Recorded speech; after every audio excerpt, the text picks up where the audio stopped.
Look to come right in. Fusaken going in, pinning down two members of the wall. And that Hurricane Dash was so vivid. No blast the second opponent as well. Double kill for JP as they manage to crash right in. Now they're looking to secure game one in the hands of the Philippines.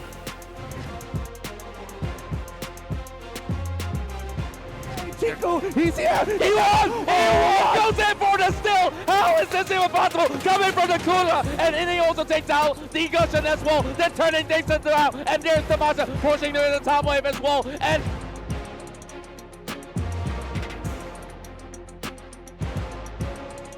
this is next level plays. Are they gonna reset this fight? And no, Evo on the top. The rod pounding on the crystal.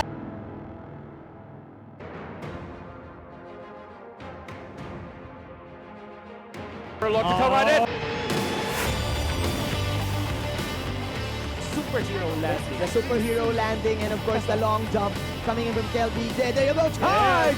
Says the girl, and that is another hero falling down for Geo Esports. That is the response.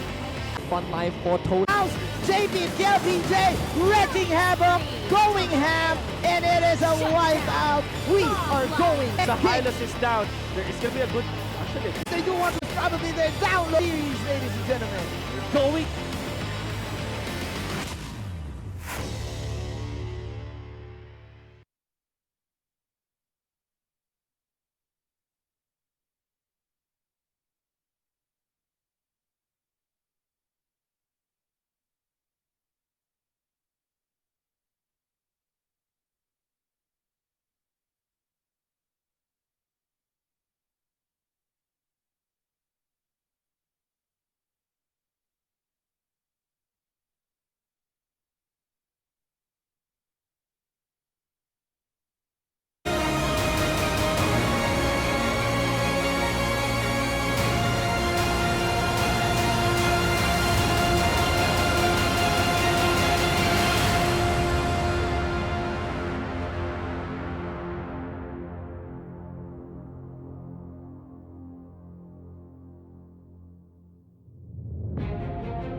Superhero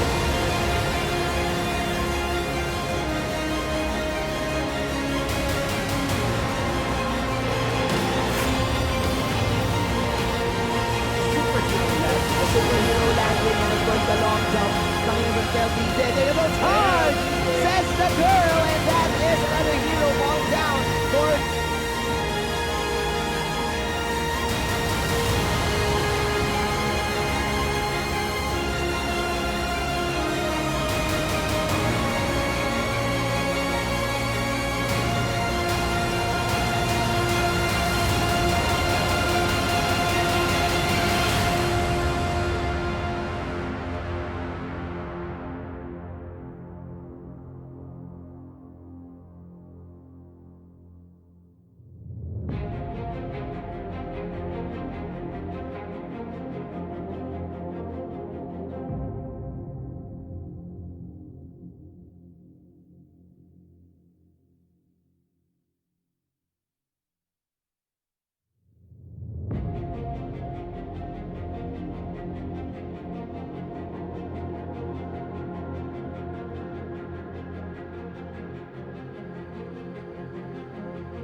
landing. The superhero landing, and of course the long jump coming in from KLB. There you go, charge! Says the girl. Superhero landing. The superhero landing, and of course the long jump coming in from KLB. There you go, charge! Says the girl, and that is another hero falling down for DeVu Esports. That is the response. And that's here, they're getting clipped up once again as Puziken hits him on the wall with a hurricane dash. He was coming into the rescue as well, but look at the rest of the members of the they're marching right into the jungle, and Nunas, the first one to fall, lost out with the Granger as well. 2 down from the bullet.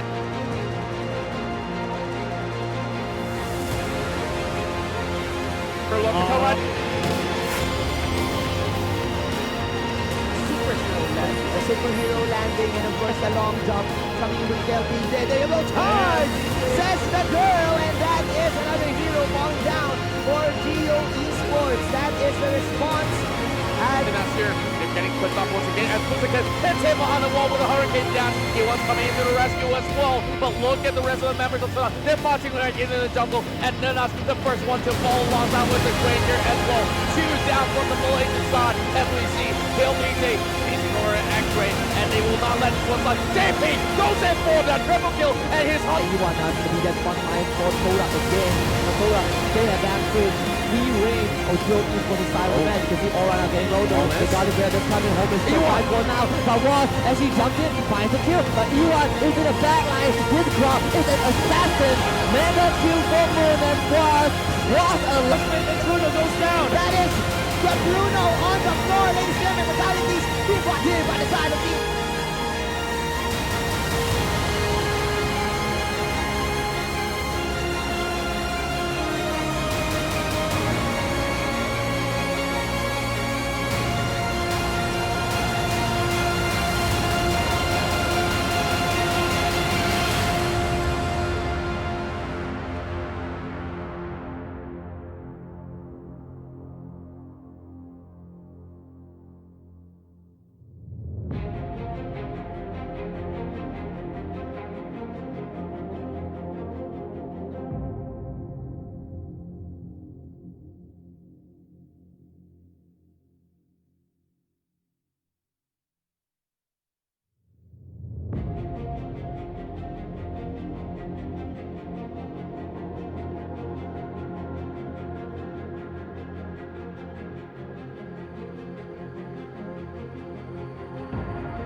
You may have been denied.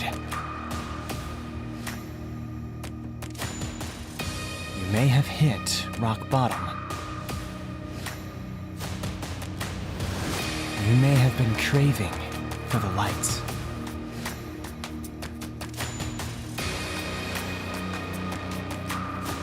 Now, all strive for one goal. Taking that life of the Akai as well. There picks up the jump on the Esperanza. Put your hands together for the champion. Do you have what it takes to be a champion worthy of the highest glory? We are getting fatter every minute because the food here in Malaysia is just too good. Welcome to M1. Welcome to M1. MLBB World Championships. Good morning. My name is Manji and this is Wolf, aka The Connection. The Connection. We are at the fourth day The fourth day of the group stages. here in Malaysia. Here we go. And you did say that the food is good. The food is good. The food is good in here. The But food is even good. better will be the action for Mobile Legends because we're going to see the top teams here in the world, here in Malaysia, to battle it out for the last 2 slots at the playoffs. Here we go. Here we go. First match of the day. This is Oh my, probably the most anticipated definitely match of all time. Evos Legends versus Onic PH. Of course, this is the World Championship of Mobile Legends brought to you by U Mobile, YouTube Gaming, and presented by Moon Time. All right, and of course, for you to catch every battle, and if you do want to stream like Cray, get unlimited data for all apps with Giller Unlimited GX30 only with U Mobile. Beautiful. Now, All right. Manjin, it's going to be, like you said, the most anticipated Let's match. do this. Because Let's do this. If you have been following the Southeast Asian Mobile Legends meta, you know that Evos Legends and Onic PH, this is such an intense match. This is it. This is it. It's like Kobe versus LeBron, Oh, right? Right? It's like it's like that. It's like that. Golden State It's Warriors. like Golden State Warriors versus Cavs, Yeah. but not even the championship yet, Not even a right? championship. It's Not the even group the stage. It's just a group stage, Yeah. and it's been like months of anticipation. It's been And months. we've been waiting for this, and it's time. I'm so excited. Oh, yeah. All right. Oh, my goodness. This is Evos Legends versus Onic PH. I think that we will know the schedule for Yeah. today. First, yeah. Okay. As M1 is just around the corner, let's take a look at how the group stage live draw format is going to work. The 16 participating teams of M1 will be sorted into 3 pools, with the first and second pool consisting of the MPL qualified teams and the third pool consisting of the M1 qualified teams. From the 3 pools, teams will then be randomly drawn into 4 groups, with each group consisting of 1 team from the first pool, 1 team from the second pool, and 2 teams from the third pool. Team Evos Singapore will be automatically seeded into Group A due to the home ground advantage of winning MPL Malaysia Singapore Season 4. In each group, each team will play 3 best-of-3 round-robin matches. Placings will be determined through the point system, with 3 points awarded for a 2-0 match, 2 points for a 2-1 match, 1 point for a 1-2 match, and 0 points for a 0-2 match. With that, the top 2 teams of each group will proceed to the playoffs, with the first place teams in the upper bracket and the second place teams in the lower bracket. These 8 teams will then go through a best-of-3 double elimination format. Day 1. All 8 teams will play on the first day of the playoffs. All matches will be played in a best-of-3 format. Day 2. The lower bracket matches will be played in a best-of-3 format. The winner bracket finals will be played in best-of-5 format. Loser going into the lower bracket finals the next day. Day 3. The lower bracket finals will be played in a best-of-5 format as the starting match of the day. The grand finals will then be played in best-of-7 format. The upper bracket team will be given side pick priority first. And with that, the first ever world champion of Mobile Legends Bang Bang will be crowned.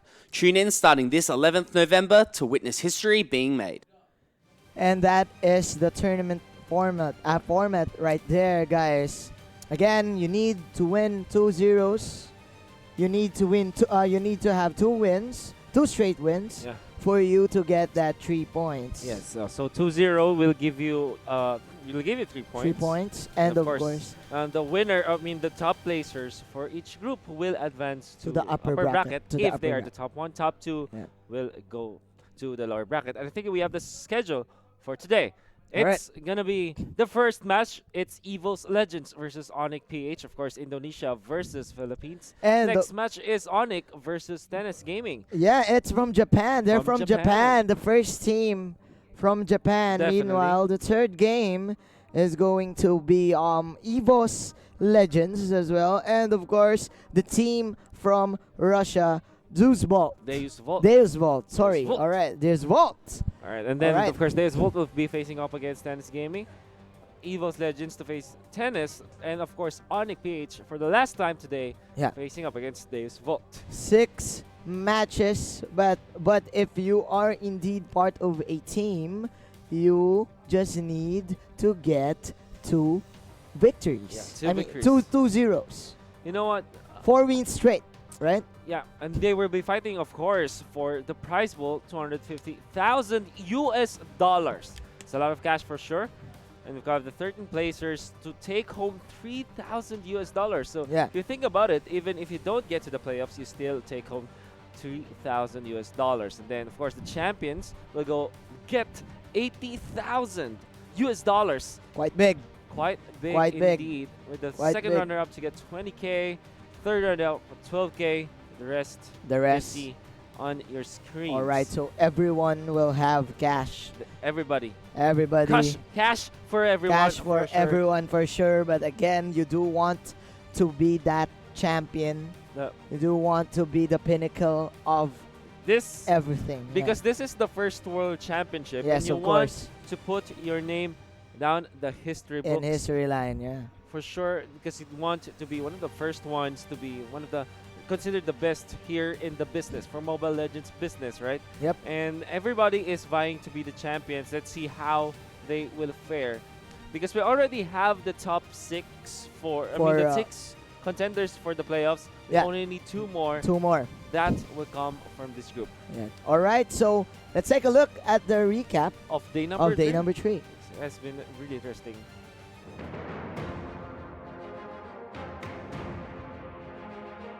Look to come right in. Fuzaken going in, pinning down 2 members of the wall. And that Hurricane Dash was so pivotal. No blast the second opponent as well. Double kill for JP as they manage to crash right in. Now they're looking to secure game 1 in the hands of the Philippines.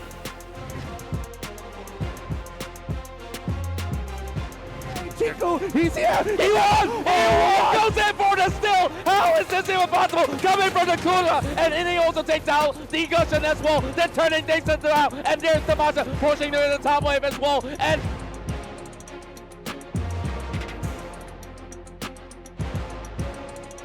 this is next level plays. Are they going to reset this fight? And no, Evo, they have to come into this fight. Here comes Soda, the Tyrant String, the Soul from Rock. Who's going to take the loss? It won't be Chico. It's going to be game. Soda, these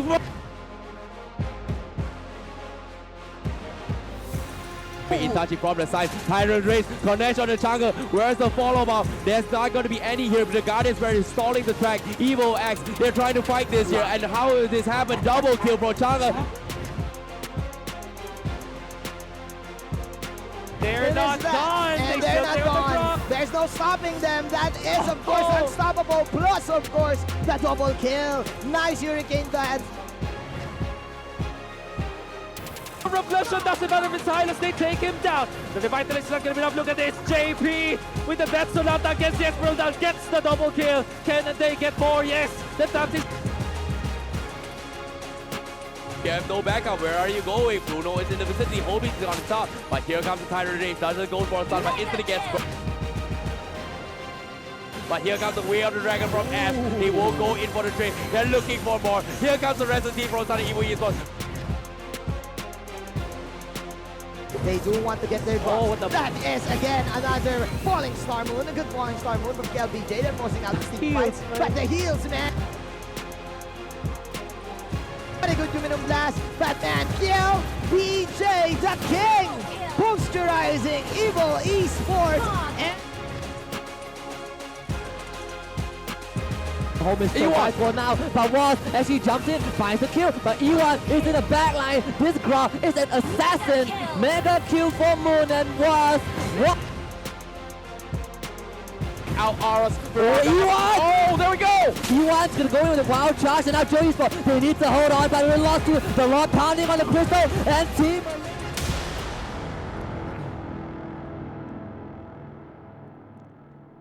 And those are some of the highlights. Yeah, of that's just yesterday's this is game. actually the recap, you know. Yeah, That's right? just exactly what happened last Yeah. last day.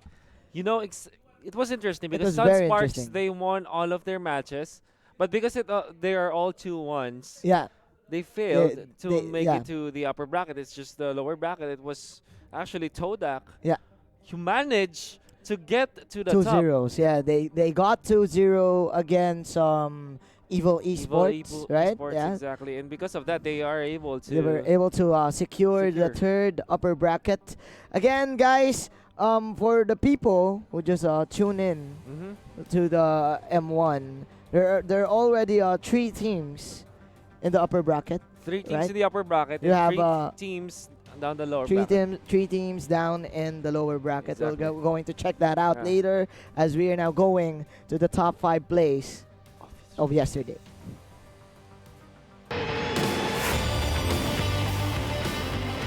Superhero landing. The superhero landing and of course the long jump coming in from KLBJ. There you go, charge! Says the girl, and that is another hero falling down for DeVu Esports. That is the response. As And that's here. They're getting clipped off once again as Puziken hits him on the wall with a hurricane dance. He was coming into the rescue as well. But look at the rest of the members of Sala. They're marching right into the jungle. And Nanas, the first one to fall, lost out with the Granger as well. 2 down from the Malaysian side as we see KLBJ chasing over an X-ray. And they will not let this one slide. JP goes in for the triple kill. And his Ewan now is going to be that front line for Todak again. But Todak, they have absolutely free reign of Geo Esports' side of the match. You can see Aura now getting low. The Holmes. God is there, just coming home is Ewan. for now. But Ross actually jumps in, finds the kill. But Ewan is in the back line. This Graf is an assassin. Mega kill for Moon and Ross. Ross and Bruno goes down. that is the Bruno on the floor, ladies and gentlemen. Fatalities being brought here by the side of Team Sunsparks. That is another knockoff coming in from the Cobra. But again, there's another way of the Dragon. KLBJ just cleaning house.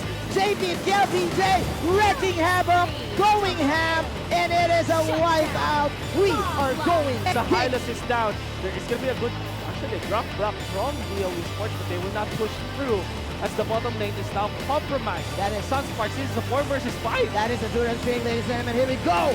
Team DeVu Esports, they do want to finish this. Man, Aura with a huge amount of prayers. And that is a mega kill coming in from Horace. 4 heroes falling down for Sunsparks. This is DeVu Esports. And game 1 was probably their download series, ladies and gentlemen. Going.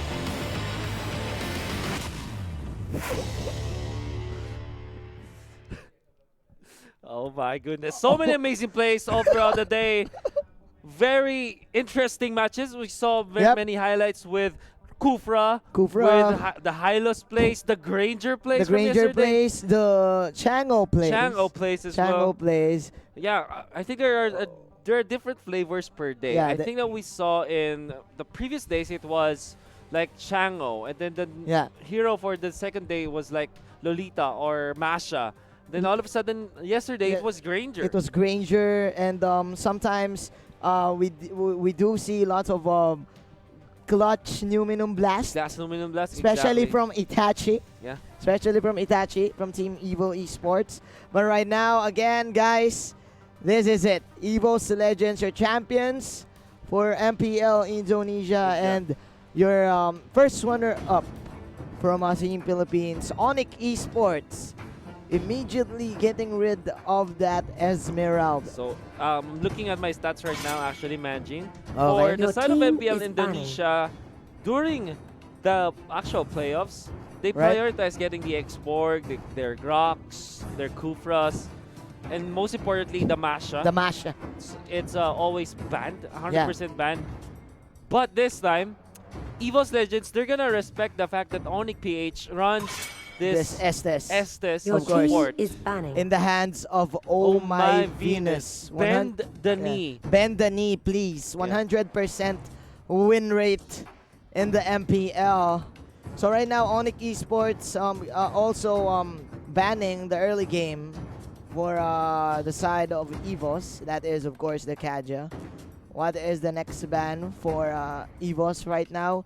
It's very interesting because Evos Legends, they do run the Hellcurt pick, Yeah, they do. like we've talked about earlier. Yeah, this is actually very famous in Here, yes. Indonesia. They team really is want their picking. Hellcurt. They're very masterful with it. Yep. Onic PH, let's see what their first pick will be. Yeah. Hylos is available, Grok is available, Onic PH. Harris. Okay, that's Harith. Prioritize Harith. This Your is team is Wise's picking. Hero. Hero. Yeah. Signature hero from Wise. Okay, so now they're hovering the Grok. Grok. This is a safe pick for side of Evos Legends. It answers a Your lot team Yeah. is of picking. in terms of countering Harriet's kit. Meanwhile, that is an X-Borg, and we still don't know yet if it is a support or a Lolita. side laner. But this is very interesting. Onic Esports, I think they are expecting the Chango or the Granger here due to the Lolita pick. It's also a good combination Yeah. with Harith having the Lolita. And as well, you know, we were talking about X-Borg and Grok. They're the top picked heroes from Indonesia's Indonesia, side. yeah. And Onic PH, they're considering the Dyrith. But of Okay. course, the Masha is available. Okay. Your Definitely team will get is it. picking. So Evos Legends might go for the Thams this time. Yeah, or probably the Hellcurt. Like we've said, the Hellcurt is actually a great answer with the Masha. It can match up with the movement speed, and of course, if you pop that wild power, and of course, if you do pop that thunderclap, Hellcurt will have a great time, especially in the late game. Yeah. But I think that they will just go for their mid lane to answer this Harriet. Okay.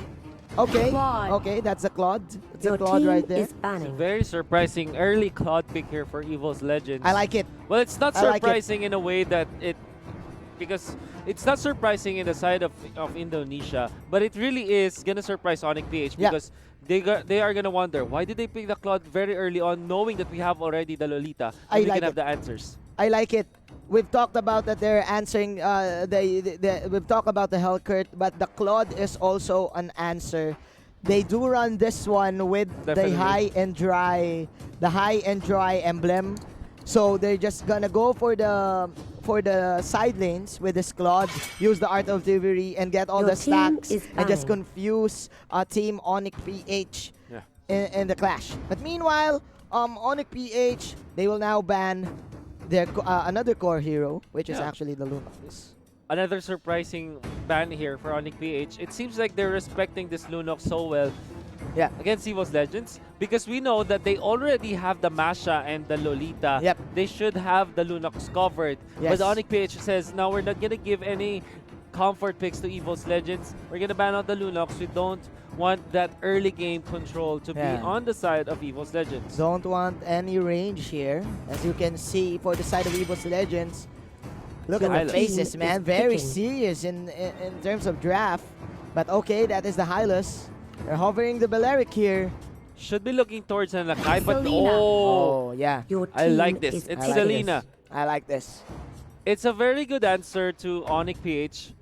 Not because, well, technically because of the arrow, right? Because it can catch off Yeah. guard the members of Onic PH. But more importantly, Selena allows them to invade early or take control Yeah. of their own jungle without Onic PH having the access to their own jungle. So Yes. it's more like either invade or secure in terms of the buffs. Yes. That's the power you have with Selena. On top of the fact that you have extra Yeah. scouting prowess because of your traps. Yeah.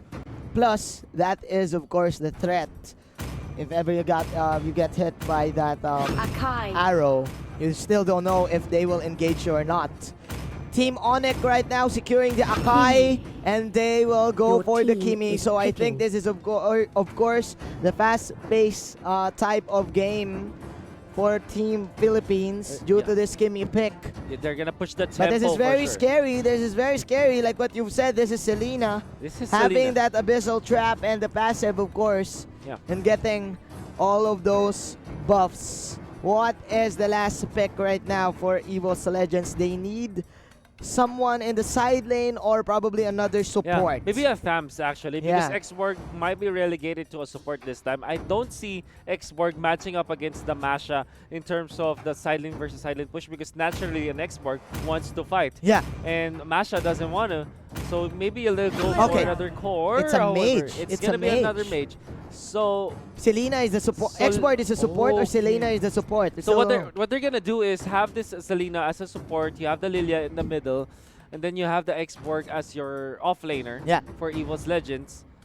So what they're gonna have to do right now is that Evos Legends will match the tempo of Onic PH. Yes. Onic PH wants to push, right? Onic PH wants to control the early game, but Evos Legends says, we have the Lilia, we have Selena and Xborg with us, the Grok to top it all off. We're gonna match your tempo and push with you. This is looking scary because Evos Legends, they can kill without ultimates here.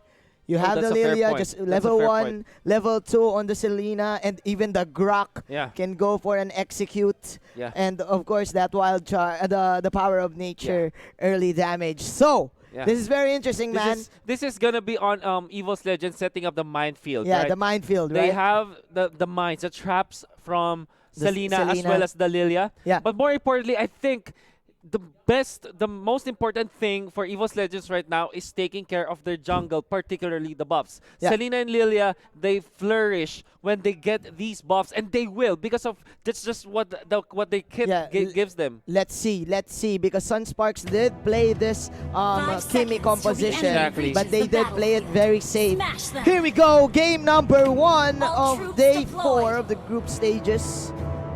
Onic PH will go to the blue side as Wise is gonna use that Harriet.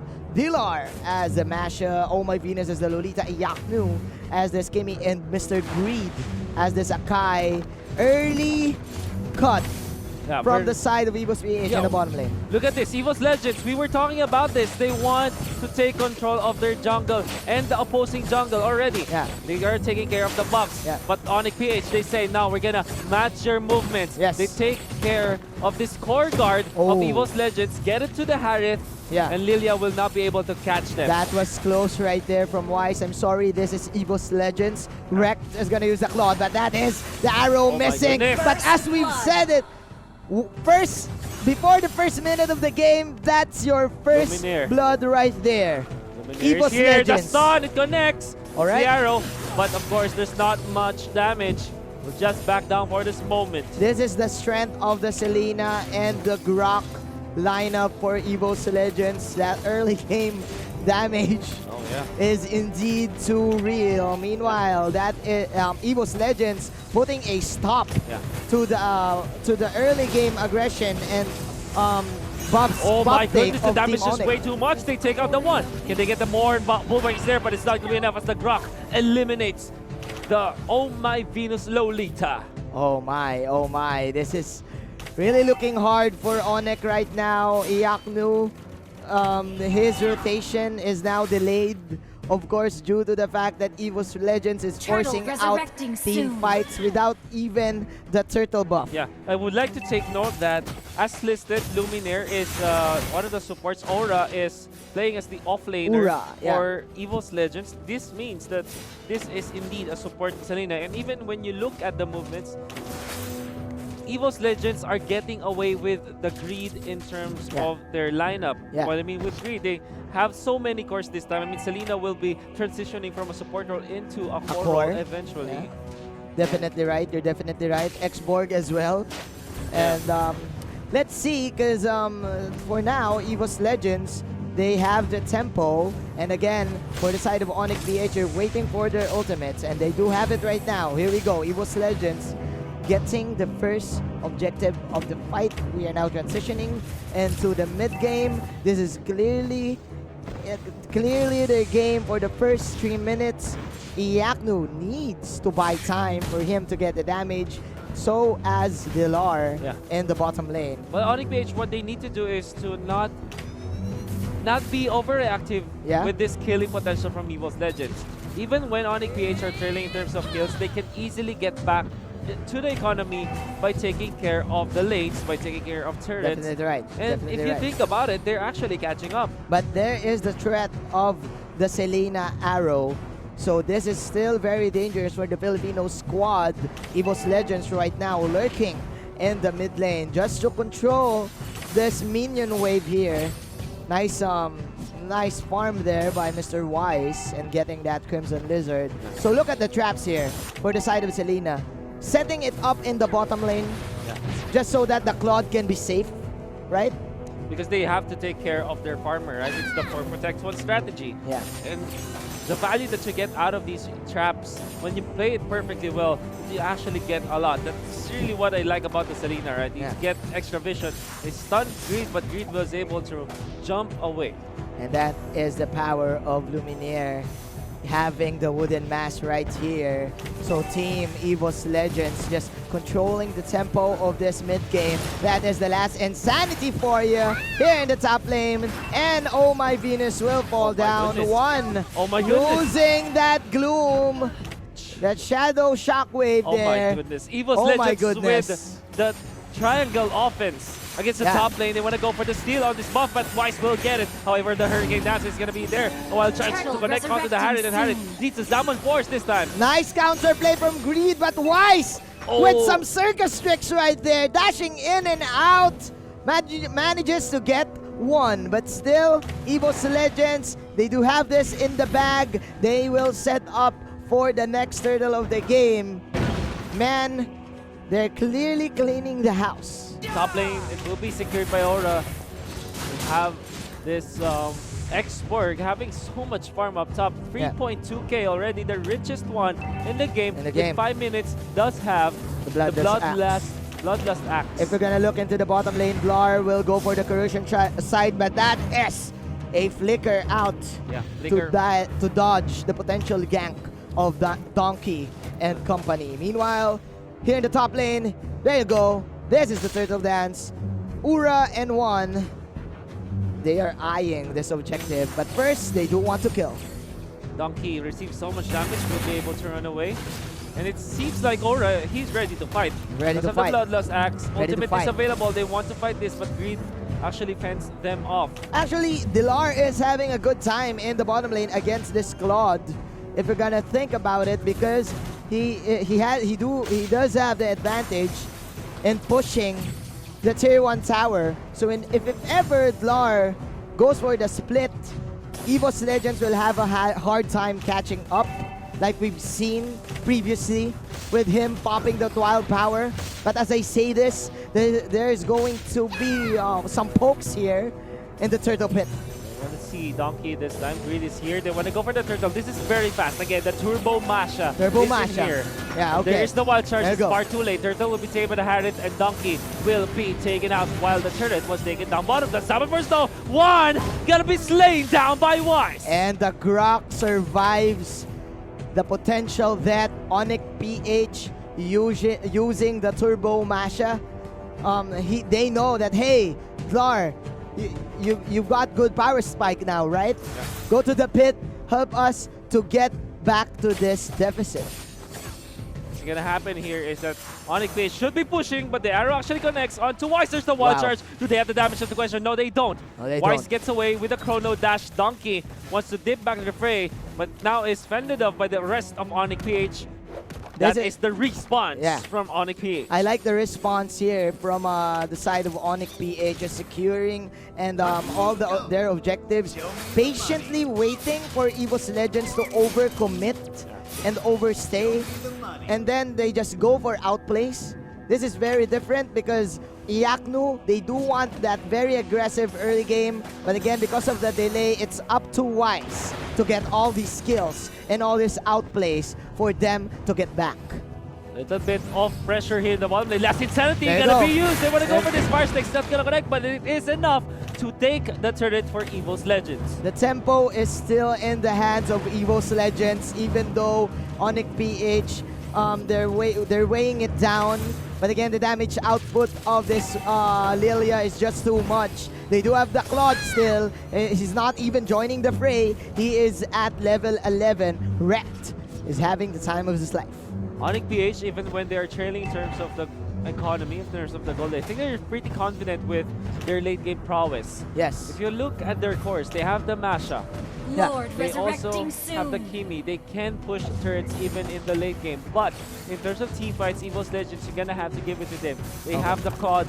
Lilia will have a little bit of problem in the late game comparably to a Harith.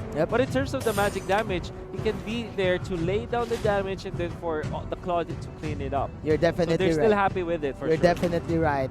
You're definitely right. I do think that Onic PH repelled the early game snowball potential of Evos PH because of that early pick off. Vlar soaking a lot of damage. That is the blazing duet in your my face! goodness. Says get wrecked, ladies and gentlemen. Plus another arrow. Oh my Venus, catching it. Man, Evos Legends, surprise, surprise, the Claude is in town. And even with the BMI out to get away into safety just in time with the sliver health, able to run away. Now Evos Oh my V. Legends, they're trying to take the Lord. This time they found, oh my Venus, oh my! What are you doing in there? And the Lord definitely gonna be taken by Evos Legends. Arrival play up top, far too late for Aura. That's insanity gonna be used. There is gonna be the mashup versus Export action, but Export cannot Can't catch catch up anymore. this. But there is the Can't rest catch of it. Evos Don't fight for it. Legends. Wow, Arrow will Flor! not connect. Aura, oh no, can he run away? No, he can't. No, we can't. That is a Hurricane Dance with Aura with a slither of hell. That is a 1,000 pounder stomping him into the ground. Grid is now running for his wrecked. life. And that is another 1,000 pounder out. He will dodge out the arrow. Meanwhile, Vlar doing a great job in confusing.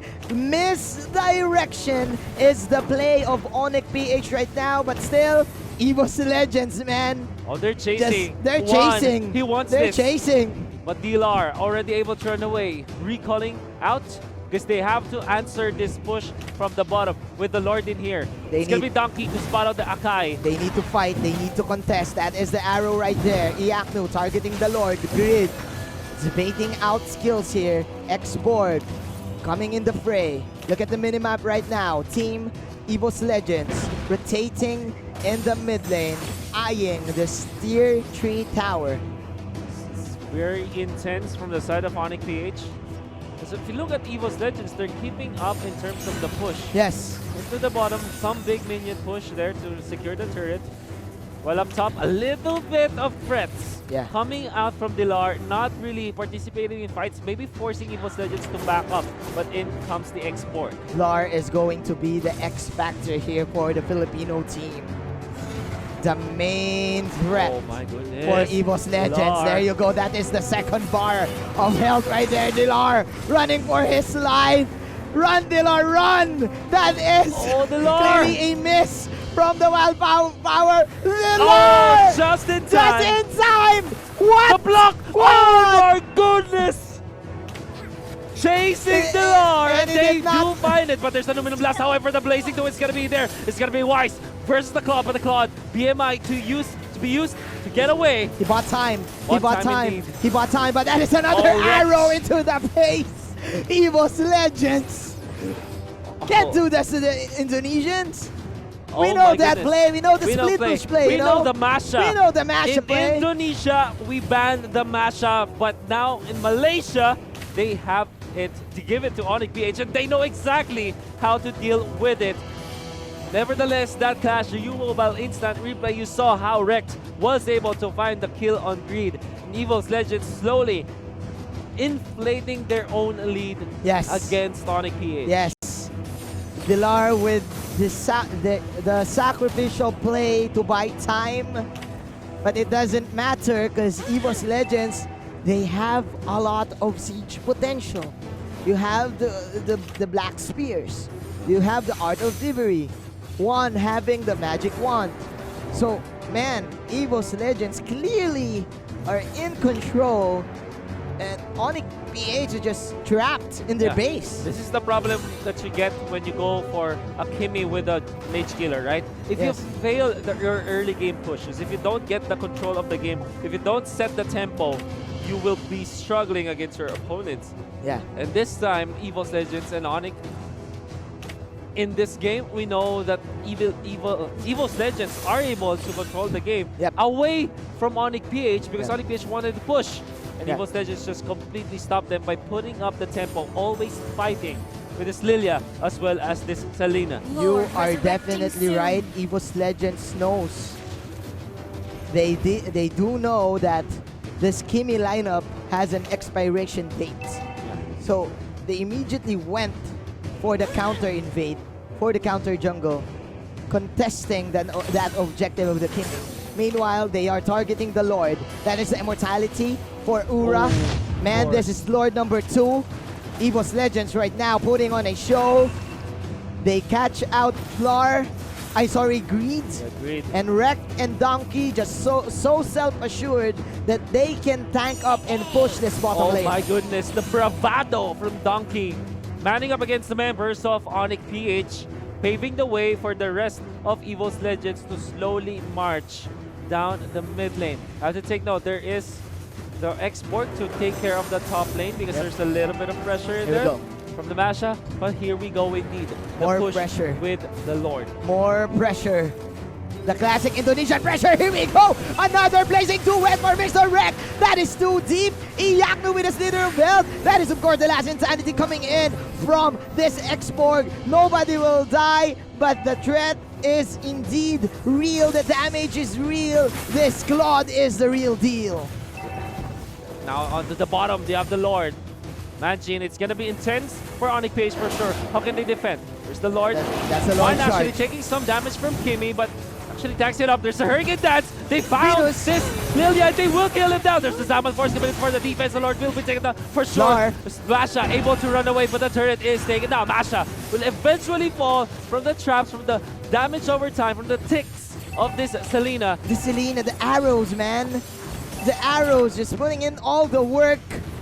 Getting that immortality from Oh My Venus. And of course, getting this Villar Masha. Evos Legends, very patient right now, but mission accomplished. Manages to destroy the tower in the bottom side.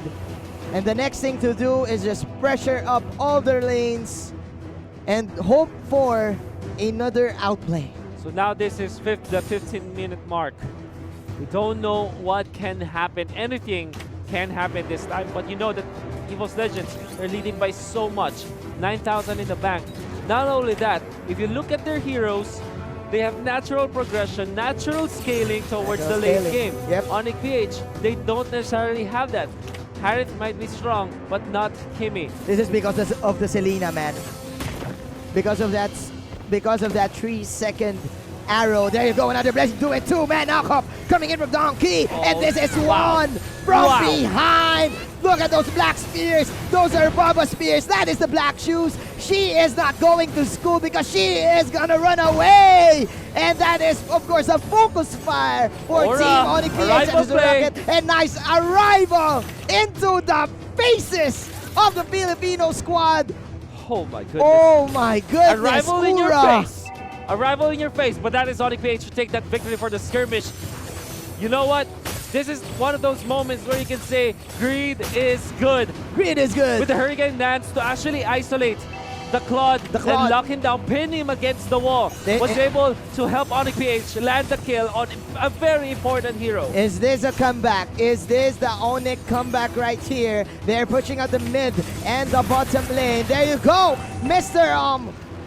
Dilar and Oh My Venus. Oh. Just picking up that Selena, 45 seconds into the death timer. Donkey is now here, soaking up a lot of damage. Oh, He's just alone. Donkey is alone, does have the immortality, and is very tanky. Aura is here. They shift their attention to Aura. That's gonna be the Firaga armor already burnt to crisp. Yak is on the side. Oh, the Yak is bash on is the down. side. There you go, another good Hurricane Dance coming in from Greed. The two heroes fell down for the side of Team Onic PH. That is the Wise. Salmon Force outplay. Here you go. Acrobatics coming in from Wise. no, but Rex. they have no damage. Blazing Get Rex duet. blazing to the duet, but the shields are real for Wise. And it's not enough to save his life. Evos Legends. And the rival play up top. The defense from Evos Legends here in the bottom lane gave them the opportunity to take this Lord and probably go for the side lane push. New mobile replay, you can see the wraparound. Look at the positioning of the Claude, only showing himself in the most important moment where they are able to get out the Masha. They take out the Lolita as well. In the middle, the Salmon Force will eventually be there, but without the Hurricane Dance to pin down this Claude, he's really hitting from behind. And of course, the Blazing Duet to top it all Yes. Oh my. off. Oh, this is such an intense game, man. Intense game. Such a bloodbath we're having right now. Onic PH suppressed here in their base. All of the towers gone. Evos Legends with 16 kills. Wrecking havoc. My goodness. And they're waiting for the Lord to come in the mid lane. They do want to get game number 1. Marching in the middle. That's the Lord. There's the Mega Ninjas in there. Jumping, coming out from Rex. There you go. This time, of course, should be it. There's the Salmon Force, the Hurricane Dance that get pinned down, but the Claude goes into the base. The Claude, Rex takes down the base. Indo Pride is better than the Filipino Pride here at game number 1. At least in game number 1.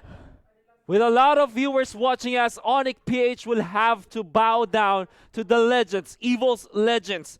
This amazing play, amazing draft from Evos Legends, surprising Onic PH with the last picked Lilia and the support Selena. The Claude was indeed their surprise.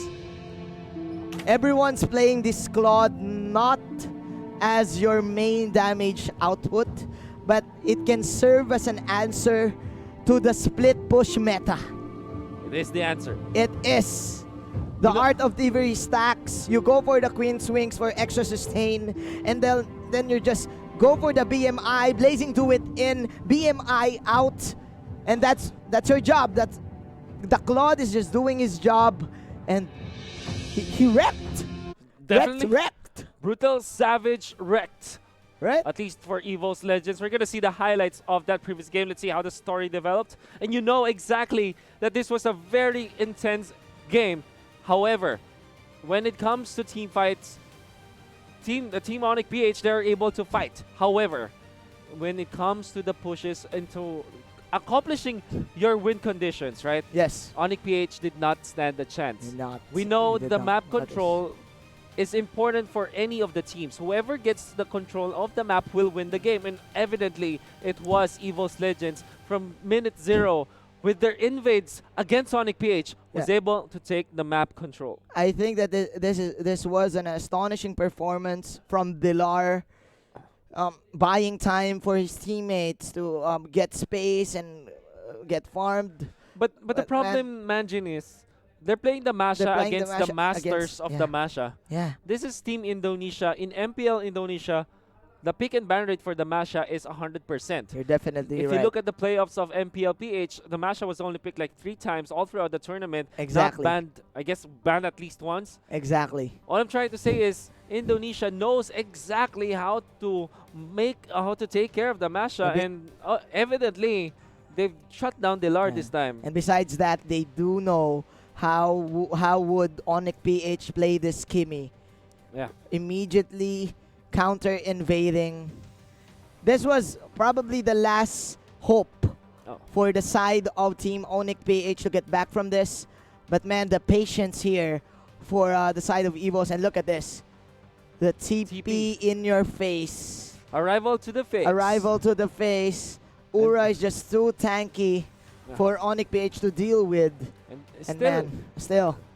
You have to take note of the positioning from the Claude here. This is like the stellar marksman performance. The problem with Kimmy is that Kimmy has to go in your face, right? Yes. This is the nature of Kimmy. But with the Claude, you can roam around the map. You can run around. You can be playful. And only look for the openings that will help you and your team. Look at this. The discipline coming out from this Claude to not overly chase, just be there when he needs to, and let the rest of his team go. And of course, put your eyes on the Cloud once again. That is the power. Doesn't even care about the Doesn't clash even that is care, yeah. happening. Just went straight for the base. That is the power of the AOT. Should we call it AOT now? AOT, Art of Thievery. and BMI. And BMI, Black Mirror Image. Exactly. The AOT and BMI A combo. combination, man. It's amazing. It's really amazing.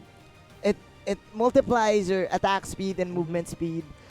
Plus, Wow. if you do have flicker, it adds to your mobility. Yeah.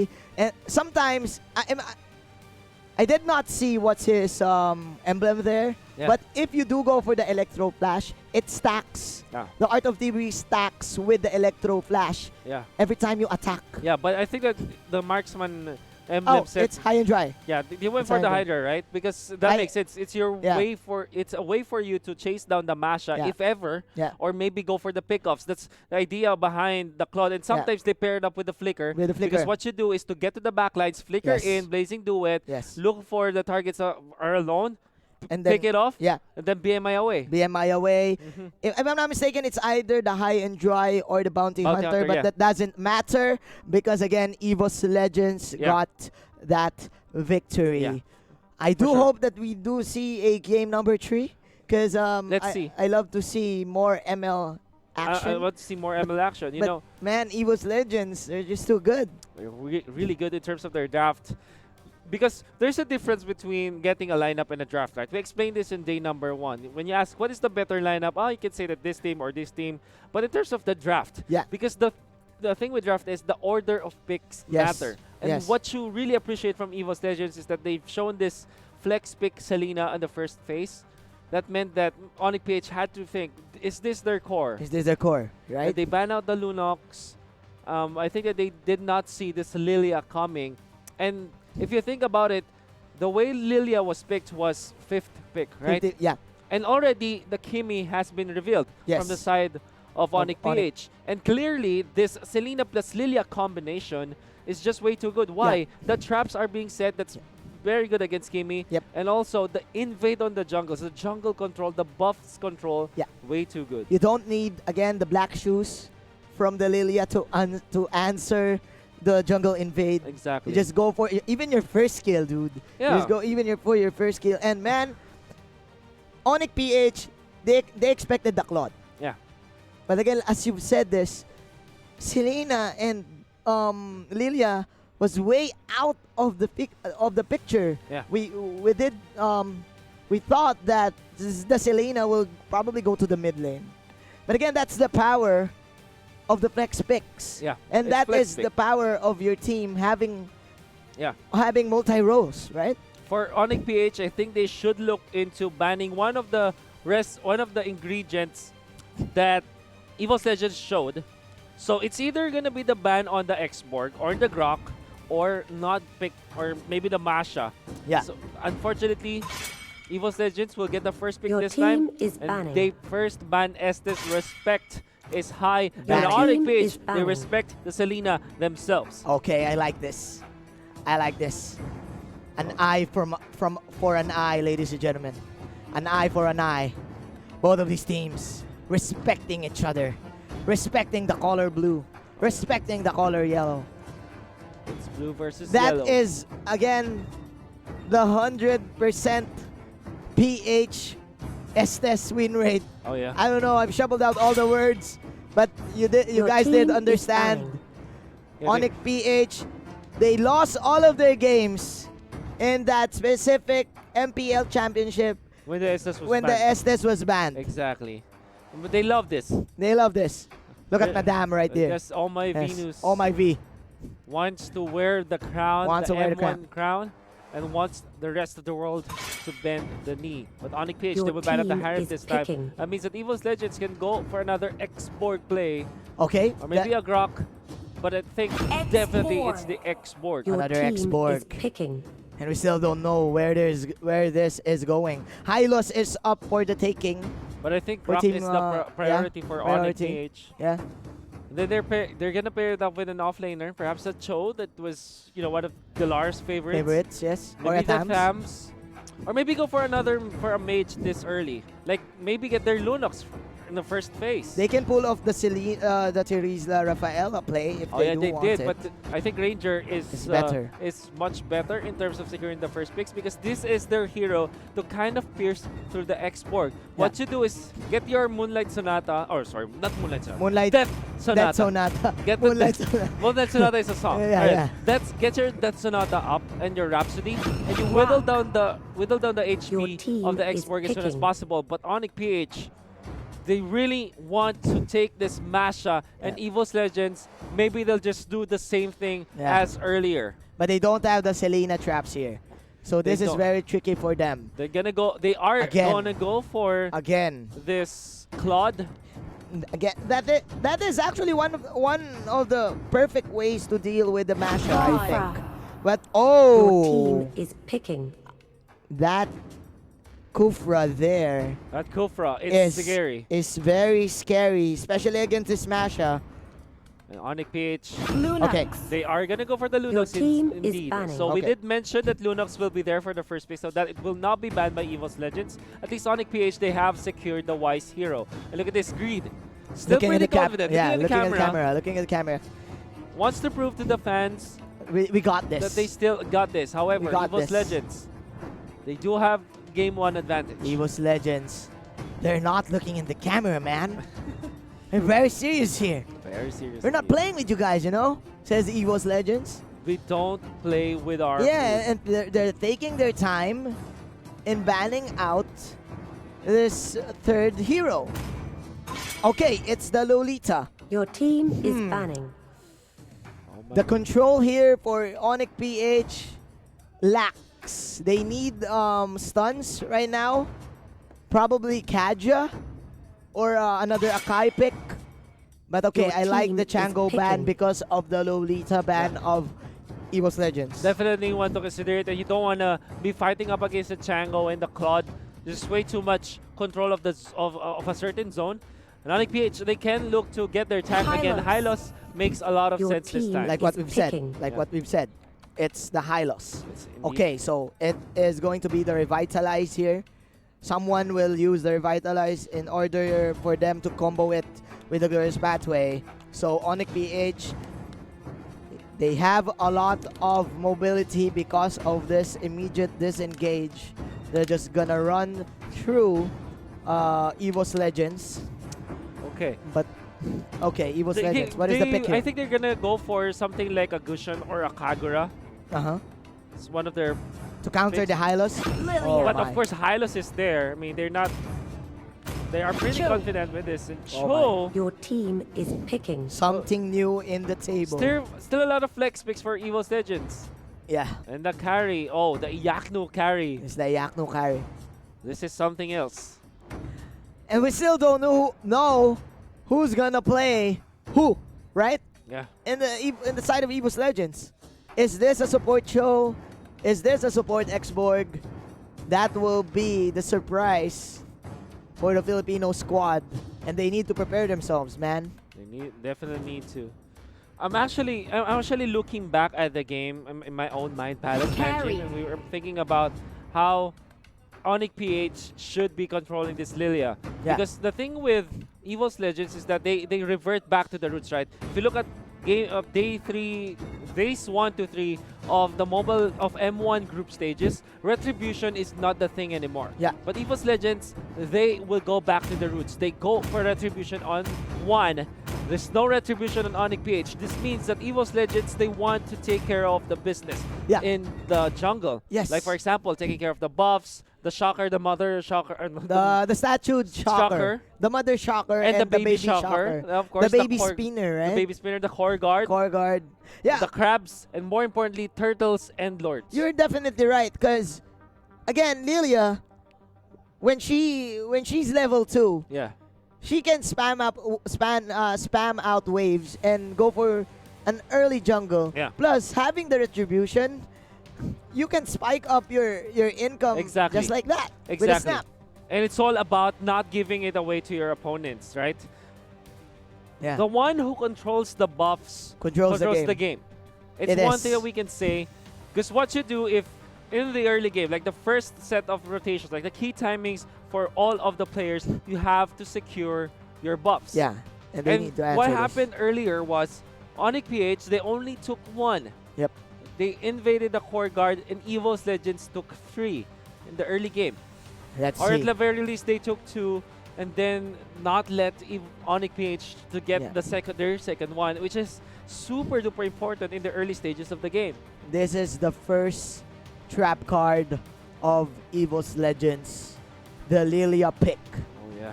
Nobody was expecting this, even us. I don't know if Onic PH is expecting this, but still, man, it is indeed a surprise. And let's see what kind of rotation will this Lilia do, having the retribution in his hands. So what's gonna happen here is that Onic PH, they don't want to go for the contests on the buffs because they know that they don't have the retribution. They don't want to contest the turtles and the lords. They have to focus on the fights themselves, which is a legitimate strategy. And they have to not fall into the trap of what happened earlier. This time, they do ban out the Selena, so they aren't that scared of the Selena this time. Maybe they can more confidently take the fights from now on because they know exactly what they're up against. Because there's no arrow to hit you and no traps. Exactly. No traps. So you can actually dodge all of these back spears from the Lilia quite easy, you know. But again, we're just waiting for the game. Here we go, guys. The enemy reaches the No more battlefield. waiting as Smash them.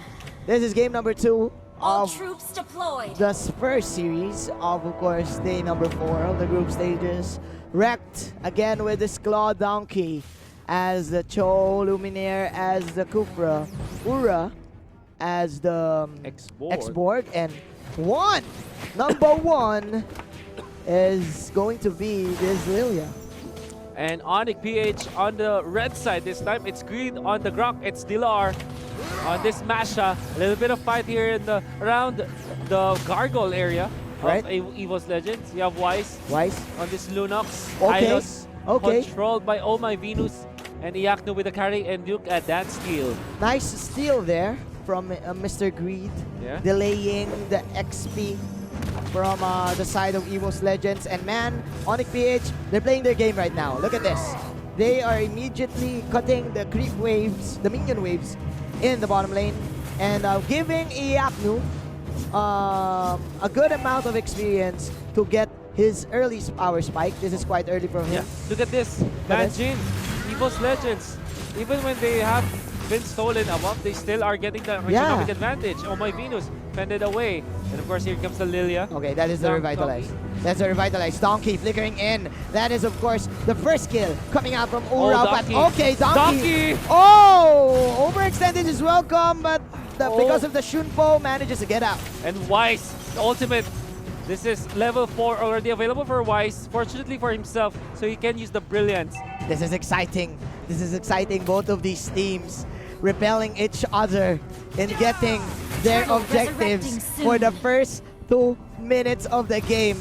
That is still the river crab alive, guys. This is how close you can get one with the boost. And there's still a buff. There's Ura. The steal from Ura. The last pixel from the fire missiles, bro. Oh my goodness, the controller with the dragon to take out the Lunox. And that was incredibly fast from Evos Legends. Now Dilar. Calculated. They know the says damage. Ura, man. Yeah, they know the damage. And there's a kill on the Lunox. Wow, Evos Legends. Donkey, oh my. Showing up this time. Yeah. There you go. The instant replay can't even handle how good Joe Evos is. Yeah, you're definitely on right. On the bottom side of the map, that's the less insanity, but of course the glorious pathway is there. Okay, so this is another replay. Replay of a replay. Oh, and this is not a replay, but you see it just like the other play, because that was another way of the dragon connection coming out from Donkey. We're now in reality. This is the reality. Because in real life, Evos Legends is now owning Onic PH for the first 3 minutes of the game, controlling the tempo. I love this. What kind of comeback can Onic PH do?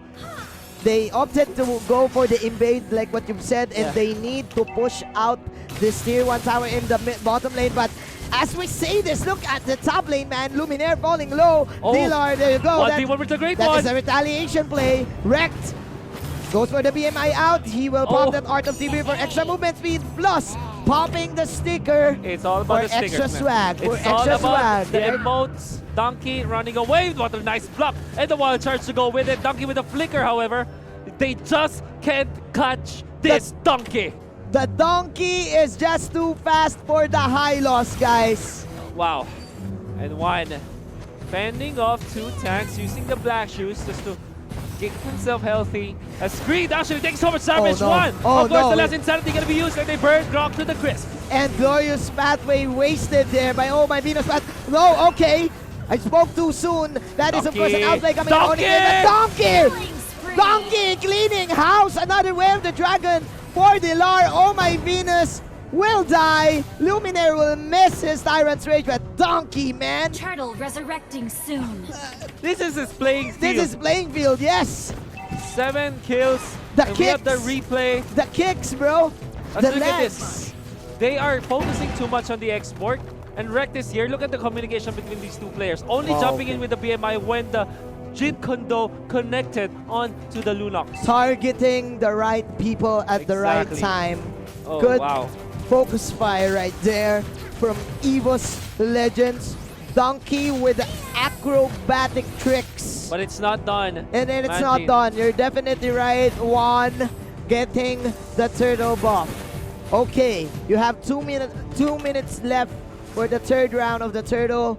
But we're now at 5 minutes, and this is clearly a transition to the late game. Donkey again. Again with the plays, the alley-oop, Mega kill. the Doesn't playmaker. the playmaker doesn't even need Shrek Wow. to be the protagonist here. Donkey.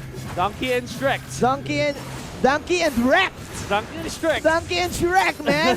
But up top, Aura, it's gonna be pummeled down by Iaknu as well as the Hylos. And Onic PH find a pick off without losing anyone. But up top, there's still the play, there's still the Lilia. And now, the recall just in time to get away. Very close.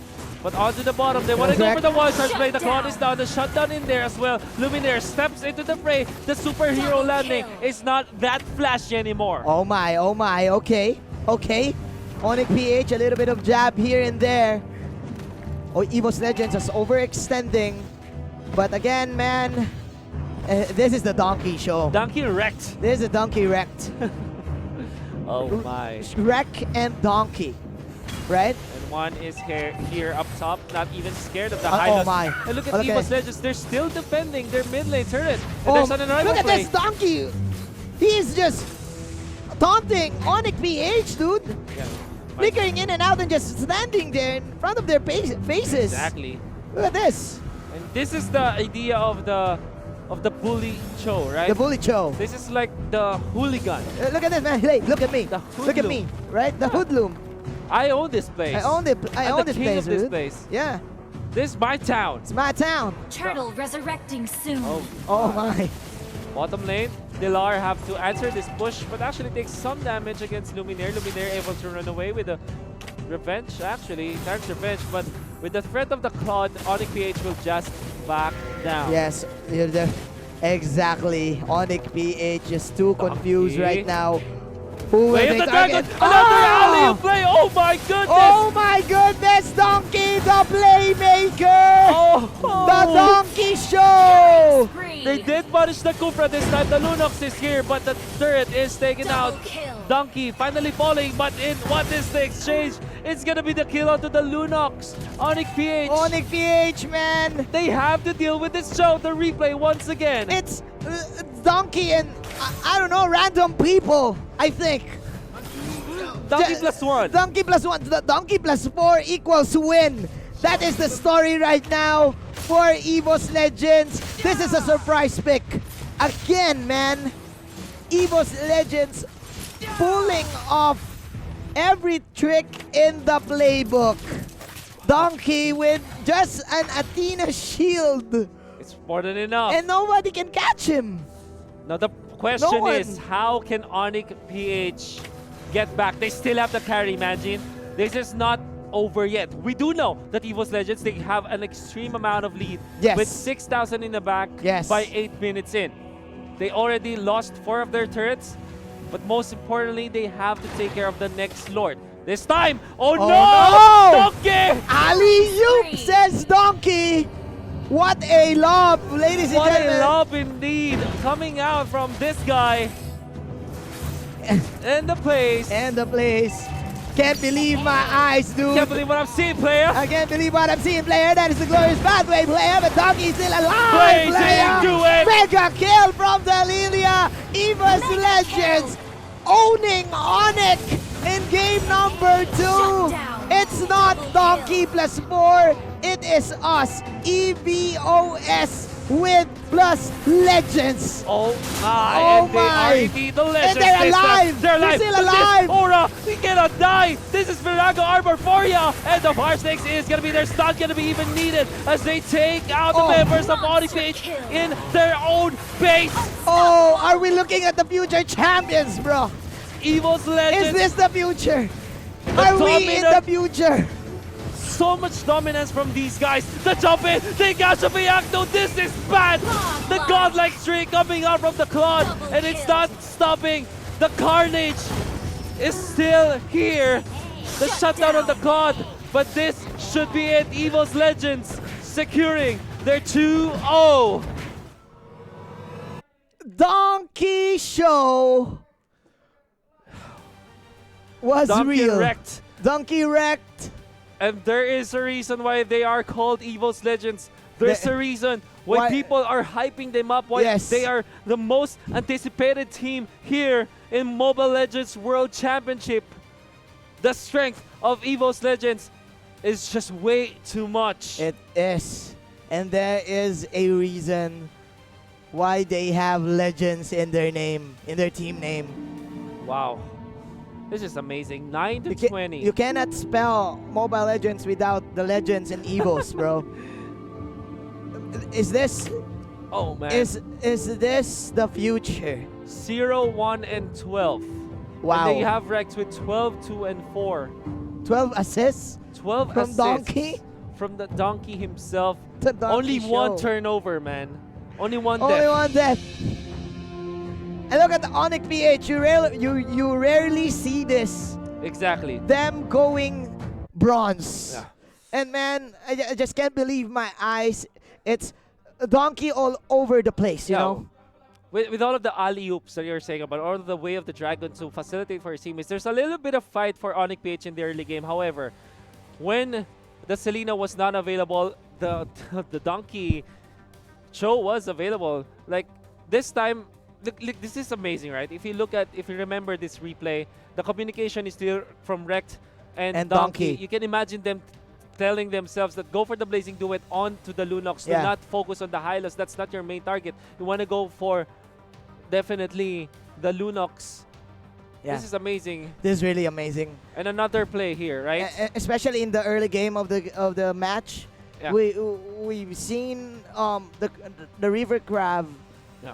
still alive, and because of that steal from Luminaire. No, actually in the bottom lane, it's the Xborg. Ayaknu was just way behind in terms of income. Yeah, exactly. And because of that, Donkey immediately rotated in the bottom lane But and just ganked them then all again, over. well, this is true. It's true that you kind of hype Donkey for what he's worth, right? Yes. But then again, this is an overall team effort. You have Overall, to take yeah. Juan Yeah. with this Lilia is very comfortable in taking control of the map, right? You take care of business in terms of taking the buffs. There was one time where even with the early invade from Onic PH, there's still free buffs that belonged Yeah. to the side of Evos Legends. Like their own Shocker in their own base, near their own base, they did not take care of it. They invaded immediately against Onic PH and then took over the map with economy with it. Exactly. Exactly. They are moving as one Their right movements now. are so good. Yeah, they're an Unzalm. Yeah, they're and then some. They are indeed an Unzalm. They're in the same page. Ending the game before 10 minutes. That yeah. is perfect ML right there. Yeah, but Onic PH, I No, think no, yeah, this should be a lesson for them more than anything yeah, else, right? more than anything else. Surely they lost that fight against Evos Legends, but it's maybe because they aren't ready for this Lilia pick. Because from a bird's eye point of Bird's eye view, yeah. from a bird's eye view, you know that Evos Legends are way too ready for this. Oh wow! I don't know, man. I do love to see more Mobile Legends, but let's go into the post interview right now. Getting Q here on the scene, and I have here with me Evos Legends one and only Donkey after coming off a really great win. How do you guys feel off of this first win of the gate? Very happy. Very happy because I'm not expect that we can win easy. I mean, like win easy because yeah. I mean, overall, you guys did an amazing job. I mean, this might have been one of your more difficult games within the group, but are there any teams that you guys are particularly afraid of to actually, go up against? No, no one we afraid because I think we are strongest team. Strongest team. Okay, that's some big words, but we'll have to see. Now, honestly, do you guys think that you can actually take it all the way and end up being the M1 champions this time around? Can. Do you have any other words you have to say to your fans? Back at home, actually. Oh, to my Indonesian fans, Cancuk kabeh. That's Donkey here with me getting Q. We're gonna throw it back to the casters. Oh wow, Donkey with the confidence, I would say. Quote unquote, we are the strongest team. Yeah, they know. Donkey They can do it. 2019. Oh, Right? put that in the graphics. Put that in the graphics. Put that in the Donkey- highlights. Put that in the highlights. Put that in the highlights. Put it in your banners if you are the fans of Evos Legends for sure. And if you're from Indonesia, you know that you have very good representation coming here in M1 Yeah. with the performance of Evos Legends. Onic PH, however, Manjin, you're gonna have give props to them. They still put up a fight. Whatever fight. They looked surprised Yes. against some members of Evos Legends, Yes. but it's not the end. They still have 2 more series. They can bounce back. Yes, but this is very scary Yeah. because you need to secure two zeros in Maybe. order for you to go to the upper bracket. Exactly. And Team Japan and of course Team Russia. Team Russia, they're no pushovers. joke. They're no pushovers, you know. Exactly. They're not jokes. So this is really looking hard. If you are a Filipino fan, Yeah. please pray for Onic PH's raise life. your hands. I do think that this is the hardest Yeah. group bracket that Maybe we you have. can say right? that. Maybe we can say that. Yeah, but it's too early to say. It's too You know what? early. Maybe Too after early. the first 3 games, Yeah. we'll see. I think they need to have lunch first. Maybe. Maybe. But that has been our first series. A very interesting plays. Of course, a lot of amazing plays from Evos Legends. But Onic PH, see how they bounce back because they do have the match later. Yes. Next Of course, before we head on to a break, thank you so much for our official sponsors, U Mobile Live. And of course, we're live on YouTube Gaming and presented by Moontoon. That is, of course, Yeah, catch every battle, stream like Craig, get unlimited data for all apps with Killer Unlimited GX30, only with you mobile. That has been the first series. We'll now hop into a quick break. We will come back for you. This is Manjin and Wolf, hashtag The Connection, and don't go away.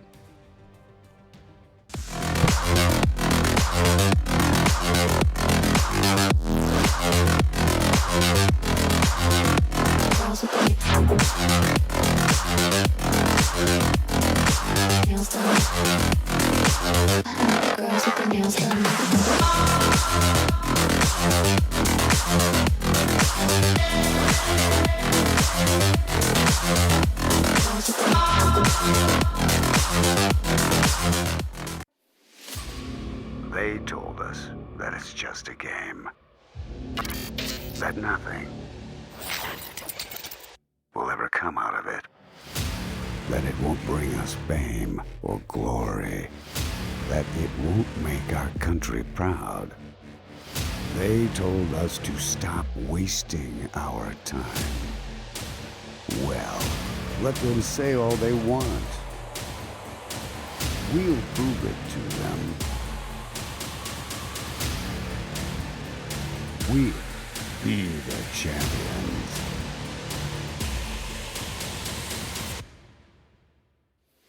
Mobile Legends Bang Bang World Championship 2019. M1. You may have been denied. You may have hit rock bottom. You may have been craving for the lights.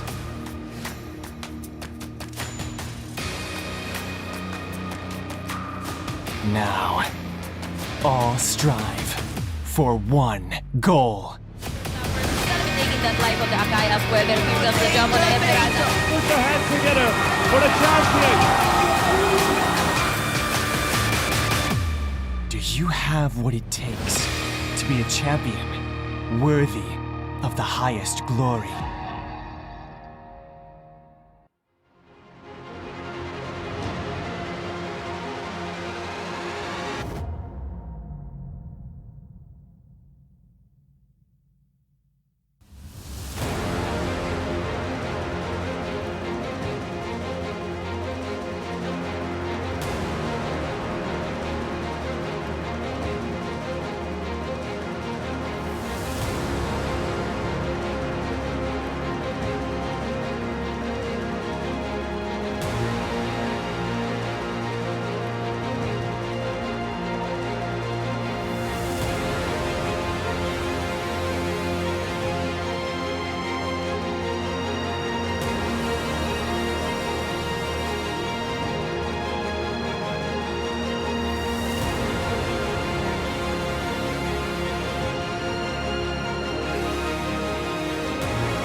You may have been denied.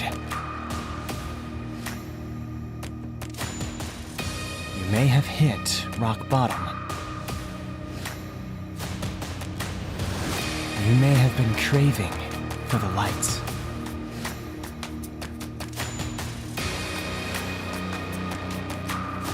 Now, all strive for one goal. Taking that life of the Akai as well. There comes the jump on the Esperanza. Put your hands together for the champion. Do you have what it takes to be a champion worthy of the highest glory? We are now back into M1 MLBB Championships. Again, we're Shoutcasters, The Connection, Manjin, and Wolf. Of course. This is game number 2 of course, The group the group stages. The last day of the group stages. Onic PH versus my favorite team. Versus my favorite team. No, I'm not biased here. I'm not biased here, but these guys, they're my favorites, man. Yeah. You know why? Why? Tense Gaming is from Japan. From Japan. The land of anime has landed. Let's M1 go. World Championship, of course, hosting everybody from the globe. All right. Fighting for Mobile Legends action. This is brought to you by U Mobile, by YouTube Gaming, and presented by Moonton. And of course, for you to catch every battle, and if you would like to stream like Cray, unlimited data for all apps with Giller Unlimited GX30, only with U Mobile. Beautiful. Beautiful day for us. We saw Beautiful a day. very good display of action from Evos Legends against Yes. Onic PH. All right. This time, Onic PH, after their 2-0 loss, they have to fight against the Japanese, the anime team. The anime team. Yeah, the land of anime, and of course, Is it pronounced like Tense Gaming? Tense Gaming. Tense Gaming. Tense Gaming. These guys are good. These guys are good. Yeah, I'm gonna give you a little bit of story later. Yeah. Right. When I was in Japan, I was there when they are having the qualifiers for M1. Cool. That's Right? cool. All right. Maybe we can learn more about the team for sure. Wow. Okay. What can you expect from Onic PH and Tense Gaming? I do feel that Onic PH, they already had their coffee. We Okay. saw them outside, so they need It's to wake up up. time. It's wake up time. All right, all because right. in the Philippines, we always wake up at noon. Yeah. And actually, yeah, Right? it's 11:30 in the morning, GMT +8, you know. We know that everybody is alive right now.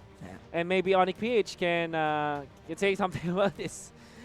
Tense Gaming. We don't know much about Tense Gaming, but from what we hear from other teams, they are scary. They're scary, bro. There you go. They're scary, bro. Ikuze! Ikuze! Ikuze. Ikuze means go. It's not Ikuze, it's Ikuze. Ikuze means go. Okay. Yeah, Ikuze means go. Meanwhile, the Philippines, it's tara. We're sorry, guys. We're just having fun because again, we love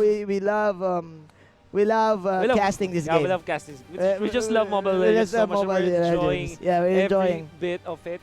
Okay, for so casting this game. for Team Japan, they do run this aggressive lineup as well. But I think that in terms of experience, Onic PH clearly has the advantage because again, there was no MPL in the other countries, especially Japan, and Onic PH. I think because of game number 1, they said to themselves, "Hey, guys, we should prove to them that we're one of the strongest here in this bracket." Yeah. You know what, Onic Right? PH, they should not be looking towards these teams that are from the qualifiers, like they should not take them lightly. That's what I'm trying to say, right? Of course. Because you have to take note, in some of the days, we saw even teams from qualifiers make it to the playoffs. Yes. Like Evos SG even lost to a qualifier team. right? Right? So- VFM, right? VFM, that's from Vietnam. Yeah. And the most important thing about this Tense Gaming is that you don't know much about them, but you do know that they play a lot. And They do. there's just a lot of discipline from, Japanese teams. Yeah, they run Xborg, actually. They run Xborg a lot. Yeah, they're good in the Exactly. side lane. I've been playing in the Japan server last August, and people there are really good. Even though sometimes if you play rank, teams your teammates don't play support. They don't pick supports, and you guys win.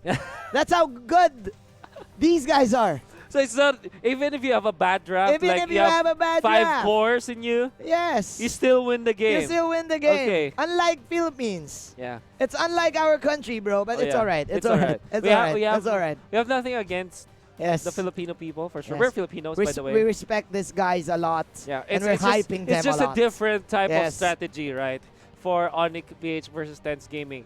More importantly, I think, Manjin, what you need to achieve when playing in the top, you know, in the top big stage, the biggest stage, Yeah. you have to be relaxed. Oh, you have yeah, to be in yeah, your yeah. zone. You're You have to right. be in your You're right. zone. You need to have that Zen mastery. Zen mastery. You need to have that yin yang focus. Definitely. Right? The inner peace. The inner peace. And it looks like Team PH is not at peace. Well, you know, 'Cause- after losing that, Because if they lose one match, oh, their chances of getting to the playoffs are slimmer by is the slimmer minute. by the minute. Yes. That is actually true. That is true. That is true. So they need to get 2 wins. Yeah, they need to get 2 wins. But again, this team is no joke. oh Dude. yeah. This is Okay, let's see. We're now at the picks and bans, ladies and gentlemen. So Onic PH. Okay, they banned out Hylos. Your Yeah. team Yeah. is banning. That is clearly a respect. Yeah, and this is also the natural approach for you if you don't know what you're going up against, right? Yeah. If you don't know what your other teams will go for, just play it like Your team like, is banning. what you normally would, Yeah. which is, you know, back to your comfort zone. Yep. And then if you play accordingly to what you are always playing with, maybe you can win against your opponents Yep. that you don't know about. Let's see, guys. Again, Team Japan, if I'm not mistaken, because we have esports games, right? We have Yeah. esports game, and Team Japan, I think this is the first time we've seen a team. And, dude, I do expect that they can pull off one, because they love to play this clash-type composition. Yeah. I mean, clash type composition where they layer in skills. That's why Onic PH banned out the Hylos, of course, because of the glorious pathway. So again, what is the next ban It for should- team? definitely team the is drop. I banning. think export should be also a consideration for Tense Gaming. And if they know Onic PH so well, they might do the same thing as what Evos Legends did. Maybe ban out the Estes this time if they're prepared for it. Although Onic PH, we don't know exactly if they still want to go for the Estes. Yeah. Because while it's true that it's one of their favorite picks, it might not work in the meta right now. You're definitely Your right, team of is course. picking. Our meta right now, for me, is the split push and these pseudo heroes, Yeah. right? The pseudo tanks, tanks, pseudo fighters, the 2-type heroes. the flex heroes. The flex heroes, like we've seen from Evos Legends, getting heroes that are flexible. You can play it Your in the side team lane. is Who you can picking. play in the side lane and in the top lane. Okay, look at this. Look at this. The mash. It's a Parrot. masha. Yeah. We're at Your fighting game team now, is man. picking. Fighting game mode. Fighting game mode. Masha and Harriet for Tense Gaming here. Yeah. So what's gonna happen right now is maybe Onic PH can secure one of their tanks. We did mention the export earlier, and immediately Onic PH pick it up. With Harriet as well as the Masha, you take a lot of damage onto turrets, right? Because what the strength of the Masha and Harriet is not actually in team fights. Well, Harriet does have a lot of strength in team fights because of the synchro vision, but really what is very important if you know how to play the Harriet is if you know how to play perfectly well taking down objectives with the Harriet, right? It's a very bad Hands. sentence, but what I'm trying to say is Harriet can easily take down turrets. Yeah. Masha as Esmeralda. well. And Your team with is this, picking. we're gonna see Tense Gaming prioritize getting all of those Your pushes. All of those is pushes. Basha immediately Speaking taken of by pushes. Tense Gaming. Speaking of pushes, they will match up against the sustain from Onic PH. But man, if you're gonna look at Onic PH's lineup here, this is classic. This is vintage Onic PH sustain here. The sustain. The Esmeralda is open. The Esmeralda is up for, the Estes is up for the taking here, and it's going to be really bad for Tense Gaming because you don't have any kind of burst in your lineup with this in dealing with these heals. Yeah. But I still don't know if Onic will pick this Estes or Rafaela. Onic banned out the Hellcurge, which counters their lineup because of the split. But look at this. They're having fun. They're having fun, man. Having fun. It's our first time. I really wish I know exactly who the players are right now because you know, Later. can't- maybe we will talk to them later, maybe. Yeah. But there's the Hellcurt. Yep, there is it. The ban from Onic PH and well, Tense Gaming banning out the Cloud. They might go for a Kimi pick here. Or Carry. instead, they will go for the carry. That was instantly. quick. That was quick. That was quick. This is your anti-sustain. Well, it's not really the best answer against sustain sort of lineups, but it's very good against the Esmeralda just because of the pure damage that you get, true damage, I mean. That you get from it. Onic PH, with this Thams, with this Esmeralda, their sustain is actually pretty high. And maybe Onic PH can look towards getting Akai. Yeah, okay. Okay. And considering the Gord, yeah, but maybe they'll go for Granger as their last pick. Yeah, for Iaknu. For Iaknu. But of course, this is just a hover. Xborg is also one of the. I'm sorry. Gord is one of the cheese strategies, I would say, or the pocket strategies that we saw previously in the last days. Yep. But we know that the Granger is one of the more solid picks for Onic PH. Okay. And definitely want to secure it for sure. So they did not go for the heals for the classic heal play for them. Rafaela. But Tense Gaming will instead go for the heals. Rafaela! I hate myself. I was going to say that it's going to be Rafaela for Tense Gaming. Yep. Why?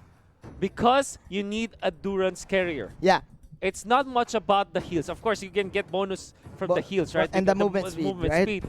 More importantly, you need a Durance carrier if you're Tense Gaming because you need to shut down the Thams as well as the Esmeralda. Yeah. And Rafaela It's really fits the profile for what Tense Gaming wants to play with. It's perfect. And this is a no retribution game once again. No retribution game. Both of the teams having a different type of play style. Yeah. You have the split and the in and out skirmish strategy from Tense Gaming. Meanwhile, Onic PH, they want to go for this wombo combo type of clash.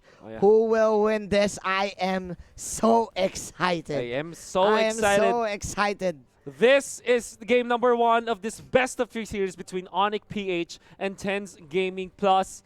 Philippines versus Japan in the Mobile Legends action. For sure, this is going to be fun. This is going to be intense. It's going to be intense. And like we say, Izuka. Ikuze. I mean, sorry. Once again, Onic PH, they need 1 point. Yeah. If they lose this one, the specific game, their chances of getting to the playoffs gonna be slimmer. It's gonna be slimmer. So for the people in the Philippines, raise your hands. For the people in Japan, please raise your hands as well. Yeah. Here we go.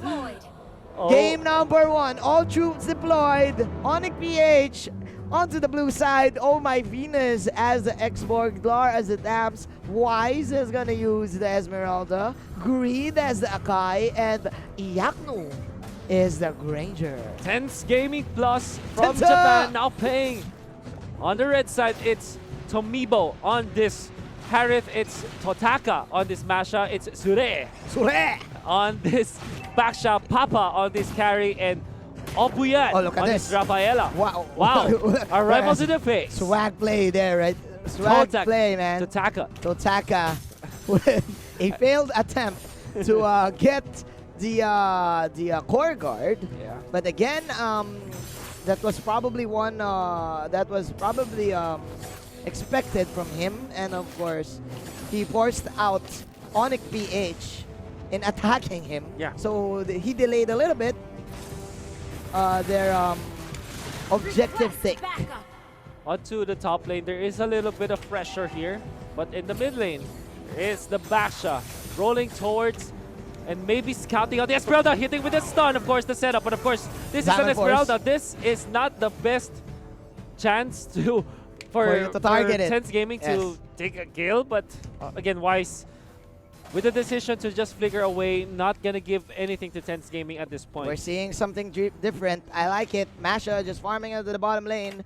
Yaknu and the Akai, Greed, they are taking in the second. Actually, they're cutting out the creeps in Turtle the resurrecting side lane. soon. Meanwhile, Sorey and the Harriet is forcing out and is finding themselves a good team fight because they're setting up for the turtle. This is the Basha. Want to find the members of Onic PH, but they actually back down because they know they don't have the necessary ingredients to take a fight. Yeah. But this is the turtle take from Onic PH. Again, Is nobody has a retribution. Rhapsody actually hits onto the Basha. Basha is gonna fall quite soon. It's quite tacky for this time, but he will be the first blood this time. Manjin. Okay, here we go. Half health is the turtle right now. Tomedo, Harriet pops that Zaman Force. Those are the fire stakes coming in from the X-Borg, and the Akai will fall. It's Japan leading this one. Papa is falling low. No, it's actually the Philippines because Tomedo is falling low. Quite a confusing a confusing clash we're having right now. Both of the teams, they don't know who to target. And man, the turtle is still alive. The turtle is still alive indeed, but not for long as it will be taken by Tense Gaming. 2-1, getting the kills against Onic PH. Let's see how they will follow through. This is the U-Mobile instant replay. We're gonna see the amazing plays from both teams. There's just a lot of zone control, however, from Gaming Plus. Yeah. For Tense Gaming, because they have the Harith, and you know that They have the Tekken Harith. should not be fighting under the Zaman Force. You're definitely right. Plus, you have the Rafaela heals, the blessing, the holy blessing, which gives you extra movement speed to for you to move around the Zaman Force. Exactly. And man, Tense Gaming they definitely won that specific skirmish right there. Sorey baiting out all of the skills from Onic PH. It's a little bit of scouting here from Sorey on this backshot, spotting out some movements of Onic PH. But I don't think that Onic PH will actually fight this. You have to take note. There's still no turret dropping by the 4-minute mark, despite having the Masha as well as the Harith. Yeah. And you kind of don't want that to happen to Tense Gaming Plus. You still want to secure your objectives early on. Yeah, right. Down the bottom, Oh My Venus with this export. This is a support export, by the way. 4 minutes in, both of the teams just controlling their lanes, hoping to immediately reset. Papa. Hoping to immediately reset the round 2 of the objectives. Meanwhile, there's going to be a clash in top. Oh, Weiss, the Esmeralda tanks up. 2 of the members from Tense Gaming Plus. You have this Rafaela, Basha, and Harith chasing down Weiss. Want to chase. But I don't think this is good for Tense Gaming Plus. They should not be over chasing the members of Onic PH. And you definitely don't want to chase an Esmeralda, especially if you're a Harriet, because she will steal all of your shields. Meanwhile, Tutaka wasn't able to defend his tier 1 tower. Still, Tomedo and company, they want kills, they want pickups. That is Lar dying in the hands of this Harriet. And okay, so Tense Gaming are now backing off.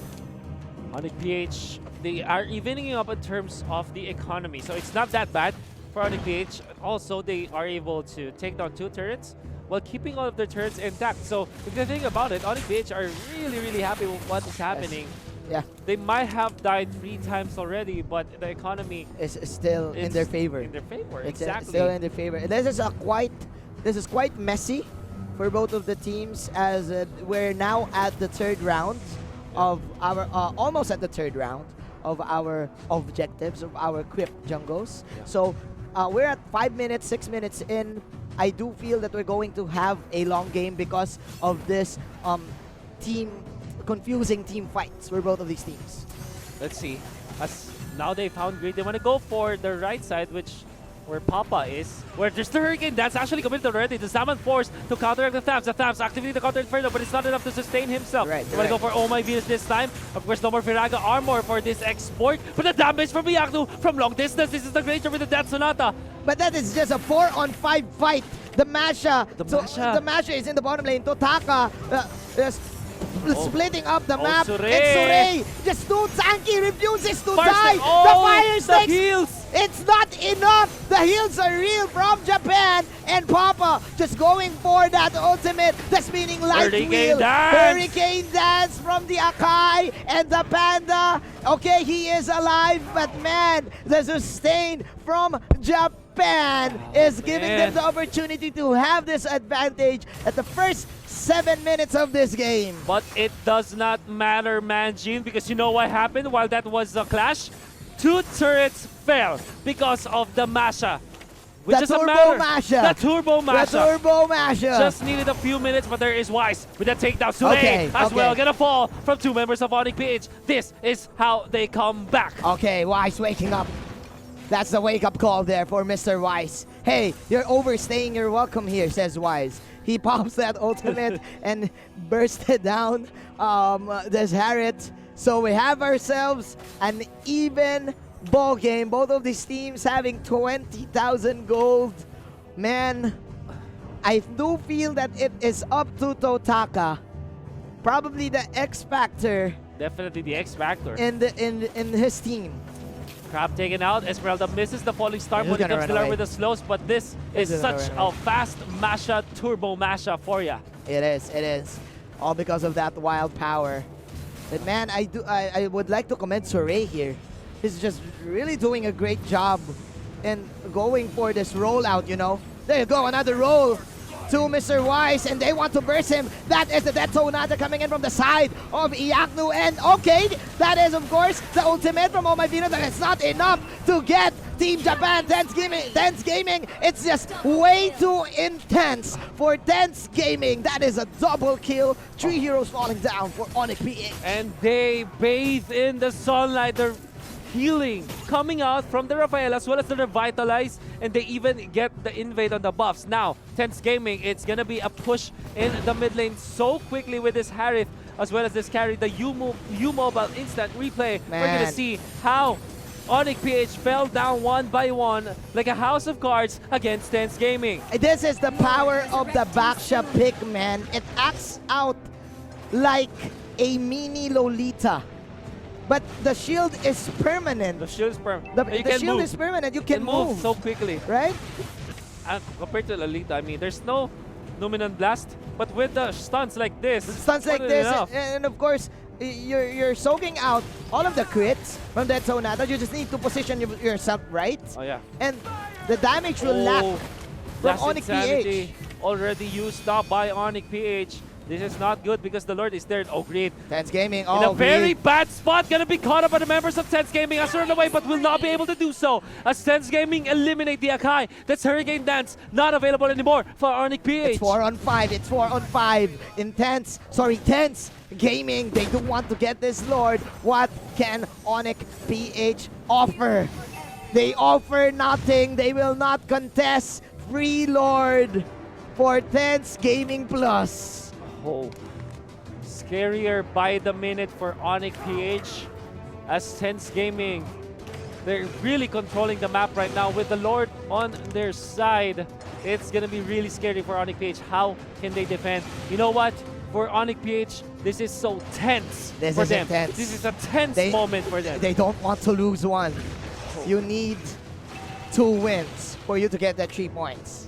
And if you lose one here, your best point yet will probably 4 points? around 4 points, and that's not enough Yeah, 5 points maybe if you get the 2-0 Yeah. in your if next ever game. in your next game. Yeah, But also right? that goes to Tense Gaming, right? They Same need to goes, win. yeah. They need to win as Need to much as win. possible, that they can get either in the upper bracket or the lower bracket of the playoffs. Again, bottom 2 teams for each group will be eliminated. But before that happens, it could be a clash here, Manjin. All right, let's see. That is the last insanity for Oh My Venus to survive this gank. Soray shielding. Acts as a shield. Actually, they're he's not definitely ready. the shield. Onic They're PH. not, it's not done. That is the arrival play coming in from Onic PH. Esmeralda. 38 seconds into that timer Oh, no. from this side of Tense Gaming Plus. They are knocking at the doors. That is the burst. Oh, look at Those the are Basha. bursting, Turbo doing Basha. the work. Turbo Basha. It's Japan, but Onic PH with a comeback play. Shut down from the Granger. Shut down from the Rafaela. Tupedo is still alive. Oh, He the is Hurricane alive. Dance. Hurricane Dash trying to push him from the base. But again, it's not enough. The damage lacks. Oh my The goodness. damage lacks. 4 heroes die for the side of 10's Gaming PH. Oh, it was so close. But it was so close. Tomato is still here. He is Tomato. alive, the only one left. Oh, the turret falls. The turret Now they're falls. chasing him. The The hero. They have the damage. It's a wipeout on Onic PH. Wiped out. They stand strong. They lose the battle for sure. But the war isn't over. The war isn't over. Onic PH, they're still standing. They still have one inhibitor. Up top, a tier 2 turret as well. And they keep their base intact.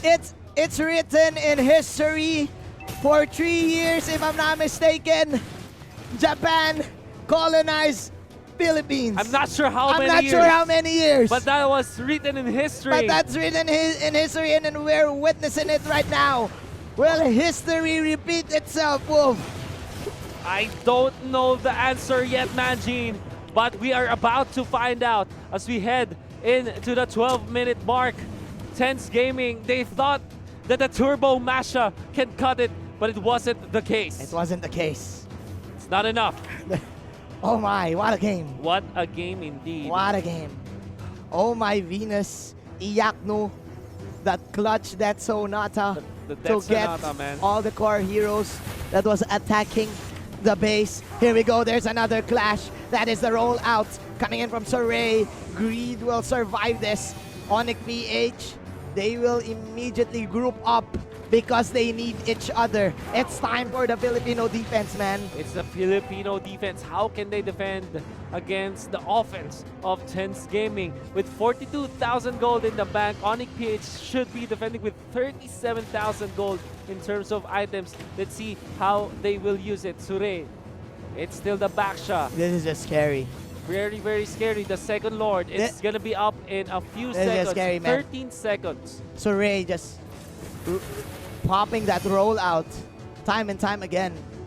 Dude, Lord resurrecting it soon. is the Tokyo Drift. The Look at Tokyo this, Drift. The Tokyo Drift, Israel. I wonder if you know how you live in Tokyo. 3 heroes here for the side of Onic Oh, PH. nice. But that is the arrival play coming in for the Filipino squad. Hurricane Dams is not Dance. here. 5 heroes from Japan. Here we go. Cleaning house. Double kill from this Harriet. And the Tokyo Drift is online. It is on it, and it comes once again, looking for a target, but they don't have the minions. It comes the Masha, very low in HP, but does have the immortality, and of course, he's very quick in terms of attacking. How can Onic PH defend? It's the Salmon Force, they jump in forward, the Masha just wants to go for the base, and Japan will take game 1.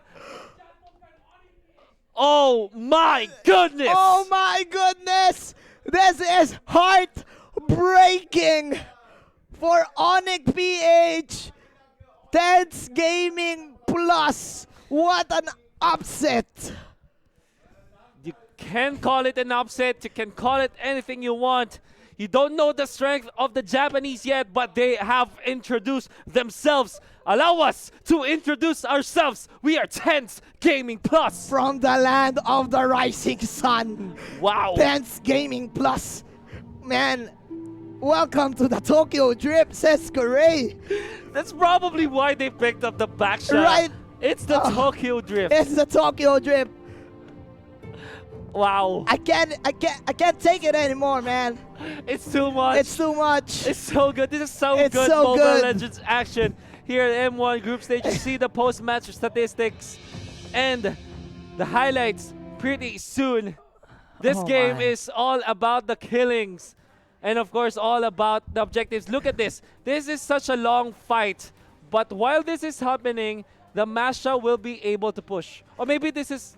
Oh, okay. I'm This is talking it. about the next clash. This is the next clash, of course, but Oh my. man, Look at the Masha with the arrival pace, man. yeah. What an unorthodox way of Tense Gaming using the Masha arrival, like Yeah. you said in the first part Yeah. of the game. Plus, sorry, dude, just all out. Tokyo it's Drift. just Tokyo Drift. literally Tokyo drifting Tokyo all throughout the map. The map, All right. So baiting out ultimates. you have to watch out for the next clash. So this is the very long clash, and already Masha is able to take out a turret, right? And this is such a fight that Onic PH lost because they did not have the Thams this time, and the Masha was available, so it was technically a 4 versus 5 fight. Yeah, man. And the zone control coming out from the Basha, the Yes. Zaman Force, as well as the Rafaela, it was enough. This is the first attempt Yeah. of Tense Gaming to take down the base. Look at the Turbo Masha, but it's not going to be enough. Onic PH still showed resilience against the Japanese. Yeah, man. But it wasn't enough It again. wasn't enough. This is just way too strong. You have the Basha sustain whenever he goes for, whenever he has the first kill. Plus, with the help of the Holy Blessing and the Revitalize, like you said, added sustainability. Yeah. So, the Esmeralda cannot steal shields. Yeah. Because even when the even with the Star Dance, man. Look at this. He tried to go in, but what they did was to immediately go for the Esmeralda. When Wise comes in, they say, oh, it's go time. It's go time. Let's take down their damage dealer. Yeah. And without their Granger in that fight, they immediately lost. Yep. And they know already, Masha with the help of the carry, Turbo taking Masha. out the turret. Turbo the Masha. pace, and Turbo Masha plays from Tense Gaming, and the Tokyo Drift. Tokyo Drift. It's online. It's online. My goodness.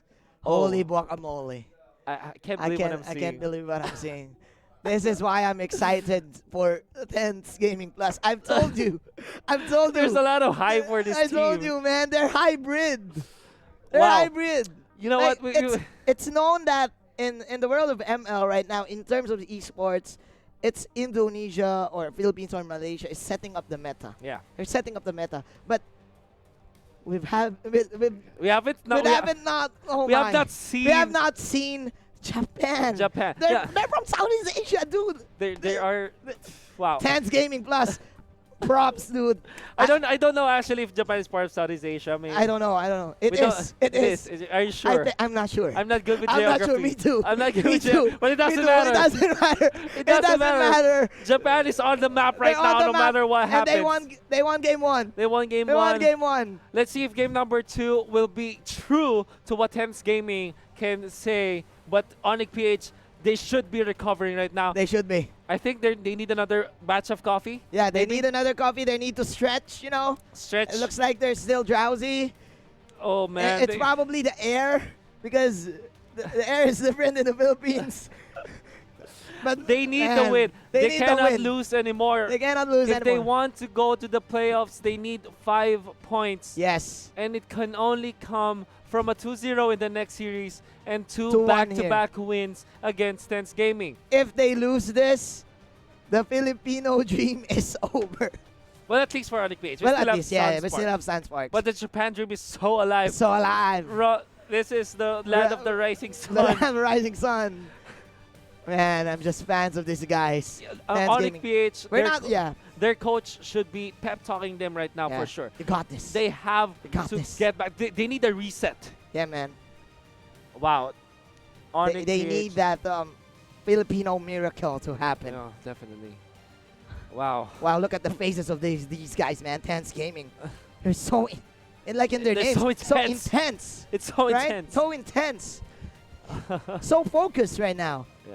But that's what you need to do, right? Yeah. You're in the big stage. You are being watched by hundreds of thousands of people viewers. playing Mobile Legends. Yes. Against top teams all over the globe. And with that game #1 victory, they know that they're on the right track. They're on the right track. And look at Oh My Venus. Oh here. My Venus, they need to regain the They need crown. Hey, guys. Hey guys. We got this. We got this. I got this, please. Please pray. Get back to your roots. Get back to your roots. We're the first one early on MP. All right. Right. And Y says, okay. Okay. Then why is it okay? Okay. Got this. After this, I will drink tea. I'm hungry I'm right hungry now. right now. Look at Greed right now. He's not even pulling off the thumbs up. Oh yeah. He's not even doing the thumbs up anymore. It's all about. It's all about focus. It's all about ikuze. It's all about ikuze. Ikuze means go. And the What Japan what other Japanese phrases do you know? I forgot, man. After a year forgot. from Japan. After a month. After a month in Japan. That's my favorite word, ikuze. It means go. It means go. All right, let's go. Let's go. Ikuze. Game #2. The draft is Your almost team going to be the is same for banning. Tense Gaming, banning out the Kufra. Onic PH maybe looking to ban out the Hylas and the Grak once again. All right, all right. This is clearly a respect again from team Sense Gaming. If they run the backshot pick, Kufra is exactly what they need to ban because it's a direct counter to that backshot. Oh yeah, maybe. So that's why they are focusing heavily on taking on what they're comfortable with. I'm excited to see another backshot, to be honest. Me too, me too. The Tokyo The Drift. Tokyo Drift. Oh my. Tokyo Drift. Oh my. I just can't. I just can't. Okay, Onic PH, they're taking their time. They're taking their time in banning out the hero. Who do we ban? We're gonna ban. So Your the Grak team once is again. banning. Yes. And Yes. another Hylas perhaps. So it will be the choice for Onic PH. Tense Gaming, they show that they are not afraid of the Esmeralda. They also show that they can use the Rafaela and Onic PH. They should know how to answer that kind of draft because Yes. Onic PH also they run it. Your they run team it is perfectly well. They are comfortable with it, so they should know what they will be using. So There- this could be a Harris ban, by Yeah. the way, for Onic PH. There's the specific difference between the the Estes and the Rafaela. Your yeah. team is What you picking. do with the Estes, you bait out the ultimate, the Blessing of the Moon Goddess, Yeah. and then you immediately disengage. But the difference with the Your team Rafaela, is Yeah. picking. her Holy Blessing is not an ultimate. Yeah, it's Right? it's very spammable. It's very spammable. So as expected, they did ban out the Harith, but Xborg team is their is choice, picking. and now Onic PH can go for the Esmeralda and Masha. I like how Tense Gaming are picking so quickly against Onic PH. Look It's at- immediately the Lilia. The Lilia. They are smiling right now. Oh, they're above the They're clouds. above the clouds. Leaning above the clouds for sure. All right, Your there you team have is it. Picking. There you have it. Welcome Basha! to Tokyo Drift. The Tokyo Drift. Tense Gaming Plus. Sorry. Tense Gaming- Gaming Plus. Have Threatening, Baksha this time. threatening Onic PH with their first phase of picks. This is looking scary. Oh my Venus. Man, I've never seen him like this. Yeah, this is definitely not their comfort zone. It's not. Chango. They will get the Your Chango team this is time. So banning. I like this a lot from Onic PH. With the Masha and the Chango, all they need is the Hylos. Maybe Tense Gaming should look to ban out that hero. Yeah. Whew. Oh my. Okay, so Onic PH, they have a lot of burst damage. But man, again, the shields from the Baksha. Yeah. If It's- you position yourself Yeah, good, actually, you you're definitely correct. neglect all of this The Baksha upcoming shields. damage Yeah. from the meteor shower. It's like Lolita, but on steroids, mini, right? yeah, mini Lolita. Your team Yeah, mini is Lolita. banning. So the Akai is gonna be there. And look at this guy, not even thinking about the Yeah, trap. very anymore. unfair. Yeah, They not banned out the even Hellcurt thinking. once again. He's thinking about his lunch, you know. Yeah. What should I be What should eating? I be eating? Some nasi goreng, nasi lemak. That's It's 11, Lolita. Maybe the choice for Onic PH instead of the Hylos. It kind of does the same thing. Yep. For Onic PH. Yeah. This is looking scary for the Filipino squad. Like, my heart says Lolita. PH, but man, team is Tense Gaming picking. Plus is just putting on a show. Oh yeah. Cho. Oh no. Oh, it's Oh a no. show. This was that This is is the killer. Taijutsu. This is a Taijutsu. Taijutsu. This is a Taijutsu. And Rafaela is back. Onic PH, Oh, what is no. their answer to this? This was the hero from the previous series. Yeah, from the previous It's the Cho and the Baksha. So, what we're seeing right now is... Estes. Oh! Okay. Okay! It's on. Okay, it's on! The Pinoy The Estes. Pinoy Estes! The Filipino Estes! The Filipino The Estes. Filipino Estes versus the Japanese Baksha.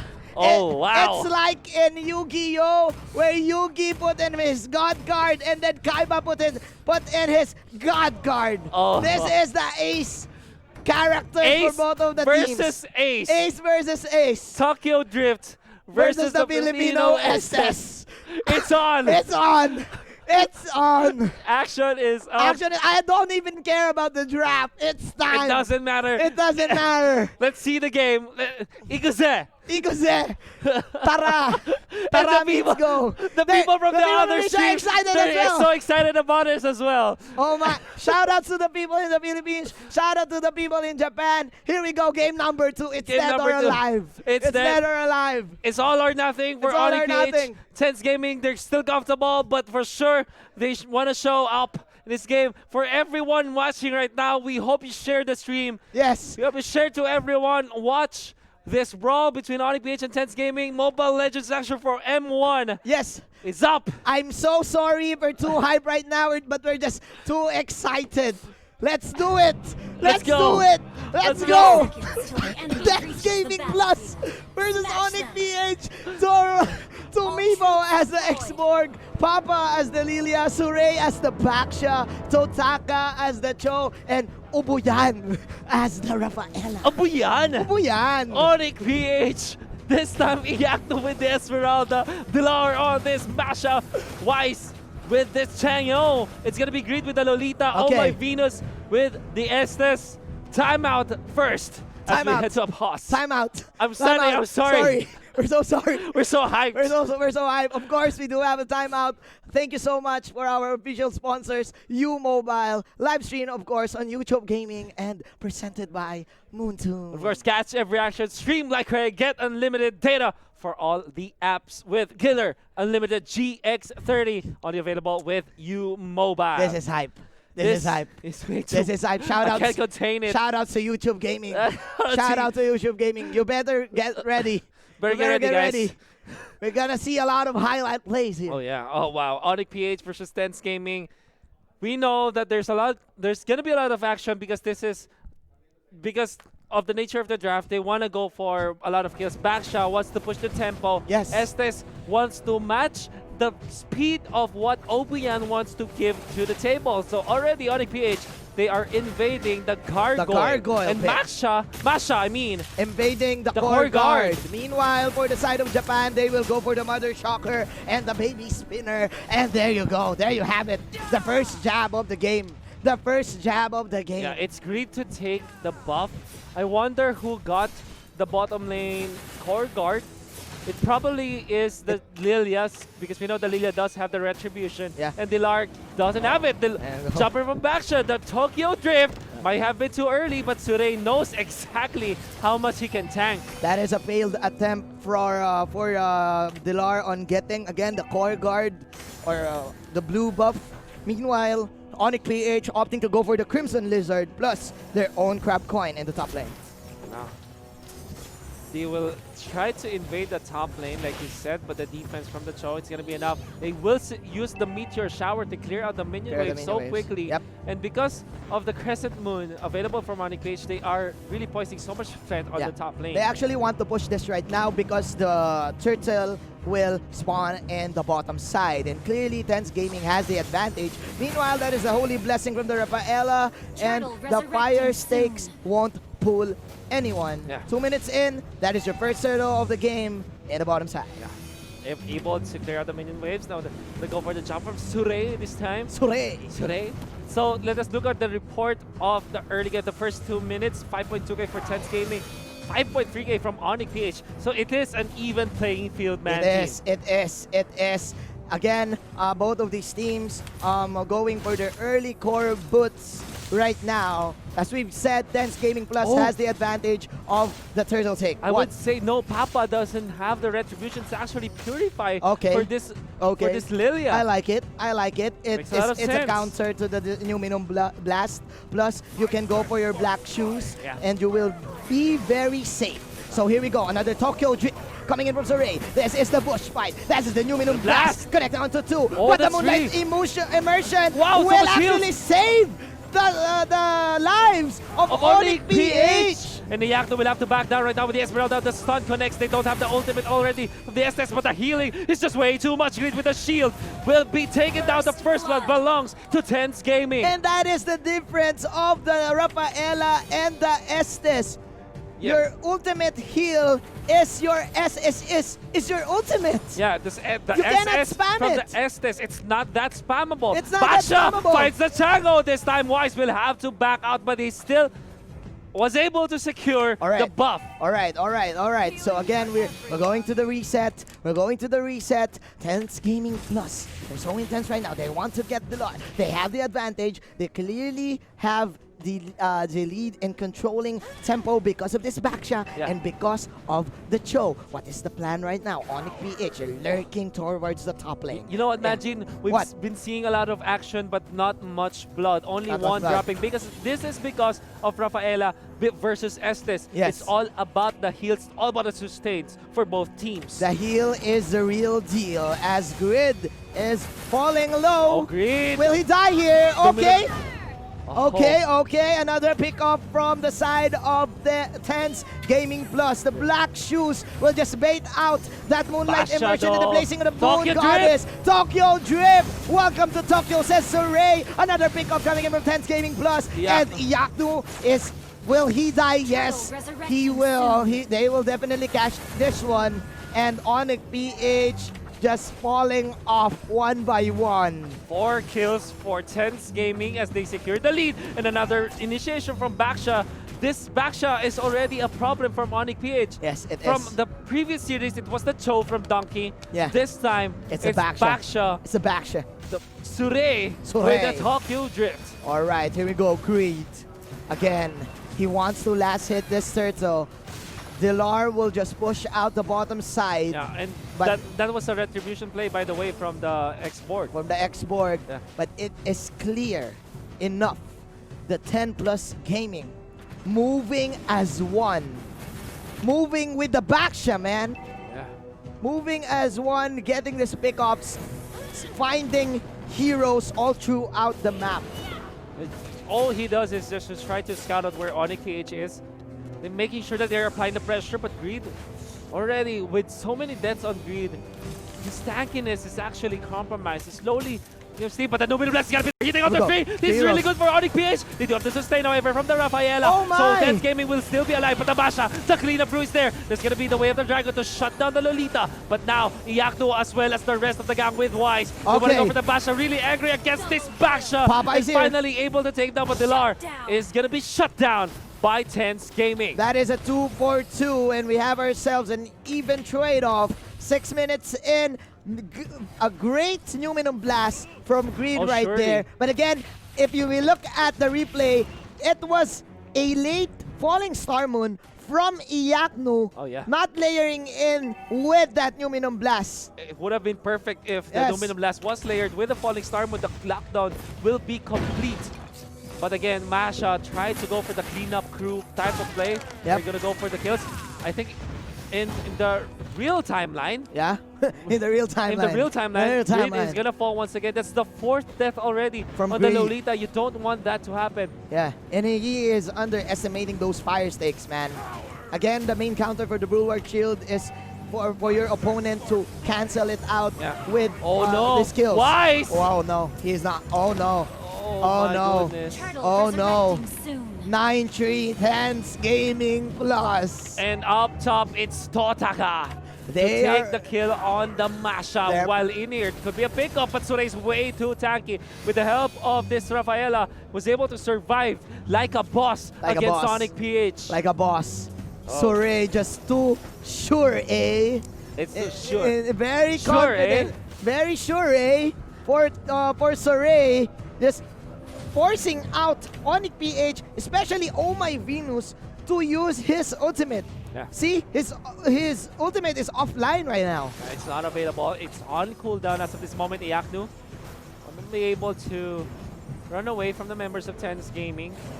But they still are staying in here. I think they want to contest this. But oh no, Greed is already caught in a very bad spot. Will go down first. No more Numinum Blast available for Onic PH. Iyaknu going 1 versus 1 against 4 members of Tense Gaming. Iyaknu Warrior staying the full star to retreat. The overdive coming out from Tense Gaming will not get anything as Onic PH will just back down. Papa stole. He stole the buff while it was happening. While the clash was happening. That's how confident he is. The control from The Papa. control from Papa is real. Oh no, another stun coming in from Saray. Here we go. Man, the sustain is just real. They need to get this Rafaela. One way to get this Rafaela is just for you to dive him. You need assassins. Wise. Clearly, Wise. they don't have it. That is the flicker from Wise. And that is the last Insanity coming in from Fado. The glimpse, the magic shockwave is enough to burst. Oh, but Onic it comes Yakto. PH. It comes the retreat, but they are actually receiving so much damage. So able to take him down the bottom part of the map. We will see Yakto falling low as well. This could be a wipe, and it will be. It Tense is. Gaming. They've cleared up Onic PH. Can they finish this? I Can don't they know. finish this? This is the U-Mobile instant replay that we are seeing. You see Tense Gaming pick apart the members of Onic PH, really dissecting them, and without Onic PH moving as a unit, they fall one by one against the members of Tense Gaming. Tense Gaming put themselves in the map. Papa is just doing too good right now. Having the Winter Truncheon gives him more mobility to dodge out the Falling Star Moon, the Meteor Shower. Dude, if you are up against a Rafaela, again, you need someone to pick her out or to probably separate him from his allies. But how can you do this if you have the Baksha in front and if you have a very slippery Cho that you cannot get? Nominum Blast, right? Getting nothing but germs at this moment. And now Totaka with the retreat, there's the way of the dragon under the turret. And now Greed able to run away with the mashup, but that was scary. That was indeed for scary. Onic PH. That was scary. Oh my, the Filipino Estes. Can it fail right now? Okay, Dilar. Okay, welcome to my town. Welcome to my town. But Saray is here. The great escape. The great escape. Dilar. The great escape. Oh! Papa hitting with the second skill. And of course, taking it home. Now Basha, the Tokyo Drift is here, catching one member of the members of Onic PH. They're running. The rotation is just too fast, coming in from Tense Gaming Plus. Immediately with the snap of an eye, they're now in the mid lane. Yeah. They're now in the mid lane. That's how fast they can move. That's how fast they can move. Because of the Rafaela movement speed bonus, that Lord is up top. Onic PH, they're gonna scramble 5 seconds with the mashup will be available, but the Cho is already up for Tense Gaming. They use the Meteor Shower to clear the minion wave. Is this the last stand? That is the Revitalize. Here comes the Revitalize. Luminum Blast. No, that is a Luminum Blast onto the floor. Wow. But again, one hero will fall down. The Masha will fall. And Onic PH, 2 heroes will die. The way of the dragon. Way of the dragon. Ikuze from Tense Gaming Plus. The Filipino dream from Onic PH. Is it over? Japan again. History repeats itself. 2-0 for Tense Gaming Plus. With everything that they have, they pummeled it down against Onic PH. They had the better initiations, they had the better movements, and the better rotations against the Filipino team. And they immediately, I think this should be it, they eliminated Onic PH from M1. Even when Onic PH still has got one series, it left, yes. It doesn't almost matter. Impossible for them to reach to the top, unless of course Tense Gaming will lose all of their matches next. Yes. But that will mean that Team Russia will advance. So it's almost over, man. It's actually over. You don't want to get straight 2-0'd. 2-0s if you're wow. in this group stage. That's a fact. That is indeed a, but of course, Japan. The dream is alive. The dream is alive. They've stepped. I like it. Into M1 without the knowledge of everyone about them, and now they've performed well. It seems like they look like a top team. I'm excited to see them go up against Evos Legends. Evos Legends. And this is the team to watch out for. Oh, definitely. Like, wow. They have actually a perfect draft. You have damage from the Lilia. Lilia has the mobility, so she can survive alone. Yeah. You have armor from the X-Borg. More armor, more sustain from Saray. Yeah. Plus, you have extra movement speed from the due to this Rafaela. And so, all of your stats It's like game sliders, man. Oh yeah, All your stats are complete. Yeah, definitely. You know exactly what you want, and you want all of those ingredients that you just said. You want a little bit of everything, but if you look at the Japan's draft, they have almost everything with the top sliders, like you said, and they played so well. They always invaded the composition of Onic PH, the map. There was a stalemate in the early game, but come the mid game, after the laning stage, the members of Team 10's Gaming, they just pummeled down Onic PH. They always went in their faces like this. If you look at the highlights, you will understand the tempo control of Japan. They always go up against Onic PH, and you know what? This is the fight where they dissected the members of Onic PH. Exactly. And 10's Gaming Plus, their lineup doesn't even need those early game buffs, right? If you're gonna think about it mathematically, when they scale in the late game, it's very hard for your team, no matter what damage you have, to burst them down. Because they don't even need a Lolita to shield out all to soak all of the damage. This is the team to watch out for, man. Definitely. Surrey and the Tokyo Drift and the rest, 19s to 7. 10's Gaming Plus. I'm so excited to see the other games that they will be having. I want to see more action. Onic PH, unfortunately, will have to bow out of this tournament. But still have one series later against the Russians this time. Well, but it doesn't matter. It won't matter for them. For them, but maybe for Team Russia, we don't know. So that will be the second series, and people from the other cast are actually looking at us, and they're actually looking surprised, and we're all surprised about this. We're surprised about it. Yeah. Thank you so much for Onic PH. Oh yeah. Still, the hype is worth it. The hype was worth it. The hype was worth it. Yeah, it was incredibly hard for them, but they still put up a fight. I want to hear actually from our players from Japan. So please, interviewer, take it away. Thank you so much to all the casters here. Fantastic work. Here I have Obu Yan with me. Congratulations on your win against Onic PH. And how are you feeling today? 今日の試合はおめでとうございます。気分はどうでした？ありがとうございます。気分は最高ですね。It's been feeling very good right now, like the best. Definitely. I'm pretty sure, a lot of people were definitely surprised by you guys' performance here. One of the fan favorites here, Onic PH, getting taken down 2-0 from you guys. Can you tell me a little bit more on how about your team, as well as how long have you guys been playing together, and how are you able to achieve such a feat? オニックに対して2-0も勝ちまして、みんなはどうやこのチームの組み方、そしてどのようなトレーニングをしましたか、そういう感想をお願いします。オニック PH に対しては2ヶ月前から綿密に作戦を練って、メンバー一人一人の、使っているヒーロー、特徴、あとは、こういう時にどこに動くのかっていうのを一人一人それぞれ研究して、今日の、ピックに至って、もう自分たちの思っている通り動いてくれたので、勝つことができました。Okay, so they actually been studying the team, the Onyx team, for 2 months prior. So they actually know all the routes, the tactics for each heroes that they pick. So they just counter pick the heroes and use them wisely, and that's why they actually won the game. All right, I like that. And at the same time as well, there's this one question I have to ask here. Based on the drafts, so 2 games in a row, you guys picked the Baxia out for Surrey.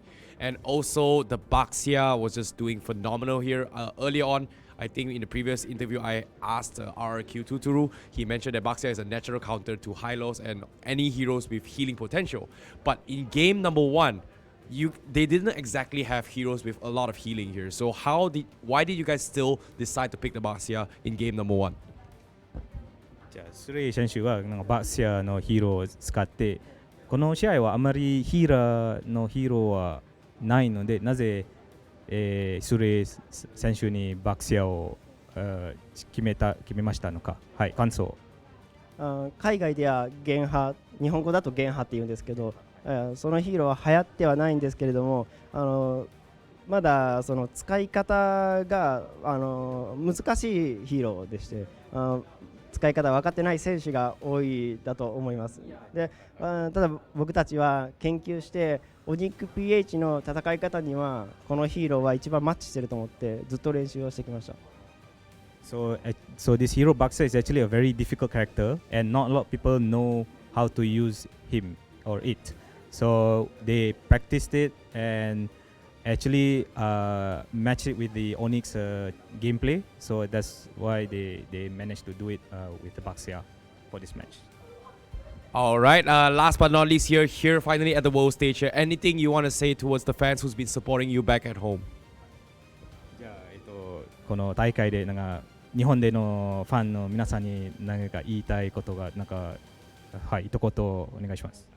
そうですね。日本の、M1 の予選から、一本も落とさずに日本代表になって、もちろん M1 の世界大会でも一本も落とさずに優勝してきますということを宣言しておいたので、もうその通りにさせてもらいます。So even in Japan, we have not lost even during the group stage. So even in this M1, we will continue to win and not lose, and hopefully we will win M1 for this tournament.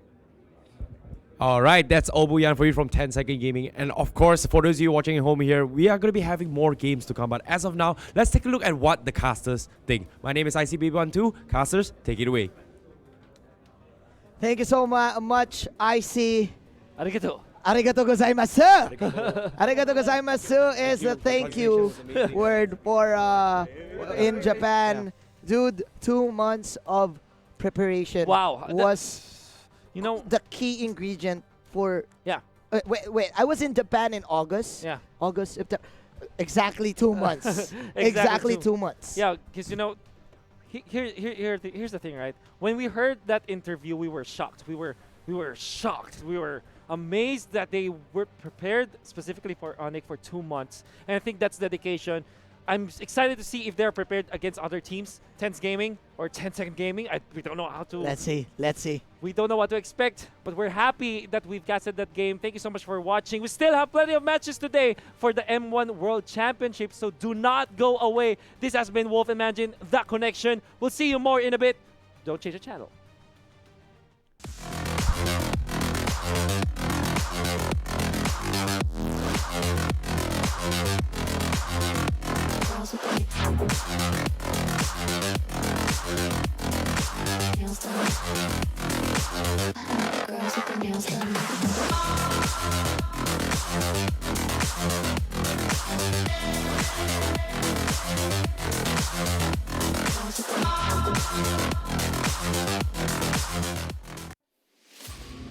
They told us that it's just a game.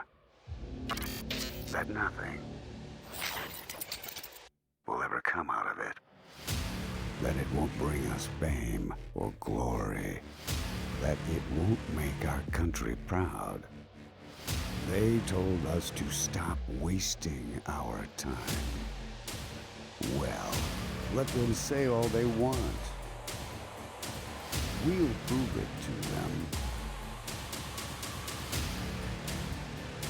We'll be the champions.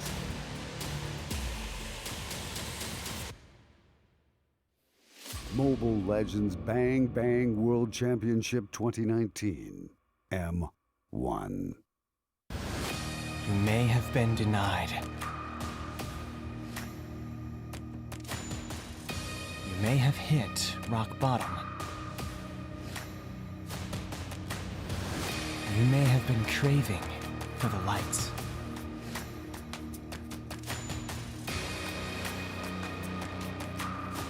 Now, all strive for one goal. Taking that life of the Akai as well. There picks up the jump on the Esperanza. Put your hands together for the champion. Do you have what it takes to be a champion worthy of the highest glory?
been denied. You may have hit rock bottom. You may have been craving for the lights.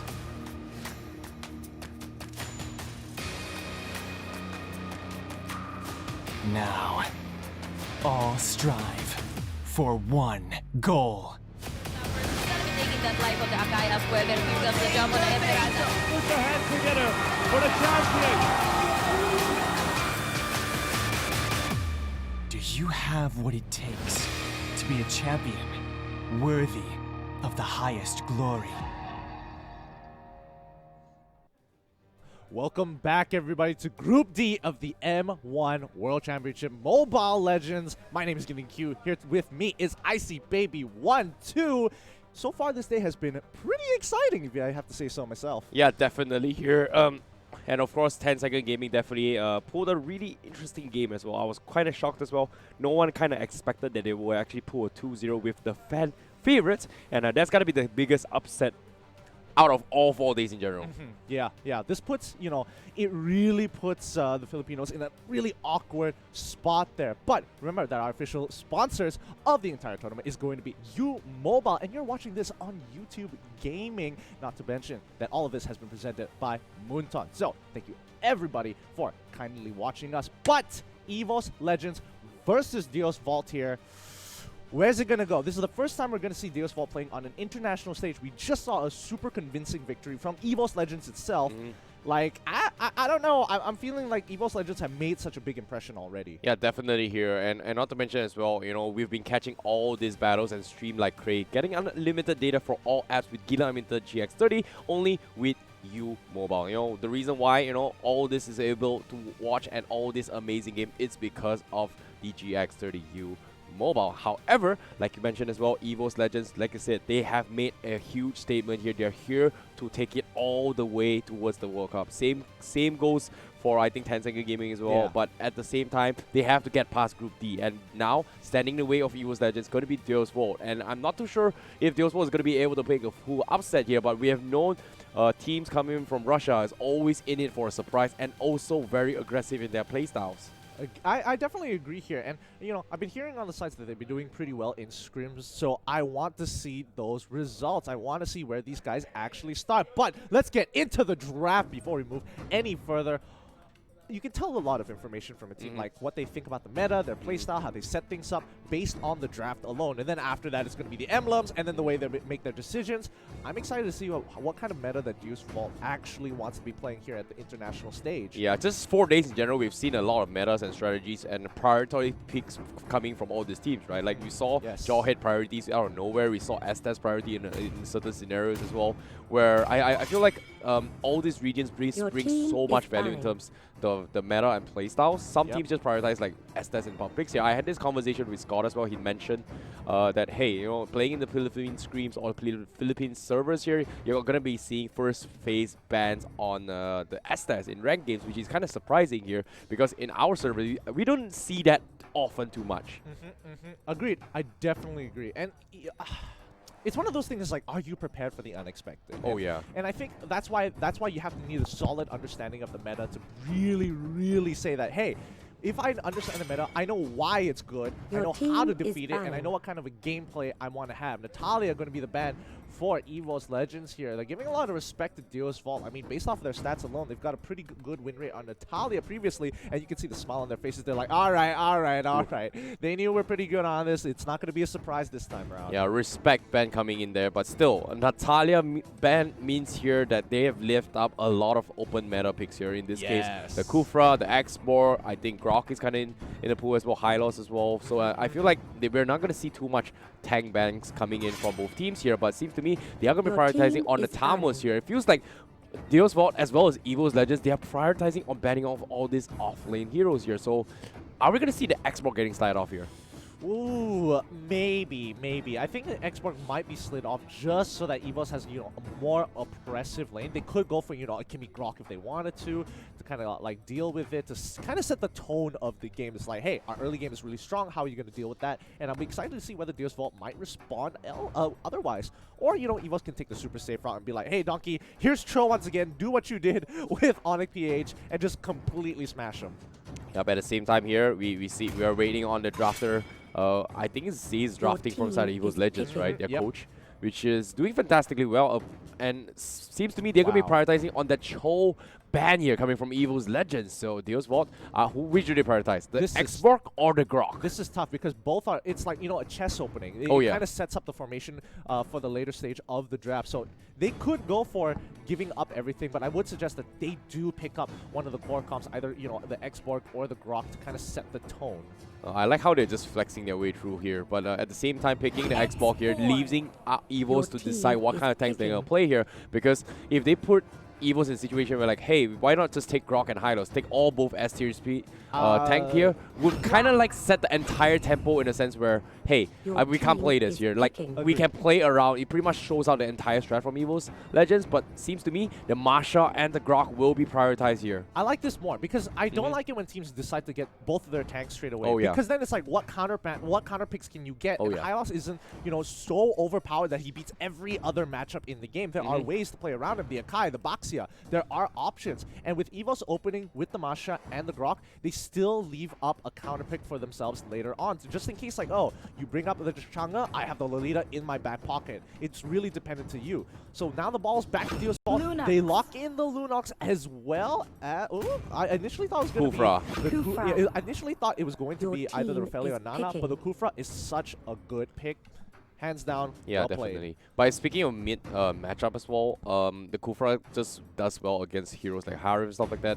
But at the same time, we've seen Harif, you know, didn't do too well against a Kufra matchup as well. Like, I mean, like, in normal public games here, you expect the Kufra to storm the Harif, right? But sometimes we did see a couple games where the Kufra struggled to actually control against Harif. You talked about it a few days ago, yesterday as well. You said that, oh, just one pixel here, it's hard to block it. He just dashes out and, you know, a little bit of fast fingers, right? Yeah, agreed. And I'm surprised. Both teams are completely avoiding both Esmeralda as well as the Harith. Like, they're waiting for someone to either snag it up first and then go for the other. It's pretty interesting. Both haven't picked them in.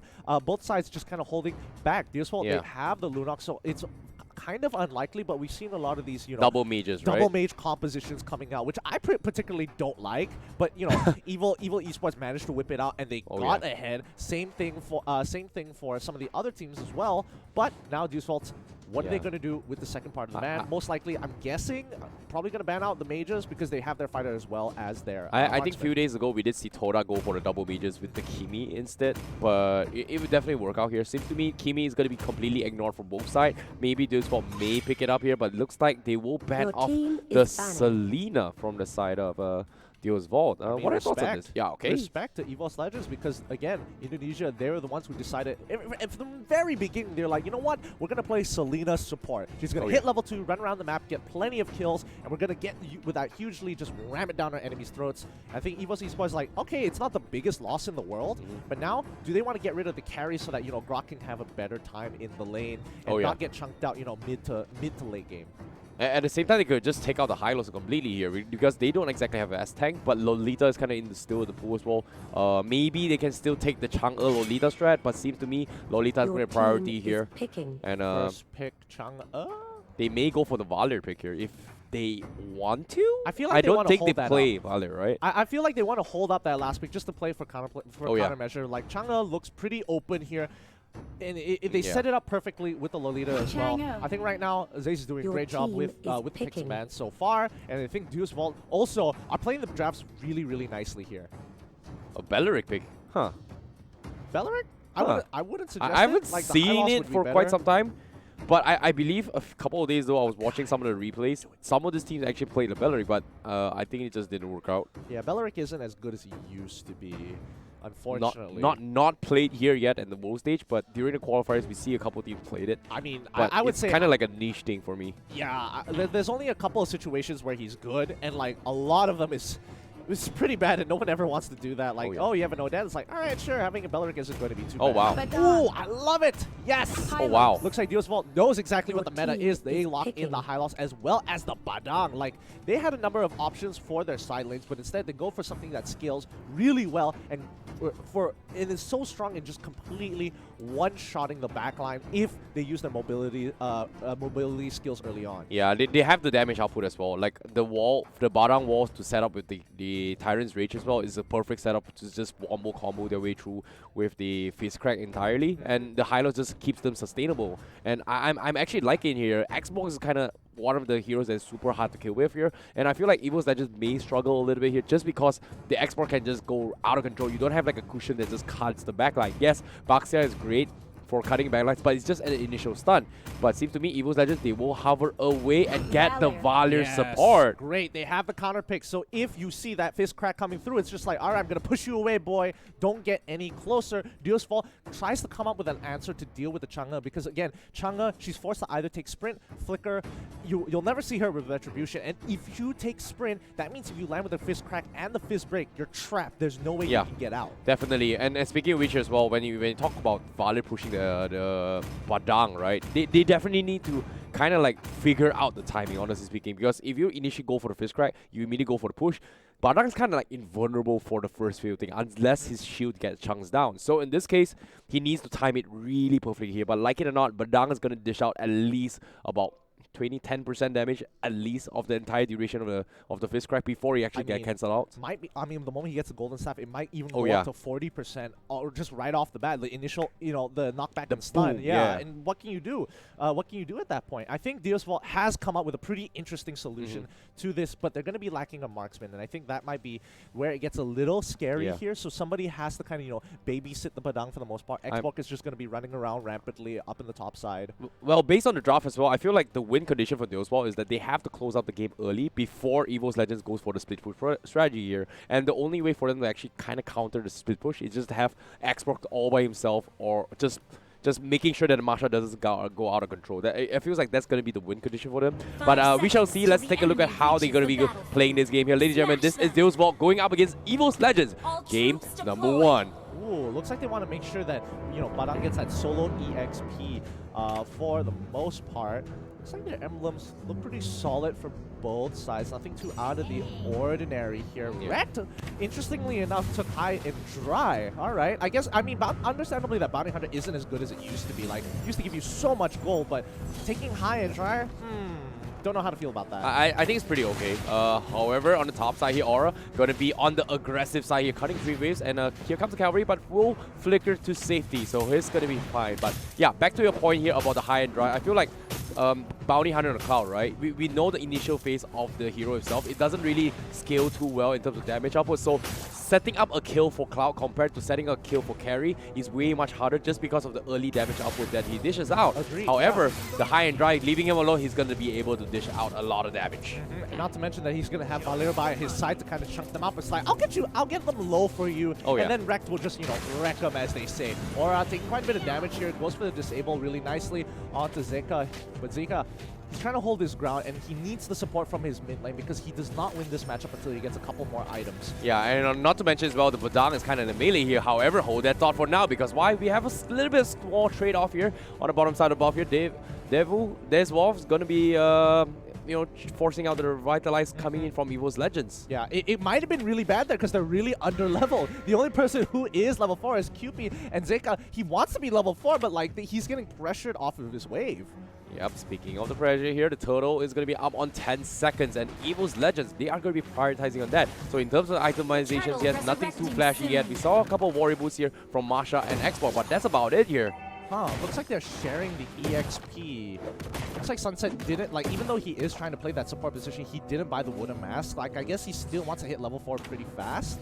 Zeka, on the other hand, he decides to get the roaming item to make sure, like, oh, he knows that this is not a winning matchup. He's going to be under leveled, so one way to easily catch up is with the Wooden Mask. Yep, starting off here, we can see DeVu trying to go for a zone. Here comes the wall coming from Evos Legends, but no one has pretty much hit 4 except for Kupi as well as the Masha and maybe even Rek coming from Evos Legends, but they do not want to come in here, but the Kufra catches off Luminaire, and that will be first blood. Meteor Shower coming in, but not going to be able to do anything about this. The first mistake of the game, he tries to flicker out of the bouncing ball. It's just like, nah, you're going to stay right where you are.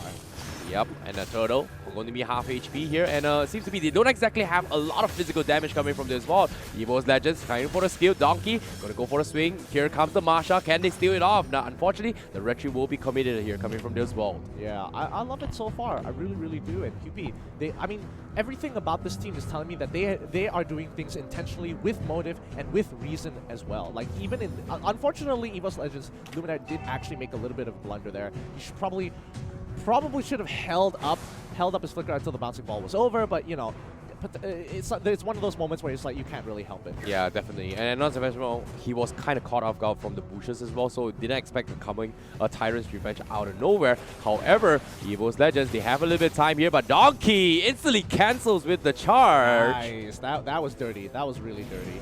Very quick reaction here coming from Donkey. And I mean, that's why I really say that he is one of the best players in the tournament alone. Like, he may be playing a tank role, but like, he makes you appreciate your tanks when they're playing it like him. Yeah, I even made a story with Scott as well coming from XCC Sport. He said that, yeah, Donkey is one of the best tanks in the world.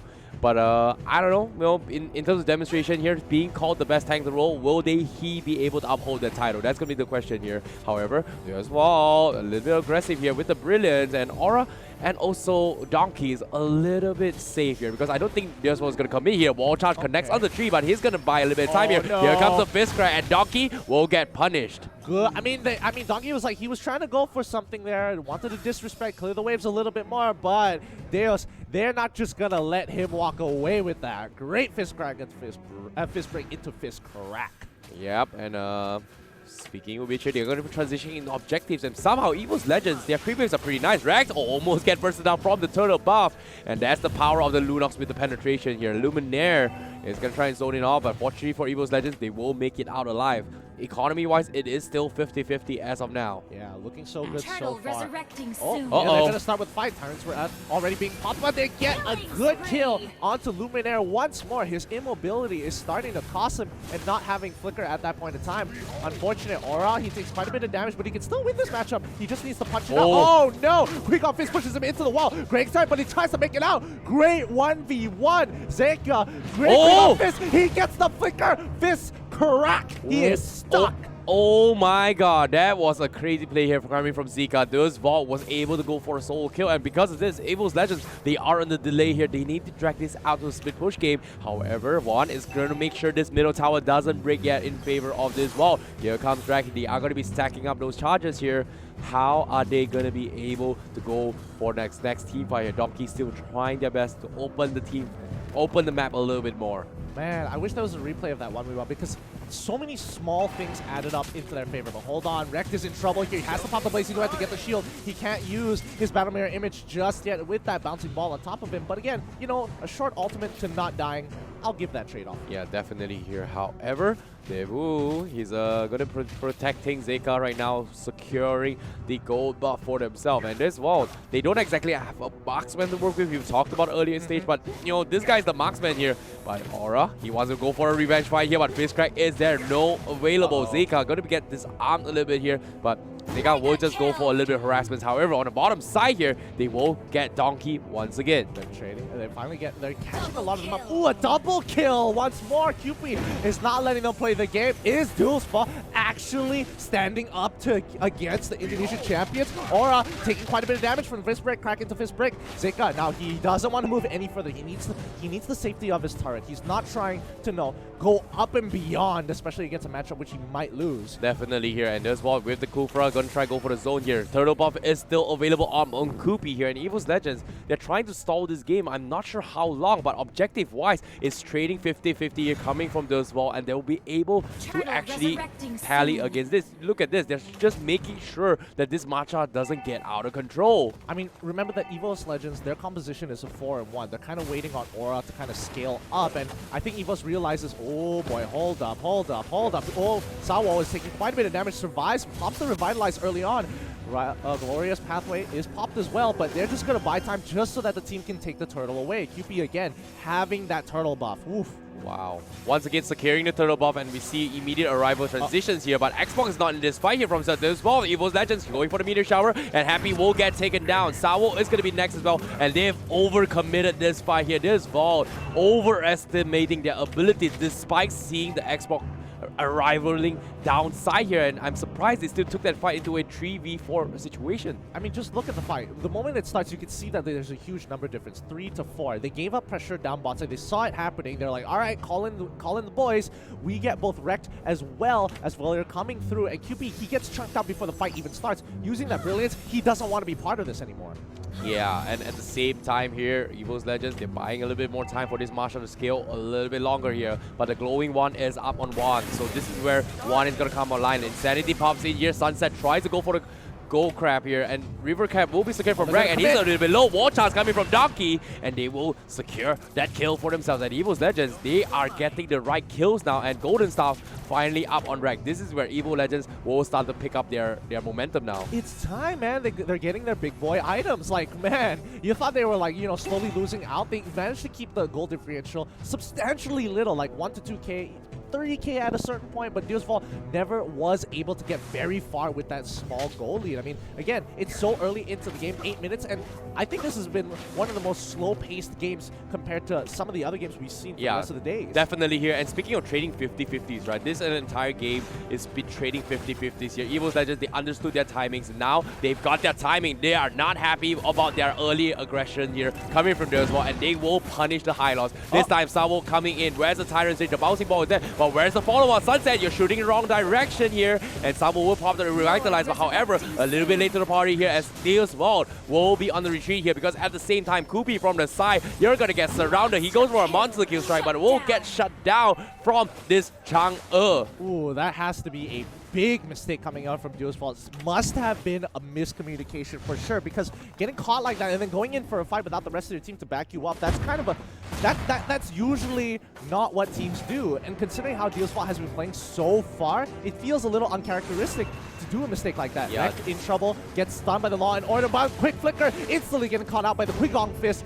Zeka nails another one. Nice consolation prize there coming from Deus Vault, taking down Rek here. However, the Lord has been secured from the side of Evos Legends. This time they have the lead. They are going to press the advantage here. Deus Vault, like you said, a little bit of small mistakes right there, just to a little bit saturated in terms of team fights, right? I'm surprised they split up in 2 different fights. They weren't in a situation to take a team fight. Hylos were kind of caught off rather early as well. Yep. There was just no follow-up. Yeah, and this just netted Evos Legends just a free Lord. It's like, wow, I didn't expect to take Lord this easily, especially considering the timing. And I think Deus Vault was aware of that timing, but got punished instead. Yeah, I know you guys is not on screen, right? I wanted to point out a little bit of microplay here. Donkey was actually wall blocking the Lord to delay the push here, to try and sync up with the creep wave who's coming down from the downside here from the Marsha before actually pushing this phase. However, now back into the team fight here. One going dived on, but DeVu, they are on the retreat here. Revitalize has been popped up. Evos Legends, they want to fight against this, but here comes Aura,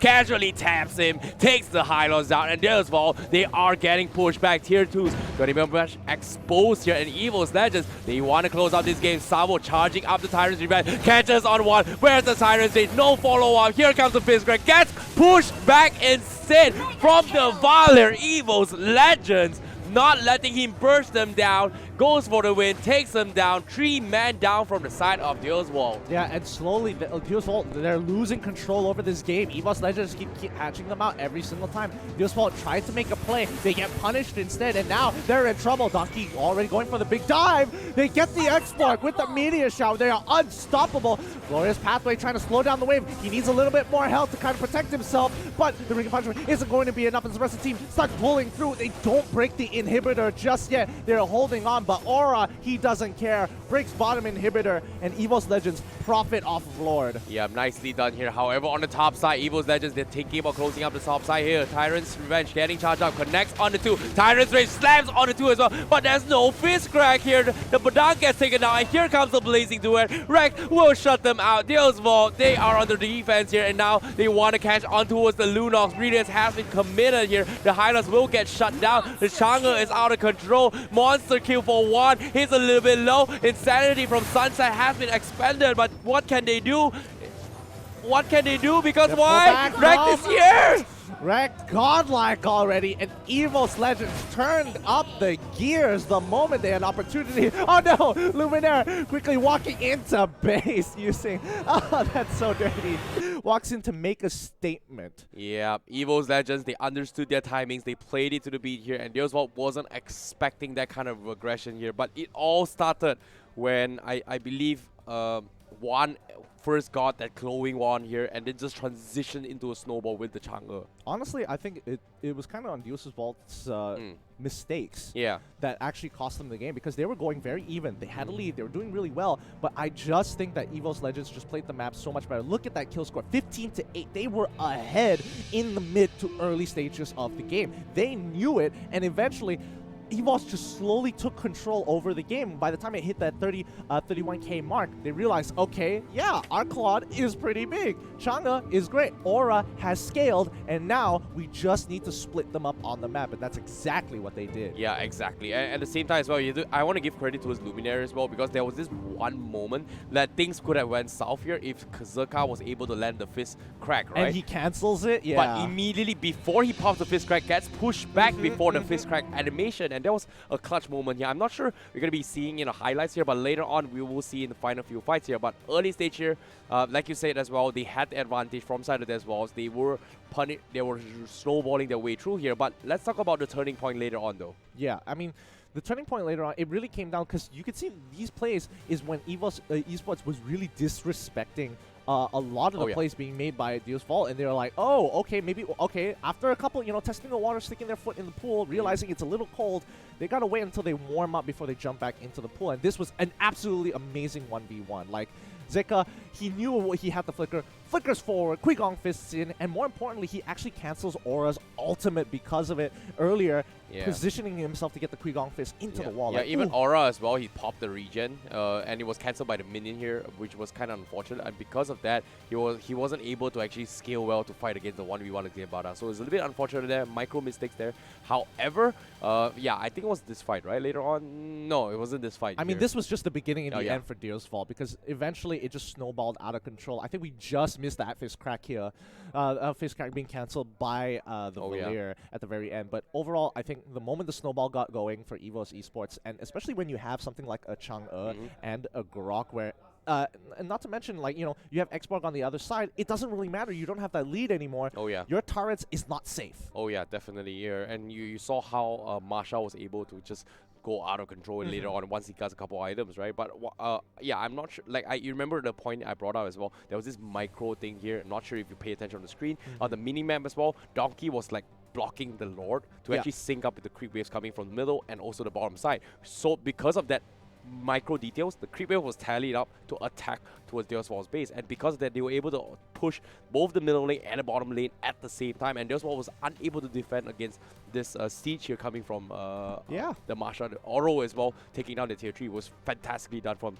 Evos Legends. High level minion wave management. I think it's just a great way to kind of sync it up using that Guardian's Barrier as a more effective tool compared to just like, oh, you're just blocking off your enemies from making escapes, forcing out flickers, yada yada yada. But great play overall from Evos Legends here. Deus Vault need to kind of think about what they're doing, because I think they're number one, their draft was great. Their draft was absolutely great. They were holding up, waiting for the counter picks. They almost drafted very similarly to Evos Legends, where they kind of hold up, wait for them to go for something, find their linchpins, and then look to punish. I think one of the toughest part about the Badang pick was that early on, you're going to be able to scale well, because we all know the timings up on fighters are relatively early compared to marksman, right?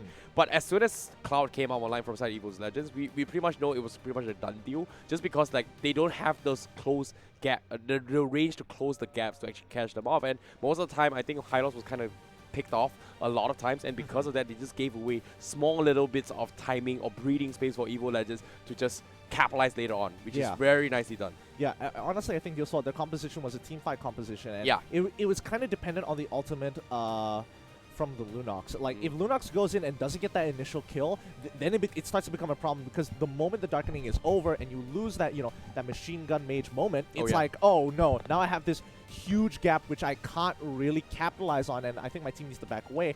I honestly think that Evos Legends played a great game just playing around that ultimate alone. Yeah, definitely here as well. And you could see from the early stages of the game here, DeVu has been looking for fights after fights, right? Evos Legends has been dodging all those fights completely. They just don't exactly commit a lot here. We saw a couple of overextension. You talk about disrespect in a way from a side of Donkey, right? But from my perspective, it's more like, yeah, the whole point of having Donkey just go out of control is to open the map, and he forced a lot of commitments here in a sense where, hey, pop all your ultimates, fine. Like, let's say the Fist Crack comes in, the Lunox Brilliance comes in, the Darkening comes in, right? You kill the tank, fine. As long as my core is safe, that's like a 30 to 40 second cooldown window where it just lays that, hey, my marksman, farm, they have no ultimate, they're going to be fine. And in this case, it feels like they're trading very smartly, but at the same time, they learn to salvage their situations really well. Yeah, I think they avoided fights nicely. They were playing around, making sure that, Lunox, she was already like 5-0 during the mid-game. It's like, okay, maybe we don't want to deal with her just yet. Let's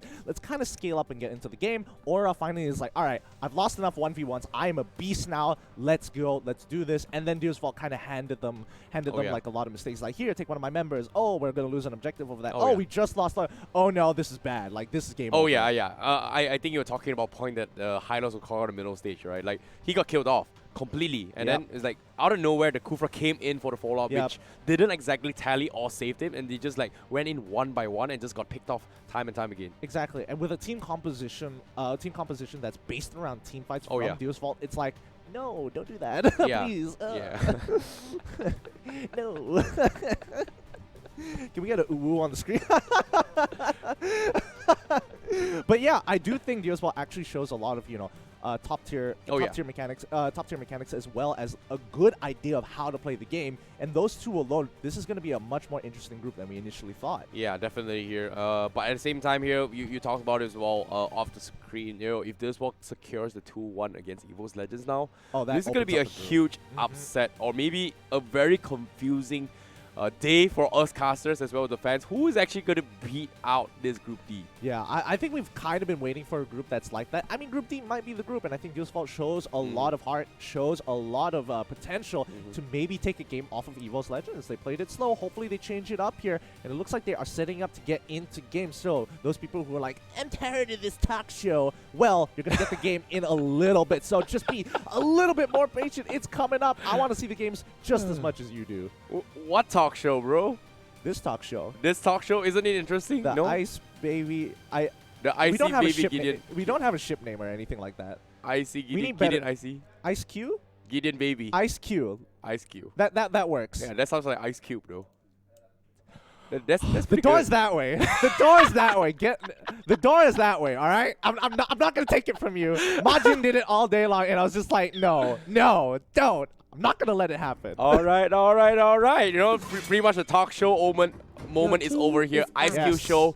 Now we're back to Icy Baby 1-2 and Gideon Q for you for game number 2 in this draft pick here. And once again, first phase ban on towards the Natalia, and we're respecting duels towards Natalia. I'm surprised. I kind of want to see the Natalia just kind of like what happened. Yeah, what happens if you let them get it? Like, how good can this Natalia be? Exactly. Right? Yeah. Like we saw a couple of games back. I think Toda played that. Remember that game where they had the Masha, and also I believe it was the... What was it again? You literally have it written here. Oh, no. Yeah, you literally have it written. Don't worry. You can look through it. We'll get back to that. But yeah, so far, like, having Natalia banned is kind of throwing off the stats a little bit. It's like, there's not too much information out there on how good Natalia is, especially in the international stages. But, let's see. So what was it? The Masha and the Hellcurt, right? And the Hellcurt, Yeah, they kind of like split push all the way through from top and bottom. But in this case here, I want to see, does the Natalia give the same effect? Like, just to be able to split push out of control. I mean, if you want Natalia, you kind of have to give up the Masha at this point, because I can understand Helker is, you know, a replacement for these marksmen. Same as, you know, Aldios as well. They both kind of fit that role where it's like, hey, we have great utility, but we can also be the marksman, by the way. True. But speaking of which here, Evos Legends, this time they're going to be banning off the Kimi here, and I'm surprised considering that the Kimi was completely just let off in game number 1, right? So Deoswald is like, are we going to pick the Kimi? I actually like this from Evos, because they know, like, okay, if we're gonna get anything and we first pick Grok, like, I don't want you to have Kimi. Like, let's make that very clear. I like how Evos Legends, based on the first game's draft and second game's draft, where they actually draft according to their opponents here. Like, you see, like, if I take out a tank, I'm going to take out a tank from my side. If I take out a marksman, I'm going to take out a marksman from my side as well. Just to kind of, like, limit or equalize the pool here from both sides. Yeah, that's really good. That's really good here. And, ooh, Claude back coming in from Dios Vault. That really limits the marksman pool this time around. X4 is going to be the first pick here. I think they're willing to give up. They're willing to give up the Grok over to Dios Vault. Yeah, and the Masha pick as well. I think that they have quite a good answer towards how to deal with Masha, right? You got to think about it this way, because if they take Masha, they're giving over carry over to Evos Legends. So now it's like, okay, what can I deal with, and how do I keep this under wraps? Like, there's still the Granger as well, but if, let's say, it's not as bad. It's not as good because why? The reason why, if let's say they force Deus to get like carry or Granger, right?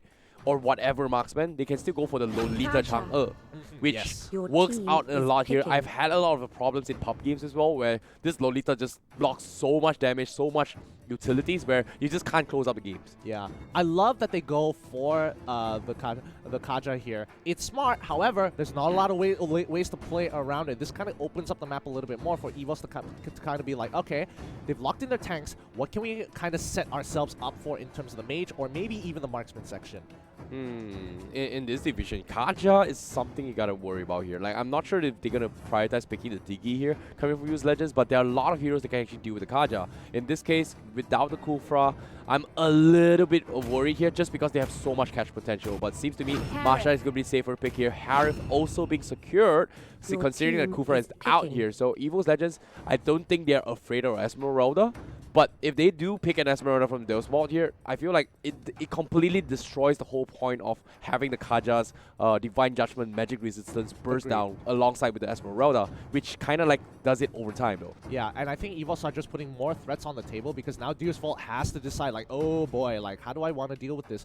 Do I want to lock in the carry? Do I want to take away a counter pick? Or do I want to make sure I have a Badang this time round to deal with the Masha if they wanted to? Because again, they can hold up for the fighter role instead of using him as a replacement for a scaling marksman. It's like, okay, you've got options here. Where does Deus Vault kind of want to point their, their draft direction?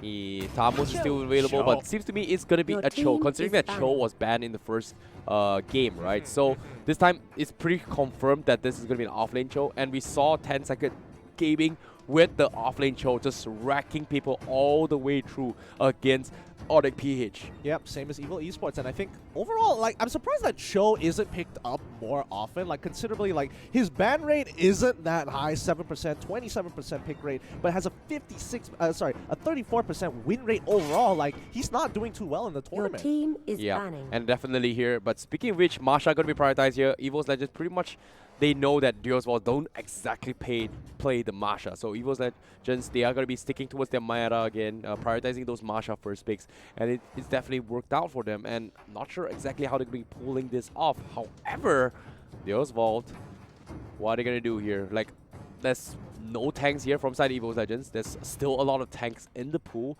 Grok and Kaja, they pretty much just limited themselves. So what kind of tanks do they ban to just kind of like...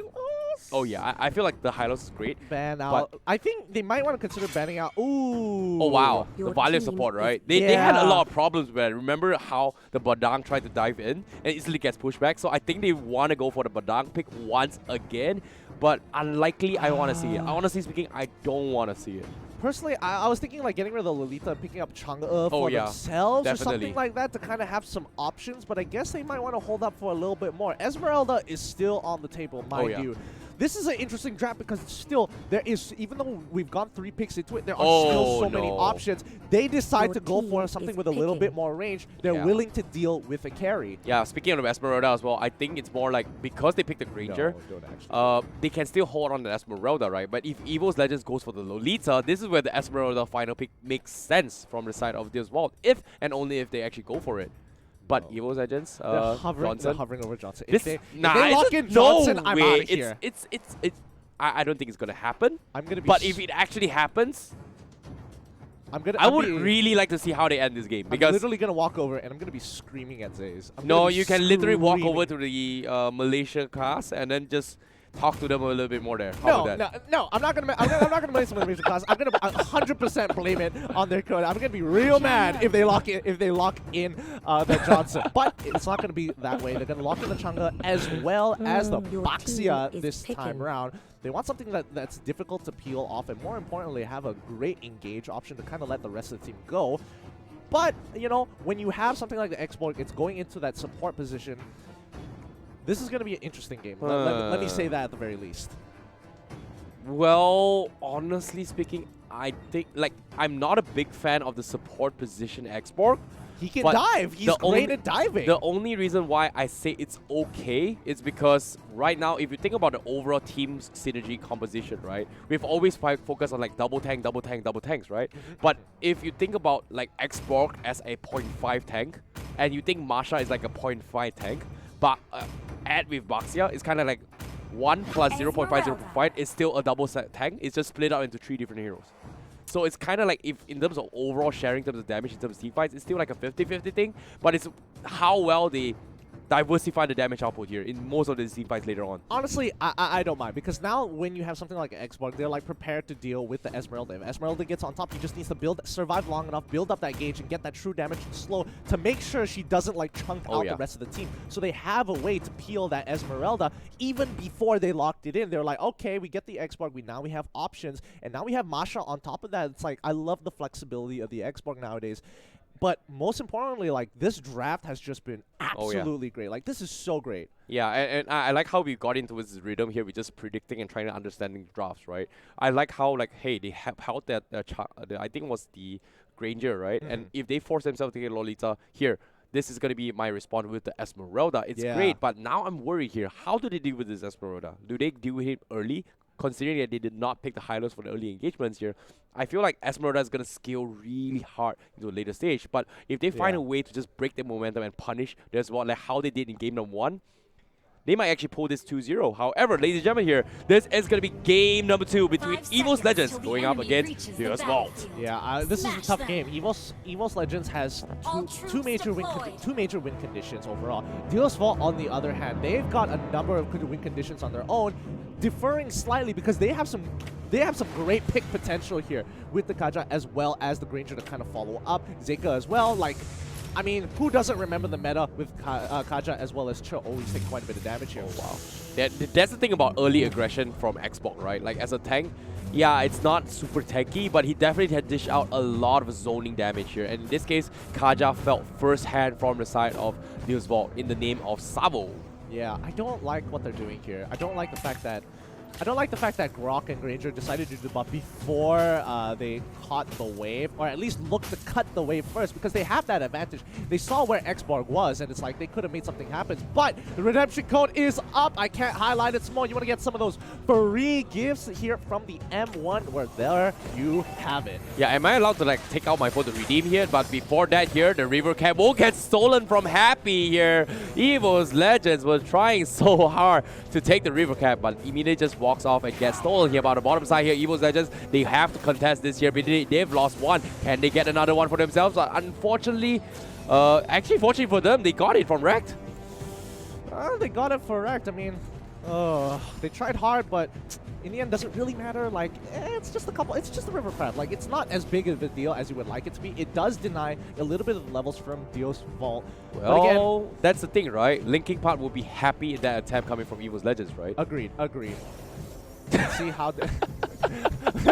We were supposed to not acknowledge it. We're not just supposed to acknowledge it. Well, that was the point of the show. Well, how could you not? Chester Bennington, man, come on. Amen, amen. God bless his soul. But I know. Dios Vault is going to continue to play the game. They're slightly behind in terms of the goal. The River Crab is definitely going to help the carries hit their level 4s a lot earlier than they should have, but they're not looking to force out anything from Dios Vault just yet because, again, they have some great early potential.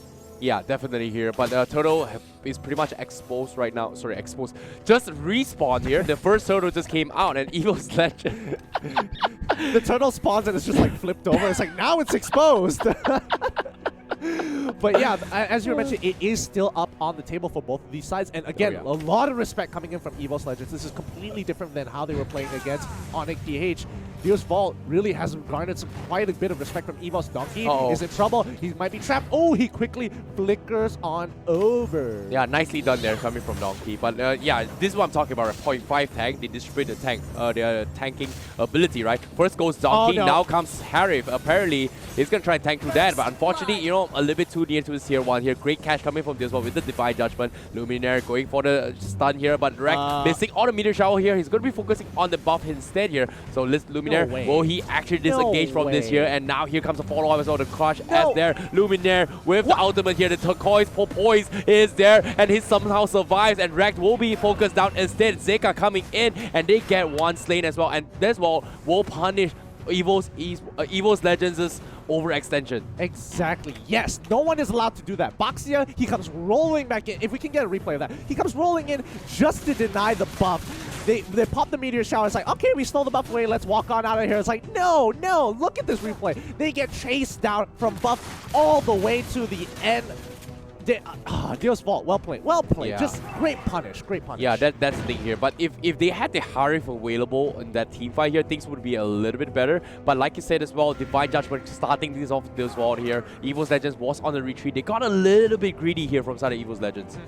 Yeah, I think it was, I mean, it's a smart idea. Oh, yeah. And I think Dios Vault is just like, no, you got to show us more respect. Donkey in trouble, Firaga armor being broken up, but can they get the kill? Ooh, Starfall Moon falls down. Donkey is still alive. He holds on to his crutches. Luminaire is there to peel them off. Yeah, My goodness. That's the thing, right? You saw how tanky he was? He was just like, you know, now with the... You're going there. We're going to gas leaks, cool.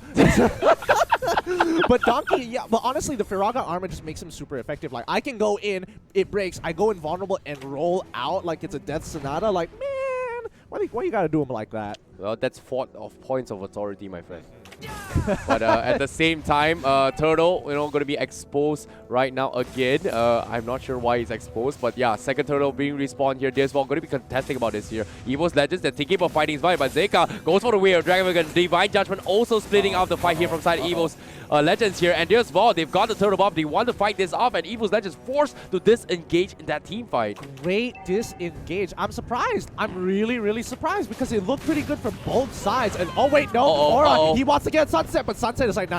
He rondos away, but Luminaire, he's kind of dashing around. Sawa is making sure he is keeping track of where Luminaire is. He's not going to get away with this. He's not going to allow them to get anywhere near Sunset. Sunset, he's going to recall. He's like, nah, don't want to get dove. Yep, Dios Vault here. They are trying to close up this game, but this seems like a repeat in game number 1 here because Evos Legends, they are waiting for the timing here, especially out on Donkey, Rekt as well as One here before they actually go in for the next final kill. But can they drag this long enough here? Because Dios Vault here, they've got 2 Turtle buffs, and the next fight, Turtle is going to be the deciding factor for both these teams potentially here. Like, the thing about Dios Vault that's sort of lacking as of right now is they're not forcing outplays out of Evos Legends. They're just kind of reacting. They're playing reactively. They're making some good decision making. They're positioning themselves extremely well. However, I don't want to see a repeat of game 1. Ooh, Donkey taking quite a big chunk there. Yeah, at the same time as well, they're saving the Divine Judgment for the right target as well. They've done a great job just shutting down One early on here. He's not one death, but right now, One, he needs to scale a little bit better, and that's what kind of like the objectives here coming from Evos Legends. But fortunately for them, they only lose one tier 1 after 6 minutes,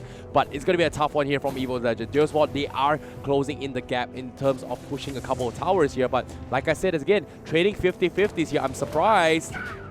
Uh-oh. He doesn't take it. He doesn't take it. Aura has one more health, but then the Jukundo, he might be able to get this kill. He has the Blade of Despair. Aura can't actually win this, even though he does have the Wind Talker.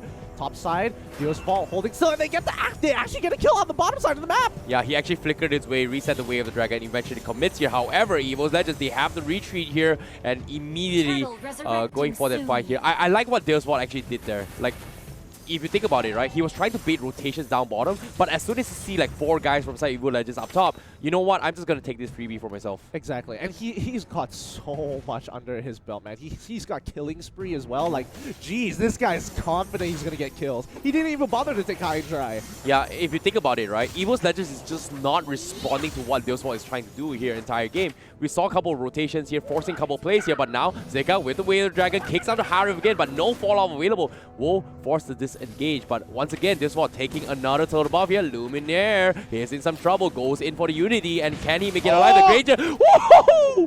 Whoa! The big so shot. That was close. Almost. He dodges it on the whiff. Yeah, and Zeka has to peel backwards as well. He's taking quite a bit of damage. He's waiting for the Way of the Dragon to come back up, and hopefully Aura doesn't get his passive back up to get a second health bar.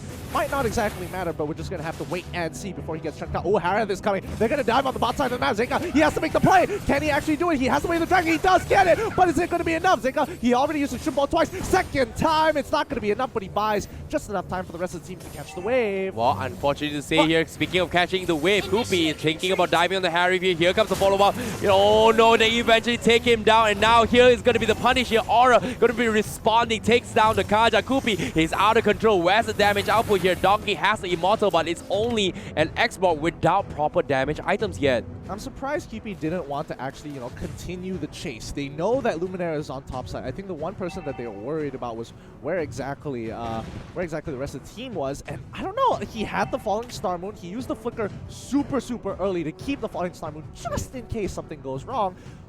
But he doesn't go for it. I mean, he does buy the Feather now. Hopefully, he does make the play. 3K gold lead for Deus Vault. Evos Legends still just, chilling. Yeah, that's the opening that Deus Vault actually needed here. Getting those kills, opening up the map a little bit more here. If you think about it, with the Feather, Koopy is coming up like this is Koopy's timing on the Esmeralda. Deus Vault is going to be able to do a lot of work here. Here comes a meteor shower from the side of Rek. Will he be able to punish Happy? And no, overextending. Here comes the save. But now, the Dev Zone, what a block from Donkey. What a save indeed, but they will force out the Immortal. Will he be able to disengage properly here? However, on the bottom side as well, Zeka rematch round 2. Who's going to come on top? Zeka, you better run, boy. You better run. He has the Jukundo back up. He's going to try it again, but Zeka, he can't disrespect Aura. Finally got a second item. They lose mid lane, and he dies for the team just so they can ensure that they lock down that mid-tier 1. They break top tier 1 as well. That's 2 turrets for themselves, 3-to-1 turret ratios. Falling Star Moon doesn't connect onto Aura, and Aura is going to be a-okay. But I like this rematch here. This is like a rivalry between Aura versus Zeka for quite some time. But now Aura manages to go in for the bike back. Comeback is real for him. However, itemizations here, you can see Genius 1 and Ice Queen 1 up already available on Wrecked here on the Chang'e. I mean, just look at both Aura's as well as Zeka's item builds. Like, he's literally just lacking an Endless Battle. And Endless Battle is more expensive.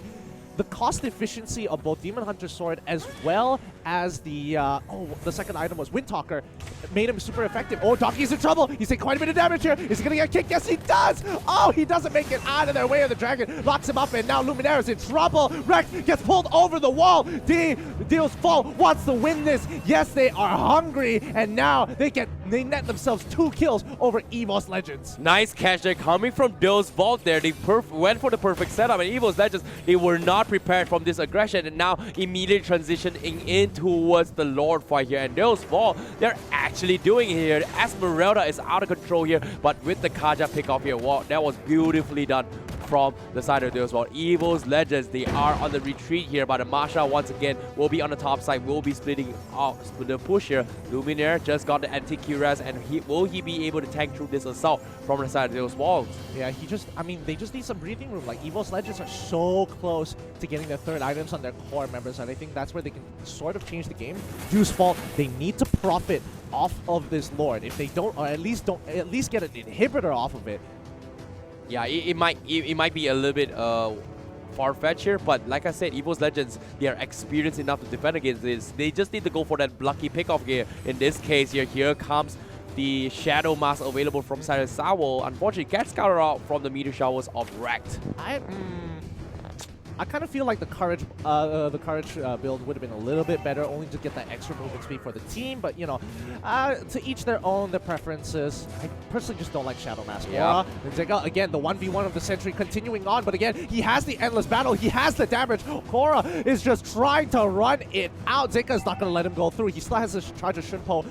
Dashes forward. Ooh, but Aura does get the passive off. Misses that third hit. He's going to turn this around. He doesn't. He isn't able to auto-attack. Aura goes down. Oh my goodness, that was the closest 1v1 ever. Oh, that was definitely a nice bait there coming from this one. If you think about it, he tried to buy time coming from Aura, and then Zika uses him and bait for his team to actually close the gap and takes him out of kill. Because now, without Aura in the picture here, DeVu is able to potentially close up this game here. But now Tier 2 is coming in. Here comes the last Insanity popping up DeVu and thinking about closing the game. But from the side, one gets scouted out instead. Here comes the falling Samun with the Esmeralda. And they get not just one, not two, but three players in the back on top of the Masha early on. But the problem is they still won't be able to kind of push the waves in. They haven't netted themselves a profit. They're getting ahead. They're 42k, but they still haven't broken that inhibitor. Yeah, but like the Lord was kind of like taken off as well. Aura just baiting the entire team from DeVu to allow Evos Legends to just defend against this. But it's not over yet. Tier 3s are exposed and they will eventually get the inhibitor. Immortal getting forced out. Here comes the last Insanity from the side of Donkey. Divine Judgment missing on the wave here. Sawo not going to be able to use it yet here. He still has the Divine Judgment apparently. They have to hold on a little bit longer. Harris just spawned, but now they're in trouble. Sawo gonna be broken down. Star move fall, almost picks up Donkey. They're trying to turn this around and end the game, but again, Sunset has a full backline exposure. He's killing them one by one. They need a wave. Top side, Cho wasn't even in the fight. They trade kills again. Wreck is in trouble. He gets hit by the Way of the Dragon. Doesn't die just yet. Circle wasn't able to get that last auto. Sunset misses the ultimate here, but they drop down the Cyber Force. Sunset's gonna die. Oh, what a fight! What a fight indeed. Triple kill for Warner. And not to mention as well, Sunset was focusing on that crystal. And because he was focusing on the crystal, he did not dish out the damage here. But let's take a look at the replay once again in that team fight. You can see overextensions coming in from Death's walls here. Evos that just baiting their way through. But as soon as the creep wave, last creep was taken out, you can see they overextended their state because they know. You can see Rectus clearing the creep wave, immediately taking tower, focusing the fire onto the ground, which are fantastically done. Yep, and Sunset, he just needed to land one stack of that Death Sonata. Like, that would have instantly allowed him to hit the second one and get a free kill. But this game has just become way more exciting. Oh no! This is the first time one. He makes it out. The Cyber Force, he pops it off. He can turn this around. QP, he's in trouble. He can't get out of there. He's stuck in the middle. The Chrono dashes. Donkey, he survives. They're pulling him by with the flicker as well, but they're going to keep on fighting. Little Happy is going to be going down. Circa needs to turn this around. He sees his dead members, and he pulls away 3-0 in favor of Evos. Whoa! He gets it! He lands the final one that mattered! What was that? Not the final Death Sonata with the creep out of nowhere. Evos Legends, it seemed to be game there. They thought they could have caught the catch onto his Esmeralda just because he did not have the buffs, but now they lost that here. What a salvage here coming in from the Granger. Lord is pretty much exposed, but Rex Zeka going to go for the fight here. Here comes the Way of the Dragon. Can he take him down in time? He gets the pop as well with the Blade of Despair, but the Lord will get secured from the Masha. They lose 4 members from the side of Evos Legends here. There's ball. They are making the comebacks now. Worth it. That was so worth it. They trade 4 members off. They don't have anybody to push with Lord together. They're going to have Donkey. They're going to have one, but I don't think that's going to be enough to allow them to get ahead. Sunset is fully stacked. He just needs to land those Death Sonatas. I don't know. In clutch moments, he seems to be able to pull it off just with the last hits. But again, so much damage. He just needs one to make it through. That's the best, most romantic Sunset we've ever seen in the history of Mobile Legends. Donkey, because Donkey. why? Oh, no. Donkey, you're in trouble. Can he able to survive this here? He's got a Queen Wing. Unfortunately, a little bit overextended extension here, but now Evos Legends, they're still on the retreat here. They are on full defense mode. They have to buy time, and fortunately for them, they're going to buy a little bit of time with the Immortal, but the pause, oh no! No! I feel like a child, but God, I need to see the end of it. I need to know what happens. I know. That was intense. That was crazy, honestly speaking. Honestly, looking at Dio's fault right now, like let's take a breather and really appreciate that these guys coming in from a qualifier, from an M1 qualifier. Oh yeah. They don't have a professional league. They are crushing it. Oh yeah, definitely. And I like how the timings of them was just fantastic. They saw those decision makings here, and you talk about mistakes, right? Like you saw how Dios was able to win the first tempo fight where they Evos Legend was kind of caught out of opening here, where they killed one guy and then they just went in for the Divine Judgment for the second guy, who seems to be a passerby coming from Evos Legends. And because of that, they were able to just pull him back and then just take them all out. And from then they snowballed their way through. And then Evos Legends made a little bit small comeback in the middle fight later on, before they actually secured the Lord, where they actually caught off the Esmeralda from Sando's vault. And then when they took out the Esmeralda, just because he did not have the buffs, in that team fight, he wasn't able to just punish his way through, just snowball his way through into us building up this stack shield here. And that was what allowed, I think it was wrecked. Sorry, it wasn't wrecked. It was the Harry just go out of control from side of Evos Legends. Yeah, agreed. Man, it kind of shows that Evos Legends, they're not, impervious to making mistakes. They're not, God King Zeus here to kind of just blow through everything. They do bleed, they do make mistakes, and teams can take them on even from an open qualifier. Like, can you imagine if Dio's Fall was in a different group, like let's say Group B? That would make it even like an even better group to watch, because they might have been able to qualify this time around, but they're in such a difficult group in Group D and are performing phenomenally. Like, oh man, it's so unfortunate. Yeah, and at the same time, that was pretty much the gameplay here coming from them. And I'm a little bit curious here to see how they're going to be playing this out here, because as of now, the positioning-wise, it's definitely a tough spot for both these teams. Like, Evos Legends, they have one game advantage here, but they're playing for their tournament lives right now. Like, they have to take one game here if they want to stand a chance to play into playoff, at least. And then just take like one games all the way through in the next few games. And then that's pretty much, damn, they're in. Exactly, and I think that's the point. Once you come into round 2 of the round robin, it's like you gotta get, after winning a 2-0, you gotta get that second 2-0, and you pretty much almost secured yourself a position in the playoffs. Then it's after that, the next game is just to decide whether or not you make it into the upper bracket or the lower bracket here. But so far, these games have been absolutely ridiculous. Both teams are playing top-notch Mobile Legends. Let's see whether Deuce Fault can actually close out this game, because I think one of their weaknesses is trying to close out this game. At the very end there, we saw that the Granger had to make a decision whether or not to end the game, and that Siege Minion was there for a long period of time. Oh, yeah. The team could have turned to look and forced them in a position where, hey, you have to clear this minion. If not, we're going to end the game, and when you're doing that, I'm just going to chunk at your health total. Definitely here. I like how they're fighting for Mother Russia right now, and as of now, they are representing Russia, and this is their tournament life, and this is a make or break here. You can see the intensity of the moment from these phases here, but I feel like this pause break may be affecting the entire momentum for both these teams here, but whoever recovers and gain back their momentum and just transition into games right away, this is where things are going to be a little bit better. Like this, whoever recovers first, this is where we're going to see who is the better team out of both teams here. Yeah, and we're just going to have to wait and see. Both teams taking their time, taking a little bit of a break, relaxing, thinking about the game, thinking how they can play a little bit better.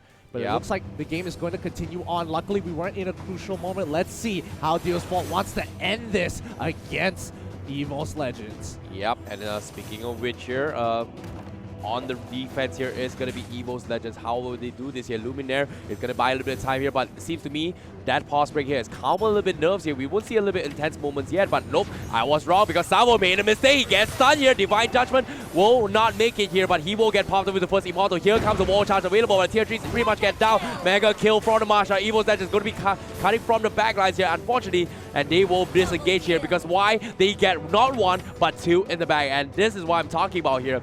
One pass break, calms the nerve, makes a mistake, gets punished. But great attempt there coming from Luminaire to pick up speed, catching off Savo in the process before he actually popped the Divine Judgment. I think arguably Sawo was very close to actually picking up Juan there. Like, he was just an inch away. Had he had like a millisecond more, that Divine Judgment would have landed. I mean, they lose their immortalities, and that's going to be quite big for Evos Legends because they don't have to worry about killing them a second time coming into an upcoming team fight. But again, death timers are still relatively a little long, but not long to the point that it's game breaking. Yeah, definitely here. The Lord has just revealed the cooldown timer here, but Evos Legends did think about closing the games here, but now on a full reset here from side of Deuce Vault. Oh wow, both of them decide. I just noticed that they took the emblems, just pull yourself together, like oof.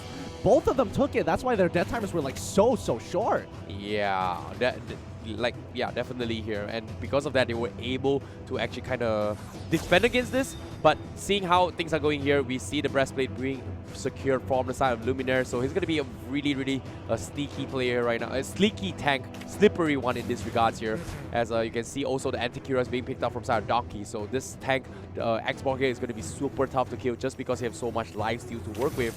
But Spellbind available. Donkey does have the Immortal. He's trying to bite this out here. Divine Judgment not going to be committed here, but instantly last insanity, the Firagama gets versus down, and Donkey will be focused down, and he's trying to buy a lot of time here. Unfortunately, he will power the first Immortal, but at the same time, the Harif is just going hammer here. Donkey is still not dead. They're trying to focus out on Lil Happy. Will they be able to do this here? Sunset just doing so much damage, but Oro from the side, diving their way through, and they are not going to be committing in this fight here as they get not one, but two once again here. But Luminaire is not over yet. Here comes the stun, but no, gets bursts down from Sunset immediately. Overextension, Evos Legend, but the burst from Changa, wrecked. Oh no, they got wrecked. Here comes one, double kill for him. He was overconfident with his damage there. He thought he could get that initial kill onto Rek, but Rek was ready. He popped his shield instantly the moment he saw him rondo in. It did a lot of damage, sure, but that shield absorbed so much of it. What a play here. Let's take a little recap as well. You can see Desbot, they were committing towards Donkey for quite some time. They bought the Immortal as well, but at the signs, one was just cutting the backlines here, destroying the choke, going for the backlines, and just also taking the rest of the members from the side of Deus Walls. And there was a play there coming from Rex right there. Yeah, this is becoming an extremely tough game, but luckily pull yourself together. The timers are just so slow.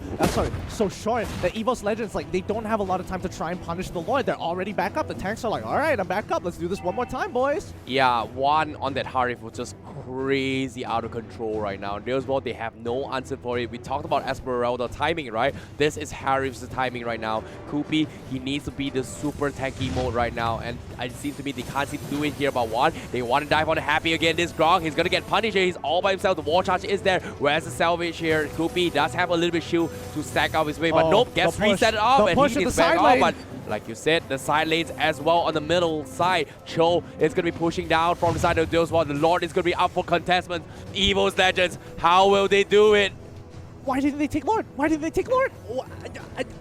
I can't understand. I guess they didn't have the information. They don't know how many members actually went to deal with Zerka, but they get the catch onto Luminaire. Luminaire is in trouble. He's going to take quite a bit. Falling Star Moon comes down, but again, everybody's going in. Donkey, last insanity, chunks them out. They get the first initial kill, but again, they're in a lot of trouble. One from the sides gets caught up. He's turning in. QP goes down. He's going to turn this around. The Simon Force is just enough to cut everybody one by one with the Chrono Dashes, as well as the fissures. Zeka, can he get the kick? Yes, he does. He killed. Oh, he can't even follow up. He has to use that flicker. Now Aura has a free kill on his head. Sawo, he needs to turn this around, and Sunset are already in position. They call it off. They're like, we're done. We've traded enough. That's too many lives. Sunset gets the first initial death. Sonata here. They're going to try and pick up Aura. This could be a big kill. Ooh, that was a close one indeed here. Deus Vault could have committed that fight here, but one the clutch there from Sawo with the Divine Judgment cutting up the side. Things would have went south for Deus Vault, but now once again, they're trading 50-50s. Evos Legends, they're making the biggest comeback in the history of Mobile Legends. But can they do it though? 21 minutes, 50-50. All inhibitors destroyed from the side of Evos Legends. Lord is going to be the up for grabs here. Who will contest the Lord? But at this stage here, will the Lord actually help out though?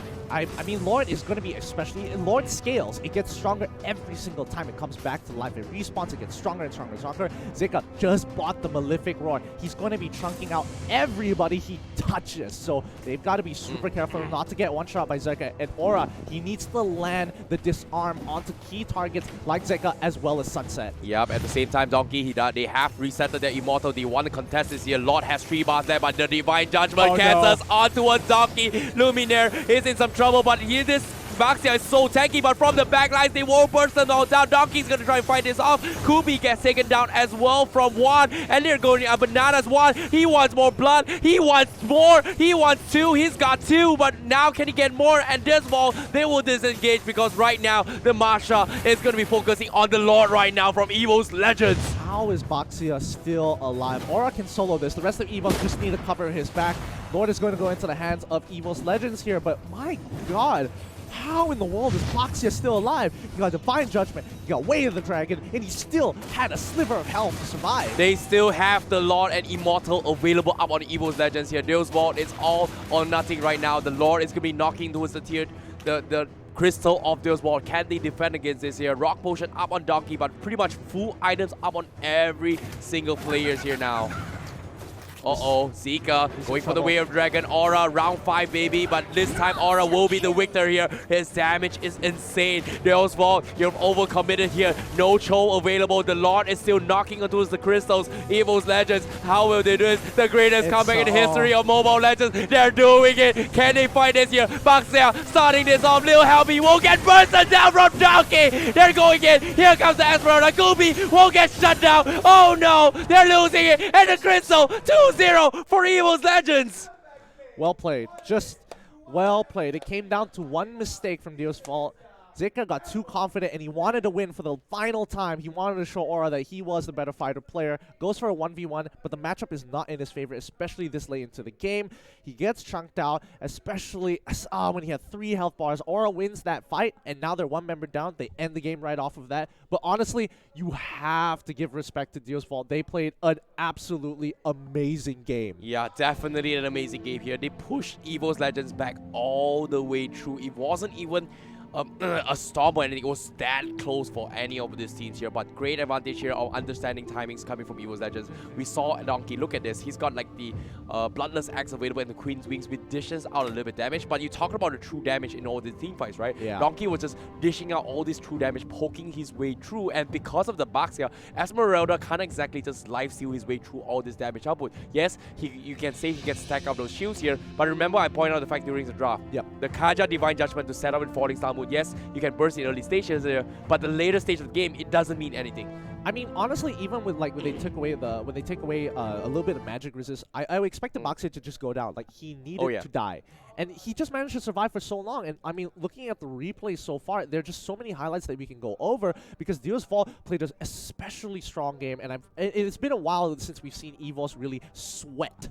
Yeah, they definitely sweat a lot here, but still, congratulations to Evos Legends coming up top because they got 2-0 in the back. But yeah, this was a couple interesting plays here because they overextended here from Evos Legends, and this was where Deus was able to capitalize on this economy game and just snowball their way through here. But as the game progressed, you can see Luminaire was trying his best to actually buy a lot of time, and close call there with the Bucks here, but you have to give credit. Luminaire is a beast in the tank. Yeah, he is just holding on to his guns for so long. I think what made it super difficult, like, I mean, Rex, he was doing a great job. He was dealing enough damage. However, it kept getting blocked by the tank Sawo as well as Little Happy. When they don't have their ultimates up, they just have to tank the damage. But for the most part, I think Donkey, especially with the X-Bar pick, really clutches it out towards the end of these team fights because as you can see here, they're coming in, they want to turn. I think there's a highlight that should be coming up real soon where it makes a significant difference once you have, you know, that gauge built up. Yeah, this is what I'm talking about. This is the first mistake that Evos Legends just made where Deus Vault was able to capitalize on, where they actually caught off not one, they took out 3 members, which is first starting with Donkey and then going for the Divine Judgment early on, right? And then after that, they just snowballed into this position and just got their way through here, and the Lord pretty much getting sniped off from side Evos that just bought them a little bit of opening way, which is very nice here, which dragged out into ultra late game. See, here's where it comes to Deus Vault, like simple decision making. Like this was going well. It's going to come to a particular fight where they had to decide whether they want to deal with the Crystal, because again, Sunset didn't realize how much damage he could actually do to the Crystal, and he could force out a mistake from Evos Legends coming up. It should be coming up soon, but yeah, this particular fight was pretty brutal. As you can see, Xborg is making such a big difference here. Like, they have to retreat, and once he has that gauge build up, it's like such a struggle to really get back into the fight. Yeah, exactly. The gauges provide so much slow as well. You can see Leo Helpy, despite being the Grog here, he's pretty much slowed down most of the team fights here.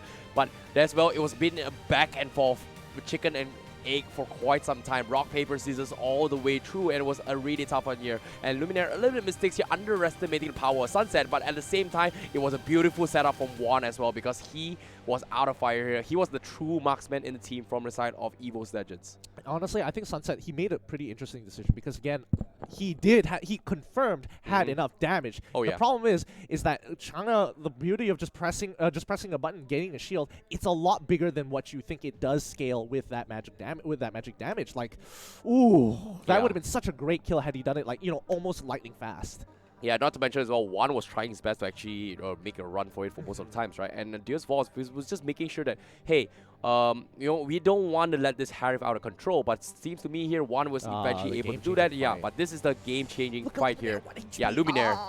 Even Koopy going for the Falling Summon just didn't connect here because that's just how fast the shield unity is up on the box here, right? Yeah. And because they was able to disengage here, they did not get the kill. They were able to reset, and because like the Baxia was leaving this like one trail of porpoise. Sorry, how do you pronounce that again? Poissons. Yeah, which kind of like acts like a free necklace endurance, which just destroys whatever healing ability that they are trying to do here from side those walls, and it just allowed everyone from the sides of Evil Legends to just go out of control. One on the Harif, Donkey, who just killed into his later stage with the X-Balls, with the pure damage, just destroys them here. So any fight that commits into the Baxia, they pull them in, take my Tortoise Tortoise. That's Poisson. Tortoise Poisson, the ultimate here from Baxia, and then just scale their way through here. Just fantastically done, honestly speaking. Just great job overall. I think, honestly, when we were talking about Group D being the group of death, we were looking at, you know, the two major teams that we have a lot of information on. But Deus Vault, 10 Second Gaming have proven to be some of the strongest teams, and arguably, I would say they're all almost either beyond the level or at the same level as VFM, and VFM have already qualified. I kind of wish that 10 Second Gaming as well as Deus Vault were in other groups so we could see more teams actually competing against, you know, some of the other, you know, against Sunsparks, against Axis, or even Toda. Yeah, I'm definitely looking forward to see how they're going to be fared by the world stage here. But we're going to be heading into this interview here, and let's take a look at what Evos Legends has to say for you guys about that match here. So, host, take it away. Wow, what an explosive match that was, and it was Evos Legends that came up on top with a 2-0 victory, and now I have Rek joining alongside with me. So Rek, of course, that was an intense matchup right there. So how do you feel about that match going against Deus Vault? Sudah diperkirakan memang mereka kuat, hebat, dan kita respect juga sama mereka. It was predicted that the team was quite a good opponent, but we already predicted there are quite a good and strong opponents for us. All right, heavy respect going on towards the Russian side, and of course, in both games, they definitely earned the respect from all over the world because they went up against you guys, and they were actually taking the lead in the early game. But what gave you guys the confidence to actually come back, especially in Game 2 where they almost destroyed the Crystal? Dari draftnya kita memang udah plan buat bawa gamenya ke mid game sampai late game. Done. So starting from the draft, they already decided that to bring the game into like mid to late. So it was quite a plan, actually. Definitely, that was a great plan indeed because you guys had a little bit more security. And once you guys got that Turret Lord, that was already the game being secured. Now, the next opponent that you guys will be facing will be 10 Seconds Gaming of Japan. What do you feel about that team, and do you possibly have that sort of same confidence going into that matchup? Karena kita selalu respect lawan kita, jadi kita persiapannya banyak lah buat lawan tim 10 Second. We always respect our opponents, so like, but we also plan ahead about our next match. So we plan a lot about it. All right, thank you very much, Rek, for joining us right here. And of course, we wish you all the best of luck for the next series. So back to you guys, casters. Respect. Respect and preparation is the name of the game, and I think Evos Legends definitely embodied it very, very well. I think they did plan for the mid to late game, but it got a little dicey towards the end there. But that's the thing, right? I always like this motto made by a very famous dance crew here. It's called "Respect all, fear none." No, you don't know? I know exactly what you're talking about. That's Yeah, I why know. I'm just like, respect oh, all fear okay, none. okay, It's- sure. Come on, at least it's better than Linkin Park, bro. Hey, Linkin Park is the man. Okay. Oh, yeah, fair enough. Let's chill on that, Okay, man. okay, That okay. nothing beats that. Nothing beats that. Maybe MCR, but besides that, but besides that, you know, Amen. Yeah. But yeah, obviously, I do think that Evos Esports, even though they did have a plan, DeVu really were putting a lot of resistance to deal with that plan, and it got pretty dicey towards the end there. And I think Evos Esports, Evos Legends, sorry. Oh yeah. Dealing with 10-second gaming, they should be coming into this very prepared, very well. And I think DeVu, I think there's a lot to see out of this team, and I think it's going to be the next match, Onic PH against DeVu, that you kind of want to look at to see, you know, where they are. Can they actually knock these guys out? That's the thing, Gideon. Every single game we're going to be seeing here is going to be a next level game, because Agreed. every single game here, we are at the world stage here. We are looking at the best, the best, the best of the best out of the world gathered here today to give you some top level competitive Mobile Legends here. And just that game itself, with just today in general, every single game has been action-packed non-stop. So I'm definitely looking forward here to see how they fare well against 10-second game later on. And just like Kacha, catch every battle, stream like cray, get unlimited data with apps with the Geeler, unlimited GX30 only on U-Mobile, our official sponsors, not to mention YouTube Gaming being our live, where it's being live streamed as well, presented by Moonton. Thank you very much for watching. We're going to be going on a short break, and when we come back, more Mobile Legends M1 action.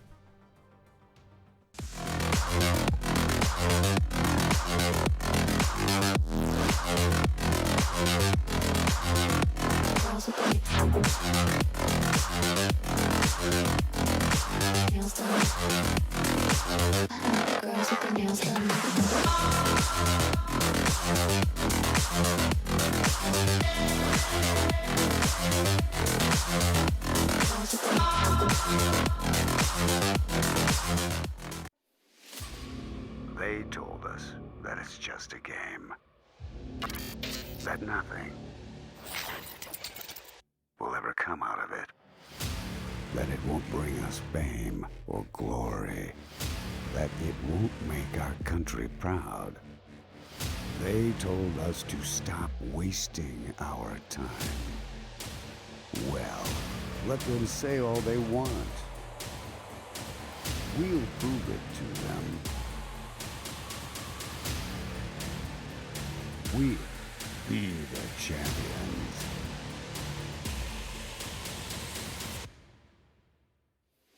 Mobile Legends Bang Bang World Championship 2019. M1. You may have been denied. You may have hit rock bottom. You may have been craving for the lights.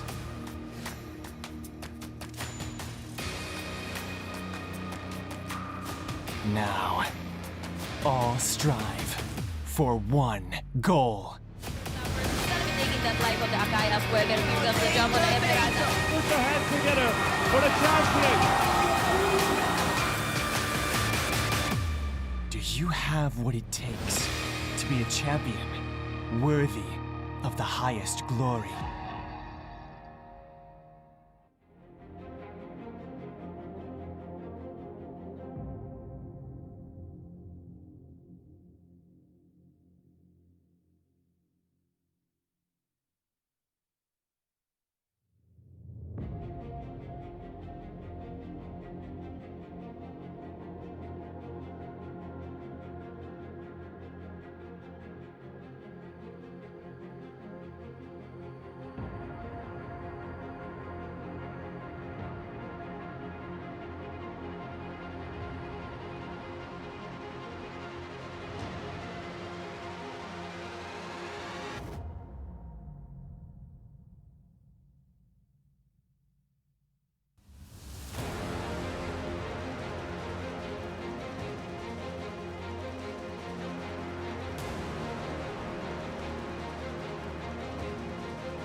You may have been denied. You may have hit rock bottom.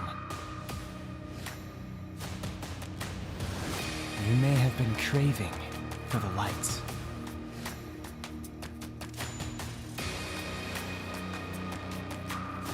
Now, all strive for one goal. Taking that life of the Akai as well. There picks up the jump on the Emerald. Put your hands together for the champion. Do you have what it takes to be a champion worthy of the highest glory?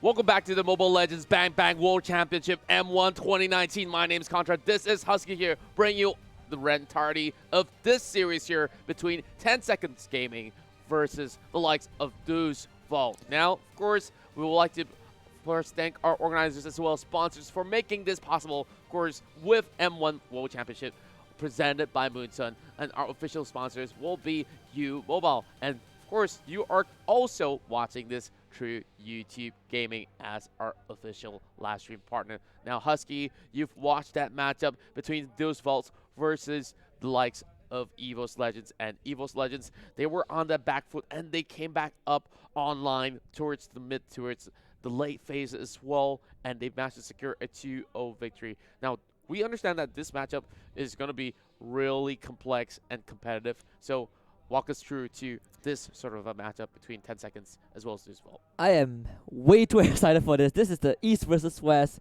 Japan versus Russia, and most importantly, this might decide how the rest of the group it's gonna pan out. So 10 Seconds Gaming Plus, they already got the 2-0 against Onic from Philippines, which technically already knocked one team out of Group D. So now what remains is 10 Seconds Gaming Plus, Deuce Vault, and Evos Legends, who already locked in that playoff slot, at least for now.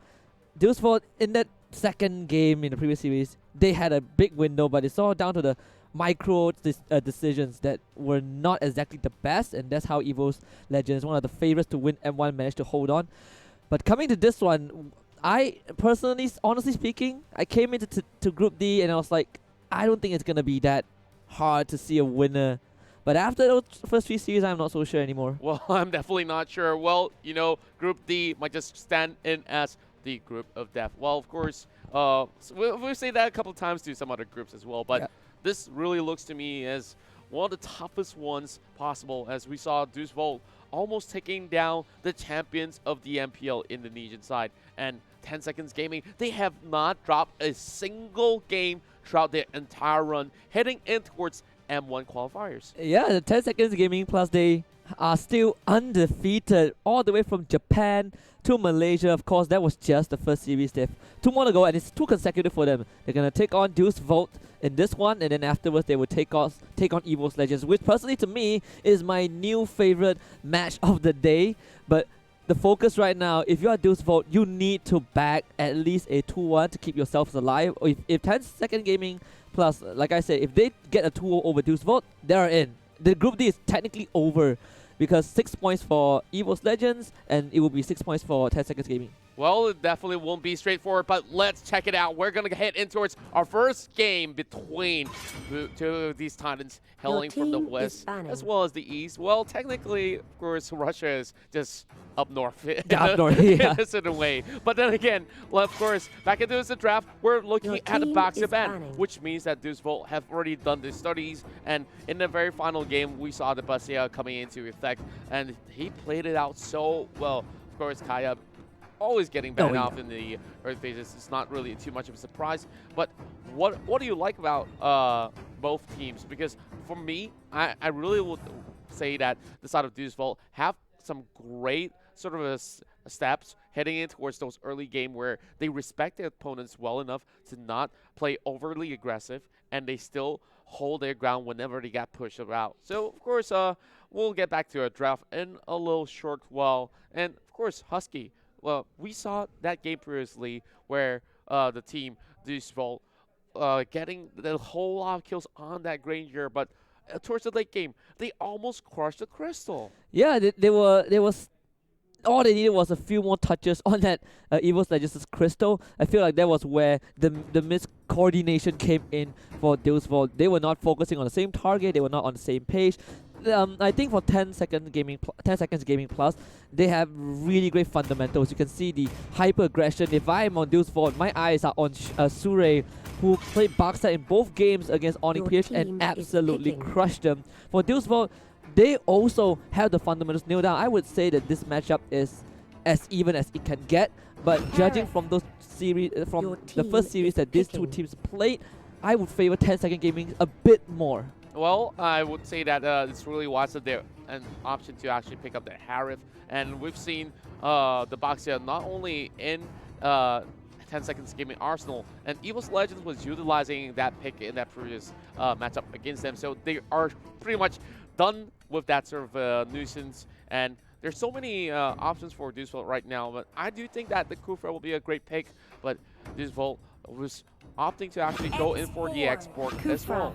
Yeah, and actually Cho would be a pick that these two teams might contest a lot, because both DeVu and 10 Seconds Gaming Plus, they both play that Cho. I believe Totaka from 10 Seconds Gaming played Cho in their series against Onic PH, and of course DeVu, it was Kupi, if I'm Zeka, I think, that played Cho. Correct me if I'm wrong. Hopefully I'm right. But yeah, but 10 Seconds Gaming, they did first locked in that Harif first. They played Rafaela against Onic Philippines in that second game of the previous series, and they got locked in again, and there we go. The Cho immediately locked in, no hesitation. Well, I really like the Rafaela pick as well, giving it enough sustainability in that sort of team fight with those holy healing, and of course a huge holy baptism will be great in those team fights as well. Now, heading into the side of DeVu, they're possibly trying to look for something that could catch the Rafaela at the back as well. So they've already got somebody who could dive in, which will be the Kufra. Same goes to the export. So maybe picking up another marksman right here would be great. I was like thinking about another tank coming in the picture or so, but yep, this makes a whole lot more sense than that. And Esmeralda being banned away, what do you feel about the Esmeralda ban? I think the Esmeralda ban is pretty straightforward. Before the carry was picked, I was thinking maybe DeVu want to prioritize the Esmeralda, then maybe the marksman, because Esmeralda is such a clear pick against both Harif and Cho. Both of these heroes have the shield that Esmeralda would gladly soak up, but maybe priorities is a bit different for DeVu, and 10 seconds gaming plus, they're going to play safe. They ban out the Esmeralda. High loss will be banned out by DeVu. Both teams kind of identifying what the enemy wants to do, and at least for DeVu, they have that front line established, and for 10 seconds gaming plus, they still have to kind of form that battalion by selecting their tanks. Well, I'm pretty sure it won't be a Nana heading into this, but high loss, of course, getting banned away, which we saw 10 seconds gaming here, needing a whole lot more tanks on their side. So maybe adding on to something to their frame might just be something like a Leomort or even a Tamus will be great as well. And heading with the Hellcurt is something that's pretty much interesting to me. Well, for a fact that the side of DeVu does not have too much of that sort of a tankiness, I think that it will be easy for them to actually go in with the dive, especially with this Gato Kacha pick. When you see him using the garden to slam towards the back line, then they could actually go in for a great setup. And I was about to bring out the fact that Evos Legends against DeVu in that previous series, both games they banned out the Natalia, and for a good reason, because it is a respect ban. DeVu, they played this Natalia, but 10 seconds gaming plus, they let it through. They're gonna say, alright, we'll let you pick that comfort pick you have, because we have the GTKC, Gato Kacha, you come in, you get taunted, and we will finish you off. They're feeling pretty confident about this, but the pocket pick from DeVu, we'll see what they can do with this Natalia that they didn't get to pick in that previous series. Well, what I'm excited for is this Natalia facing off against the Hellcurt. So it's kind of like that sort of chase for power. Oh, yeah. And I'm feeling like this is going to be a really high kill volume game for some reason. Yeah, this is the most important game, I think, other than 10 seconds gaming against Evos Legends coming up after this. This particular series, the 4th series of Group D, is going to dictate the entire bracket. It's going to decide who might make it through and who might just get knocked out and join Onic PH in the eliminated the team, eliminate group of teams, because last group stage, again, the brutal format of how M1 works is 2 teams will advance every day. 2 teams get knocked out. Unfortunately, 1 more team will have to join the ranks of Onic Philippines. And for DeVu and 10 Seconds Gaming, they know that that there's still a chance for either one to qualify. Yeah, and tomorrow onwards, we'll be seeing the playoff stages. And I'm definitely excited to actually see a whole lot of all these audiences. Oh, if you guys haven't purchased your tickets for M1, please go ahead and do so, because we got a whole lot of discount codes for you guys to snack up all those tickets for definitely a cheaper price in that sort of sense. And of course, catch every battle, stream like cray, get unlimited data for all apps with Killer Unlimited GX30, only with you mobile. Yeah, exactly. And I cannot express how stoked I am for today, the group of dev that didn't pan out in the way that we kind of expected, but it's still very interesting to see how these non-Southeast Asian teams, a lot of people have brushed them off like, okay, they came from region, they stomped their region, so what? They are not the strongest region of them all, as a lot of the community will kind of say, but Russia and Japan, they're proving us wrong, and in a really good way. Well, I definitely would say that Russia is that sort of a veteran hitting in towards any mobile titles that they play. Oh, yeah. And Mobile Legends is definitely one that they have been excelling at for the past year, that we see them really rising off the charts as well. And 10 Seconds Gaming here, of course, they are a dark horse. Well, speaking of dark horse, you can see the horse in the logo itself. Yeah, and also I believe yesterday, so one of the Malay casters did talk to 10 Second Gaming's Plus's manager, and apparently since the release of Mobile Legends, at least in the region of Japan, it wasn't the big thing. There was not much competitive tournaments. It wasn't like the serious stuff. No one was taking it seriously, at least in a competitive sense. And then suddenly 10 Seconds Gaming, they come here and they do this to Onic PH, which I'm not shy to admit that I did, put my money on Onic PH, but well, 10 Seconds Gaming proved me wrong. But here we go, game number 1 of this 4th series between 10 Seconds Gaming Plus and DeVu. Now, starting off, we're seeing Rafaela slowly moving inside the jungle as well, just trying to actually scout out ahead. Natalia will be facing off with that Helker. So, early game, I do think that the Helker does have a little bit more advantage against the Natalia until both of them hits level 4 in that sort of sense. But look at him go. Natalia has already dived right in to actually go in for Hunt. Zeka already soaking a little bit of that soft touches coming from Obuyan, and looking in towards how DeVu is playing, they're already invading the jungle, trying to steal this buff away. Yeah, and it's just DeVu. I think if you want to compare the fundamentals, both teams are on the same level, but DeVu are just a tad more aggressive in how, even in the previous series against Evos Legend, they lost, sure, but the fact that they are willing to take all these fights and take all this risk is something really commendable, and they might just get engaged straight onto 10 Seconds Gaming Plus. They're going for Papa. He's the target. They didn't go for the Helker. Tries to retaliate. Obuyan trying to keep this Helker alive, and they will. The retreat is there. Papa has managed to still snatch that River Crab. Now, Totaka slowly falling back, and this 2v1 definitely isn't all too easy with the range carry sliding in and out of that battle. Ooh. But look at Suredo. They got the taunt to Lil Happy, but Lil Happy managing to get out. No ultimate for the chill yet, but Tomibo is gonna use that Zaman's force to kind of push DeVu back. DeVu now trying to come for the chariot. Sunset is ready in the vicinity. Sure, level 2 getting burned out. Gotta catch out, not that healthy. Here comes QP. They get the revitalized, but first blood goes over to DeVu. And that's all that they needed. And DeVu solely heading down for a little bit of that dive as well, controlling the entire section of the river. So they should be able to snatch the very first turtle of the game. But look at Sure though, a little bit of overextension coming in from the side of 10 Seconds, as we see a great grouping coming in from the DB with that sort of a push headed towards the top side with 4 members, and that's how they managed to secure that 1 kill. But look at Sabo though, he's going for the dive. Yep, tries to go for the engage, not able to get the one that he is looking for. Sure is still level 3. So that's Seconds Gaming Plus. Not the ideal chance to go for the engage, but Totaka gets the Will of the Dragon onto Sunset, not able to get the kill. Whoa. And here comes Last Stand, the collapse on this Cho, and DeVu will claim another one.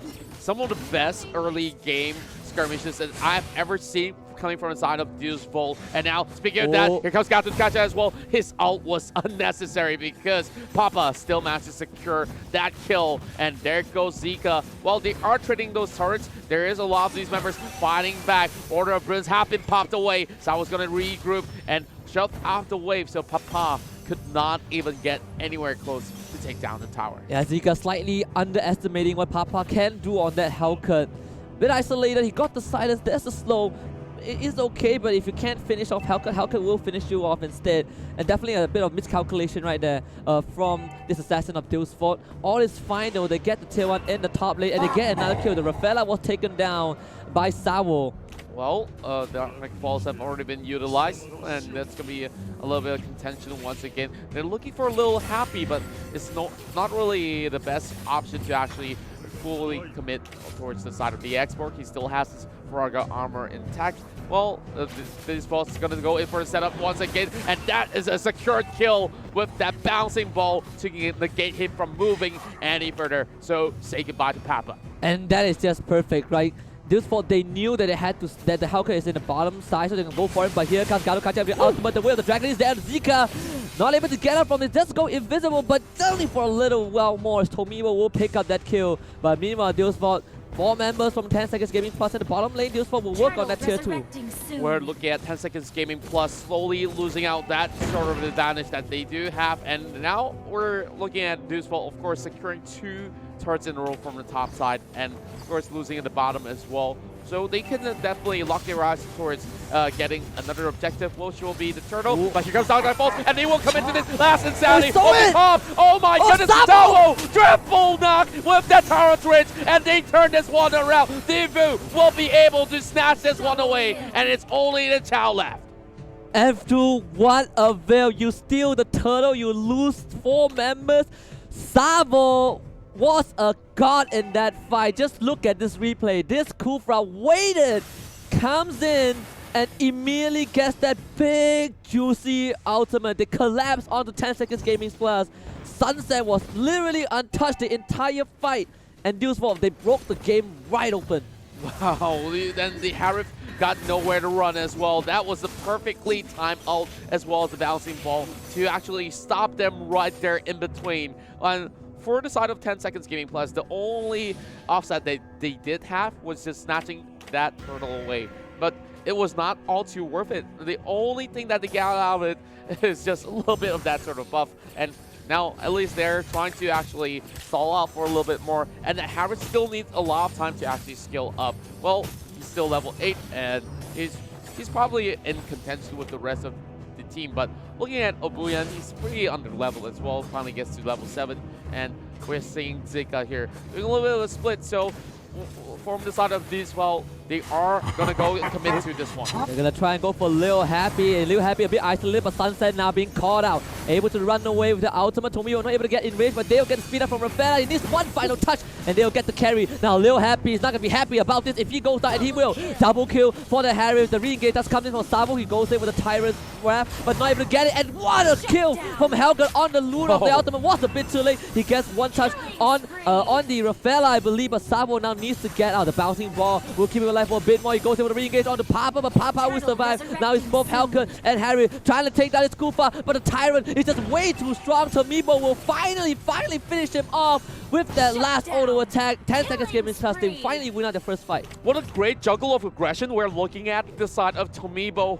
as well as Papa just slowly doing a little bit of dance right in between. And Sao had no choice but just to wait it out. But even if he actually jumps away, he will still get caught by the Harif no matter what. So that's 4 kills in the back for Tom already. Endless Battle being fought by Tataka. And we're looking at a possible comeback coming from 10 Seconds Gaming Plus. Yeah, this game is still a 50-50. 10 Seconds Gaming Plus. We know that they have the fundamentals. We know that they can take games off of what is the strongest team that we have in M1. Even though they lost the turtle fight earlier on, you can see how they handle the fight in the top lane. They got the kills that they needed. This is the 3rd turtle though, and DeVu is going for it. We'll see if 10 Seconds Gaming Plus, they steal the turtle again, but can they win the fight though? DeVu, they are going last sanity on 3 people, but they lose the export level. Liu Happy will go down. Helga, he fights Sunset, carries down, but look at Savo bouncing ball in the middle of the entire 10 seconds gaming spot, but this time 10 seconds was all the blue team needed. They'll get QB, they'll get Savo, the team wipe for Japan, and they will wipe Russia off the map. Wow, look at them go from the land of the rising sun. They came back right from below, and look at this team fight. They just clammed them over on the corner, and even Sao landed some great stunts and lockdowns right down below. All the other members of DeVu were in a disarray. They were torn apart, and there's just no better way to actually execute it. Once they snatched that turtle, they went haywire. They could not even find a single way, and now we are in a tie. 25k goal for both ends. Yeah, instant goal swing, and again, second time Zeka tried to take on Papa but ends up getting killed up instead. So this Natalia is going to be ineffective against 10 Seconds Gaming's first because of those deficits. The sun sets on DeVu's side, but it definitely rolls on 10 Seconds Gaming pluses in their advantage. And DeVu right now, because of them losing 2 turtles, the first turtle was okay. They got 4 kills.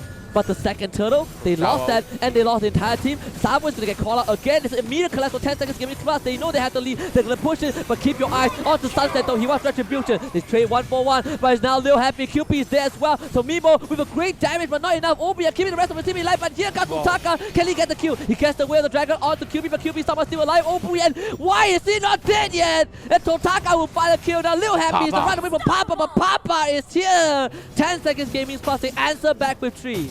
Come to Papa, ladies and gentlemen, and look at them. They are now on Fury form.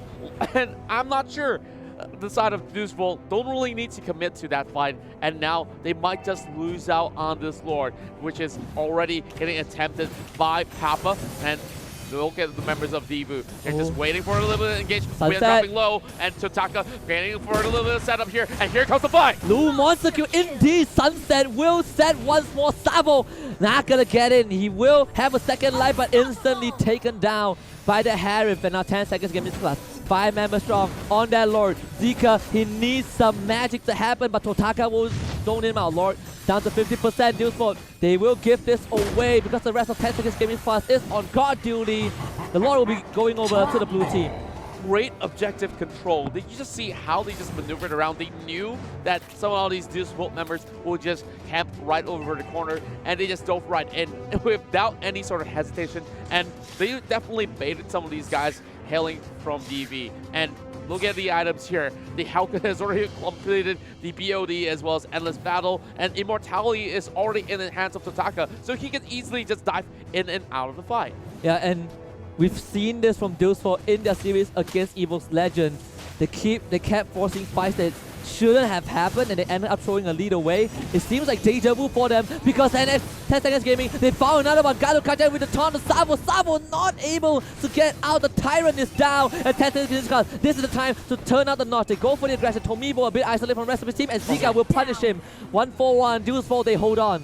I think that's a little bit of overextension coming in from the Harith, and there's still the tower intact. They should have waited for a few more seconds, then they could easily break down the mid lane, which they just did. And I'm not too sure, a little bit of that sacrificial offering towards the side of DV. Well, this will definitely stall time for them for the very least. Now, first QP here, slowly scaling upwards as well, and I'm just locking my eyes on Papa on how efficient he actually plays his Helgrid. Every single fight in greatest of position, and they just went in for that dive. And even the Natalia don't really seem to be able to actually go in for full engages. And whenever she goes in to take down one enemy, she will lose her life as well. Yeah, you have to also give props to Sure on that, Shure on that Gato Kacha.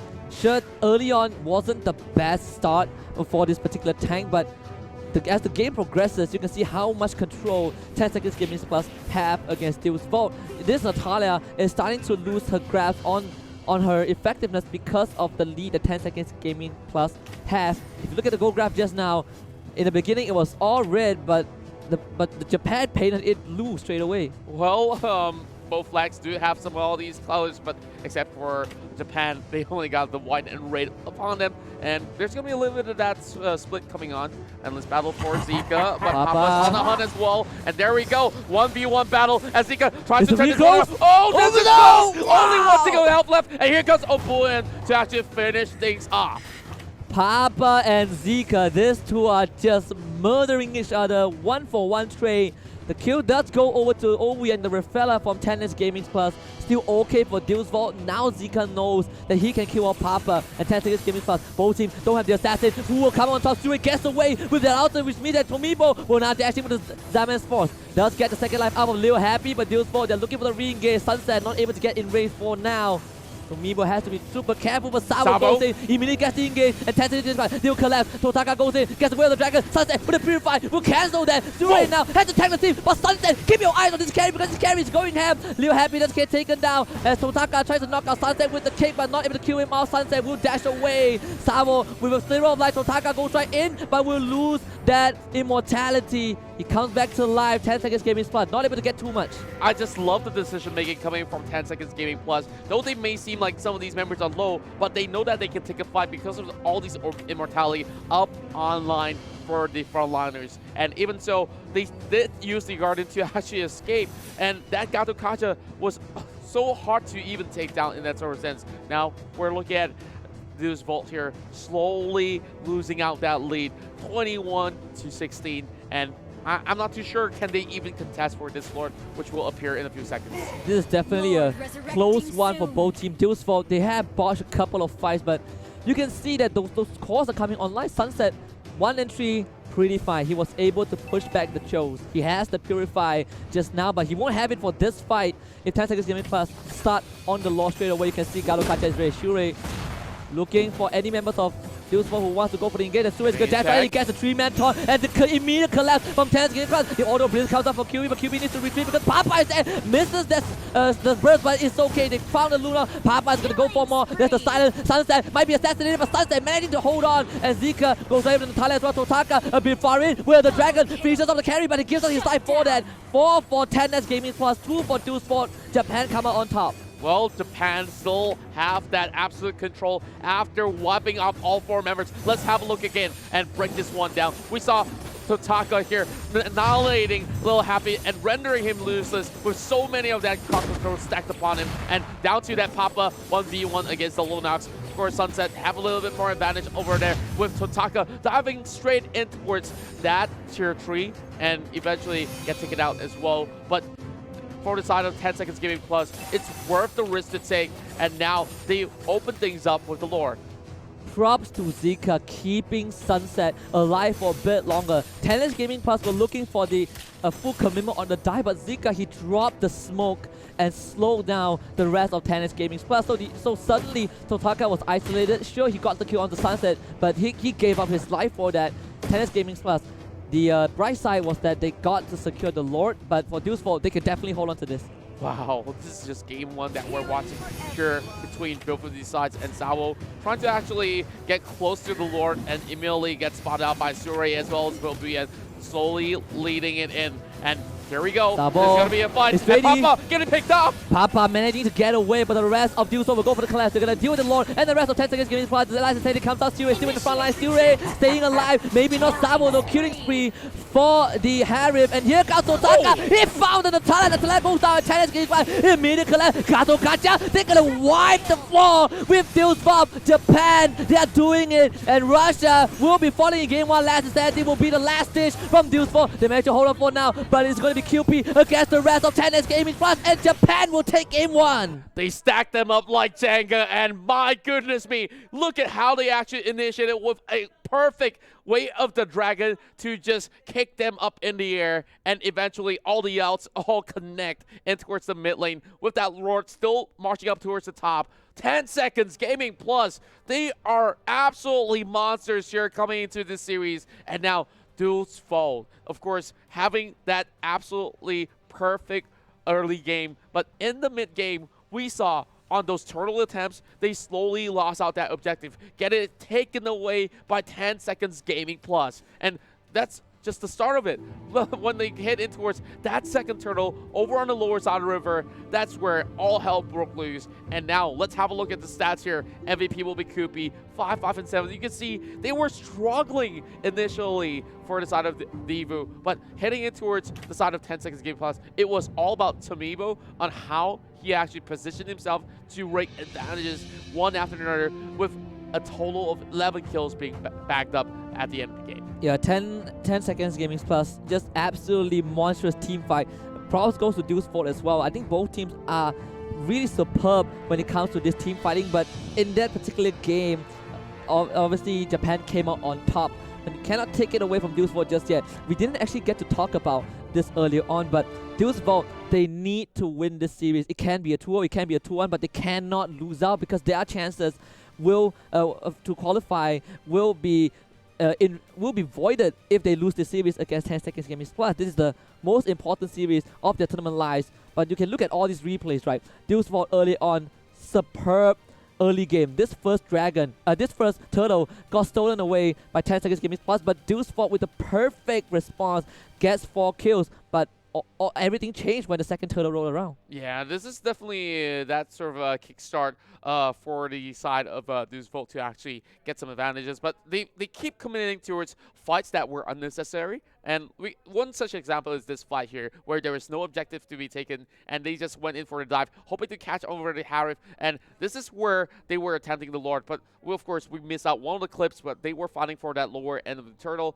And for the side of 10 Seconds, they were on the same page most of the time. If they say that, okay, let's take them down before taking the Lord, they would all commit to it. And this is where things just went all the way down south. Of course, a little bit over step coming from Tomibo, will dive all the way in. This is one free kill for the side of DV. But instead, looking at how they actually played this one, this is definitely a great stellar performance of a team fight where, of course, Deuce Fault here have that confidence because all 4 members were stacked like a wall, but that wall was destroyed. And Sao, of course, making an overstep here with Totaka setting the tempo up. He went in for the back line, and this is how they slowly juggle that pressure going in and out of the fight. And all the time, Tomibo was safe. Yeah, and this is where if you're Deuce Fault, you might kind of think, maybe we should have picked Esmeralda before the carry pick, because Esmeralda was banned out. They had to fall back to Lunox Wars, which we think was okay. It's not the best Lunox game for them, but Totaka sneaking past Zika to get that kill secure onto Sunset definitely kept the tempo in Tennis Gaming Plus's favor. And you can see the previous series, I believe Gideon Q and ICBB12 did point out that Deuce Fault were taking unnecessary fights, and it led to their downfall against a game that they should have taken away from Evos Legends. But this final fight from 10 Seconds Gaming Plus was crisp, it was clean, it was the final nail in the coffin, and it will at least back them 1 point in the series. Well, I think that they want to back 3 points and be on top of the game to join Evos Legends with some great points as well. But hitting into this, we are still seeing that Deuce Fault here are still trying to find their way to get themselves well secured in towards the late game. I think that great example from the fight with Evos Legends was great, but they really need to find a way to close things out, because with that sort of lead, you're supposed to amplify what you have gotten with those great items and slowly take down objectives. That's what they need to do. And now, of course, you're on backseat for the time being. How are they supposed to draw things out against 10 Seconds? It's just don't take those unnecessary fights. We've talked about this. Whatever fight that you take has to transition into something. It's just like physics, right? You have the potential energy, you have to kind of transform it to kinetic energy. But yeah, like if you take a fight, you have to end up with maybe a tower, maybe you clear out the jungle of your enemies, maybe you take a turtle or a lord. It has to be something. But if you take a fight that has absolutely no end goal to it and you end up losing it, that is where you throw away your lead. I think the series against Evos Esports was the perfect case study for Deuce Fault to look back at and say, hey guys, if we did not force those engages, if we just play to our strengths and identify the lead that we have, maybe we could have forced the game 3. And right now, the next 2 games, Deuce Fault, they have to win this, because if not, if 10 Second Gaming Plus take this away, they will join Evos Legends in that playoffs. Definitely not an easy task, because 10 Seconds Gaming does for have never ever dropped a single yeah. game at all, and I can now see why this team here has that sort of consistency in terms of victorious runs. And they are so selfless in the front lines. They know that sometimes they just got to make that sacrifice, make that play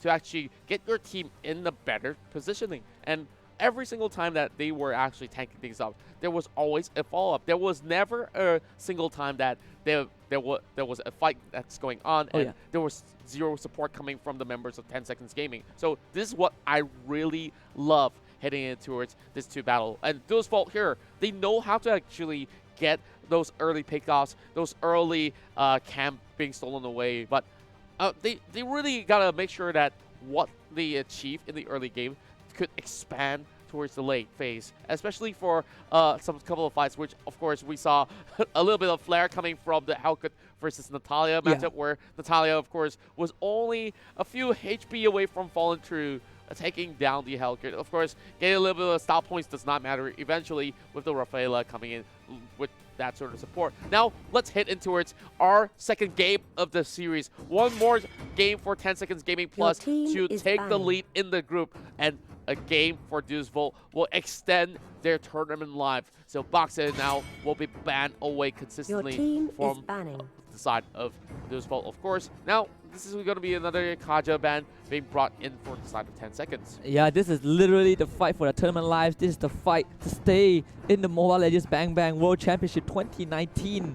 One game separates the extension of DeVu's run and and their elimination. And right now, yesterday, I was waiting for the perfect moment because we saw Evos Esports in Group C. They were this close to bringing down Todak. They were this close to making it out, to beating out Sunsparks as well, and making it out to become the first non-Southeast Asian team to qualify in the playoffs. Did not happen because for that team, the macro play wasn't as good as the aggression. But for DeVu, if you look back at Game 2 against Evos Legends and Game 1 against 10S Gaming Plus, the late game scenario was the deja vu, right? Unnecessary fights, losing out lead, and losing out the game eventually. Well, I think that they were definitely rash on certain decisions, but we cannot ever count it up yet. And now, from the side of DeVu, of course, hovering on to a whole lot of those mages.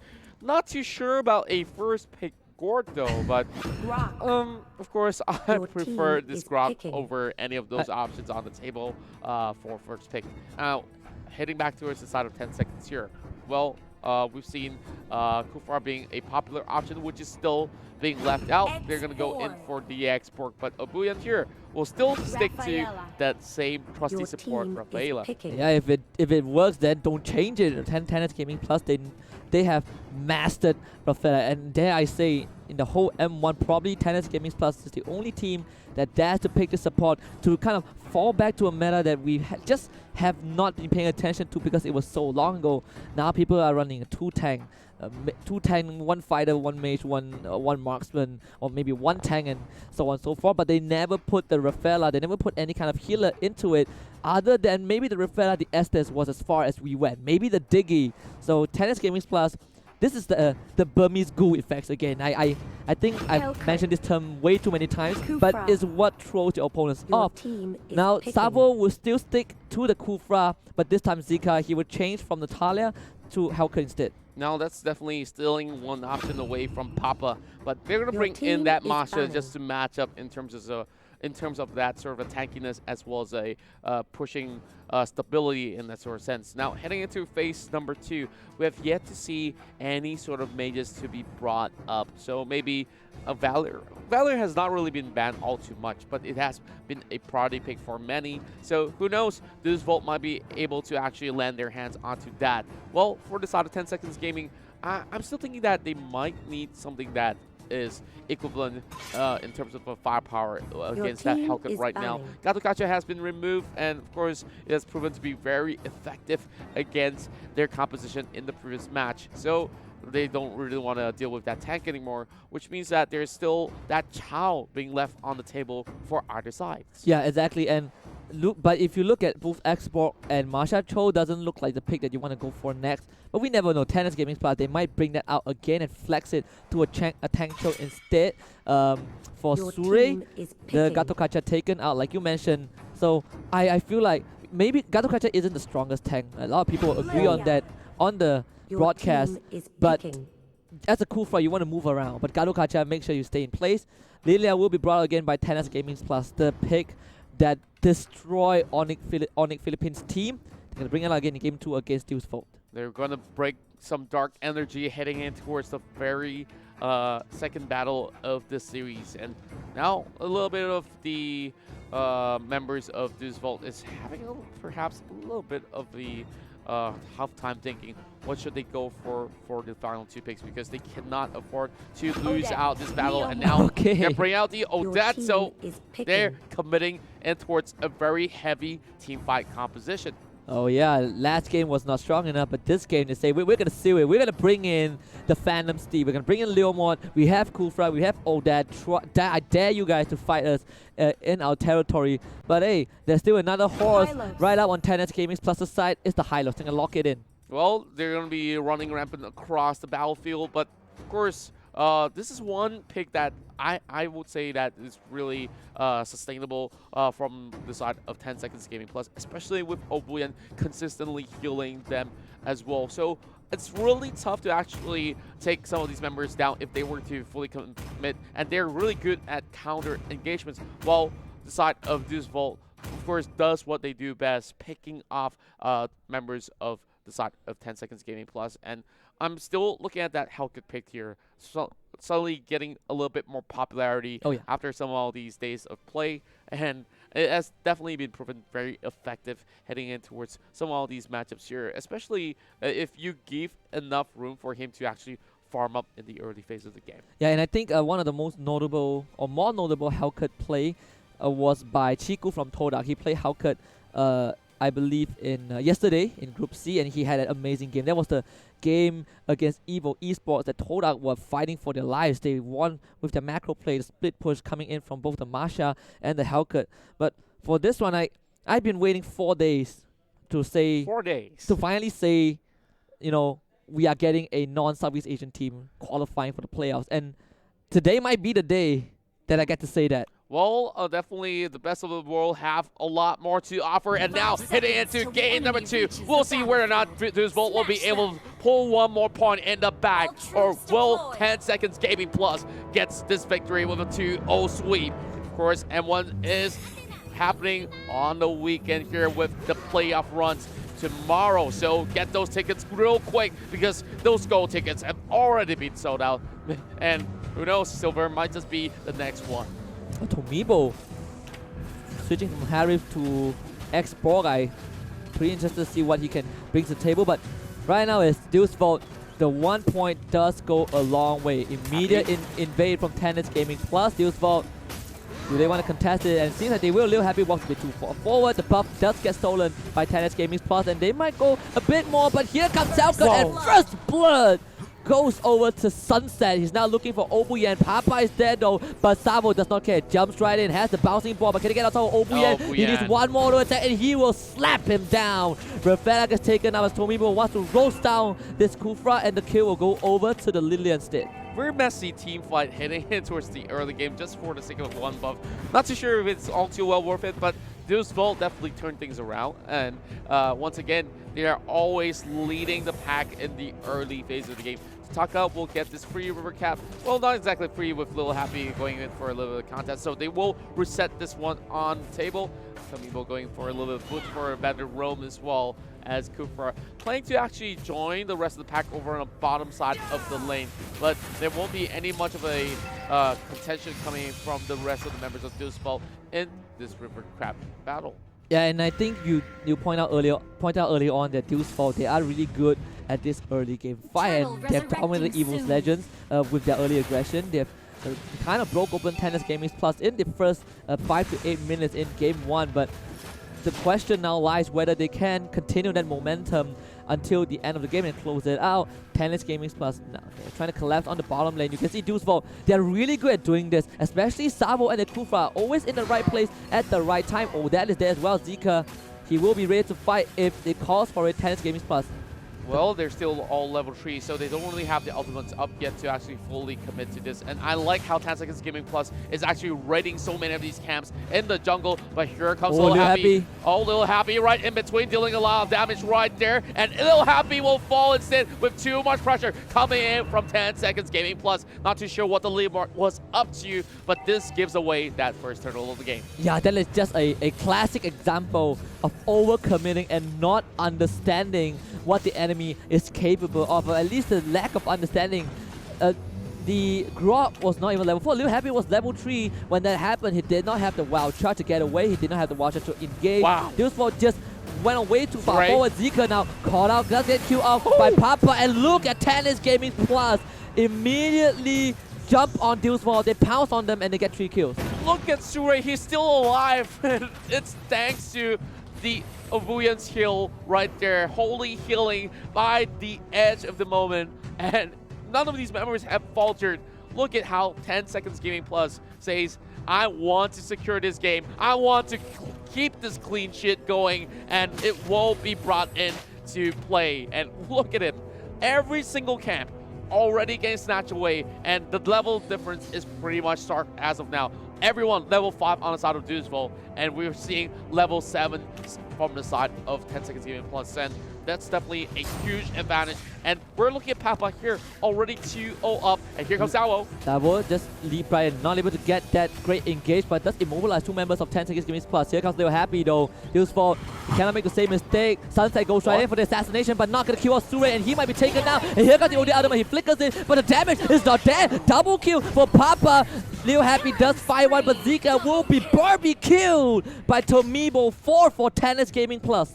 Well, they just got in towards that nosedive, and they fell flat to the ground. It's only QB left, and let's have a look at this replay brought to you by U Mobile. And Sabo, of course, he thought that was a golden opportunity, but it was a little happy. We came a little bit too late for that. Of course, with that Dark Knight Falls, they commit to this, knowing that the Odette is nearby, and that was definitely a great ultimate being channeled up, but they were taken down instantaneously, melted like butter in that team fight. Yeah, it was a bit slight miscommunication. Sabo went in without Lil Happy. Lil Happy just took a stroll, and suddenly Sunset says, I'm gonna go in for the assassination, when Lil Happy, he did not seem ready to follow up with that wild charge, and because of that, 10 Seconds Gaming Plus, they realized they're blowing all these skills to no avail. They're funneling in their members. Let us just use all our skills on top of them at the same time. This turtle will definitely go over to the Japanese team. They're slowly losing that sort of that momentum that they had, and of course, having 3 straight losses was the big blow towards the side of DeVu of Russia. And here comes the ultimate for Odette. Oh my goodness! They are looking for this engage. DeVu managing to stall out that defense, managing to defend the structure, but no kills yet on 10S Gaming Plus. The Rafaela healing up, and suddenly they're being roasted down. DeVu, they are forced to retreat, and they have to give away the structure. Sabo does not have the health to go for another engage. 10S Gaming Plus, how are they still alive? Well, 10 Seconds Gaming Plus have so much sustainability thanks to Obuyan, and easily they walk in and out of that fight without any sort of danger, and Totaka getting 1 free tower off the bottom side as well. A little bit of redemption code right down below. I don't really need to spell it for you, do I? As you can open up a brand new tab to claim some free gifts. So heading into towards the later stages of the game, 10 Seconds Gaming Plus is just going to get stronger and stronger. So I'm not too sure how does DeVu even get close to punishing some of these members from the Japanese side. Lil Happy, a bit isolated from his team, trying to get away, and he will survive. And might I just say, 10 Seconds Gaming Plus, the record for all these players' career, 0 losses across the board, and they intend to keep that teams that are going like my entire career up to now to the World Championship, no losses yet, and they are looking poised to not just keep that clean slate, but to lock in playoffs. We talk about DeVu, they have to win this game, they have to win this series because 10 seconds gaming plus. If they win this, they'll get 6 points, and they're gonna go for the final engage. Go for that fight right now. One already down, and it's going to be the rest of DeVu falling. It's now Sabo, Sunset, and Zika trying to keep the dream for Russia alive, but Sure is somehow still alive. He does not go down, and finally he burns to death, but it's already too late. Tennis Gaming Plus. Now it's up to Sunset. The sun looks like it's definitely setting because the land of the rising sun is Tennis Gaming Plus. They will take down that top inhibitor. They will retreat for now. We talk about the Japanese side, of course, being so dominant. I think that they're here to prove a statement. It's not just about clean slates. It's about claiming the world title with that in play as well. Imagine the perfect run of the entirety of the tournament. That will definitely be the greatest story to tell. And with the M1 title pretty much up for contention by every single other team, I'm really curious to see how 10 seconds will fare against Evos Legends later on. Now that you mention it, it's not something that I would imagine earlier on into the group stage, but right now, if you talk about clean slate from Tennis Gaming Plus, the perfect run towards M1, I will not doubt you. I definitely believe that it might happen. Lil Happy now called out by the high lows as an immediate engage. He will collect on this Grok. He will try to retreat, but he gets pulled back by the fire stakes. That is one down for DeVu. 10S Gaming Plus. Closer and closer to the victory, but now the counter engage from DeVu. They need to hold on, but the last is standing for Tomibo, and he will barbecue the rest of 10S Gaming Plus. And it seems like they are looking for the qualification, the clean slate, the career win. They want to go to the playoffs. Sunset will go in for the last ditch, but it will be a team-wide, and 10S Gaming Plus on the road to that playoffs, the 6 points that they need to join Evos Legend. Lil Happy, he needs to be optimistic, but it's not gonna help. Tennis Gaming Plus, they lock in playoffs. Banzai for Japan.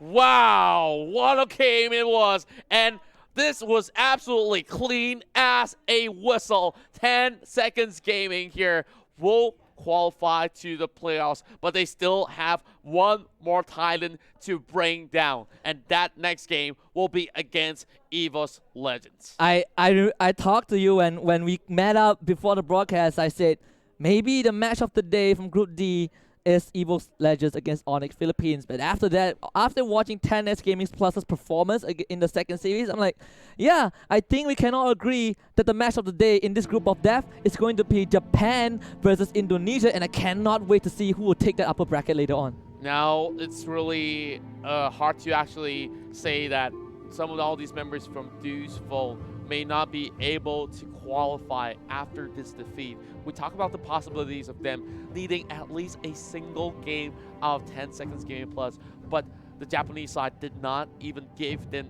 any room to breathe in game number 2. Looking at some of these stats that we have, Tomibo once again being the MVP, Papa coming in for the close second as well, and they did not drop a single time. I love the sustained build heading in towards this team composition, and of course a little bit of overstepping coming in from the members of 10 seconds gaming in the early phase, but look at how clean every single fight was taken. And look at that. Even though Rafaela always going on those hills to make sure that not only do they actually get that sustain, they can actually chase out members and go in for dives like this. And after that, they just clear camps by camps by camps, making all these members of DeVu losing those levels. Yeah, and this is just a very serious miss micro play from DeVu. You can see that the tanks were not in sync with the cores. Sure, you got one kill onto the high lows, but that is the tank that, you know, Tennis Gaming Plus will happily give away. And after that, it's just a complete landslide. Game 1 looked really close between these two teams. Tennis Gaming Plus were given a run for the money, but Game 2 was just way too clean for DeVu to handle. 10 seconds plus, under 10 minutes, have locked in playoffs. And yes, indeed, we're looking at 10 seconds gaming plus. You're playing not only with their guts, there's so much wits in this sort of draft that I just like how they could easily just dive without even caring about how the enemy is going to fare in that sort of sense. Like, they already know that they're on the level, so not only that, there might just be some of these bursts coming from the Hellcurt, but even the Hellcurt could not even find a way to actually take one down cleanly in that sort of sense, and that was how they managed to secure this game number 2, and this will be the conclusion of the series between Dusvelt as well as 10 Seconds Gaming Plus. So I really want to find out what they have to say in that interview coming up really shortly. So now, I would say this is my brand new favorite team. Oh yeah, I am jumping on the Japan bandwagon. Southeast Asia, you guys can wait. I'm keeping my eyes on 10 Seconds Gaming Plus. But of course, this is like the, I don't know what they call it in English. Yeah, they're battling through stages, right? The bosses, Onic Philippines taken out. They've taken out the dark horses in the forms of Dusvelt, and now they are up against the final titan, one of the favorites to win M1, and of all teams to have a chance to challenge them. 10 Seconds Gaming Plus, man, I'm looking forward to that. But we do have a winner's interview from 10 Seconds Gaming Plus. Let us throw it to the host at the panel to see what he has to say. All right, thank you so much. My name is Wolf, and I'm here to interview Obuyan. Right, omedetou. Congratulations, congratulations, of course, the Japanese team. My first question is, you mentioned that you prepared for 2 months. How exactly were you preparing? Did you train? Did you study your opponents? 前回、2ヶ月間、調べて練習しましたが、具体的にどういうふうにやっていましたか、その、やり方とか、はい、お願いします。そうですね、具体的には彼らが使う、ヒーローの、弱点と、強いところを研究した結果、ちょうど僕たちの、強い構成がその有利な、状態だということが分かったので、もううまくそれを使っただけですね。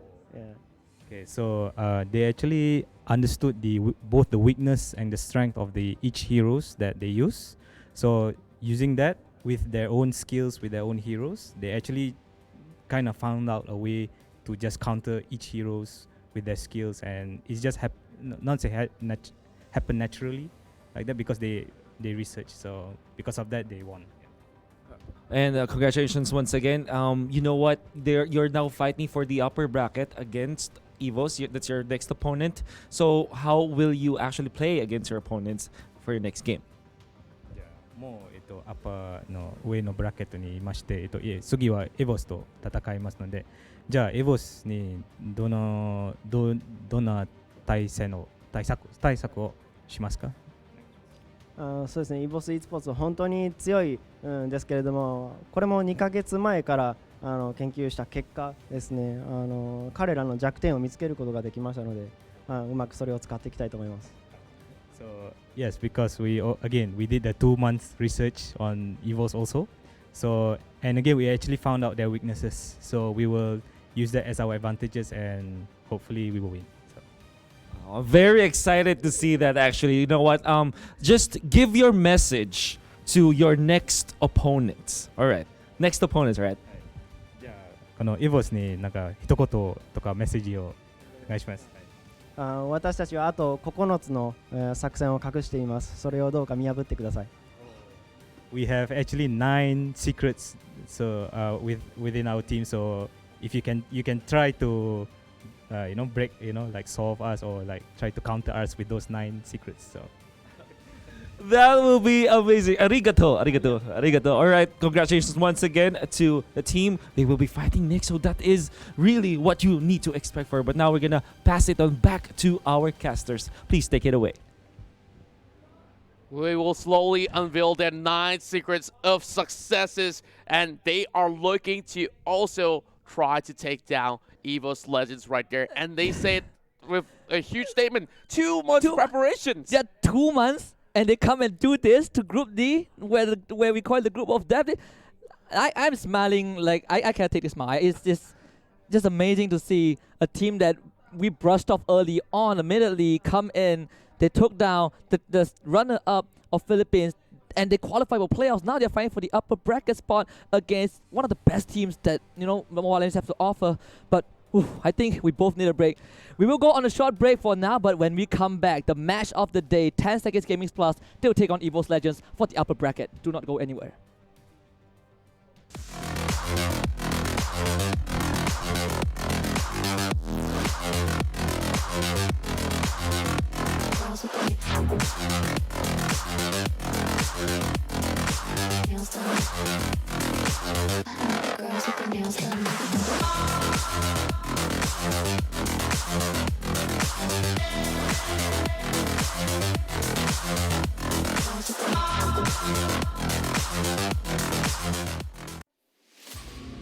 They told us that it's just a game. That nothing will ever come out of it. That it won't bring us fame or glory. That it won't make our country proud. They told us to stop wasting our time. Well, let them say all they want. We'll prove it to them. We'll be the champions.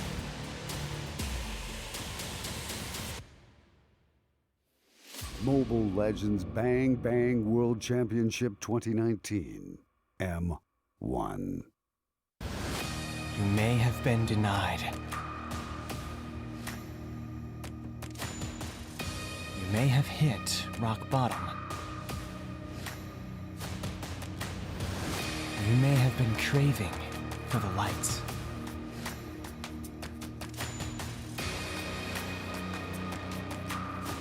Now, all strive for one goal. Taking that life of the Akai as well. There comes the jump on the Emerald.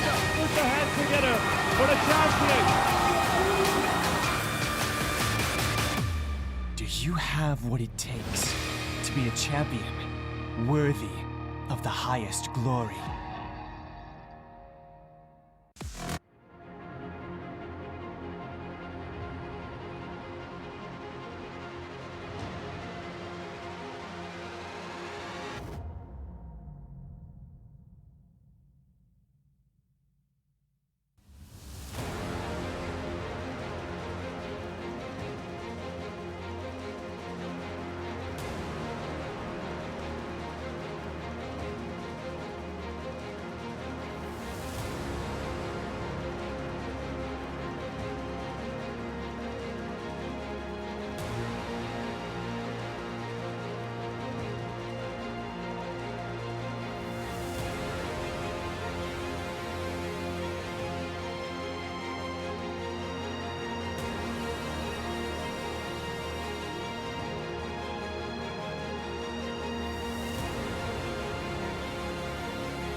You may have been denied. You may have hit rock bottom. You may have been craving for the lights.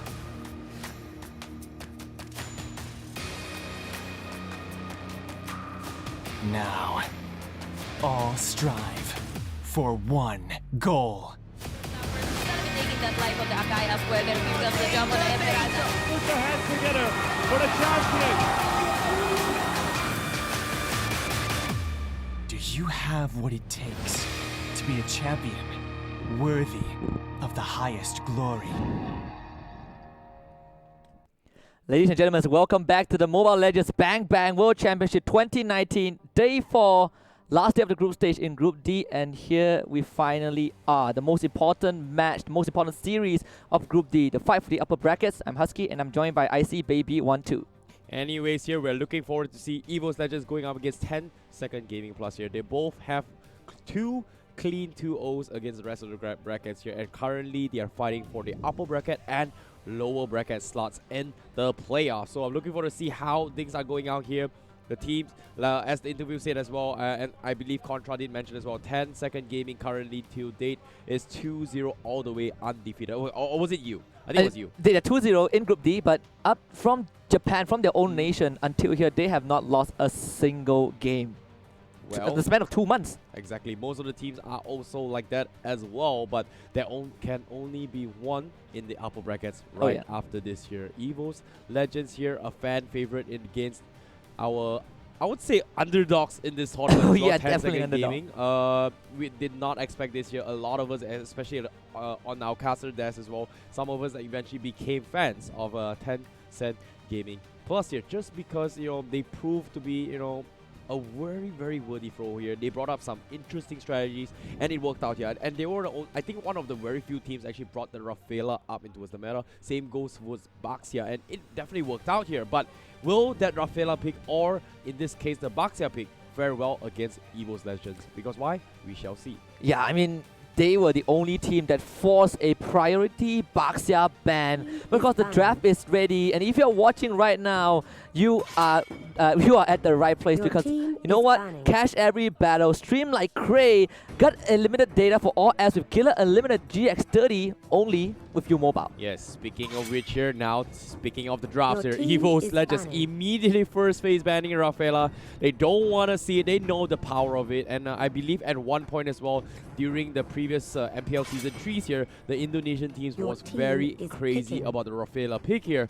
So they understand how impactful it is in the meta as well. So taking away the Xbox, taking away the Rafaela pick is a great startup here from the side of Evos Legends. However, prioritizing the Harif up on towards a 10 Cent Gaming here. So in this case, is this going to be a Totaka Harif, I believe? No, it's Tomibo Harif. Tomibo Harif. Yep.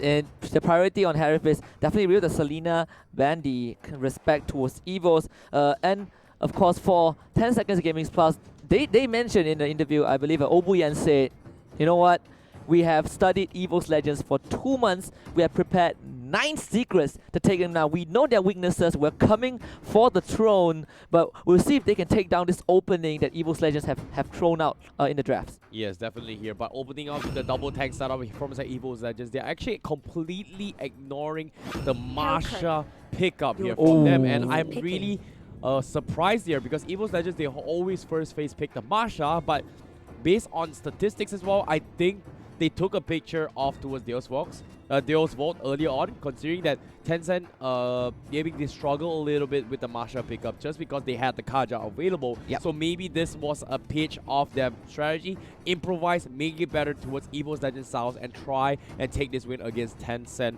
Gaming. Yep, and of course, for 10 Seconds Gaming Plus... 10 seconds, yeah. 10 seconds, 10 seconds. 10 sec. 10 sec, yeah, 10s.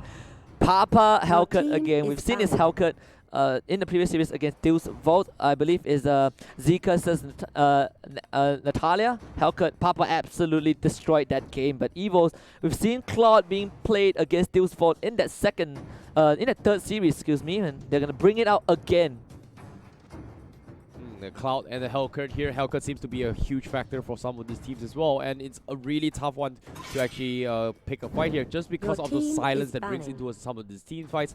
I believe in a couple of interviews back yesterday as well, they did mention as well, Hellcat, if you go in for a silence, people can't use the Retribution, people can't use any spells to try to take down the Lord here, so there's going to be a great opportunity for 10-second gaming to actually take on towards the next following fights here. But the Evos Legends prioritizing on the Cloud here, so no marksman yet being selected from the side of 10-second gaming.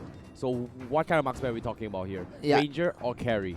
I mean, the previous in their previous game, they have not went for any marksman at all. 10 seconds gaming plus, they went for the Cho instead. They went for the Lilia, who was banned out by themselves. And I like that you brought out the Hellcat factor, because I believe it was a Moon from Todak that talked about this Hellcat against their game. I believe Todak against Evo Esports, that Evo Esports gave them a run for the money, but because of that Hellcat, that sick play from Chiku, it secured them the win. But Evo's Legends, they ban out the Lolita, they will lock in their Tamus. Yes, for sure. And in speaking of which, the Lolita ban, I'm not a big fan of it here, but it seems to be we are going to see the Surya Baxia in this meta himself. So I'm definitely liking this. Yeah, this is a Gato Baxia lineup for 10 seconds gaming. Plus, we've seen Surrey on Baxia, we've seen Surrey on Gato Kacha, and now we're going to see both in action. And like I mentioned, pointed out early on, 10 seconds gaming plus, they don't really prioritize the marksman as much as the other teams that we've seen throughout this group stage. They have not played a single marksman, I believe, and they're relying on both Tomibo and Papa to kind of make the play happen, to kind of dish out the damage, and they're going to do the same against Evos Legends. Yes, what's going to be final pick here to try and deal with all this damage output here, because right now they don't exactly have really strong front lines from side of Evos Legends. Kaja and the Kufra is great here, but the Lunox will be the answer here with the penetration. I hope it's going to be enough here, because they have a lot of HP to chunk through into the mid towards late games here. But hopefully, all things considered, this is going to be a pretty tough match to begin with. But Masha with a rival pickup here. Who's your favorites here? I mean, my attention is on Evos Esports, but my heart has subscribed to the 10 seconds gaming plus bandwagon. But if you kind of look at the bigger picture, Evos Legends still is the favorite, still are the favorites going into this series. But because of what 10S Gaming Plus have shown us in the past two series that they had, clean sweep, 6 points, same as Evos Legends, I think this is going to be possibly a 50-50 match. Yeah, and at the same time, so I've seen 10 Second Gaming commit to a lot of fights here. They're very calculated in some of these micro fights here. But I have not seen them play a macro strategy here, because right now, like you said here, they have the Masha, they have the Hellcat, they have the Gato Kaja, they have the Baxia. So rotation-wise is fantastic. Roaming towards lanes here is extremely quick here. And it feels like in terms of teamfight potential, Evos Legends has a little bit of upper hand in terms of quick early aggression fights. But in terms of pushing the creep waves here, I feel like 10 Second Gaming is always going to be 1 second or one step ahead here. But without further ado, ladies and gentlemen, here, this is going to be the first series between 10 Seconds Gaming going up against Evos Legends, the fight for the upper brackets slots. Yeah, to come down to this point for the last day of the group stage, I am just honored to be able to do this series with you, ICBB. But wow. I did speak to Ikuto from the Malay broadcast earlier on. I asked him Japan or Indonesia. And obviously the obvious answer is Evos Legends, simply because they are so good at playing from behind. We saw that in the series against Deus Vault. But 10 Seconds Gaming Plus, let's see what the secret recipe for them is. Yeah, speaking of the secret recipe here, we do see a couple of trade in terms of buffs here. Evos Legends going to be stealing off the bottom camps here away from 10 Second Gaming Plus. However, they are doing at the exact same thing from Totaka on the northern section, whereas 10 Second Papa going to get dive here. Here comes the bouncing ball, connects on the Papa, misses the spikes here, and Evos Legends did the damage here, but they're going to try to steal off this grab as well. Yeah, it's Rag dodging a bullet from 10 Seconds Gaming Plus. Papa not really in range for the spikes, but it's fine. 10 Seconds Gaming Plus, they stole the buff. Totaka took it from the top quadrant of Evos Legends' jungle. They will manage to push Papa back, which is a good start for them, but we'll see the engage in the middle lane onto Donkey. Tomibo level 4. Donkey will be his meal. First blood for 10S Gaming Plus. Nicely done there. And bottom side as well, they go for a trade. A little bit greedy here for Papa to try and soak up the XP. Immediately gets punished from side of Evos Legends. So 1 for 1, not too shabby here. However, 10-second gaming here, they have the advantage. And like you said, Harif just hit the 4. Now he's going to try and dive into his 1. However, bottom side as well, Evos Legends, they are trying to make sure that Rek gets up those farm before taking the next engagements to come. Yeah, and there is a reason why Basia is 10 Seconds Gaming's Plus's favorite pick. Sure will drift through the entire Celestial Palace for as long as the game goes on. And you can see the aggression coming in from 10 Seconds Gaming Plus. Evos Legend, they fell to the same kind of aggression of Deus Sport previously, and 10 Seconds Gaming Plus, they look to replicate that. Hold that thought for now, because as of now, the turtle buff is going to be up for contestant. Tomebo going to zone Evos Legends at behind here. Donkey is so close towards the Divine Judgment, but here comes the thought, almost connecting the Brilliance here. What a Brilliance from side Evos Legends. They are committed into this fight, but 10 seconds claiming, they're going to be focusing on the Luminaire. Here comes the Helka, here comes the Spike. They will take out one of the players here, but Donkey won't go for a trade, but it seems to be the Divine Judgment just came up online. Tomebo a little bit too low. Can he take out the rest of the members here? Unfortunately, Evos Legends will come out on top, but here comes Totaraka a little bit late with the arrival, but unfortunately will lose this 3-man towards Evos Legends. Yeah, look at this replay. So at first it looked pretty good for 10 Seconds Gaming Plus. They want to commit onto 1-1, got the Order of Brilliance out.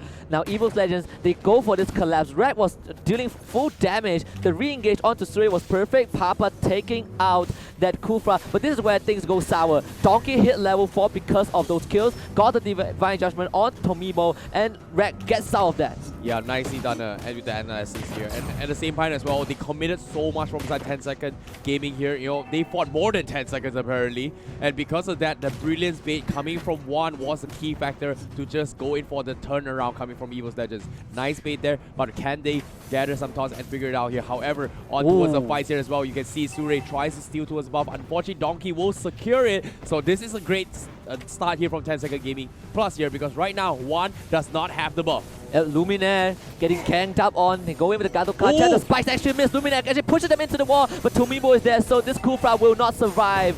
A great pick off by 10S Gaming Plus. Yep, and 10 second gaming, they want to push down this bottom tower here because they know the crab is up top, so he's going to be safe for sound. They want to force Evos Legends to come down top, but to come down bottom here. However, here comes the box here, doesn't connect to anyone here, and Evos Legends will safely return here. But Rek, he wants to fight this fight, forces the Blazing to it. Here comes the Divine Judgment, but Revitalize has been used as well. It's a split out fight as well. Paying attention to this, Suri, they're fighting against the Lunox, but unfortunately, the Brilliance from 1, he comes out, the darkness is there, they're still poking their way through. Tomebo can't see the finish off the guys from Evos Legends as well. Now they're kind of caught up. Luminaire is there, and this engagement here from Evos Legends and re-engage. They get 1. Here comes the rival. He takes out 1, and that's the 1 they need. And 10 second gaming plus goes for a trade. You talk about you have not seen a macro play. Wow, they just show us how good they are matching up with Evos Legends. That arrival from Totaka was perfect, catching out this Lunox.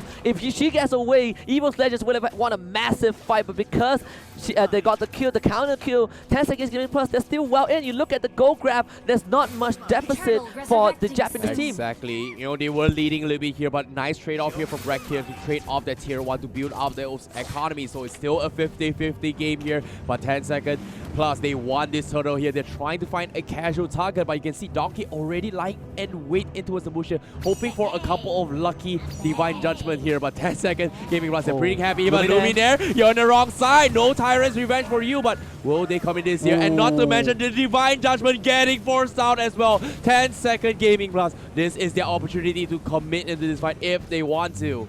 And well, Evos Legends not able to utilize that Donkey ultimate to get a kill, and 10S Gaming Plus, they might commit onto that turtle. You can see that they're congregated at that area. They find Aura, is Obuyen, tank versus tank, still find Sure, as usual, on that box here, bowling, looking for a pick-up onto Evos Legends, and they will kind of surrender this area, but guess what? Aura, a big call-out, pops that ultimate, trying to get away. Here comes Donkey, protecting his Tamu to get out alive, and 1 now. The Lunox, a bit isolated, but here comes Luminaire, jumps right in, Order of Brilliance, just in time. Luminaire gets hit up with the Gato Kacha. 10 Gaming Plus will find a kill on this Kufra. They win out that fight. Oh, nicely done here from 10 Second Gaming Plus. They weren't ready for that fight as well. They needed the clout in this fight. However, However, Cloud was too busy messing around with Totaka, who split pushing down bottom here. So 10 second giving good catch there as well. You saw how Suri was able to open the map, but hold that thought for now. Donkey, they want him next. However, the turtle buff will be secure here, but Totaka, Rex, where are you going? His mirror is behind. Is he gonna jump back?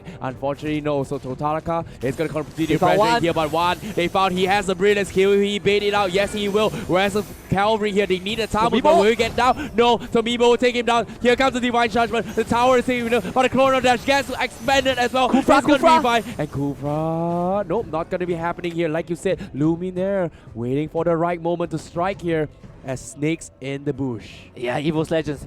They are starting to pay respect to 10 seconds gaming plus, but here comes Papa! Wreck and Wreck Claw! 10 gaming plus, that is the assassination that they need. The turtle buff definitely helped him in favor here because of that kill. 10 second gaming plus, they have the slight edge here. Will they continue here as Papa? Oh my goodness. Spike, a little bit of harassance here, but the bottom tower will fall on the top side here. Evos Legends, they have met their match in the form of 10S Gaming Plus. 7 kills to 5, slight 2k goal lead for the blue team, but we've seen Evos Legends play from behind. They played from super minutes, all 3 inhibitors down, and they came back due to their decisions. 10S Gaming Plus, they cannot be complacent just yet.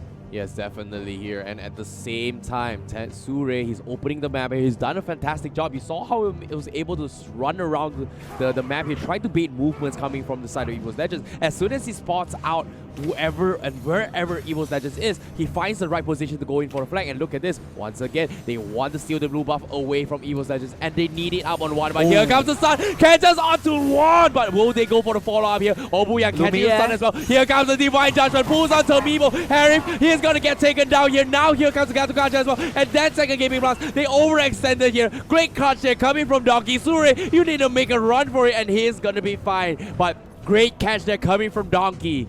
Definitely overcommitment from 10 seconds gaming plus. The team wasn't ready for that. Luminaire, perfect engage, jumps right in. There was no way 10 gaming plus could have won that fight. So a bit weird for them to take it, but Evos Legends with the clapback, the Lord finally spawns. Sure won't be in a condition to fight, but here comes Totaka trying to go for 1-1, goes into auto brilliance immediately, will be able to disengage. Oh, the Lord is going to be up for grabs here, and Tomibo doesn't exactly have the blue buff available, but they are trying to force this out. Sure doesn't want to miss his ball, but here he comes, the dash as well. Kupra catches him, and will he take him down? He's super tanky, but Sure will eventually fall. Mistakes were made by Luminaire. What a catch with the Tyrant's Revenge. Yeah, and Sure roll into the Lord Pit. A bit unnecessary. All they needed was the information on where Evos Legends are. But because he got caught out on 10 seconds gaming plus, they have to wait for Sure to come back up. They have the time, so Evos Legend, they are on guard duty near that Lord Pit. And Masha, Totaka as well, a bit far away from the rest of his team. Evos Legend, if they get this pick off, they might just secure Lord. 10 second gaming plus putting them on the stand here, but Tyrant's Revenge has been used, but unfortunately doesn't seem to be able to spot this out here. But 10 second gaming plus, they definitely small that aura coming from Luminaire. Very nicely done, but will they go for the dive here? Obuyan, he's charging up his taunt. He's thinking about it, but nope. Seems to me they will take a chill pill here, wait to fight another day. I like what Obuyan does with Rigado Kacha. A lot of people uses that ultimate specifically just to engage, but he uses that to counter-engage. He doesn't use it at the start of the fight. He used it while the fight was going on when he was just out of chaos, and now Sure is going to jump in. They find Luminaire, not the best target to go for, but they found Donkey. Donkey with a Divine Judgment into the blazing duel. Here comes Rigado Kacha with the ultimate. Donkey still kind of alive, but Evos Legend, one go with the absolute collapse. Sure trying to protect his team with the Turtle's poisons. He will be able to get out, but they have lost the Harif. What a play there coming from Donkey, flickering forward, Divine Judgment, once again catching up Tomibo. 3 times in a row, he got caught out with this Divine Judgment. Evos Legends are thinking about closing up this game. Now without the Harif here, you can see the machine gun coming in from the Lunos. One is hitting like crazy here, and fantastic zoning as well coming in from Luminaire. But here comes Papa, tries to go for the steal. Unfortunately, the Lord will get secured, and 10 second gaming plus, they will lose not 1, but 2, but 3 as well in the process. Yeah, I like the Valiant effect from Papa. He had the damage, but the timing wasn't there. Evos Legend, they stopped the attempt on the Lord just to kill off this Hellcat before securing their objective.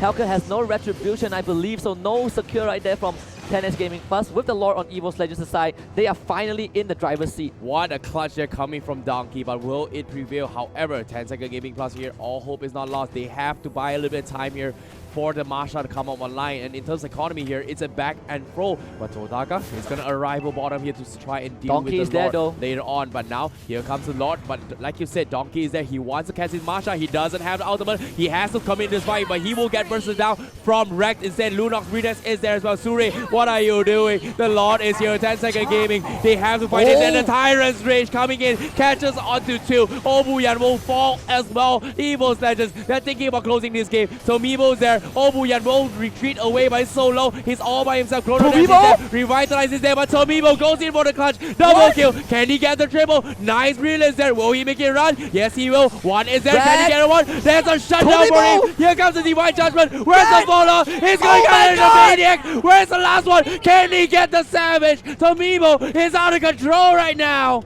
Tomibo, you beautiful monster. Look at this replay. He single-handedly destroyed Evos Legends. No one was able to touch this Harry. He was dealing free damage. AoE after AoE after AoE. Divine Judgment was just way too late, and Evos Legends, from the adrenaline, it did not pay off. Harry, he saved the game for 10 Seconds Gaming Plus. What a play there coming from 10-second Gaming Plus here. And you saw as well, Obuyan baited out so many spells in that team fight right after the downfall of Totaka. But because of that player, he knew exactly that Evos Legends, they were not ready to fight here. They did not have the utilities to work with, and he took advantage of it here. Fantastically done. And not to mention as well, you saw how Obuyan was putting the Revitalize behind, right? In case Tomibo retreats here, the Revitalize, pre-Revitalize is going to keep him alive. Exactly, and the bouncing ball from Luminaire was not there to stop the Chrono Dash. There was no Divine Judgment. There was no Tyrant's Rage. It was the perfect fighting field for Tomibo to shine, and he absolutely did so. And because of that, Tanless Gaming Plus, they have shortened that goal deficit, and they are right back in this game 1. Oh, Luminaire, he wants to go for the Tyrant Revenge. Is he going to come? He catches the goal right. Here comes the Tyrant Revenge. Starts on the Harry. Here comes the follow. The Sky Guard is there. The Revital is there, keeping them away. 10-second Gaming Plus. They're not going to fall yet, but the Chrono Dash gets expanded from the side. Tomibo, Wreck is there, poking from the sides. Obian is a little bit low, but Donkey, he will get bursted down. Immortality is there. They want to re-engage, but unfortunately won't get bursted down. Evos Legends on the retreat. They don't have the Blazing Duet. Wreck needs to stack here. While that was actually happening, Totaka is also split pushing that fight. Tomibo once again with the Chrono Dash as well. Sure overextending there, gets punished for it. How will Evos Legends do? How will they fight this? The tier 3s are pretty much poked right here. Tomibo is there. One almost solo. Tyrant's Revenge is there. The pullback is real. They get the job done. But Tomibo needs one more hit. Doesn't connect. Lose 2, and Evos Legends manages to defend against this. Yeah, Evos Legends, they punish the decision from 10 Seconds Gaming Plus, but you saw, I talk about how Obuyan doesn't necessarily use that Gato Kacha ultimate to go for the engage. That was a perfect example. Luminaire, great Tyrant's Revenge, great bouncing ball into Tyrant's Rage, knocked him, disabled Tomibo for a good 4 to 5 seconds, but that Gato Kacha ultimate made sure that Evos Legend could not fully commit, and it caused Wreck to be isolated. Papa came in and killed him off. Talents Gaming Plus, they are just on Evos Legends' page. My, oh my, Husky, what are we watching here?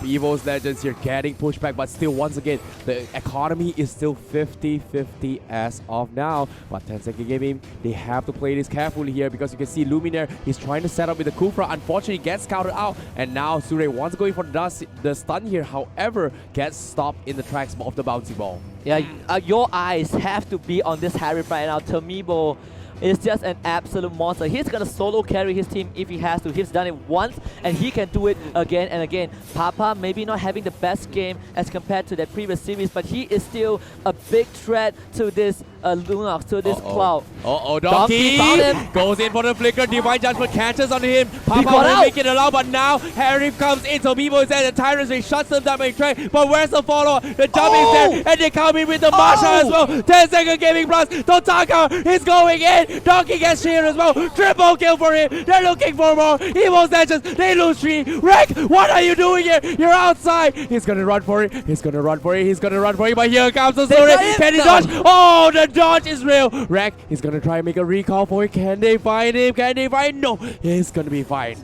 It's gonna be fine. Obuyan again, the Gato ultimate protecting the backline. The Tyrant Switch was the best Evos Legends can get. Everyone was in the wall, but Evos Legends could not commit. They're gonna lose this Lord to 10H Gaming Plus, and our favorites for the Southeast Asia region seems to be having a very tough time against the Japanese underdogs. What a play, what a play. Evos Legends here getting pushed back. 10-second Gaming Plus. They're putting them a good fight here, but like you said as well, you can see our Marsha has slowly come online. He's got Wind Talker, he's got a Demon Hunter sword, he's got a Corrosive side, he's got a Wind Nature to deal with the Cloud Blazing Wind as well. This is going to be a tough fight here coming in from both these teams. But this next Lord, can Evos Legends defend against this here? 10-second Gaming Plus, they've done it from the first time. This time, it's Evos Legends' turn. And 2 lanes for for Evos Legends to be careful of Luminaire. Get spotted out. 10 seconds. They might go for the engage. They get it. The taunt on the Gado Kacha. Luminaire down to 50%. Instant retreat. Papa will turn off the lights. Not able to find any kill just yet, as Aura will defend that bottom wave. But here comes the crucial part, the pivotal push for 10S Gaming Plus. Evos Legends, the defender once. Can they do it again? Here comes the Lord. Sure goes right in. Donkey got the divine judgment on the OBN, but OBN gets knocked back. Not into the wall though. Luminaire, he got the engage. OBN gets out, but look at Lumina. One gets the order breathers out, but Luminaire dropping out. Tomibo, keep your eyes on this Harry. He will find one. Unstoppable, and they will trade one back for the stun from Sure. The Hellcat will go down, but Tomibo, absolutely insane. He'll dive in. The triple kill on the Kaja. The Crystal is exposed. Aura, the last victim of Evil Legend, and 10-inch Gaming Plus take game 1. They take the game. What a fantastic performance. The Lord clutches as well. The arrival clutch coming from 10-second Gaming to block the initial pounce here from the Lord was not enough. The damage output from 10-second Gaming here. Tomibo, what a beast. Totaka, what a beast. Obuyan with the Gato Kacha as well. They've baited out so much with the tags. What a crazy game here. Evos Legends, like I said as well, they did not have enough front lines to work with, and 10-second Gaming, they were so on point. They understand what they needed to do. They just tanked their way through. But fantastic performance commended around coming from Donkey as well, because he made the game so hard for 10-second Gaming. Yeah, this is not just the Gatot Kacha. This is the Gatot Baxia lineup. 10-second Gaming Plus. Who would have thought? We brushed off Baxia. We were like, Baxia is just a direct counter to maybe the high loss. This is not the priority. But 10-second Gaming Plus, they say, well, they look at our script and they say, you know what? We're gonna show you how good Baxia is. And Tomibo, MVP, well deserved. There's no other way around it. He played out of his mind in that game. Yes, definitely here. But let's take a look at the highlights brought to you by U Mobile here. Starting off, we saw 10-second Gaming. They were trading 50-50 against Evos Legends. However, what was really tough here from the side of the Evos Legends was that they had to worry about so many factors coming in from 10-second Gaming, right? One of it was the Darkness Fall as well coming for Hellcat, and as soon as the Darkness Fall comes in, a lot of them tend to struggle to pick up these fights, and that was where 10-second Gaming, they take advantage of the situation and just come in for most of their team fights. So. And this was probably the only team fight that Evos Legends kind of won convincingly due to the overcommitment coming in from 10-second Gaming Plus. But afterwards, it was the Japanese show. This was also another great fight, the second one that kind of secured Evos Legends the lead. But after this, there was nothing much for them to go for. Yeah, Donkey really made things happen here for these two fights here. These two fights was the reason why they needed the Kaja to catch off Tomibo. Unfortunately, say as soon as they switch the targets here, they eventually fall off. But yeah, we'll talk about the first Maniac in the game here. Here, they caught off the guys from 10-second Gaming, which was fantastic. They expanded so much here. But as soon as this fight came in here, the Lord was knocking away. I'm surprised 10-second Gaming actually won that. The Tyrant's Rage came in, but you look at that. They committed so many spells, even the Divine Judgment early on. And this time here, he was still on cooldown here. That's why it was a little bit late here for Donkey to re-engage with the Divine Judgment. But as you can see, they committed that fight here. But as soon as they take down one, the Divine Judgment came up online from Donkey. Unfortunately, just half a second away before actually taking Tomibo bomb. But unfortunately, doesn't have the damage, could not save his members, and gets taken out. Yeah, in that previous fight, the Tyrant's Rage didn't land, but all the fights after that, Tyrant's Rage did land. You can see Galo Kacha, great disengage. Rag was just way too far back. He tried to go for Papa, but got destroyed. It forced the rest of Evos Legends to go for the re-engage. Luminaire, you cannot blame him. This guy played an amazing game, same as Donkey. They were forcing things to happen. Donkey trying to go for Papa as well. The second time, Papa got out. You keep your eyes on Luminaire. Great Tyrant's Rage. Tomibo was disabled, but there was no follow-up from Evos Legend. Yeah, definitely here, because they were too busy fighting against the rest of the teams here. In this case, as soon as they lost Luminaire in that regards here, they lost the initial engagement. you can see Totaka and Tomibo just went in hammer with the Masha and the Harry. It was like back-to-back punches all the way through. Yeah, in they did not expect the arrival from Totaka as well. Masha came in and destroyed all of them. And this was just a Tomibo show. Just look at this Harry with the Chrono Dash. They were fighting in his ultimate. He was dashing back and forth. There was no one from Evos Legends that can deal with this formidable force. And I would say just convincing win. This game was close up until the last 5 minutes. Yeah, Oro there with the arrival, tried to arrival onto the tier 3s here, tried to block the damage here, came in, unfortunately did not have the initial follow-up damage output to deal against 10-second Gaming Plus aggression here. At that point here, the Masha and Harif was out of control. They relied on the Kufra to go for the blocks, but unfortunately just couldn't close things up here. They need to keep they need to keep like what I believe they need to keep Luminaire in check. Yeah, they need to keep Luminaire in check here with the Kufra. And Kufra was just focusing on towards Tomibo all the way through in the Harif, right? But the bouncing ball's lifespan is kind of long, whereas the Chrono Dash's cooldown is way faster towards the later stage game, especially when there's so many heroes around him here. He was able to dish out 2 Chrono Dash before the second bouncing out ball actually comes in and kites his way through. By that time, he's pretty much just dodged his way through, which was fantastically done. They did not have the initial burst. They relied on the Cloud. But most of these times here, you can see that 10-second Gaming's pick the fight against Evos Legends in a place where Evos Legends is in no position to take fights because they need to build out those stacks up on towards Rect here before going for the Blazing Duet. So every time he tries to build a stack, he gets cut off, forced to preemptively use those Blazing Duets, and couldn't just clean out any of the members here. And because of that, they don't exactly have a lot of physical damage. If you think about it, Cloud is kind of like, you want the initial burst, but you don't have the burst. Lunox is a burst hero. Tamos is kind of like a damage over time hero here. But if you don't have the initial burst to burst down, let's say, one of the players, the Revitalize comes in. It's pretty much, hello, round 2, let's reset, let's go fight. And that's exactly what happened here between both these teams. Yeah, and also, I gave a lot of comments to Obuyen's Gato Kacha, but at the same time, the prioritization of targets coming in from 10-second Gaming Plus is just absolutely spot on. They see the back line getting dove on. Gato Kacha says, you know what, Baxia, you help the front line. I'm going to defend the rest of my team that was exposed. And the 3-2 fight, you talk about how 10S Gaming Plus, they pick fights in locations that Evos Legends wasn't ready for. Yeah. I dare say Evos Legends fell into the trap. 10-second Gaming Plus, they might not be the one who dictates when the fight starts, but they picked the perfect playground to do so. Yeah, it was a crazy match here coming from 10-second Gaming Plus, but they understood their entire meta gameplay. They understood what they needed to do, but can they keep this up here? Because Evos Legends, they took a blow, but I'm pretty sure they will come back stronger here, as right now the Sabertooths are out to play. Yeah, the Sabertooths are out against literally the dark horse of 10S Gaming Plus, and if you are in Evos Legends' shoes, you really need to you don't need to feel discouraged, because that game was perfect. That game was good from them. It's just that 10S Gaming Plus outclassed them in the later stages of the game.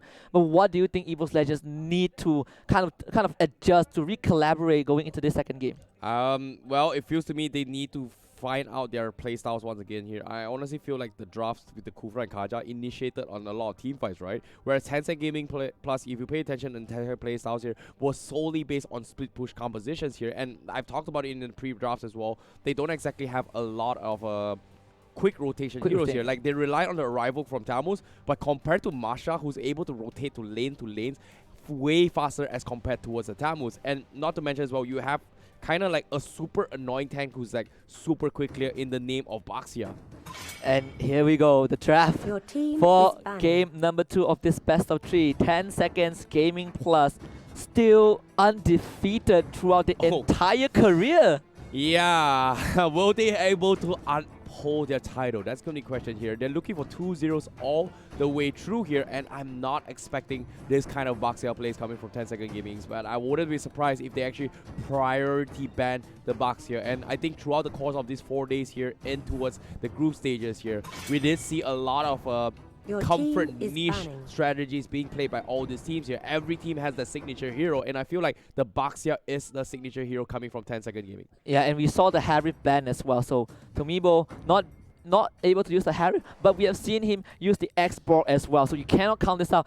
My belief, you know, out of all the 9 secrets that 10S Gaming Plus have, maybe one of it is that everyone can literally flex around and carry the team on different heroes. They're going to ban on this Kaja. I absolutely love this ban because Donkey has been causing problems with this hero. And now you take that out of the equation. Definitely, your game number 1 here, Donkey was just opening things up so much from the side of Evos Legends, and because of that, Tencent Gaming, they understood the power of the Donkey. Denying that bird away is going to be the objective here, but Xbox is going to be prioritized here from side of Evos Legends, and this time, once again, 10-second Gaming taking the Masha and also the Grok. They know that Evos Legends wants that Masha. Yeah, and at the same time that Evos Legends also know that Xbox, if you give it over the 10-second Gaming Plus, they can immediately pick it and flex around. So Masha, we've seen Totaka on that Masha, was just absolutely insane. The arrival plays were on point. She was the factor that they won the big fights, the bigger fights towards the later stages of that game. And now I believe Surrey will get his hands on the Grok for the first time. But seeing his previous performance, I have no doubt he can pull this off. I'm a little bit worried here, but still we know that the Grok is going to be a priority pick here. Papa can actually, I believe Obuyan can actually play the Grok as well. Oh yeah. I think they still want to play with the around the box here in this regards. But Lilia, we are going to be seeing it coming from Evos Legends here with the black shoes. And how would they set this up here? Because the Cloud here is great here, but at the same time, they're going for a little bit of wombo combo. So 10-second Gaming going to be playing a little bit of standard metas here. Kufra will be prioritized. Yeah, and Lilia was 10-second Gaming's pluses hero, and Evos, they share the same hero pool. They would take that away. In the first game, 10's Gaming Plus actually banned out the Lilia in the second ban phase, and Evos, they know that if the ban will come out, so they have to prioritize that, which means you are seeing this one fighter, 2 cores kind of opening. But for 10's Gaming Plus, they are feeling really comfortable. They do have the first pick advantage later on, so they are not afraid to settle for this 2 tanks, 1 fighter. Yeah, I'm a little bit worried here coming from 10-second Gaming Plus because right now, they don't exactly have heroes that actually can catch the Xbox really well. So in this case, they were saving up for the Hellcut here. Unfortunately, say it will be taken out from side of Evos Legends. So 10-second Gaming, they need to find another hero here that can actually cut in the backlines. They've been relying on the Hellcut a lot. In this case, I'm worried here. Like, how are they going to deal with this Xbox from the side of 10-second Gaming? I think maybe 10's Gaming Plus can still go for the Lunox. It's not still available. I think the Gushen is kind of nice in this The regard. Gushen, right? If you want to fit Papa's playstyle. I think Papa also played the Lilia, but Lilia is picked away, so Hellcat banned out. We might see a new Papa for this game at least. They banned out the Archive. Archive, not really prioritized that often in the second half of the group stage, but it's going to be a Bruno pick for 10's Gaming Plus. They're switching out their lineup. Okay, going to be a little bit of focus fire here coming from 10-second Gaming here. It's great just because Bruno comes up online a little bit earlier compared to some marksman in terms of the critical buffs here.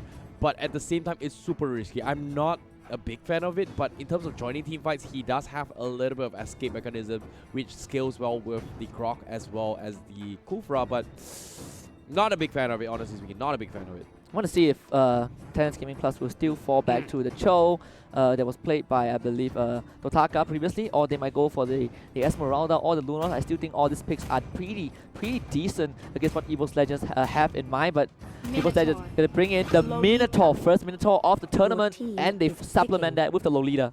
Wow, I was expecting the Hylos being picked here, but it's been completely ignored here. But I believe the Lolita is a smart choice here because they know they need something to catch the backlines here, and the Gushan needs to be picked here from side 10-second Gaming Plus just to catch off the backlines. In this case, in the name of Lilia and also in the name of the Cloud here. So this is going to be a 50-50 match, but I feel like it's going to be a battle between the tanks first in who gets zone here, but because right now I'm expecting a lot of drawn out fights here, especially a little bit of push and bait here because 10-second Gaming, they don't exactly can clean out fights immediately just because there's just so much mobility coming from Evos Legends. And I've talked about how 10-second Gaming Plus, all their players are really flexible players, because if you look at it right now, Obuyan was on the Gato Kacha in the previous game, but in this game, he is on the Masha, completely different playstyle, same as Papa as well. Papa was on the Hellcat, now he's on the Bruno.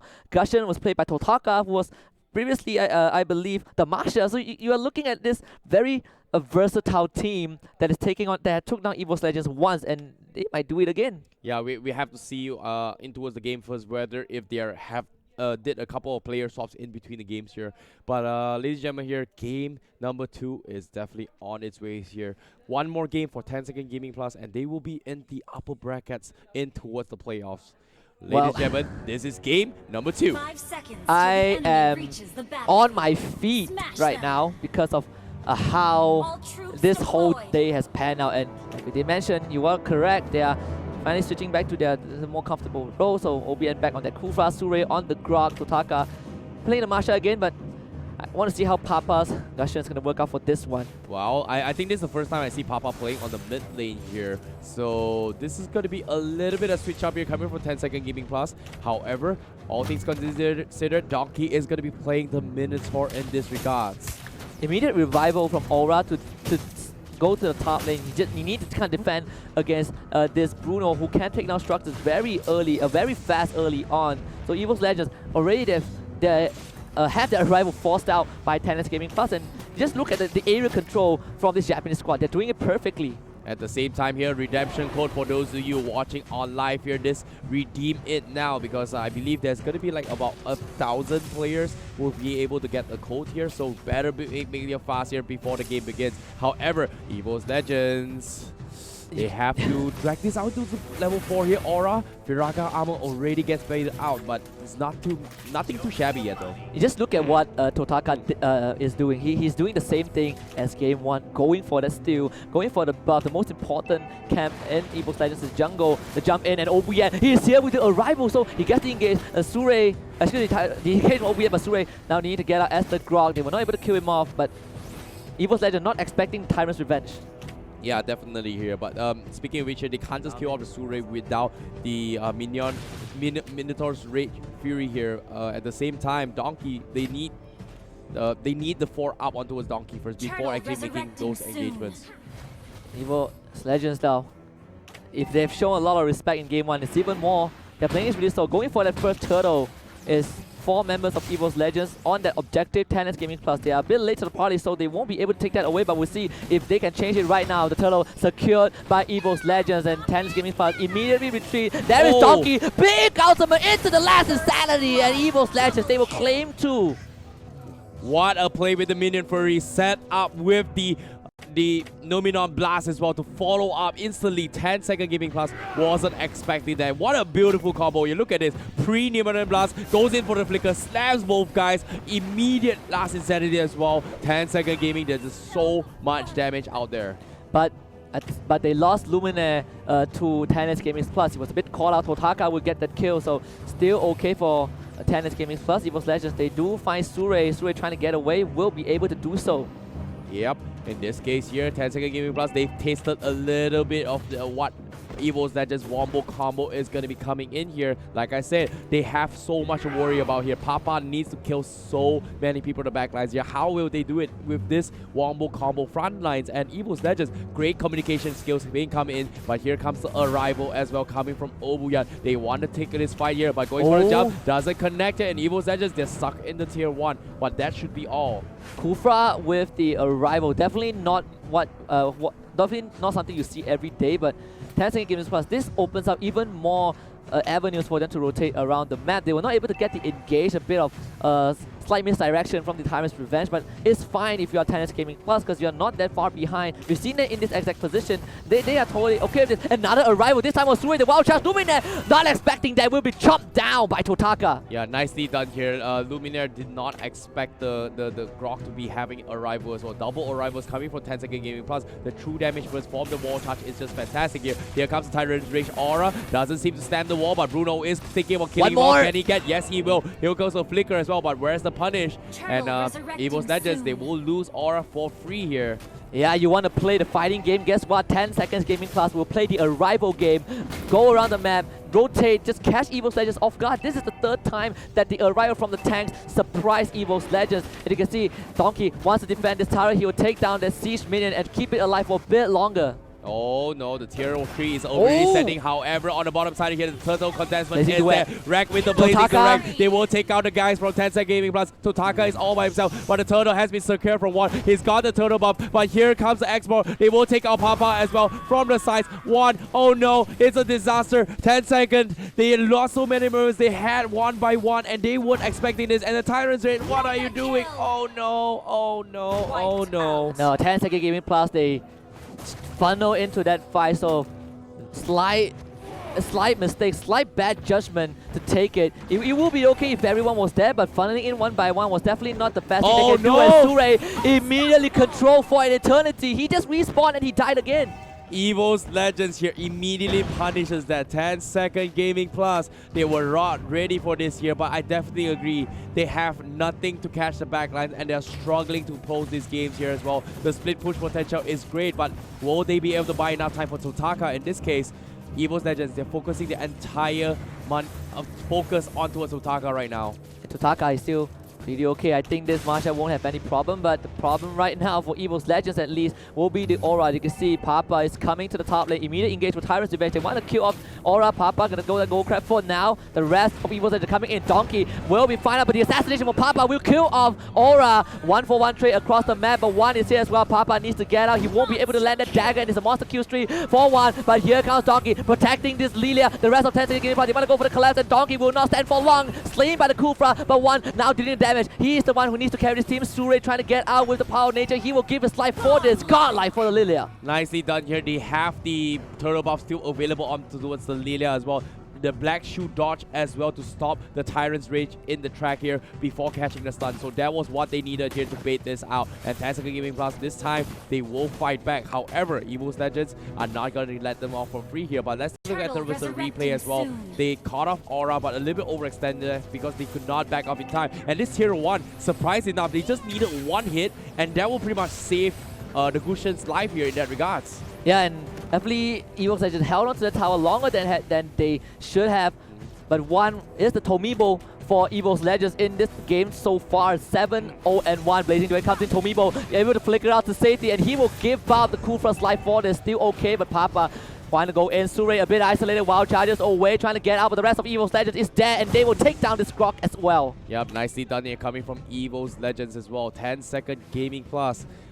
They need to rely a lot on Papa just snowballing way through. However, can they buy enough time for Tomibo to come online? And Evos Legends, they're not pushing them, giving them an inch here because they're going to keep up with the aggression here. They have like 6k economy lead as well. They take another tier 2, and this time they're going to be knocking into the base of 10 Second Gaming Plus. Yep, 10 Second Gaming Plus finally on the back foot. After a long time, Evos Legends, they found their footing. They knew how to deal with 10 Second Gaming Plus at least for the first few minutes of the game. The team fight was just way too strong. 10 Second Gaming Plus, they are starting to respect that, but now they have a bigger issue. The 7-0-2 Lilia.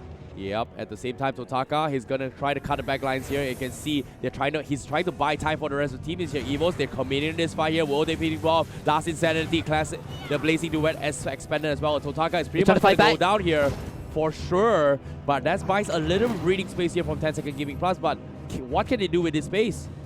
Well, they do manage to get some resources in their cause. The biggest goal lead we've seen so far in this series, 7k in favor of Evos Legends by 10 Gaming Plus. You can see that Obuyan, he's thinking about going for the engage, but as long as Donkey is there as the Minotaur, it will be hard for 10 Gaming Plus to just fight right in, but they might try. Well, they have to here, but Evos Legends, they have the advantage here. You can see Donkey going to be starting off the fight. Potentially, you're trying to bait this out here, but like I said, they bought a little bit of breathing room here, and once again, you can see the Masha heading down south here. Sure opening up the map a little bit here, but Evos Legends, 10 Second Gaming, they know that Evos Legends have the advantage here. And the Lord. And I want to see how Evos Legends secure this objective and go for the high ground siege. Definitely 10 Second Gaming Plus, not in a position to even contest that objective. They might concede it immediately over to Evos Legends, and they're not going to make it in time, so Evos Legends gets a free Lord.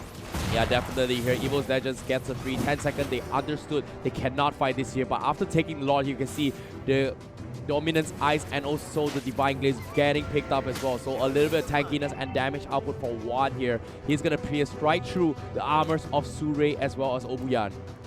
Now 10 Gaming Plus. It's also the first time we've seen it on their back foot, and Evos Legends, might be the team to deliver the very first loss to this team's career, this team's run over the 2 months. But I believe that Tennis Gaming Plus, they still can fight this as long as they kind of play correctly, like how they did previously. They can still hold on to this, but it's not going to be easy. Yep, Evos Legends, they're thinking about pushing this. The wall is there to slow the tracks off the Lord, but well, how are they going to do this here? Demon Hunter Sword up on towards Totaka, but how they play this here, because tier 3s are pretty much exposed. It's all going to be a waiting game Arrival. now. Arrival there, blocking the initial stun here, but Obuyan goes in for the Tyrant straight. Doesn't connect here. Here comes the Minion Fury to cancel him off. He gets bursted down. Here comes the wall charge, but the Lord is knocking onto the tier 3s now. Evos Legends, they're thinking about closing the game. 10-second gaming on the retreat. Papa is a little bit low. The Lord still half HP. Suri comes in with the pure damage swing, but what can they do? Arrival is there, but the Crystal going to be exposed. Insanity has been used, and the Crystal getting chunked down here, and they're focusing onto one of the guys of them, and they will take the Crystal for themselves as Evil Legends evens the score with 1-1. The best way to end the deciding match is to go to a game 3. Evos Legends, they deliver the first blow to Tennis Gaming Plus. Absolutely perfect team fight, giving this Japanese team their first loss, but now the game 3, the deciding game, the literal deciding game for the upper bracket spot in the playoffs. Yeah, this is what I'm talking about here as well. And during the drafts, you saw how Papa was struggling with the Gushen. He tried to cut the backline. He just could not catch so many people here. If you think about it, look at the drafts. Like, they had Donkey to worry about. Okay, fine, the Minion Fury, you can get past that. But as soon as you get past the Minion Fury, there's still the Lolita shield you gotta get through. Okay, it's fine. Maybe I can still dodge the shield here. But as soon as you go towards the backlines here, there's the Firaga armor you need to worry about from Aura, which you see he was able to get 1 kill off that from the side of Papa. But as soon as you finish up whatever combos you did, you get those Firaga armor. Can you cut the rest of teammates here? But yeah, let's take a look at replay as well. The wombo combos coming in from Evos Legends was just insane. There was just so much crowd control in this team fights as well. Yeah, that was the appetizer from Evos Esports, giving 10S Gaming Plus a taste of what's to come for the rest of the game. And all these fights is just, this is the breaking point for 10S Gaming Plus. They want to contest the objective. Great blazing duet from Rag to zone out Papa, and the rest of 10S Gaming Plus, they still decided to funnel in and end up giving away everything. Yeah, but as the game progresses well, you see, yeah, this is what I'm talking about, right? As soon as they go for the combo for Xbox, what about Lilia? Can he fight Lilia? Nope, he just doesn't have the spells to work with. That's one. And also, there's the Lolita shield in case your dagger gets caught off, which is kind of hard here for Papa to actually go in for those engagements here. So in terms of draft wise, I feel like Evos that just definitely outdrafted 10-second gaming in this game number 2 for sure. Well, now the question for 10-second gaming plus is, what is the rest of the secret? I think it's time to reveal that in this deciding game 3. They've shown us in game 1, the Gato Basha lineup able to just penetrate Evos Legends. This Lord fight was just impossible for Tennis Gaming Plus to defend. They were in a deficit, and like you mentioned, the layer after layer, it's like peeling through an onion. Tennis Gaming Plus, they were not able to get through even the first part of it. Yeah, definitely here. But Evos Legends definitely played it to the beat here. Aura, fantastic with the last Insanity as well. And I feel like they just did not have enough damage output here in this team fight. Like, the Bruno just takes too long to come online. They needed the Bruno to be a little bit earlier here. And because of that, I feel like I said as well, Evos Legends definitely outdrafted 10-second gaming in this game number 2 with that surprise Mino and Lolita pick.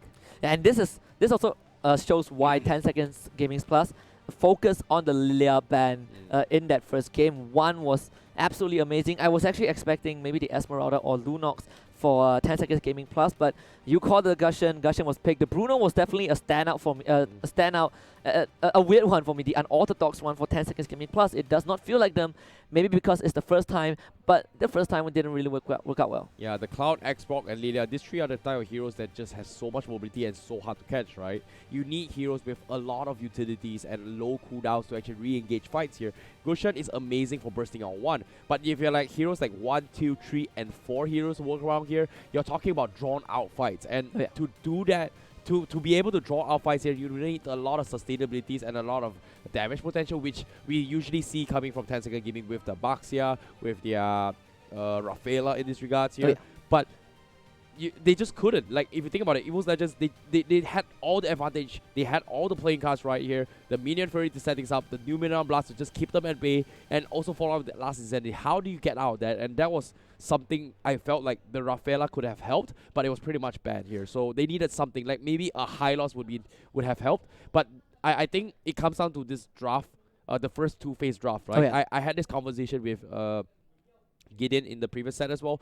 If you open things up with the 2 tanks and you're open to your draft here, that's pretty much just leaves your entire opening to be out-drafted in a way, and I felt like that's what exactly Evos Legends is specialized in. Oh, let's see if 10S Gaming Plus will make some adjustments. We are in the ban and picks for Game 3, the last game of this most important series of the day to decide who goes to the upper bracket. Selena immediately eliminated by 10S Gaming Plus. They don't want Selena in this game at all. Yep, and at the same time here, well, Selena wants... Well, Selena, I don't think not many teams actually play the support Selena, but Evos Legends, occasionally they will pull it out, but still, Evos Legends, what kind of strategies are they going to pull out here? Rafaela, once again, going to be priority banned in towards 10-second gaming. And Evos Legends went for all the bans on the heroes that 10 Seconds Gaming Plus have amazing performances and amazing record on. Yeah. Previous game, Rafaela, all 3 games banned out. Harry was banned out last game because Tamibo was just an absolute monster. Hauke as well, Papa causing a lot of problem. They're slowly identifying and eliminating the S-tier skill heroes, at least for 10 Gaming Plus. Yeah, if I want to bring out towards game number 2 as well, I like how Zeal from side Evos Legends was able to just predict the next move here. Like, I drafted this hero for the Xbox first phase. Yeah, just take the Grok, take the Gufra, it's okay. I'm going to force you into a choke point where whatever hero I pick here is going to counter around that here, which they did really, really well. But now, can they do it again here? I feel like 10 second gaming, they're going to break the export again. No surprises here, but will they pick the Grok for themselves, or will they pick the Masha for themselves here? Yeah, at least we won't see the Grok, which was banned out by 10 Gaming Plus, but another ban on the Harith by Evos Legends, not giving Tamibo that luxury, but we've seen him play the export. It could be his hero for this deciding game. Evos Legends, they took their time with that last 2 picks in the previous series to come up with both Lolita and Minotaur. But I think if you're 10S Gaming Plus, you shouldn't be too worried. Evos, they get their prior pick again, the Lilia and Marsha. Yeah, I think the Lilia and Marsha is just great to open things off here for the side Evos Legends here. They still leave the tanks up towards Kufra. And then, like, I like how they think as well. Like, the tanks usually decide a lot of the tempo of the gameplay, right? Without the Grok, okay, if let's say a 10 second playing plays the Grok Krufa like just now, we play Lolita, we play this, right? So in this case, they have the Lolita and Chang'e in the back as well, which we tend to forget as well. Sometimes they do play it, but if that doesn't go well, there's always the Kaja in the pool as well. So I feel like in terms of flexibility in terms of tanks here, Evos Legends definitely have a lot in that regards. Well, this is the Kaja and Baxia for 10 Seconds Gaming Plus. We're going to see the tanks now rounded out for the Japanese squad. Evos Legends, they took Kaja in game 1, didn't work out. In game 2, it was banned out by 10 Gaming Plus, but Evos Legends, they will stick back with the Cloud. Yeah, Cloud has been a comfort pick here just for the crowd control potential. They want those crowd counter damage output which they need in most of the team fights here just to try and wrap things around here. But like I said as well, the last 2 tanks, they will consider maybe the Minotaur and the Baxia again if they want to. Sorry, the Lolita. But at the same time, Mage is not picked up yet from the side of 10 Second Gaming. So in this case, Evos Legends, what do they pick here? Do they pick like high loss Lolita if they want to, but they will ban off the Lunox instead. Yep, the Lunox, very clear ban. You don't have the Harith, you don't have the Lilia. The Lunox is the next best choice. Well, Minotaur won them game 1, Evos Legends. Won them game 2, Evos Legends will go with Minotaur again. But the Cho is also expected. Totaka was amazing on this Kung Fu Master. We'll see if his skills will be enough to secure 10S Gaming Plus the win. But now the question is the Mage. No Harith, no Lilia, no Lunox. Do they want to go for Esmeralda? I don't think that's the best choice for this one. There's still the Kagura. We've seen I've not seen them play yet, but there are still teams that go for it here. But the Gushan is definitely something that they need here. But at the same time, like I said, if you pick the Gushan here, immediately we're gonna see the You're gonna see a Lolita again. We're gonna see the Lolita for sure. They saved it to the last minute here, and I feel like Evos Legends, they understood what they need to do. They know how much tanks they can play here. Gushan pick instant Lolita for sure. Okay, I love smart, this. smart, I very absolutely smart, very smart here from 10 Second Gaming. Very smart. Yeah, I wanted to ask you if they want to go for the gore, but we're harping on the Gushan for a bit too long. Because of Papa, right? He likes to play this assassin, but right now, because that's the thing. If they pick the Chang'e, Lolita is gonna be a counter here, but Gord is an exception. But the only downside would be mobility. Oh yeah, God has one of the weakest mobility in the game. He can play a little bit safe distance here, but it works extremely well with the Divine Judgment Call. So you're looking for like a one-off pick-off coming from 10 Second Gaming. But I'm a little bit worried here because Gord and Baxia, one is fast, one is slow. I'm not sure how they're going to be syncing well, but it all comes down towards how the Kaja is going to be played here from inside 10 Second Gaming. Well, the Evos Legends will bring out the Panda this time. Arkai, the last pick in this last game of the series, in their first encounter for M1, especially this is the biggest debut that 10 Gaming Plus have received outside of the region, the first tournament.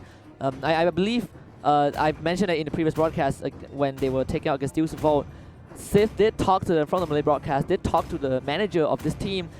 More just came out 3 years ago, right? Yeah, and in Japan, it's not the priority for them. They did not focus too much onto it. And you heard the interview with Obuyan. All they needed was 2 months plus, and they are now prepared. And they even took a game off of Evos Legends. Oh yeah, they studied really hard here. And when I interviewed them as well, they took the win against Onic PH here. They really took 2 months to just fully dedicate themselves in just studying them. And honestly speaking, like you said as well, Dark Horse, there's not a lot of information of how 10 Second Gaming Plus plays. But now, for the first time here, Evos Legends is sweating right now. Oh yeah, they definitely are sweating. Evos Legends came in. Most of us expect Evos Legends to go just like 2-0, 2-0, 2-0, 6 wins, 9 points. But now, well, we won't see that clean throw the prediction out the window. Out the window, and this is what we like about the game. This is what we like about the championship. When your predictions get challenged by the underdogs, I will not have it any other way. But here we go, last game of this most important series of Group D. Winner of this match will be in the upper brackets of the playoffs. Who is going to come up on top? That's going to be the question here, ladies and gentlemen. Let's see.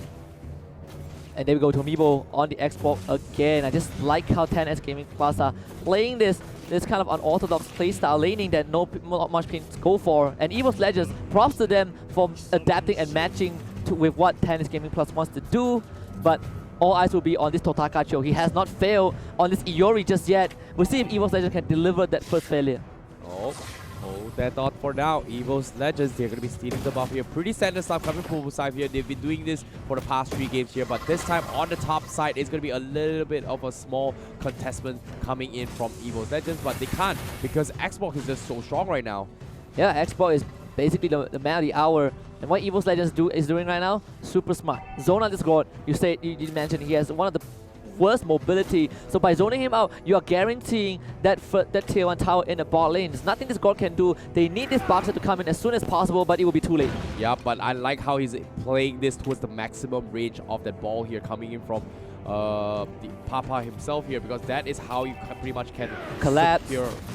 Donkey going for that zone, zoning out the rest of 10 Second Gaming Plus, but here comes Sure with the boxer, and Aura is there as well, trying to fight this Tomibo. Already at level 4, has the last sanity, but you can see Evos Legends being pushed back. Aura being roasted by that flamethrower. Last sanity from Tomibo going right in with the fire stake. One now a bit isolated. They didn't get the stun, but they will burn down one for the first blood. And now Panda a bit caught out. Luminaire will have to flicker to safety. Yep, great usage here of the Xbox here, 1-0-0. Rather early to join this fight here, but instead of going for a split push here, so 10 Second Gaming Plus, they're playing the in-game fight here. Whereas Evos Legends, they are on the retreat, but Aura will going for the punch here from the sides. He's going to be able to fight this out, but the turtle, who's going to get it here? It seems to be, it's a Retribution export? Yeah, Tomibo secures that, and again, the unpredictability from 10S Gaming Plus is surprising Evos Legends left, right, and center. They had that turtle in their side, but here comes Totaka with the way of the dragon on top of one. Call out once again. This Lilia needs to get out. Totaka not able to secure the kill. Evos Legends, they have to disengage. Yep. And Evos Legends, they know that the Gord is already coming up online here. We saw a couple of Mystic Gush available, but Sure is TP right in front here. However, let's take a look at how Tencent Gaming Plus here comes in economy-wise here. Pretty standard stuff here coming from both these teams. Xbox now going for the Magic Defense shoes here. Try to deal a little bit with Evos Legends here. But Baxia is going to try starting off, but the Divine Judgment catches a Donkey. He doesn't have the Minion Fury, but he's going to get burned down alive. He's going to try to go for the heal. Can he pop it out? Yes, he will. He has the Minion Fury, but eventually will get taken down here. No follow-up whatsoever, but he's going to save the cooldown for a later fight here. Nice decision coming from Donkey. Yeah, Luminaire just not in a position to save Donkey with a Hurricane Dance. And because you see the commitment from Aura early on to kill Papa. Papa flickered to safety in a turtle fight. Now the retribution from Tomibo secured that turtle. They finally get the kill on the Gord. A lot of commitment though from Evos Legends. The immediate collapse on Tennis Gaming Plus. One is ready in the wings, but here comes Tomibo with the Firaga armor. They go with the last Sandy trying to take out Aura. Aura a bit isolated. Totaka gets the kickoff and will kill him off. And now 10-second Gaming Plus have control over the tower. Would they want to go for even more? One is there. Same with Donkey, forcing Tennis Gaming Plus to retreat. Yep, Evos Legends here, they're doing a fantastic job shutting down the God here. However, now Tomibo is going to be the one to worry about here. Sure with the Baxia, going to be cutting out the previous here. And this is what I'm talking about, right? Rotating from lanes to lanes. But Luminaire, with the stun, doesn't have the Hurricane Dance from Luminaire. So he forced out the Tortoise Poisson. Resurrecting soon. Poison. I don't know, man. It's fine. It took us, it took me, Contra, and Gideon 3 days to perfect. Poisson sounds really French, but here comes Totaka. Donkey is there. Immediate flicker. Totaka trying to get to safety, but will be caught by the knockout. Kill off by one. Oh well. Anyway, Sure here going to be going into the fight here, but Tomibo a little bit low here as 10-second gaming. They have to disengage this fight. Sure is going to buy a little bit of time, but here comes Papa. He wants to join the fight, but he doesn't have the buff or the turtle buff as well. So going for the Mystic Gush burst here is what they're aiming for from side 10-second gaming plus. But Evos Legends, they understand this. The turtle going to be contested right now. Aura going to be joining the fight as well. Oh, there's the Hurricane Dance for Luminaire. Flickers it. Hurricane Dance immediate Tomibo. They want to kill off this Xbox right away, but the great stun from Papa. Now it's time to re-engage for 10S Gaming Plus. Ray jumps right in with the shield unity. Not able to get it yet. Donkey, he flickered in, but they drag him back, and now they need to kill him off. Donkey leaps away. Evos Legends with a disengage, but here comes Aura trying to go for Tomibo. Can they kill him off? Yes, they can. They found the Xbox, but Aura gets stunned now. The re-engage again, second time from Sure. Not able to get the stun. Aura goes for the drift. Actually jukes him out. Evos Legend, get out. What a juke right there from Aura. What a play indeed. But yeah, like we're talking about here, immediately all combos coming from Papa comes in. Evil Legends, they know they have the advantage. They press forward, and 10-second Gaming Plus was smart to disengage. However, like I said as well, where's the damage output after you miss the combo? Oh, 10-second Gaming Plus, they like this prolonged fight, and so far Evos Legends have been out-macroing them, not giving them the fight that they need. But Sure is always going to be immediate threat. Tomibo now is in again. Luminaire a bit slowed down. Donkey out of position. Last head, he comes right out. Damage is not there just yet. But here comes Luminaire straight to the back of the Hurricane Dance. Gonna disable Tomibo for now, but great stun. They need the channeling over. They're not gonna get it. Placing to it from Rag. No kills just yet. They finish off that X-Ball. And now Aura a bit caught out. Divine Judgment will give him the judgment that he needs. Oh, Papa just only got his Mystic Gush here. Imagine if the Mystic Gush was there. He's going to burst out everyone from side Evos Legends here. Just because Papa did not have the initial buff to work with. But right now, Evos Legends, they're pressing their advantage here. Now Papa's got the ultimate available. They are going to respect the power of the God and just back off and reset to fight another game. Tennis Gaming Plus in game 3 on the back foot. 4K go behind, but it's still in a pretty winnable position. Evos Legends, they were focusing their resources into killing Tomibo because they know X-Ball right now is going to be the tempo setter to buy time for Papa. They find Luminaire, but there's no resources to kill him off. Yeah, they don't want to pick up the tanks here. They know how important the Leela as well as the Masha is from the side of 10-second Gaming Plus. Evil Legends, they're pushing their attack here. Totaka from the sides. Baxia Sure looking for the right targets here, but can they find it here? Luminaire looking for it, but they found Donkey. He does have the minion for it. He's super tanking. He's coming in with the flicker. Minion for it only getting one here, so no follow-up available. And Evil Legends, they want to come. Two-man stun from Luminaire! The Hurricane does! The Blazing to win! They catch two, and now 10-second Gaming Plus, they will lose 2 members, and now Evil Legends, they are going to push even further now.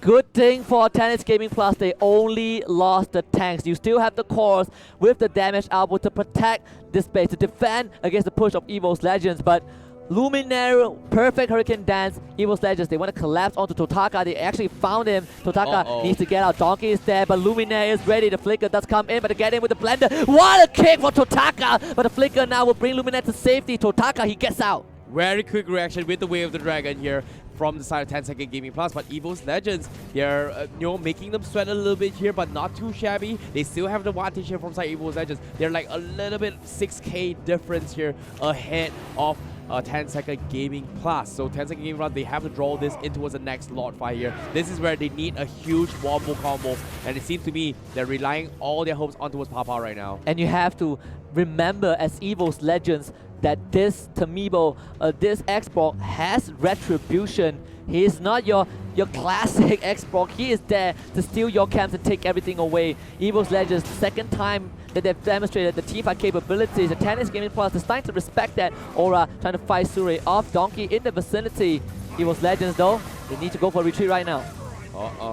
And speaking of which here, they have to take a little bit chill pill, but Evos Legends, how will they play this? Yep, they're gonna wait for the Lord. 20 more seconds.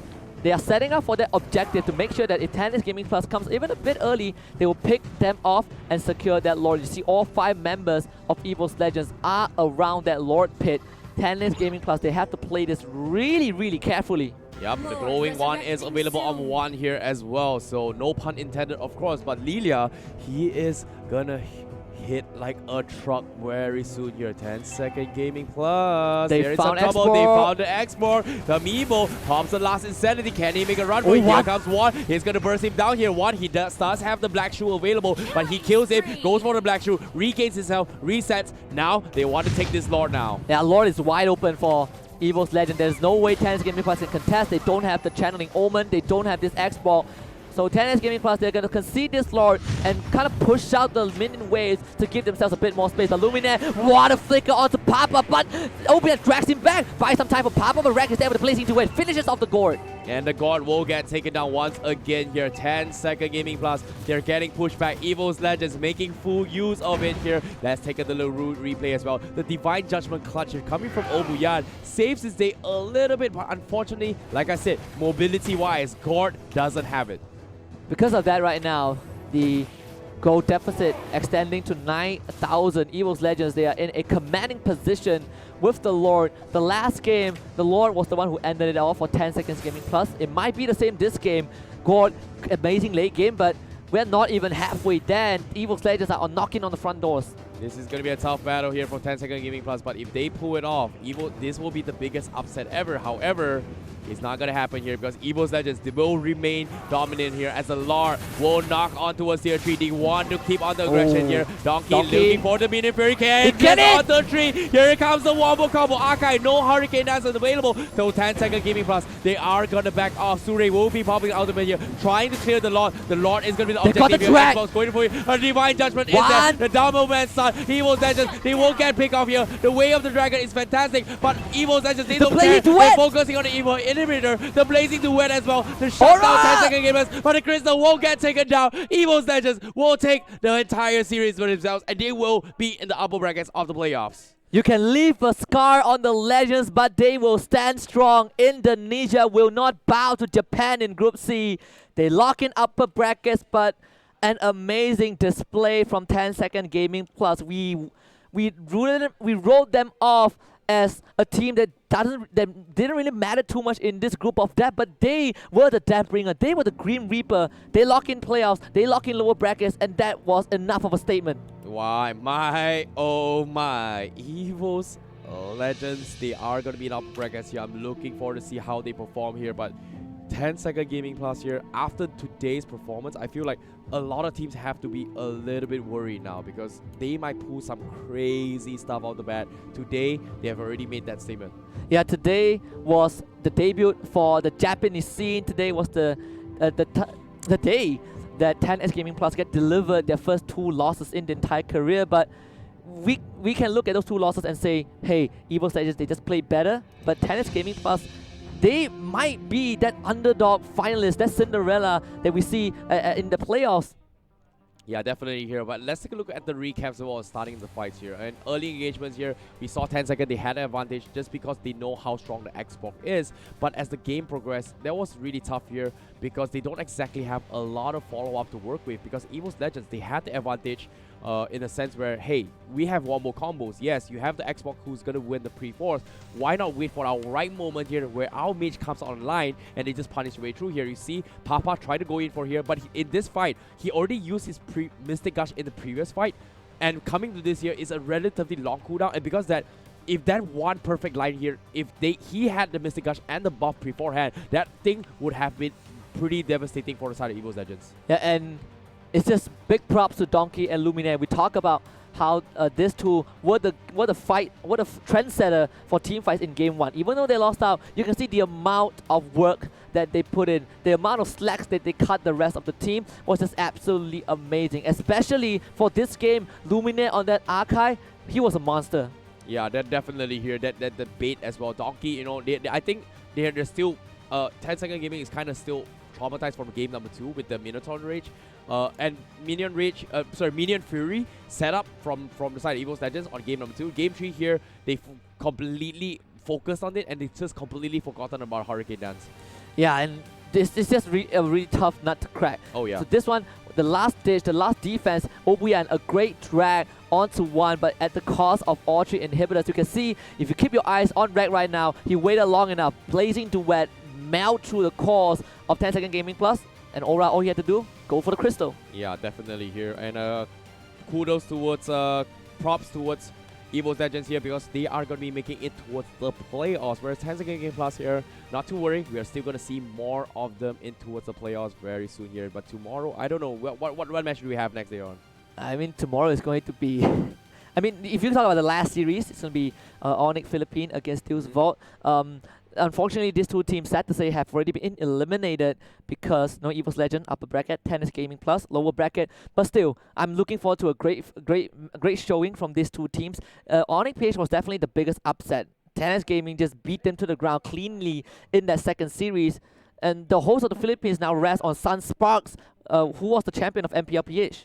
Oh yeah, definitely here. And at the same time as well, I'm looking forward to see how Evos Legends is going to be talking about their win there because I'm pretty sure they were shaken up a little bit here. Oh, but yeah. let's just double confirm it with the host later on if they actually interviewed them. But at the same time, Evos Legends, they played tremendously well here. We know they were the fan favorites. We know they're going to go all the way in. But I was hoping for that underdog story as well. Oh. I mean, who doesn't like a good underdog story? 10 Second Gaming Plus, the only non-Southeast Asian team to qualify for playoffs, the only team that is the underdog in this tournament, and we might still see the fairy tale can end tomorrow, and it will still be a great story because of how far they've come.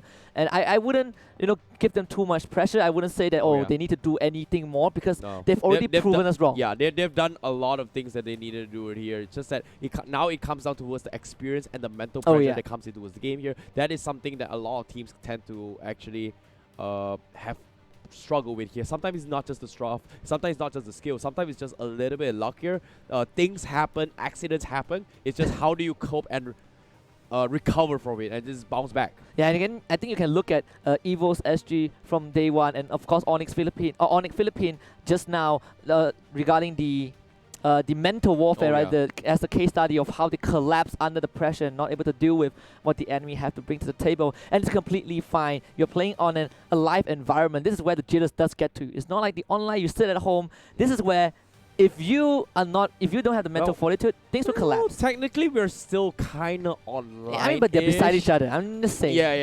It's still kind of like online-ish, but tomorrow is the day where... Judgment Day. Tomorrow is the day. Yeah, tomorrow is Judgment Day. Right, and with that being said, we do have the winner interview with Evos Legend, so we're going to throw it to the host and see what Evos Legend have to say about this very close match.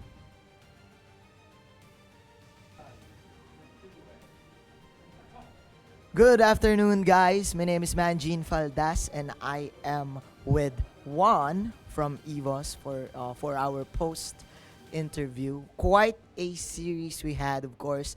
Indeed, a bloodbath. Now, it is expected that Evos Evos Legends will dominate this bracket. What is going through the mind of Mr. Juan? Jadi perasaan kamu gimana? Oke, jadi perasaannya gimana bisa mendominasi di upper bracket? Happy. Happy. Yeah. Look at that face. The happy face, guys. The face of joy right there. All right. This series was forced to a game number 3. What was the reason why you lost game number 1? Alasannya apa sih bisa kehilangan di game pertama tadi lawan 10 Seconds Gaming? Kurang komunikasi. We were lacked of communication among the first game. That does happen. Of course, right now you are in the upper bracket. You're going up against Burmese Ghouls, right? And the other players this weekend. Do you have any message for them? Ada pesan-pesan tersendiri nggak sih sama oponen lain? Karena kan next di playoff bakal ketemu sama Burmese Ghouls. Terus mungkin bisa berlanjut ketemu sama tim-tim yang lain. Nggak ada, jalanin aja. Nggak ada. Jalanin aja pokoknya. We don't have any special messages, just go with the flow. Go with the flow. I like it. Thank you so much, Juan. And that is Evos Legends. Ladies and gentlemen, let's take it back to our shoutcasters. Take it away. One is so cold, composed, saving that for the moment when Evos Legends lift the trophy. And by the way, Manjin, I love it. Happy means the same, at least in Malaysia. So, Evos Legends pretty happy about that, but definitely did not expect that game 3. They're definitely happy in Indonesian, happy in English, happy in Malay. So they're happy all the way through. They're waking all the way to the upper brackets, and definitely we're happy to see them go in as well. Yeah, right? and happy to see, and I'm also happy to see Tennis Gaming Plus. I think they've played their last series. Both teams played their last series of today. They can finally catch a break. But of course, Juan, he didn't have much to say, right? He's like, well, straight to the point. Lack of communication. We're ready. Nothing much to show. Just wait and see. Oh yeah, definitely here. But ladies and gentlemen, here for those of you watching, we're going to be having one more match later on. Stay tuned to watch who is going to be coming up on top of that. However, for those of you watching at home, remember, catch every battle, stream like crazy, get unlimited data for all apps with Gila Unlimited, GX30 only with you mobile. My name is ICBaby12. He is Husky. We'll see you guys in the next one.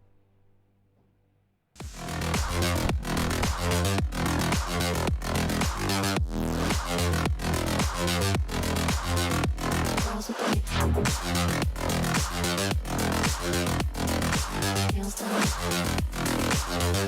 Girls with the nails done.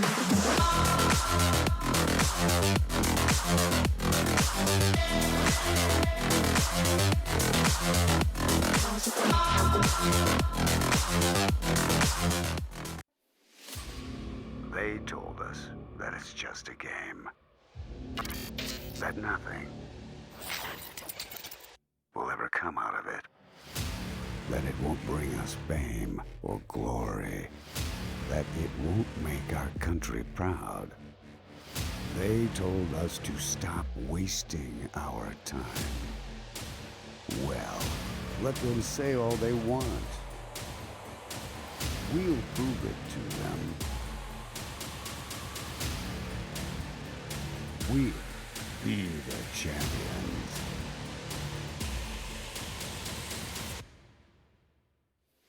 Mobile Legends Bang Bang World Championship 2019, M1. You may have been denied. You may have hit rock bottom. You may have been craving for the lights.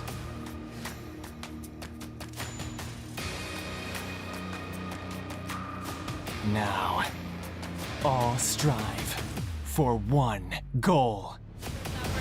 Taking that life of the Akai elsewhere. There comes the jump on the Esperanza. Put your hands together for the champion. Do you have what it takes to be a champion worthy of the highest glory?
been denied. You may have hit rock bottom. You may have been craving for the lights.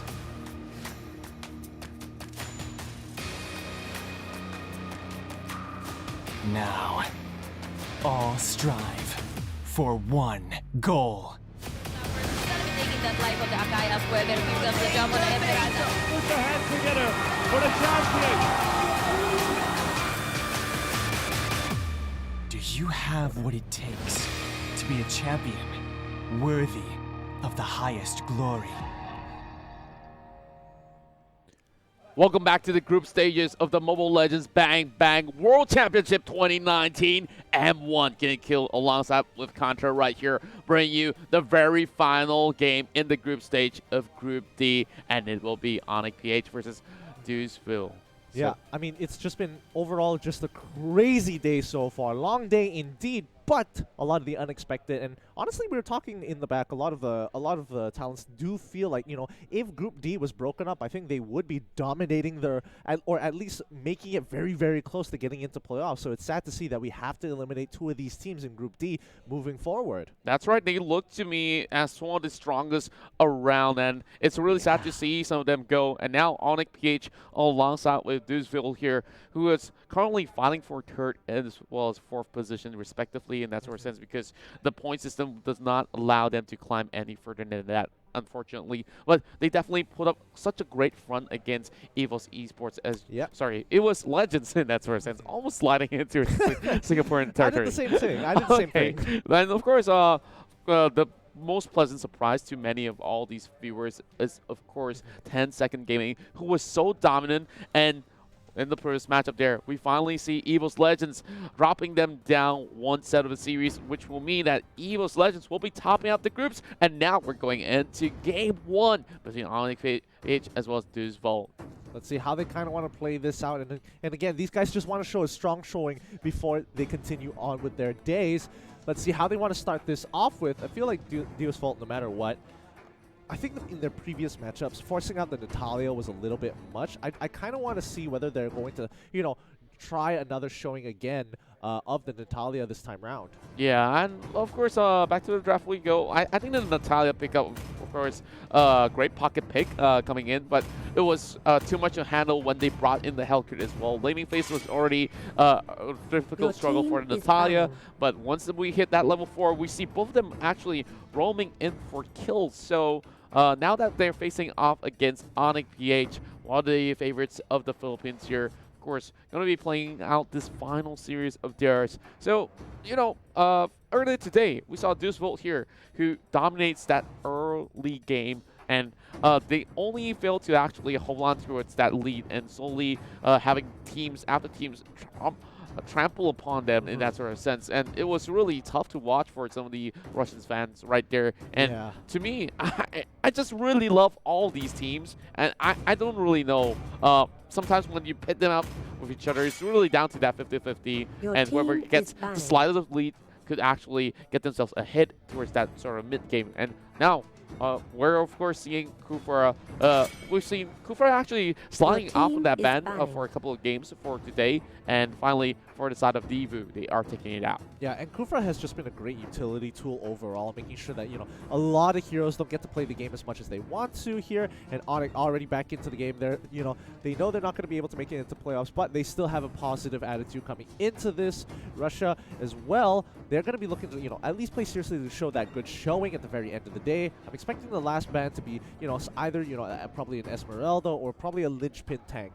Yeah, I really think that in terms of tank, there's still that sort of high loss being contested every now and then, especially when you equip it with the Rejuvenate as well, making it pretty hard to kill. And Boxia getting really popular in this Group D matchup. Yeah, I mean, just the fact that his Tortoise Poissons was able to like kind of like deny a lot of that healing is super, super helpful. Grok going to be the first pick for the side of Onic Esports. I'm expecting Dios to actually pick up the Masha. If not, why else would they ban out the Thamos unless they want to set up for something else? But Xborg has been left on the table here. They're going to be locking it in for themselves. I think even Dios Vault was like, oh, maybe we should just, you know, let go of the export, I don't expect them to not take it. And all right, fine, take the Grok. I'll take this S tier pick for myself. Yeah, and I think that Onic PH could even reply with a Masha just to, you know, hold that sort of lane as well, in that sort of sense. And for QP here, of course, tough decisions to be made as they will go in with the Hylos. So that's definitely one good horse to be bring out of the stable. And Onic, I do believe they should either get that sort of pick that we just mentioned, Masha, and Boxia will be definitely a great substitute in that sort of sense as well, depending on whether or not if they favor it more than that side. But of course, I do think that it has been brought up from RRQ that it's a great counter towards the Hylos, so that's definitely one pick that they should definitely consider. Yeah, and Onic, they lock in the Masha. They still have about 12 more seconds until they decide on their final pick of the day. What's it going to be? Ooh, they're really thinking hard about this, but I feel like it's pretty straightforward. Looks like it's going to be the quad. They kind of want to hold up for the counter pick later on, kind of see what else Deosvolt has to offer. And I think that's... No, I'm okay with that, but it kind of gives a lot more options for Deosvolt to kind of play around. Looks like they are going to force out the Natalia.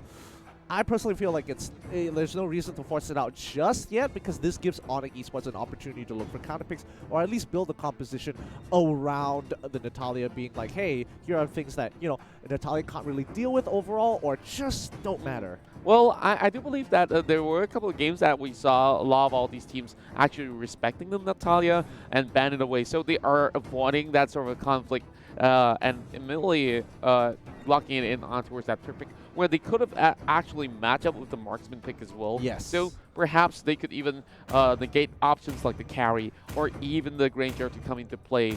So that's definitely something that I missed out. The Chang'e is now being wiped away. All right, wiping away the Chang'e here. That kind of leaves up a couple of tanks still on the table. Deosvolt could still look to ban out the Lolita if they wanted to, but there's still a number of options they have to deal with. I mean, first of all, Boxia should be banned out here just to kind of deny them the opportunity, and then look to lock in probably their mage at this point and hold up their last tank. Great choice there, taking out the Esmeralda, and now from the side of Deosvolt, of course, having to actually make this sort of move. You mentioned that Lolita being a pretty well pick, and I do think that that's definitely a great choice, but they would actually secure the Lunox first. So Onyx bringing out Faramis. I doubt this Faramis pick though. Not to say that it's not a great hero per se, but I don't think anyone wants to expect your teammates to die in those team fights. I mean, that's one way of doing it, but I think Onic, you know, they can take their time with this. They have a number of options to actually go through, hovering over the Lilia as well as the Odette. Pretty interesting because it kind of forces Natalia to choose like, oh boy, if I go up on somebody here and Odette just pops that ultimate, like I can't really play the game. If I go for the other one, they have black shoes, but instead they're going to be locking in the Raphaelia, followed up by the... Kagura? Lilia? Come on, they gotta make a choice here. It should be Lilia in that sort of sense. So I think that at least that gives them a little bit of safety net. Same goes to the Cloud with a little bit more mobility in that sort of sense as well. So Rafaela is going to be providing a lot of sustainability to this entire kit. Well, you know, Masha is already so hard to kill.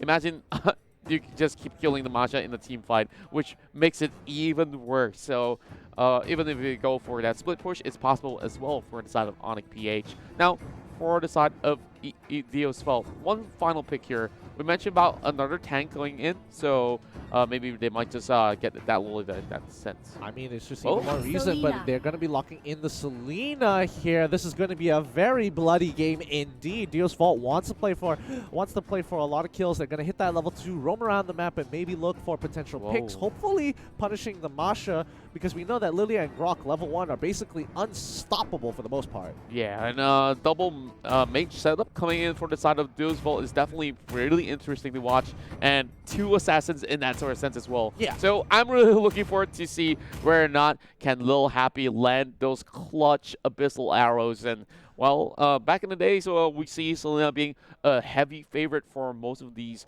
teams a couple of seasons ago. Now, I'm really glad that this Vault is bringing it back. Yeah, and I'm excited to see how they're going to play this out because this game, both sides, I'm expecting a lot of bloodshed. I think that's hands down what you should be expecting this game as well if you're the viewer. Moving towards the mid game is kind of interesting because, again, it revolves around taking these 50-50s where it's a chance where you could lose out the trade even in just a 4v4, 3v3, even a 5v5. You're not entirely sure unless you have a very clear advantage, and I think somebody has to take that risk and hopefully execute upon it to maybe get a small lead. Speaking of taking risks, I think that DeVu is definitely no strangers of doing that, and we see them always going in for those really aggressive invades, which sometimes when they make that slightest of mistake, that will punish them back. So it's really down to execution on how Onic PH do juggle that sort of aggression. And now heading into the series here, we're looking into its game 1, Onic PH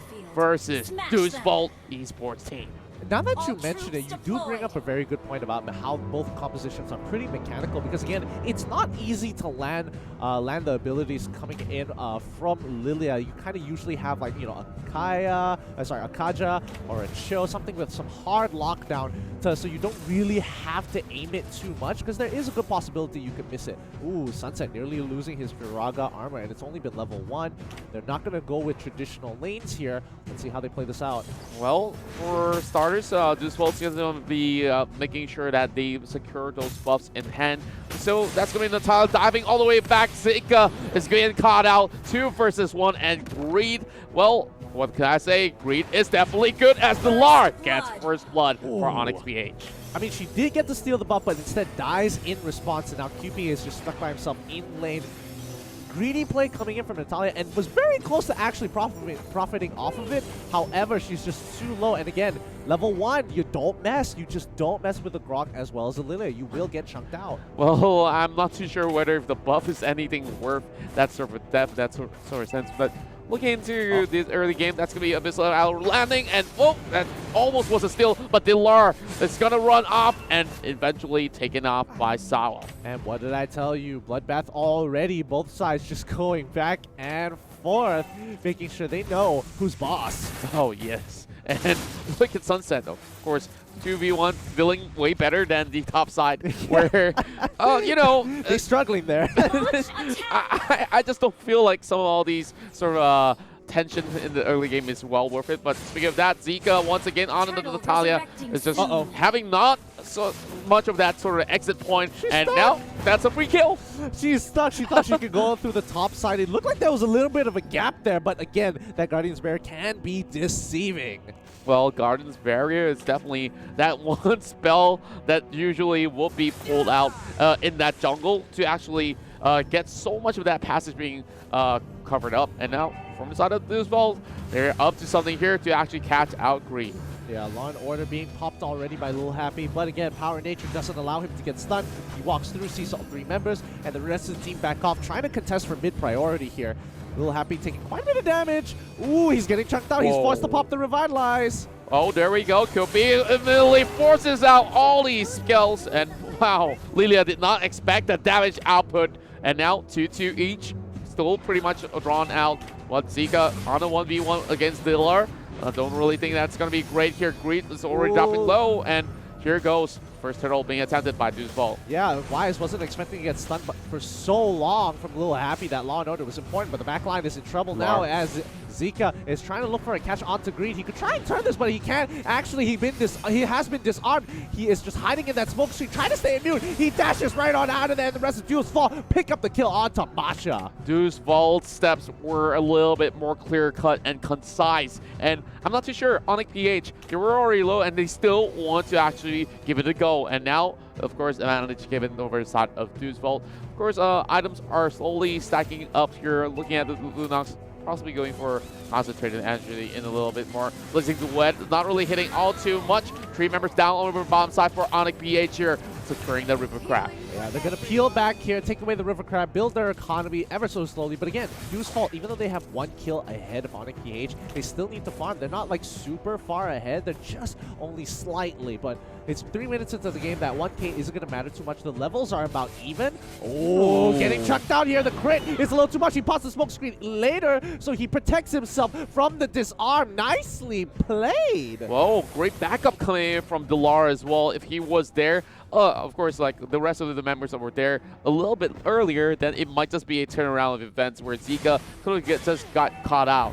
But here comes Speed coming from the back as well, going in with the wall charge, and there it goes. 4 members on the top side here to put him down. Yeah, but I don't think they have enough time because the minion wave is being pushed all the way down. I think they can put some damage into that tier 2 for the rest of DeVu's vault. They break that tier 1 and now are rotating towards the mid side. The gold differentials from both of them slowly increase. You can see how focused they are into taking the bottom side, and there it goes. Oh, that was really, really dirty as we see LY Canoe just running that one off. Now, it's going to be Greed just pushing some of all these members back, and they do secure the tower over the bottom side for DeVu's vault. Yeah, they're just holding their ground, looking for someone to maybe get a pick with the Abyssal Arrows here. Zika just doing his best, and he's doing a pretty good job keeping Delar in check. Now, Turtle is under contention here. The rest of the team holding their ground. Firaga armor is up for Sunset. He could look to turn this around with the last Insanity, but he's going to help secure that Turtle with no issues whatsoever. They've already lost a lot of all that pressure towards the river, so there's no way that Onic knows how to actually get anywhere nearby. And it's really not worth it to even try to actually secure that Turtle in that sort of sense. Minutes have been cleared out. Little Happy dropping really low, but they do have the Righteous Pathway alongside with the Rejuvenate to keep himself alive, but there's no point in staying there. Oh, one more hit will be able to do the trick, but Onic PH will let him lose. You mean Revitalize, but yeah, he does make it out with 1 HP at the very end of it. A lot of damage coming through, even a Holy Baptism by Oh My Venus, but he's trying to his best. Oh, Sunset, he blows right in front of him, and he's trying to pull it through. Claude's in trouble, a little bit of health just left. Battle Mirror Image, he turns it around. The Revitalize has been dropped in the heal, but the Darkening coming out from QP is going to be too much as he takes one out. The Chaos Assault is too deadly, but again, Claude, he still is able to hold on, picks up a kill onto Lunox, and Sunset bails out of there. He wants no part. Zeka, he has to pull back. One more hit. Ooh! Shadow Shockwave already locks him down. Wise is just landing these abilities one after the other. Wow, look at Wise though, still getting chunked out by Sawo. Sawo's trying to actually assassinate her, but it's too much of a deal here with Greed being up in the front lines. I just love this back and forth from both ends here. And right down below, we're looking at Onic PH. They were really in that great position, 3 versus 2, but a little bit of a misstep here causing one of their lives to fall. Now, DeVu just going to be holding on to the millet for the time being. And, well, that's just going to be a little bit of that back and forth going on, and the next hurdle's coming up online. Yeah, and DeVu vault just losing a little bit of their lead now. Onic PH is slowly coming back into this game. Again, 1K goal lead, not too much. Battle Mirror Image coming in for the Claude. He doesn't want to get caught out. Ooh, Abyssal Arrow, of course, flying through, but that's one Grok that is pretty well tanky, already level 8, and Venus just soaking a little bit of that stun. A little bit of that sort of defense going on for Masha over the top side as well. Well, Sunset's just going to be slowly farming up, and here goes number 3 in the hands of Onic PH. Kale, as old as time, Turtle is still the contestant point for both of these teams, but DeVu's vault is forced to walk backwards. Sunset going to try and turn this around. Last Insanity, he's going to break his armor to kind of make some space. The rest of the team is there to support him. Law and Order lands onto the Grok. Grok full gauge coming in from that Firaga damage, but now Lil Happy, he's holding his ground. He pops down the Glorious Pathway. He wants to catch somebody off. Greed is walking away through the Tri-Brush. He's going to be safe. Dodges the Abyssal Arrow, but the backline is in trouble. Claude, he's in trouble. They dropped the Revitalize, and the rest of the team is still pulling on through. They are not winning this. QP goes down next. A double kill for the Claude. Great comeback coming in from the side of Onic PH as we're looking at them chasing all the way in, breaking down the first hurdle off the bottom side. And now there's also a great wave hitting towards the top, but Zika is trying to deal with this situation as well. But wow, look, like we saw Wise coming in a little bit late, but just on time to actually burst down Koopy in that sense. Yeah, I mean, great plays coming in from the Claude. He's just kind of dancing around them, kind of baiting out stuff from the enemy team. And now DeVu's vault, they're kind of just biting on the bait every single time. Yeah, and like if they just kept getting baited here, this will be really costly. And Sunset now purchasing the Immortality is just going to give him a little bit more breathing room for him to go in for better dives. And speaking of the dive here, he's being all the way up in the front lines here, knowing that he has his barrier armor. It shouldn't be any sort of hassle to actually get a couple of all these sort of charges. And here comes a lot more stacks coming in the way. Last Insanity being popped, and now he's getting stuck by the barrier. And Zika's just going to engage, looking for a like Canoe. And now it's going to be a full-on bullfight with Rafael getting one. Killing spree for the Claude as well. Could be too much opposition, but takes down the Masha, and Grit's just gonna give chase for a little bit more. 3 members versus 1. Kupi could not possibly turn this one around, but look at how tanky and how much sustain that's in this Lunox. Yeah, and she's holding his ground. Oh, Sunset trying to turn around. Last Insanity popped already. Is he gonna survive? No way.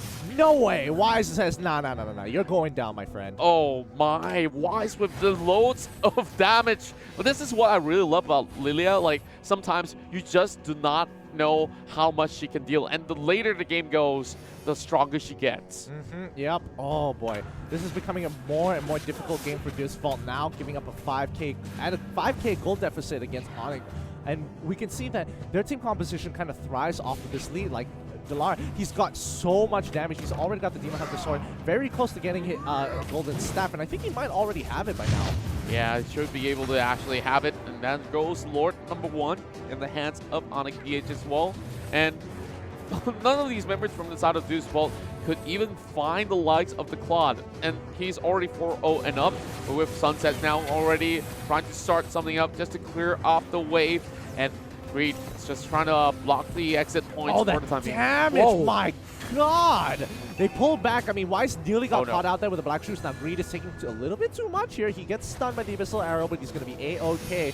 Zika can't find an angle to get into that backline. Wise, he's without the black shoes. He is vulnerable, but the rest of his team is protecting him. Well, I guess that's some great protection. But looking at Sao here, getting chunked out. Here goes the Blazing Duet, immediately flickering in towards the battle. And instead, this will be the first step for the Claude. A little bit of a late response coming in from the rest of Onic PH as we see a big blow towards QP as he will fall. That's going to be a 1-for-1 for now, but they open up the mid lane tower with a great push. And of course, with the Lord marching in from the top side, which means wall charge won't be able to connect. And now, members of DeVu in pieces. And this might just be game for Onic PH if they can escort the Lord into the base. Yeah, and Lord still isn't. Oh, finally. It gets broken by the Lord, and the Lord is still probably going to keep walking on. The rest of the team should have taken it out by now, but they've lost so much at this point. Sao is just going to keep on running as far as he can, and Onic Greed, he's not letting him go.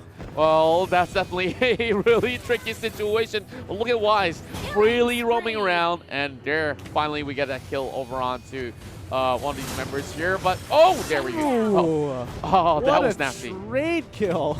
Both sides were like, no, I'm going to bring you down with me.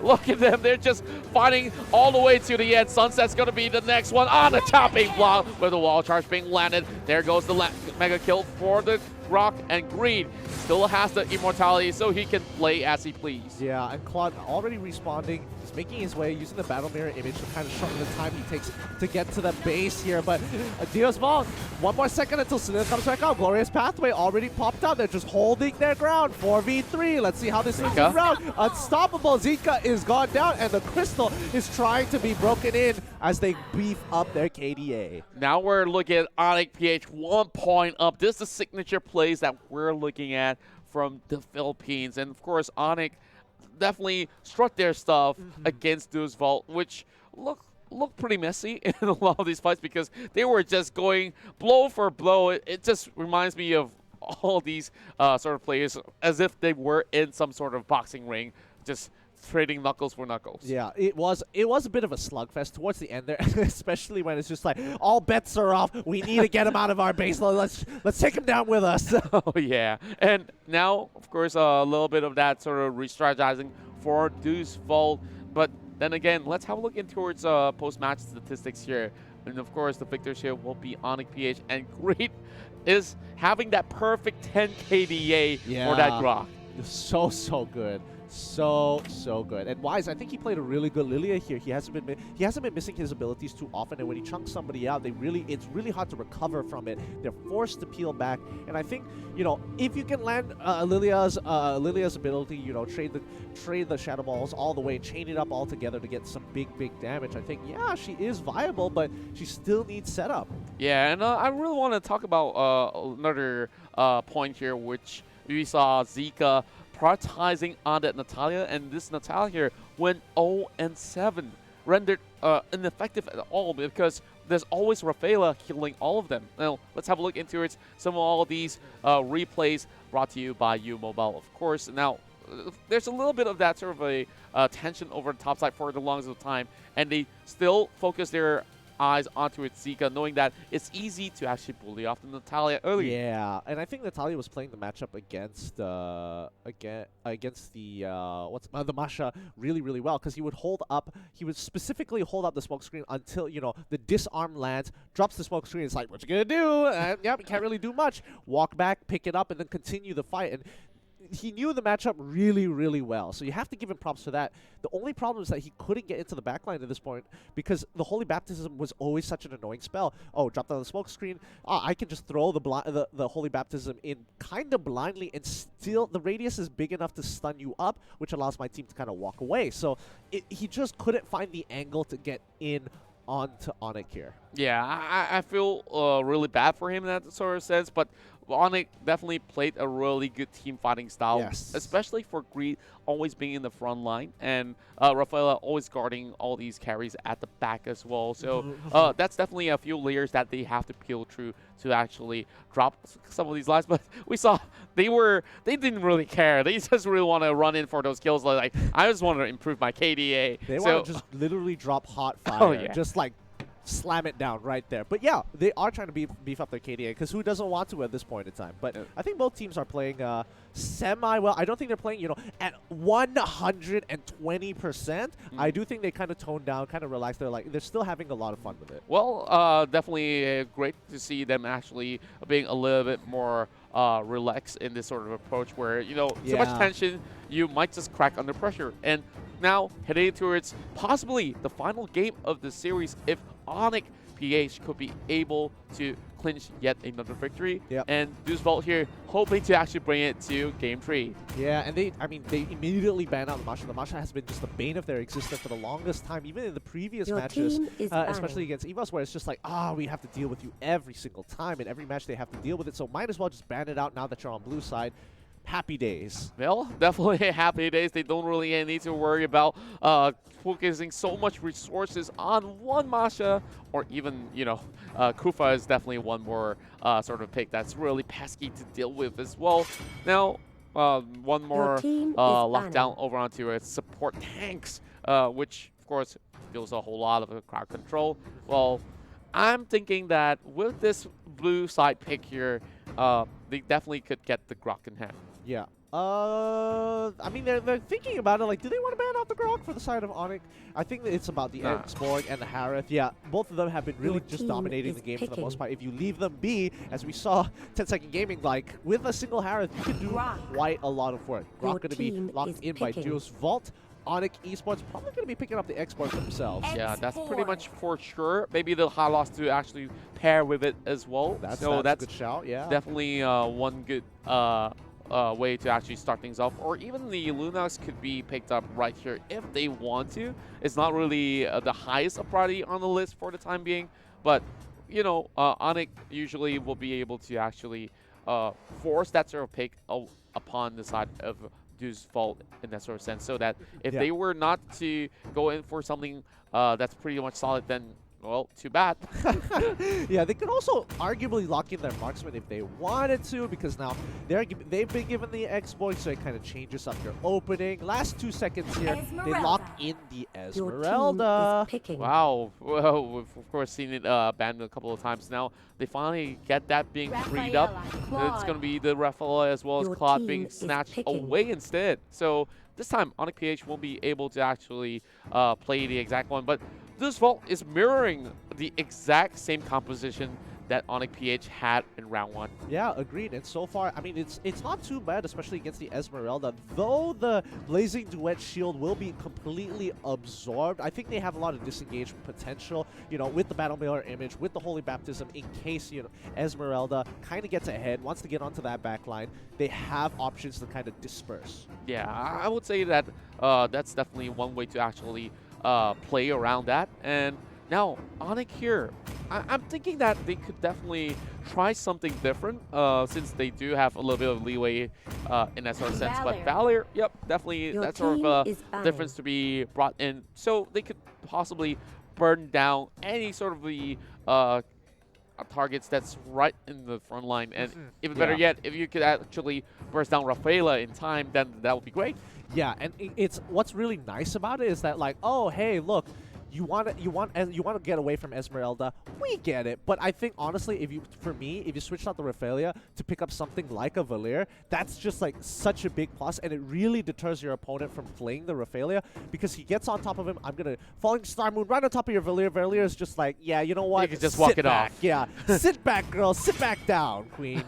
Yeah, and then speaking of all these sits here, a lot of these players, of course, had a really long day, and now that they are trying to actually get themselves all these sort of wins to bring back home, and of course hold their heads up high for, of course, heading in towards that playoff runs. Well, in that sort of sense, as well as Onic PH may not qualify, but they should be well on the watch on some of all these teams that will be competing. And Hellcat here being banned away. What do you feel about this? I mean, they're just making sure that they're denying options. Like, hey, with the Hellcat, your Valir is kind of struggling because he goes in, gets the initial silence, and he can basically, if he has full stinger charges, instantly one-shot the Valir. But they're also going to go for the Gushin as well, and I think that's even more reason to get rid of this Hellcat. Well, triple mage setup. Not too sure how I really want to react to this. That's going to take a lot of resources, but I think it's really good. There's a lot of ways to actually shut down the Claude in that sort of sense. So it's more like an all-in composition. Great dives coming in from all around Onic PH. Yeah, and it might be throwing. Hopefully, Diosval doesn't fall too far into it. They just got to stick to their guns, play their own game. Kimmy. Finally, Kimmy is going to be going through. Haven't seen Kimmy too often these days, especially in Group D. But hey, it's nice to see her back on.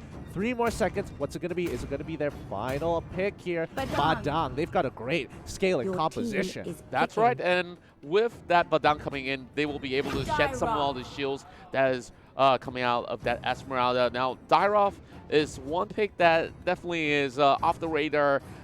Yesterday it was being brought in by one of the teams, and this is going to be the very final pick for Onic PH, so they could definitely go for that 1v1 fight once more. Agreed. And I think with Dyroth, especially when you put him in that offlane, arguably everybody could be in the offlane at this point. Let's see how. I'm going to give it the benefit of the doubt that Dyroth is going to be in that offlane. Okay, that to me, that's like one certainty that I can be confident about until I'm proven wrong otherwise.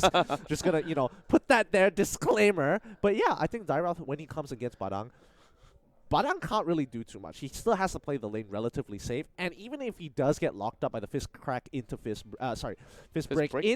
crack, Dyroth just has the abyssal step to kind of hop over the wall and be like, okay, thanks, bye. I don't want to be a part of this anymore. Yeah, like you have so many safety nets. If he takes a flicker as well, then yeah, like even better. Yeah, even better. Like you could just go in and out that sort of skirmish. But the Badang pick is definitely one to look out for because he definitely has enough. Sort of the tankiness in that sort of way that it's pretty much natural, and you get built pretty much like things like some people like to put in like Demon Hunter Sword or something just to add into some of the on-hit effects as well. Bit more kick. Yeah, that's just, well, speaking of kick here, Chao's definitely one pretty often pick that we saw. But heading into this sort of matchup here, let's see which one of these guys will be landing the first blow for that first blood. Agreed. And speaking of Chao, it's surprising that overall the competition, there hasn't been such a major priority of Chao. Ooh, my Venus is taking quite a bit of damage here. The Grok Kimmy exceptionally good, especially at level 1, because you have the range and you've got like a butt ton of damage from the Grok based off his base damage. It's like, what can you really do? Yeah, there's nothing much that you could possibly do when he just goes in, just clears off the wave with just one swing. And now Blar with that 1v1, yep, you're pretty much correct. It's just going to be him doing all the soloing stuff. But look at the top side though, a little happy as well as Sunset. Well, I just love the positivity in both of these duos. Name itself, they're going to be able to steal that. Wait. I'll take that back. Yeah, but they still two camps. But on the other side, Onic is trying to make it happen. Zika taking quite a bit of damage here, forcing out the flicker from the Dairoth. And now they're trying to turn this around. Sword Spike and Shadowblade Slaughter has been popped. He's going to hit level 4 first, so DeVu has to kind of back away. They don't want the opportunity to set up Wise for a major double kill. But they're looking for a dive already. Greek's just going to go in for that sort of tank. And wow, that burst coming from Delar. That was some immense damage output coming from Onic PH. That was a pretty good reaction time. He got it just as Wise was taking the Sword Spike and everybody was coming in, catching 3 members. Let's look at that one more time. Fist break, creating that wall to force out the flicker from the Dairoth. Yeah, at least he did pull out one of the spells right outside. So if they were to go in for a 1v1 again, then that will be a little bit more commitment being put in. So for the side of Venus, still managing to actually hold on alongside with Esmeralda over the top side here. And now there will be a little bit of a contest on the turtle, but if it's a contest for you guys to redeem this code right down below, because it's only going to appear every once in a while. This might just be the last one, and there we go. Well, like Canoe just dealing a little bit of damage, bringing a little Happy to 50%. Yep, now coast is clear with Wise waiting from the back as well. Is he not going to take the Sword Spike? Oh, yes, he does. Oh, he there pulls we it go. back. Oh, but it buys enough time for the Battle Mirror image. Good timing coming in from Deo's Vault. Like, Here that comes was Rito. close. Oh, last insanity. Oh, he flickers forward. Green. He wants to pick something up here. Again, Fire Stick is going to be pulled out. Oh, no, one more hit. He goes down, but he quickly flickers out of the way. Oh, my Venus is trying to hold on still, but he gets the empowered Fireball. Actually is so close to clipping Sawo. Yeah, just a couple inches away to land over on Sawo, but over the bottom side, let's focus our attention onto Zika. He's right now hiding behind the turret range, and Delar hoping to actually connect some of the shots. Oh! Shots being fired, and Delar secures that kill. I didn't expect it to reach all the way to the end. I thought it was just like a little short, but it was just enough distance, and he gets punished for it. And now Onic going to keep on their onslaught as they continue to clear up Turtle, while we're holding the position of Turtle to hopefully bait a fight. But again, you can see Delar, no control over the bottom lane anymore with Grok and Kimmy coming in. Here we go with Ally Canoe initiating the fight with the Falling Star Moon, and here we have one more kill happening off screen as well over the bottom side, and Turtle going over the side of Onic PH. 3 kills to 1, and Greed going in with a lot of tension here. Last Insanity being popped, and he will flicker just to secure the kill, but instead it was only 1 down of health left, and they will walk away. He should have committed to that. He should have committed to it. He had to heal as well. He might have been able to survive or at least trade. Ooh. What new?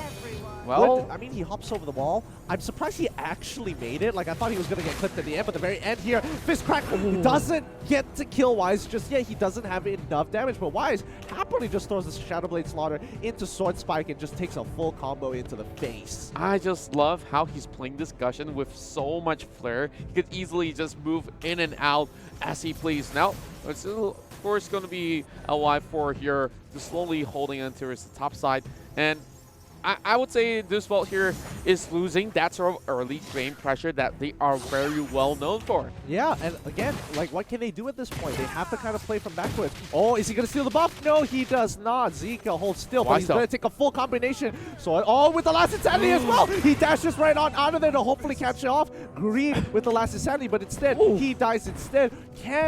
Real talk, can we get a JoJo Bizarre Adventure skin for Madame? Someday like we will. That's $1 million idea right there. Mutun, right there, $1 million idea for a skin. Maybe it's after that M1, we might just get one extra skin. Sawo running up with the wall charge, and that will be finally Delar getting shut down as well. Venus trying to run for his life, and there will be blood as we see all 3 members covering the tracks. Venus being forced to use the flicker, but to no avail, he will not escape. Yep, and Vault slowly catching up back up into this game from what used to be a 4K goal lead has now become at least a 3K goal lead. Now, so let's just bring in the charge for a little bit, and I just like how they have so much of all these flickers on the side of Onic PH if they were ever to be caught in that situation. You talk about Badang opening a wrist crack, it wouldn't really matter all too much. That's going to be the turtle in the hands of Onic PH without any sort of casualties at all. So far, I mean, Badang, he needs to scale. Same thing as Sunset. Sunset already has a Demon Hunter sword. The same goes with Zika here. However, they need that golden stab before they really have that pump. Yep, speaking of a pop here, Wise is gonna get popped instead. He's hopping right back, hoping that Venus will be able to save him. Whoa, that flicker though! That's not enough.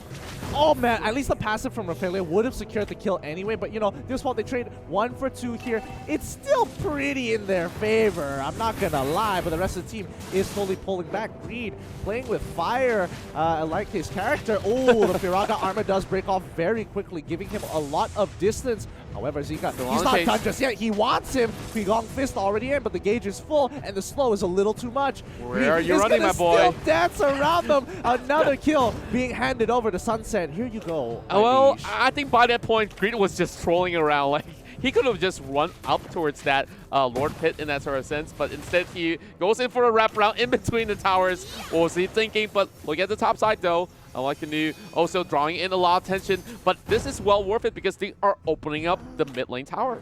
Yeah, and now 2 members have been given over to Dio's Fault. The goal lead still maintaining at 3.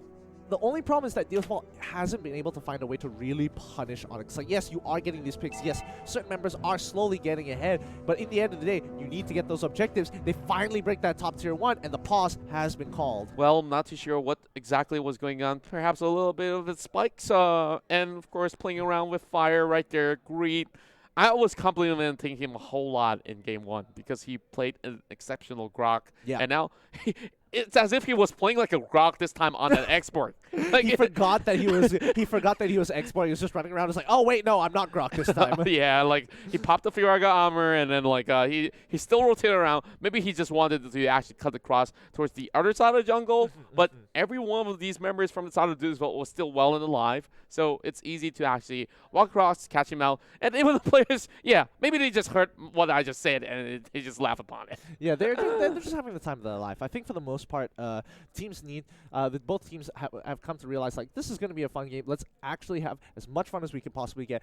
They're going to have, I don't know how the KDA is going to look like at the end of the day, but it'll be funny to see it. You know, like, it'll be a legendary match if they could just make, like, 50 kills each on each side, breaking that 100 kill mark. So, extend it as you will. We'll be here to cast the entirety of the match. Oh, boy. But, yeah, I guess, like, it'll be definitely funny. But pro players, they still have that integrity, of course, just to play through their hearts and just close out the game whenever you will. So, we'll see. We'll see. Once Lord starts spawning, I think that's when it's going to be like, okay, let's just wrap this up here. We're going to have to contest for it. And again, all these leads is building up to this Lord.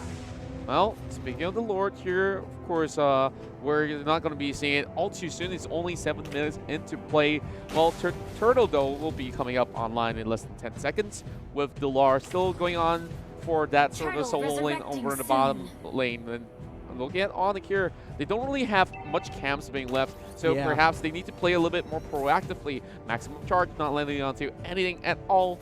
Well, there's a little bit of pressure coming in from QP, and here goes. A little happy, getting stunned up.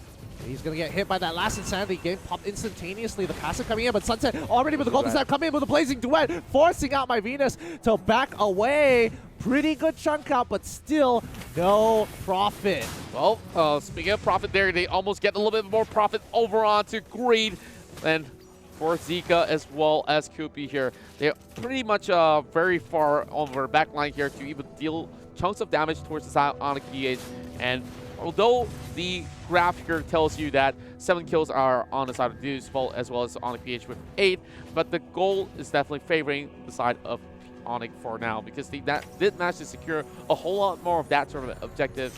And look at Sourdough getting chunked out. The beauty of Gushin is that he chunks out Grok like a lot. It's very difficult to kind of face check when you have someone like Gushin on your side. But Esmeralda just bought her Holy Crystal. She's going to be really difficult. Again, a lot of these big boy items coming into the game already. Let's see how they play this out. Ooh, Wise getting a good hit, but yeah, I don't think he is going to focus on forward. Blazing Duet being popped by Sunset. Same goes to the Aston Sanity as well, killing spree for the Clot as you speak of it. The Lara will be the next one to fall. And now, will they actually chase on the Greed? Well, you know what to say, Greed is good, but you cannot actually go with those over-aggressions from time to time. Canoe gets one free tower while Wise waits for a little Happy to pass by. There goes the Blades, calling all the way in, and Sao's just gonna hit him right from the back. And wow, mega kill going in for Koopy. Sao just made him a stagnant corner, but Esmeralda is going to chase him down. The Fire Nature's going to run out, and now he's in trouble. He goes down instantaneously. Zika trying to make out with the fist crack and fist break. He's locked in. He can't get out. He needs to break free. He goes down. Finally, they're trading kill for kill. Let's see a little bit more of that fight coming from Koopy. Just trying to give him a little bit of back massage around the Esmeralda. Then that's one free buff up for grabs for Greed. Wow. This is the beauty of playing the expert. Once you have that immortality, you are somewhat unkillable in that sort of sense, especially when you have Firaga armor being popped here with the last insanity. One more hit will do the trick, but they will have to fall back with Venus backing him up. Yeah, they're going to peel back once more. Oh, no. Zika is in trouble. Dalar trying. Does he have his ultimate? Yes, he does. Dalar didn't even pop.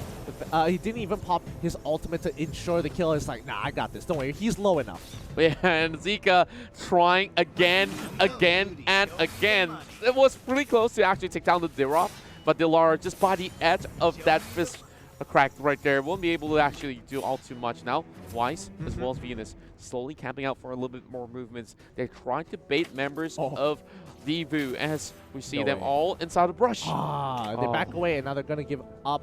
They're going to give up the Lord this time round to the side to Onic PH because they can't really contest it for the most part. They're chucking it out decently fast, but they need to make something happen. But Wise is going to be the gatekeeper here. Takes his sword spike back into Lord. He's going to be A-OK as Dyroth going to be running away, forcing out the flicker. Can't deal with the Padam. Well, very clean movements coming in from Onic PH, of course, forcing the Grok back, which gives them a lot more room to just secure that Lord. And speaking of the Grok here, there's going to be Venus as well as Wise immediately spawning out and calls in for a retreat. Lord's going to be marching down from the bottom side here, and I just love how Onic PH does all these split pushes to actually get so much more advantage out of this game. Yeah, they're getting quite a big lead on their side, and with Lord knocking onto Deus Vault's door, they have to answer this. This is going to be one big team fight. Let's see how this plays out. There we go. There's just a little bit of escort movement coming in from the side of Onic PH, and Villar looking for that flank. That Lord's just going to go down before it even touches the tower, and there's no more minutes being left. Maximum charge being landed over on the Wise, and here goes Sao on the front lines once again, trying to defend that tier 2 mid, but that tier 2 mid will 4 concentrated energy being fought there for the Gushin. Pretty good deal for Deus Vault. Lord goes down, you lose a couple of tier 2s. It's like kind of whatever at this point because you're really waiting for that 40k mark, and by the time that Lord comes back up, you're going to be pretty close to finishing off your last core item. That's right. Speaking of core items right here, we're seeing Sunset with a huge chunk of damage. Blazing Duet connects, but he will fall back, respecting the distance that he just pulled up because the Esmeralda is pretty much close by. And speaking of a little bit of that 1v5 situation, Greed does not even care to invade some of all these enemy territories, especially the jungle. Yeah, and strangely enough, I mean, Cloud could continue to move forward. Esmeralda was very close by. If he took the risk, he might have been able to get the kill, but trade the kill instead. So in his mind, it wasn't really that worth it. Greed loses his Viraga armor. They're going to try and push in to the base. The Shadowblade Slaughter is chunking them out a little bit, but Sawo, he's clearing up the waves up front, taking a little bit of damage. It's a good payoff, but again, no damage is going through onto that inhibitor. Yeah, it's just going to take a little bit more time as the bottom as well as top side wave is crashing right in. And there goes Sunset, committing into this fight here with the Blazing Duet. There's enough shield coming from Esmeralda to tank it through. And they're just going to wait for the next one and the next one. Yeah. And the next. I mean, the Blazing Duet is a good ability, is a great spell, a great ultimate, but Esmeralda just absorbs the shield and just makes it her own. So really, he's not doing as much damage as he wants to. If she didn't have that ability to steal your shield, then I guess she would probably get one shot at this point. But That's true. Onic PH just going to slowly play this game and choke him out. Another 77 more seconds until Lord spawns back up. Agreed. So already having his immortality up. So if they do want to set up another dive coming in, then that will be definitely a little bit more safety net as they manage to take down Sawo in towards 30%. And Wise tries to actually put him out instead. Sawo still alive and not for long as we see Wise, the next one to fall. A little overstep coming in from members of Onic PH as we see Duzul on the perfect defense. And here comes Sunset with the Blazing Duet, chunking them out. And Greed flickering out of the battle as well. Koopy's going to go in for the hunt. And Koopy gets that kill over Valor. 1 versus 1 against Zika as well. Dilar on the ton. And he is trying to take down Lil Happy. There we go. His ult got canceled. Sunset is going to take him out. He's trying to bounce his ult. Does he actually get it? No! He is able to trade a kill. Esmeralda picks up the final hit. They trade 4 for 4 here, and now it's just Zika versus this Esmeralda and Grok. It's no longer fair as we see the fist crack and fist break already being used out. And of course, with the support coming in from Sawo, didn't really need him anyways. I mean, the real question is Muda? Because he just got absolutely demolished with the fist crack into fist break. Zika is, I mean, he is just huge. Yeah, and I don't know, like Zika, of course, hitting into the late game, playing a little bit more better with those items already up online. Speaking of items here, I would like to check out what Zika already has. Yeah, let's, oh man, he's already level 15. He's got his ultimate back up. Somebody is gonna die. Oh, yeah. I'm not too sure who, but if they get caught out, then shame on them. Or like, who is willing to walk up to this, to him? Oh, I mean, Wise, he's getting pretty close, and Sawo's being the living Lord. They're keeping track of it. They know that Lord is going to be the big contention point, but again, Pod is on buff. Like, both teams want to get the buffs, however, they want to set themselves up perfectly to take up this next fight to create the optimal atmosphere. We're also looking at they're possibly going in for that sort of push. So if they were not too careful, this ball might just lose one tower and have the crystal being wide open up for grabs for Onic PH. Looks like Badang is going to the back. Oh no! Gushion's in trouble and goes down straight away. Dilar, his push means nothing now. Zika is just going to sit there like, come on, walk up further. I'm going to go for the full combination here.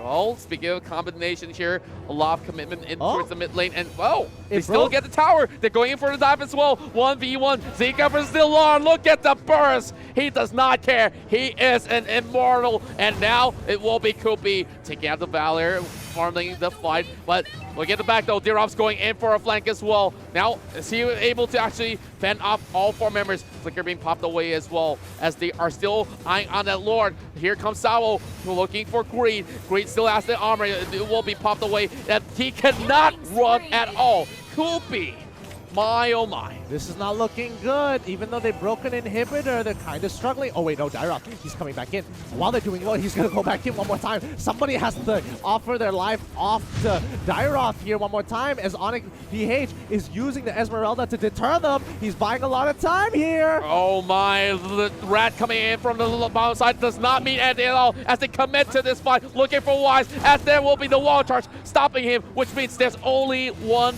Dirop living for Onic PH, and now they can safely attempt this sort of the Lord attempt. Are they going to try this one more time? I don't think they've run out of bodies to kind of throw at Dio's Vault at this point. Well, I think that for the side of Onic PH, they were definitely biting a whole lot more than they could chew in that sort of sense. And look at that graph now, really favoring on the side of Onic PH. But then again, the numbers don't really matter by now. They should have all their big items up on both sides. Yeah, they all should have their big items, as you mentioned.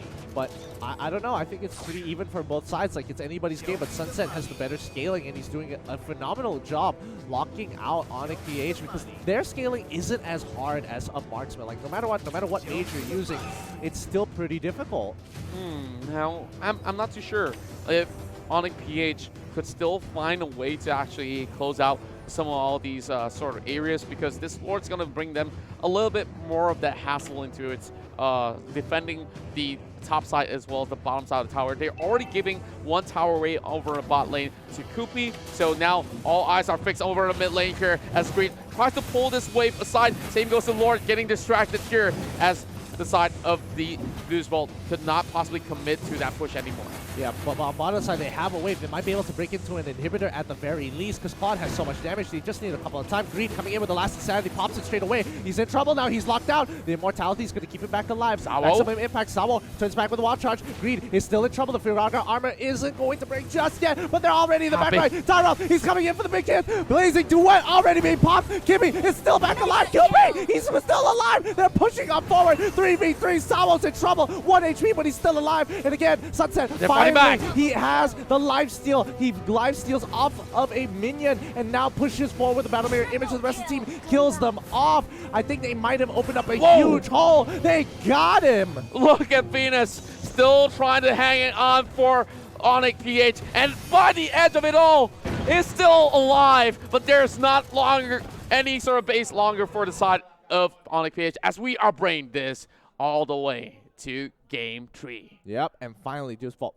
get their win, bringing it to 1-1 against Onic Philippines. Wow, this is definitely the very first victory for Deuce Vault after working so hard. And could we just say this comeback is definitely real? Well, at first I couldn't really process it. Like that sort of fight that they had around that sort of Lord dance for the longest of time. None of them have been able to secure it until that fight break loose. They know that the Diraf is already over the bottom lane, and they punish them by committing them towards the fight with higher firepower in that sense. Yes. And they, with that sort of sheer power, they mastered Triumph and got the Lord and finally opened things up. I think more importantly, it's kind of like Onyx's game to lose at that point, because they had such a significant lead. They already broken down an inhibitor. They were trying to play the map, and at a certain point, they were just kind of like throwing bodies at Deuce Vault. And they have to remember that Deuce Vault has the better scaling. Their marksman is dealing so much damage, and they can't really deal with that unless Gushin one-shots him.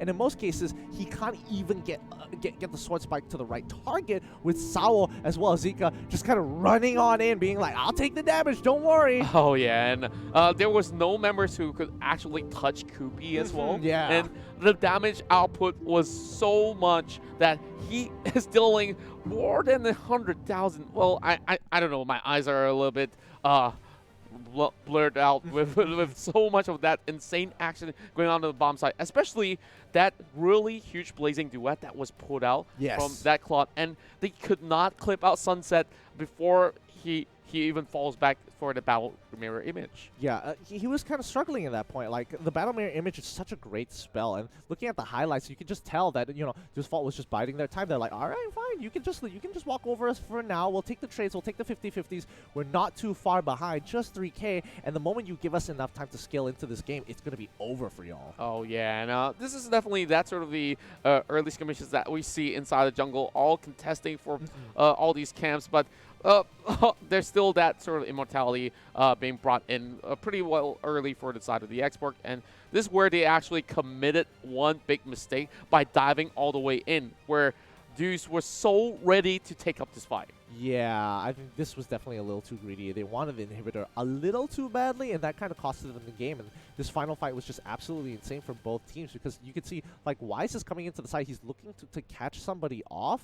Like, he's just looking for an angle, and the moment he finds it, it's like it's a little too late. He has to use his ultimate, the reconnaissance, to get in the middle of everybody, and then it's just like, what do I do now? Yeah, there's nothing much to be done by then, and this is how they actually slowly fall back as Sunset, with that sort of high life steal that he has, all marches all the way in, and this is where that sort of mid lane turret broke out with a huge chunk of minions marching in, giving them the green light to close out the game. Yeah, and so far it's a 1-1. Who's going to take game 2? Is it going to be Deuce Vault, or is it going to be Onic PH? Very tough question that you're putting right here, as we see both sides, of course.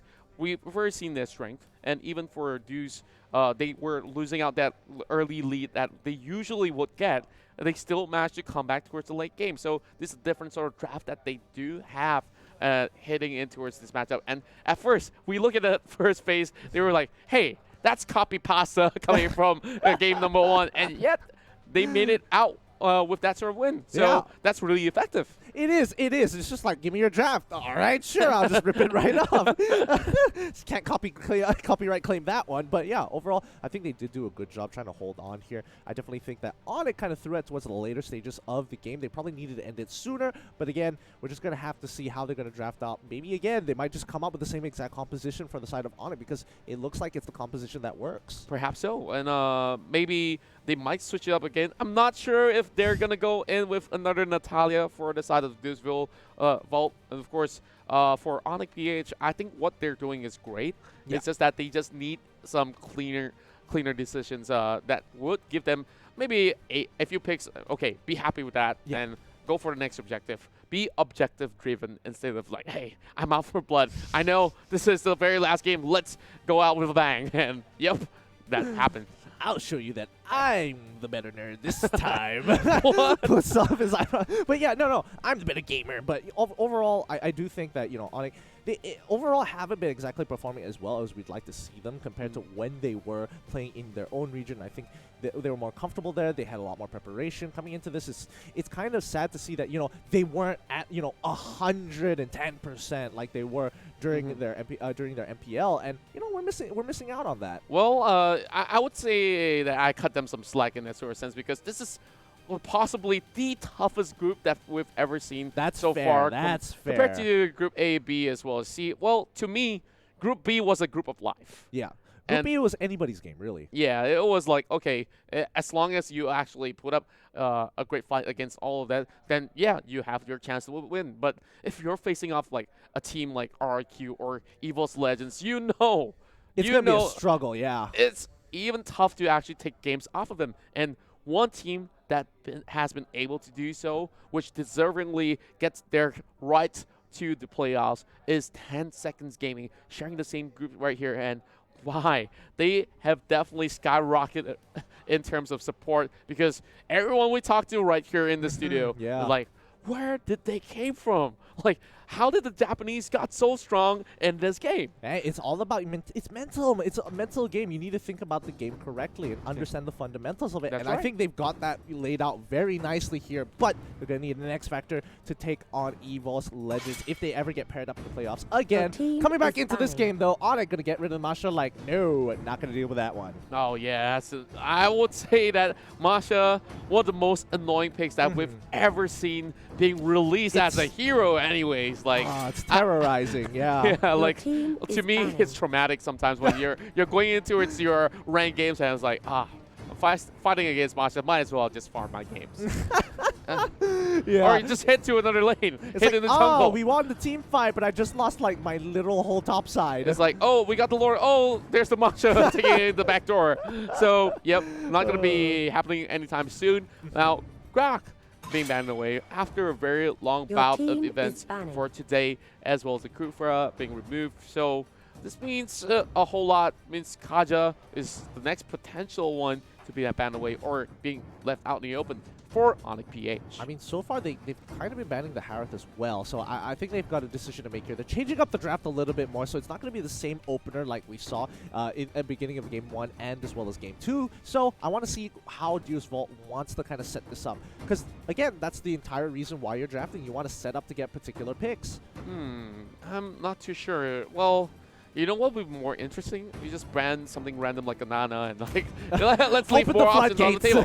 Yep. But instead, you know how annoying that export is. Diving in, diving out, gets immortality, hard to kill. So that means Kaja definitely is well secured by Onic PH. Feels like a no-brainer for the side of Onic this time around, but Deus Vault, they've got number of options. They could pick up the Harith here. You know, Harith has been terrorizing games for the longest time within the group stages alone, and most people just don't like dealing with it. Yeah, neither do I. If I were to be in this game itself.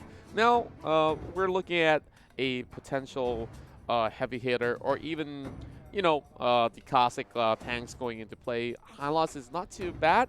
What else should we actually go for if we were to be on the Deus Vault's shoe? Ooh, 10 seconds more. I think they would probably want to consider picking up high loss Claude. I'm not so sure whether they want to pick it up super early. But again, Sunset did a pretty good job with the Claude, so I can definitely respect that. Yeah, I think that definitely that whatever works, don't fix it in that sort of sense. When we still have this Harif, which they totally forgot about. Even we forgot about. So this is going to be some high DPS output heading in for the hands of Onic PH. Yeah, I mean, Harith was always an option here. The question, does Deus want to pick up Esmeralda as a way to maybe answer this Harith? Because again, every time he chrono dashes and gets that empowered auto, he does deal a lot of magical damage, but more importantly, he creates a shield, which can be stolen away by the Esmeralda. Food for Todd, and I'm not too sure whether or not Deucevolt is actually comfortable playing Esmeralda, but that's definitely one great pick out there. But they're matching all those DPS. Nana? We're getting trolled right here, and yep, Kimi, better option. You can just tell by the amount of coins that you need to purchase from the store. Yeah. fair play. But now, Kimmy's going to be the pick of choice. The bans are going to come through for the second phase here. What do they want to get rid of? Do they want to get rid of the Badang this time round? I don't think that you need to ban out the Badang per se. It's more like finding a way to actually negate that sort of pick up with something that's way better in that sort of sense. Now, Akai being removed, maybe, just maybe, Onic will be picking that Badang instead. Oh, that's true. That's true. That is a pretty good option. Lolita as well. Looks like they are setting up. They're setting up for the Kimmy to make sure she doesn't get her regular auto attacks. Are they even consider? I wouldn't even consider them auto attacks for paintballs. Her projectiles basically going to be blocked by that Guardian's Bulwark. Selena this time around, even better to have a team that kind of sets up the siege. I like this now. You know? Yeah. This definitely looks great, and we have another high burst damage heading in, and I'm thinking that this Cho here is possibly going to be that sort of a bursty Cho, or if you really want to go semi-fighter, that's going to be great as well. Baxia, always great to have on board, so they are considering this as they slowly hover. If not Baxia, then what?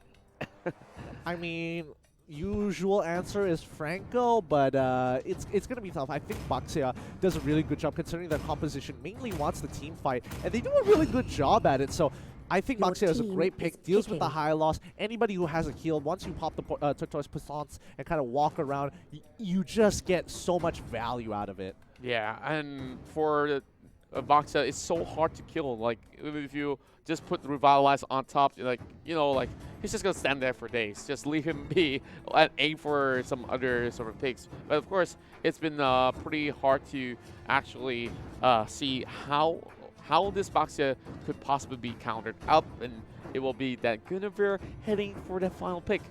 I'm thinking that this is pretty greedy of the options that they're taking here if they were to lock that in. But wow, 2 assassins and one great marksman into the table as well.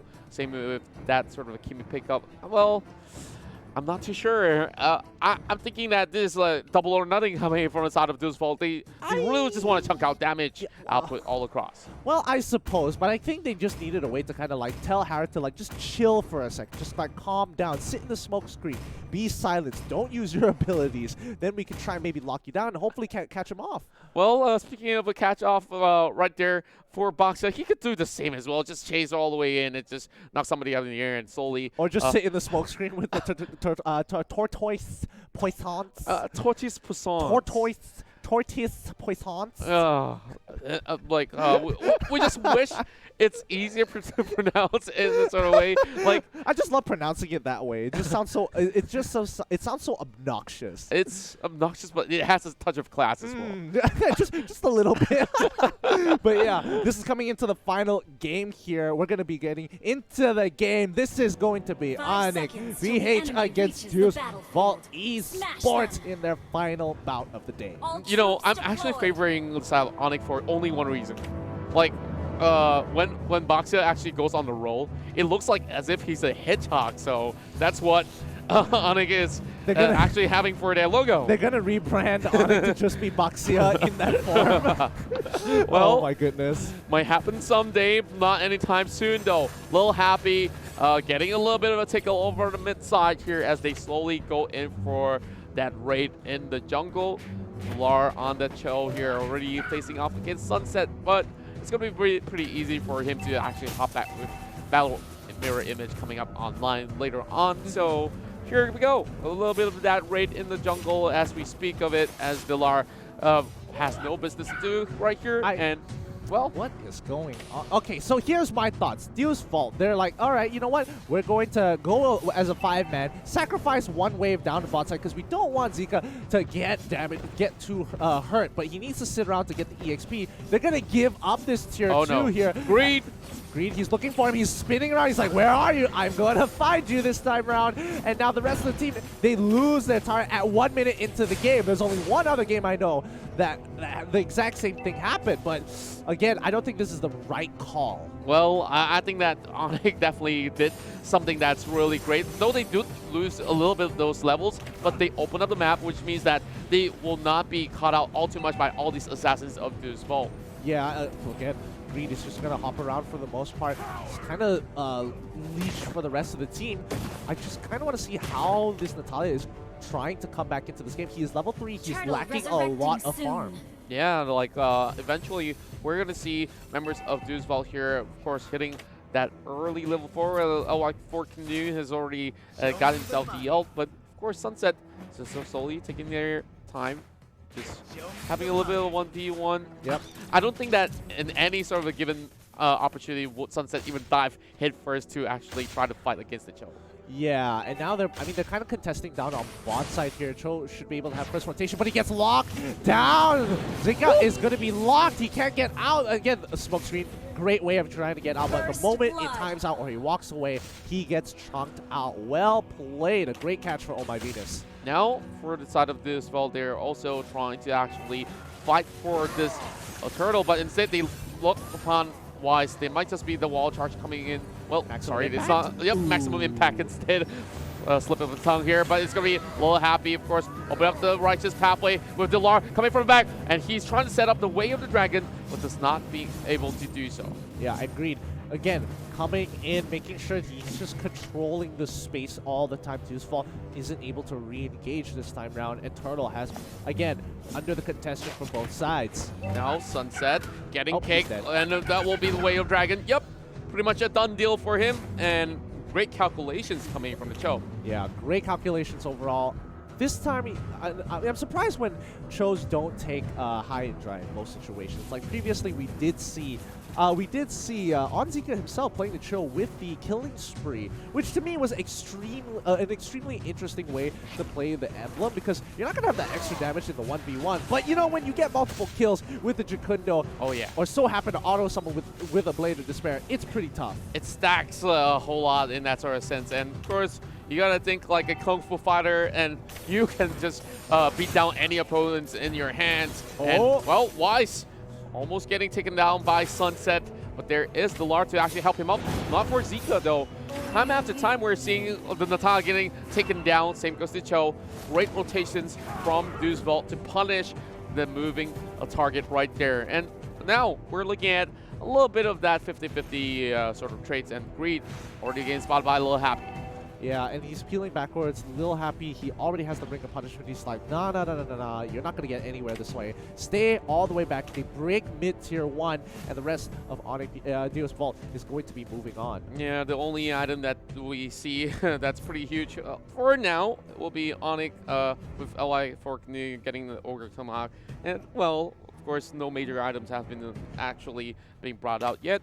A little bit of movements all across both sides, being a little bit more common composed as compared to game 1 as well as game 2. Yeah, agreed. I think both of them turned... a very flashy play here. Flickers forward, tries to look for a catch, doesn't get vision, so he doesn't land anything. No Divine Judgment at all forced to walk away. Bottom side though, we're looking at Greed here, just giving a little bit of chase here. Venus, oh my, that's a great element there to actually bring Lil Happy down, but he's still surviving.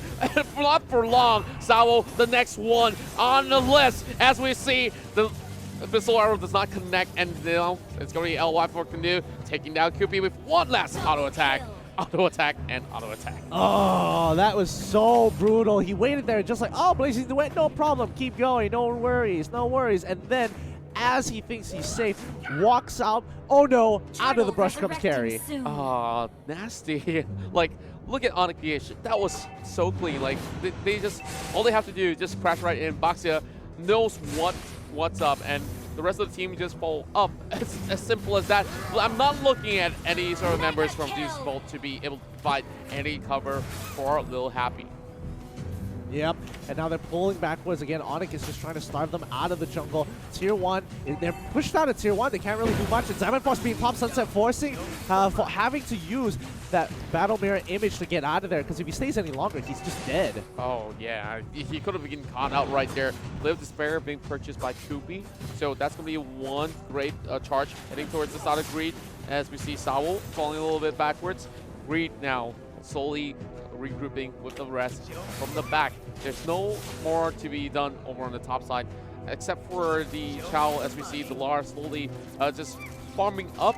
And, well, there's just a lot of open space in the jungle for them to actually play around here, as Venus still hoping to land a perfect Divine Judgment to possibly set the tempo up for the carry. Yeah, and I mean, both sides. Carry is really huge right now. She's got 4 kills. Ooh, 5 kills this time round. Getting a kill off of Sunset. Sunset is just falling behind, and the Golden Staff has been bought. This is a big boy item. That's just when you were just counting your fingers right there. He just adds one more right through, and Lil Happy just walking silently into a trap. And now having a little bit of protection coming from QP as well to just give them a little bit more respect. But look at Zika. This might just be a perfect kill, as we see Selena just bursting them down. Yeah, that Abyssal, he was stunned for so long. He just sat there and he was just like, please, God, let me get out of this. Well, just end me now. End me right now. End my suffering. As the rest of Onic Esports just continue their onslaught, trying to, like, you know, keep the lead. 4K ahead of Deus Vault. They should be able... Ooh, Feather being bought by Wise helps with the mystery shop as well, making everything so much cheaper. Greed just rolling around, trying to sidestep, keeping vision, keeping information to deny space for Deus Vault to get anywhere close to the turtle. Well, there's going to be the turtle for the guy with turtle passants, as we see Oh My Venus going in for the Divine Judgment. Real crystal clear ultimate, as we see one more fall from Deus Vault.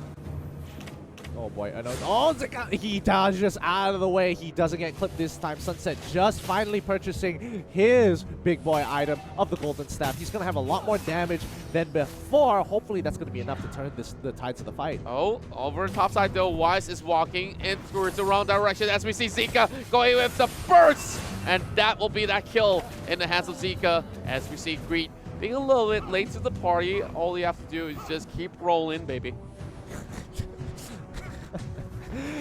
I'm gonna let that one slide for now, but now Green, he's taking a little too much damage here. He has to pop the Revitalize. The Turquoise Poisons keeps him alive. They just can't really do anything to him, denying the healing plus the Revitalize. It's just so frustrating that Greed, with his greedy play, still survives. I don't know, like, Greed just plays it off without a single care at all, but Venus here already having a lot of HP being taken out. That will be mid lane being opened by the Law. Trying to double lock down him with the Law and Order. Doesn't really get too much when you don't have the damage here. Oh, wow, that was just one auto attack.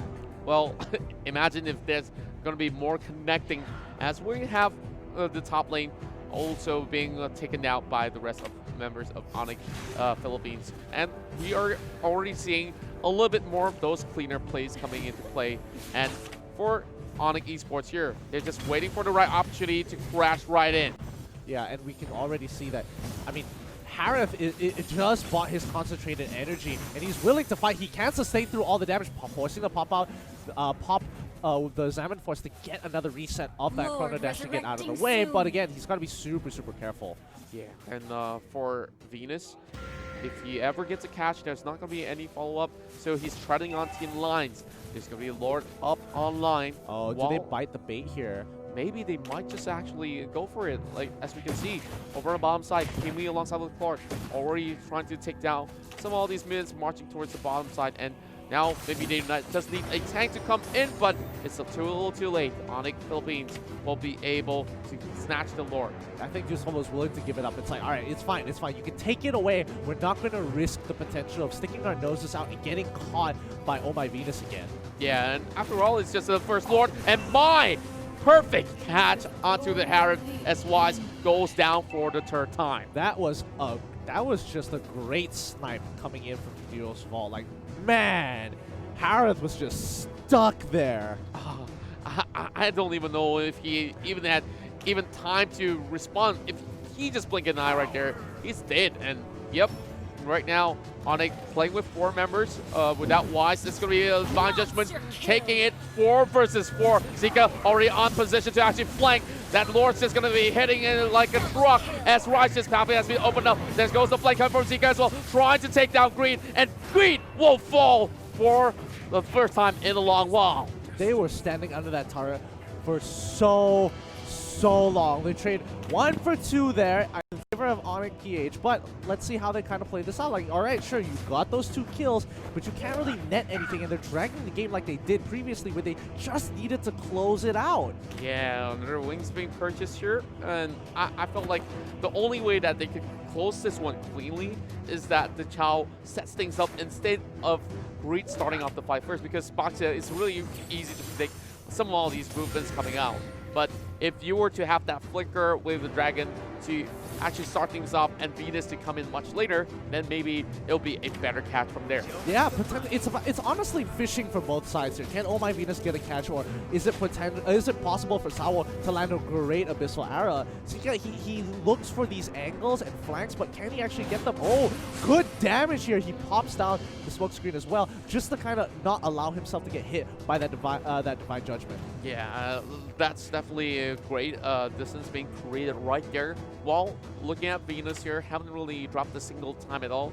Really clean movements coming from LY4 can do as well.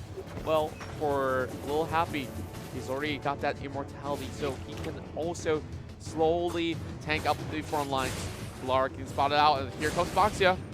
Ooh, gets a good hit onto Lil Happy here, but Backline is in trouble! They get a good catch onto QP, but he uses the chemical refinement to get into Backline. Lil Happy trying to survive. He's a little bit more, but they can't finish him off. What a play coming in from Onic PH. Wow, loving how they actually catch people off. Speaking of a catcher, Zika has been the biggest fish to be out of the ocean. I mean, they baited, honestly, the flicker, everything, the lightning dash as well, dropping lightning bombs, like, oh my goodness, great play coming in from Oh My Venus. Very close to actually accomplishing it, but again, just not enough with the help of Dio's Fault. Oh, another one! They snag a free kill onto Lil Happy, breaking the immortality. He goes down. Topside's in trouble as Onic want to end this game now. There we go, Onic, the Philippines. They are going in for that double kill on the carry, and now it's green light to go, and they will slowly close out the game, and Sunset does not have the Blazing Duet to do anything at all. Here we go, Onic Philippines will take the series. Onic getting a good 2-1 against Dio's Vault here. Congratulations to both teams concluding the games of today. So far, it's just been a great day of group stage games. I just love every single match that was played out for today. Starting off of all these games from Evos, as they are the ones to be able to exit the group as the top dogs and towards the upper bracket they go. Unfortunately for both of these teams, of course, they will not be able to make it to the playoffs. And we definitely would say Onic Philippines, they have played pretty much a perfect game for this round itself. And yeah, we can see a lot of all these trading of thumbs up all across, calling them remarkable opponents. Yeah, and truly they are, because I think in this group alone, in their own right, Group D had honestly some of the best players, all the best players, all the best teams, all in one place. And I think that if the draw was different, if the draws were more distributed, if Group D was basically anywhere else, each of these teams in their own right could have topped their own groups by themselves. Yep, and in that sort of sense, of course, every sort of team had their own fighting chance in other groups as well. So even if you put it differently, I would argue that they are better than a lot of some of the other teams as well in the other groups, and that's why Group D is just so unfortunate that they're stuck here. Yeah, I don't really know what to say too much about that, but what's done has been done, and let's have a look in towards the highlights brought to you by U-Mobile. Starting things off over the lower section here on the 5-minute mark. This was where LY for Canoe just went up online. And you can see this time and time again, the highlights is just going to be like big catches coming in from Oh My Venus. Like, he's been getting some really nice snags, but same thing goes to the Selena. Those Abyssal Arrows at max range, the moment they hit you at max range, the stun duration is so obnoxiously long. You're sitting there and you're like, come on, when is this going to finish? Yeah, and this is that sort of pick that I felt like was very greedy coming in from the side of Deuce Volt, was because they went in for that all or nothing comp, where if they do get those early snowball leads, which they usually do, then that's great. But Onic didn't allow that to even happen. Yes, they did go in to raid some of all these jungle buffs as well as those camps, but they didn't really translate it to getting those sort of high kill volumes that they used to starting off the day. Agreed. And I think, like, once that Onic got that lead, it was very difficult for them to let go of it when they have something that scales really well. The carry was just absolutely destructive, and that's when Claude had to make a decision where it's like, ooh, this is going to be a little tough. I need to get my 2-item Pyro Spike, the Demon Hunter Sword, as well as the Golden Staff before I can do some serious damage. And yes, they did profit off of that, but at the very end, that final fight, that Revitalize on top of that Baxia drops down, it's just like he doesn't deal enough damage at that point to damage the heal coming from the Revitalize on 5 members. And to add on top of that, like, it's not only about the Revitalize, like, how is this Natalia supposed to enter the fight when you have the Cho alongside with that Baxia? Like, there's just no entry point. Like, evidently, starting off the game, we already see that 4-man crashing over the bottom side. Like, what does that tell you? What can Zika even do at that point of time? But of course, that will be all for now, and now it's time for us to interview the victors of our very final match. Can't wait to see what they have to say. Let's throw it over to the interview. Thank you very much to the casters on the desk. I'm standing here right now with Greed from Onic Philippines after a 2-1 victory against Deuce Volt. So I know this is not going to be an easy interview for you guys, but how do you feel after that victory? We feel good, but when we lose the first and the second match, we almost not talk to each other. So definitely it's a hard defeat to take. And what do you think went wrong against the Japanese team that no one expected to be this powerful? We expect that this bracket will be hard for us, but we didn't expect that we will miss the playoffs. We know that Japan is a strong country, especially that we didn't know much about them. So that's why I think that's why we lose, because we don't know what's their pick or their priority or ban. Alright, so unfortunately it's sad to say that we have to wave goodbye to Onic Philippines, even though you guys were one of the favorites going into M1. So what do you think that you guys are going to work on? What are the future plans for you guys? The future plan is to prepare more than ever. Alright, so final questions. I'm not going to hold your time for too long. So there's still one more representatives from Philippines, Sunsparks. They are in the playoffs right now among the other 7 teams. What is the final message that you guys have to the teams in the playoffs, and especially to the teams that are representing your home country? To Sunsparks, we believe that they have the power to win the championship. They also has a good job, and I think they can win, and good luck to them. Right, good luck to Sunsparks. Any final words for the Filipino and any audience that is supporting Onic Philippines throughout this journey? To the Filipino fan and also to the Onic PH fan, thank you for supporting us from the start. I know that we didn't perform well like you expect, but we'll make sure that we will come back stronger. And come back stronger they will. Thank you very much, Green, and thank you, Onic Philippines. That is all for this one. We'll throw it back to the casters at the desk to close this out. And that was Onic Philippines here, of course, winning the series, but unable to proceed further into the playoff. Of course, a little bit heartbreaking for some of the fans back at home, but at least they definitely represented the Philippines really well in this group, which is definitely the hardest group to exit out of. Yeah, a lot of respect going to all the teams in Group D. Oh, unfortunately, they're going to have to say goodbye. But let's have a look currently at what are the teams making it out of the groups itself and seeing maybe getting a better idea of where they stand, especially coming into the playoffs. Now, 8 teams will march forward into the battlegrounds inside of Asiata Arena. So, of course, it's still a little bit more time for you guys to snatch up those tickets for M1 World Championship over the weekend here. Now, it's time for us to, of course, break down some of all these information here. Now, before we unveil that sort of top 8 who will be battling each other, we already know some of the names that qualified. So, of course, from Group D here, we do have, of course, the winners on the top side here with Evos Legends of Indonesia, followed by members of 10 Seconds Gaming heading in towards the grand final rounds. Well, of course, not grand finals yet. It's still going to be the lower brackets yet. And for Group A, of course, there were so many of these great contentions, but RRQ will be heading in towards that playoff runs on the upper bracket. Yeah, as well as VFM. I love the fact that both Group A and Group D had their own, qualifying team, qualifying M1 qualifiers. That's what it's called. M1 qualifying teams actually coming through. It shows a lot that how much talent there is outside of the regions that have their own MPLs. Same thing goes for Group B with Burmese Ghouls, who I'm excited to see how they actually fare up against the competition. Well, definitely really exciting when you are heading in towards the upper bracket because those are those sort of undefeatable titans there. A lot of them actually exit the group with 2-0 clean sweeps. Yeah. So that's definitely one to actually look out for because some of the Titans will fall down to the lower bracket with a little bit of that safety net to catch them if they were ever to fall. Yeah. So heading in towards the playoff runs, we're also seeing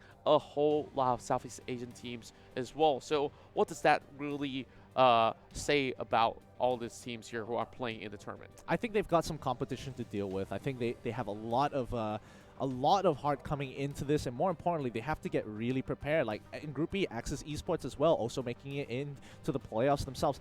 They really have to prepare themselves. Todak in Group C, they need to be ready for what is to come, as well as Sunsparks. That's right, the Malaysian side, one of them are also leading the pack, heading in towards the upper bracket as well. So I would say that they definitely stand a chance to actually fend off the rest. But in that sort of sense, we are looking at the Indonesian side. Of course, we have RQ on Group A, and Group D, we have Evos Legends making out as well. So these two are definitely one of the hot favorites coming into the tournament. And now it's time for us to unveil the standings for Group D. Yep, and as you know, the top 2 advance to the playoffs here. It's going to be the battle of natural selection as Evos Legends coming up at the top. 6 wins, 1 loss with a total of 8 points, followed up by 10 Second Gaming, 5 wins, 2 losses by the hands of Evos Legends with a total of 7 points. And unfortunately, we have to say goodbye to 2 very formidable teams, Onic PH as well as Deuce Vault, with them 2 points and 1 point each. I'm really looking forward for more World Championships to come, and I'm hoping for the return of Onic PH as well as Deuce Vault in that sort of sense. And of course, it's time for us to also look at our top 8 qualified teams for the playoffs. From Indonesia, we have Rex Regum, Keon, as well as Evos Legends and the upper bracket alongside with Burmese Ghouls as well as Todak. Yep, with the representative Sunsparks from the Philippines and the M1 qualifiers, Burmese Ghouls, Vec Fantasy Main, as well as 10 Second Gaming. I love that we have so many from the M1 qualifiers. Yes, indeed. Now, this is definitely going to be that all-out brawl that we're seeing happening in Asiata Arena over the weekend. Starting out the first match on the upper bracket, we'll have RRQ versus Todak of Malaysia, and then we'll see Burmese Ghouls fend off against Evos Legends. Yeah, I mean, overall, this is going to be extremely important for all of these teams. You thought the excitement just stops here. No, it does not. The real tournament begins for M1 during this playoffs. RRQ versus Todak going to be an exceptionally difficult battle to go through. Same as Burmese Ghouls and Evos Legends. But looking down at the lower bracket, Vec Fantasy Main against Sunsparks, Axis Esports versus 10 Second Gaming Plus. Oh my, look at this sort of bracket here for 10 Seconds Gaming. If they were to actually fight off against Axis Sports, and even if they win or so, they're going to be either facing against Burmese Ghouls or Evos Legends. Yeah, and so tough.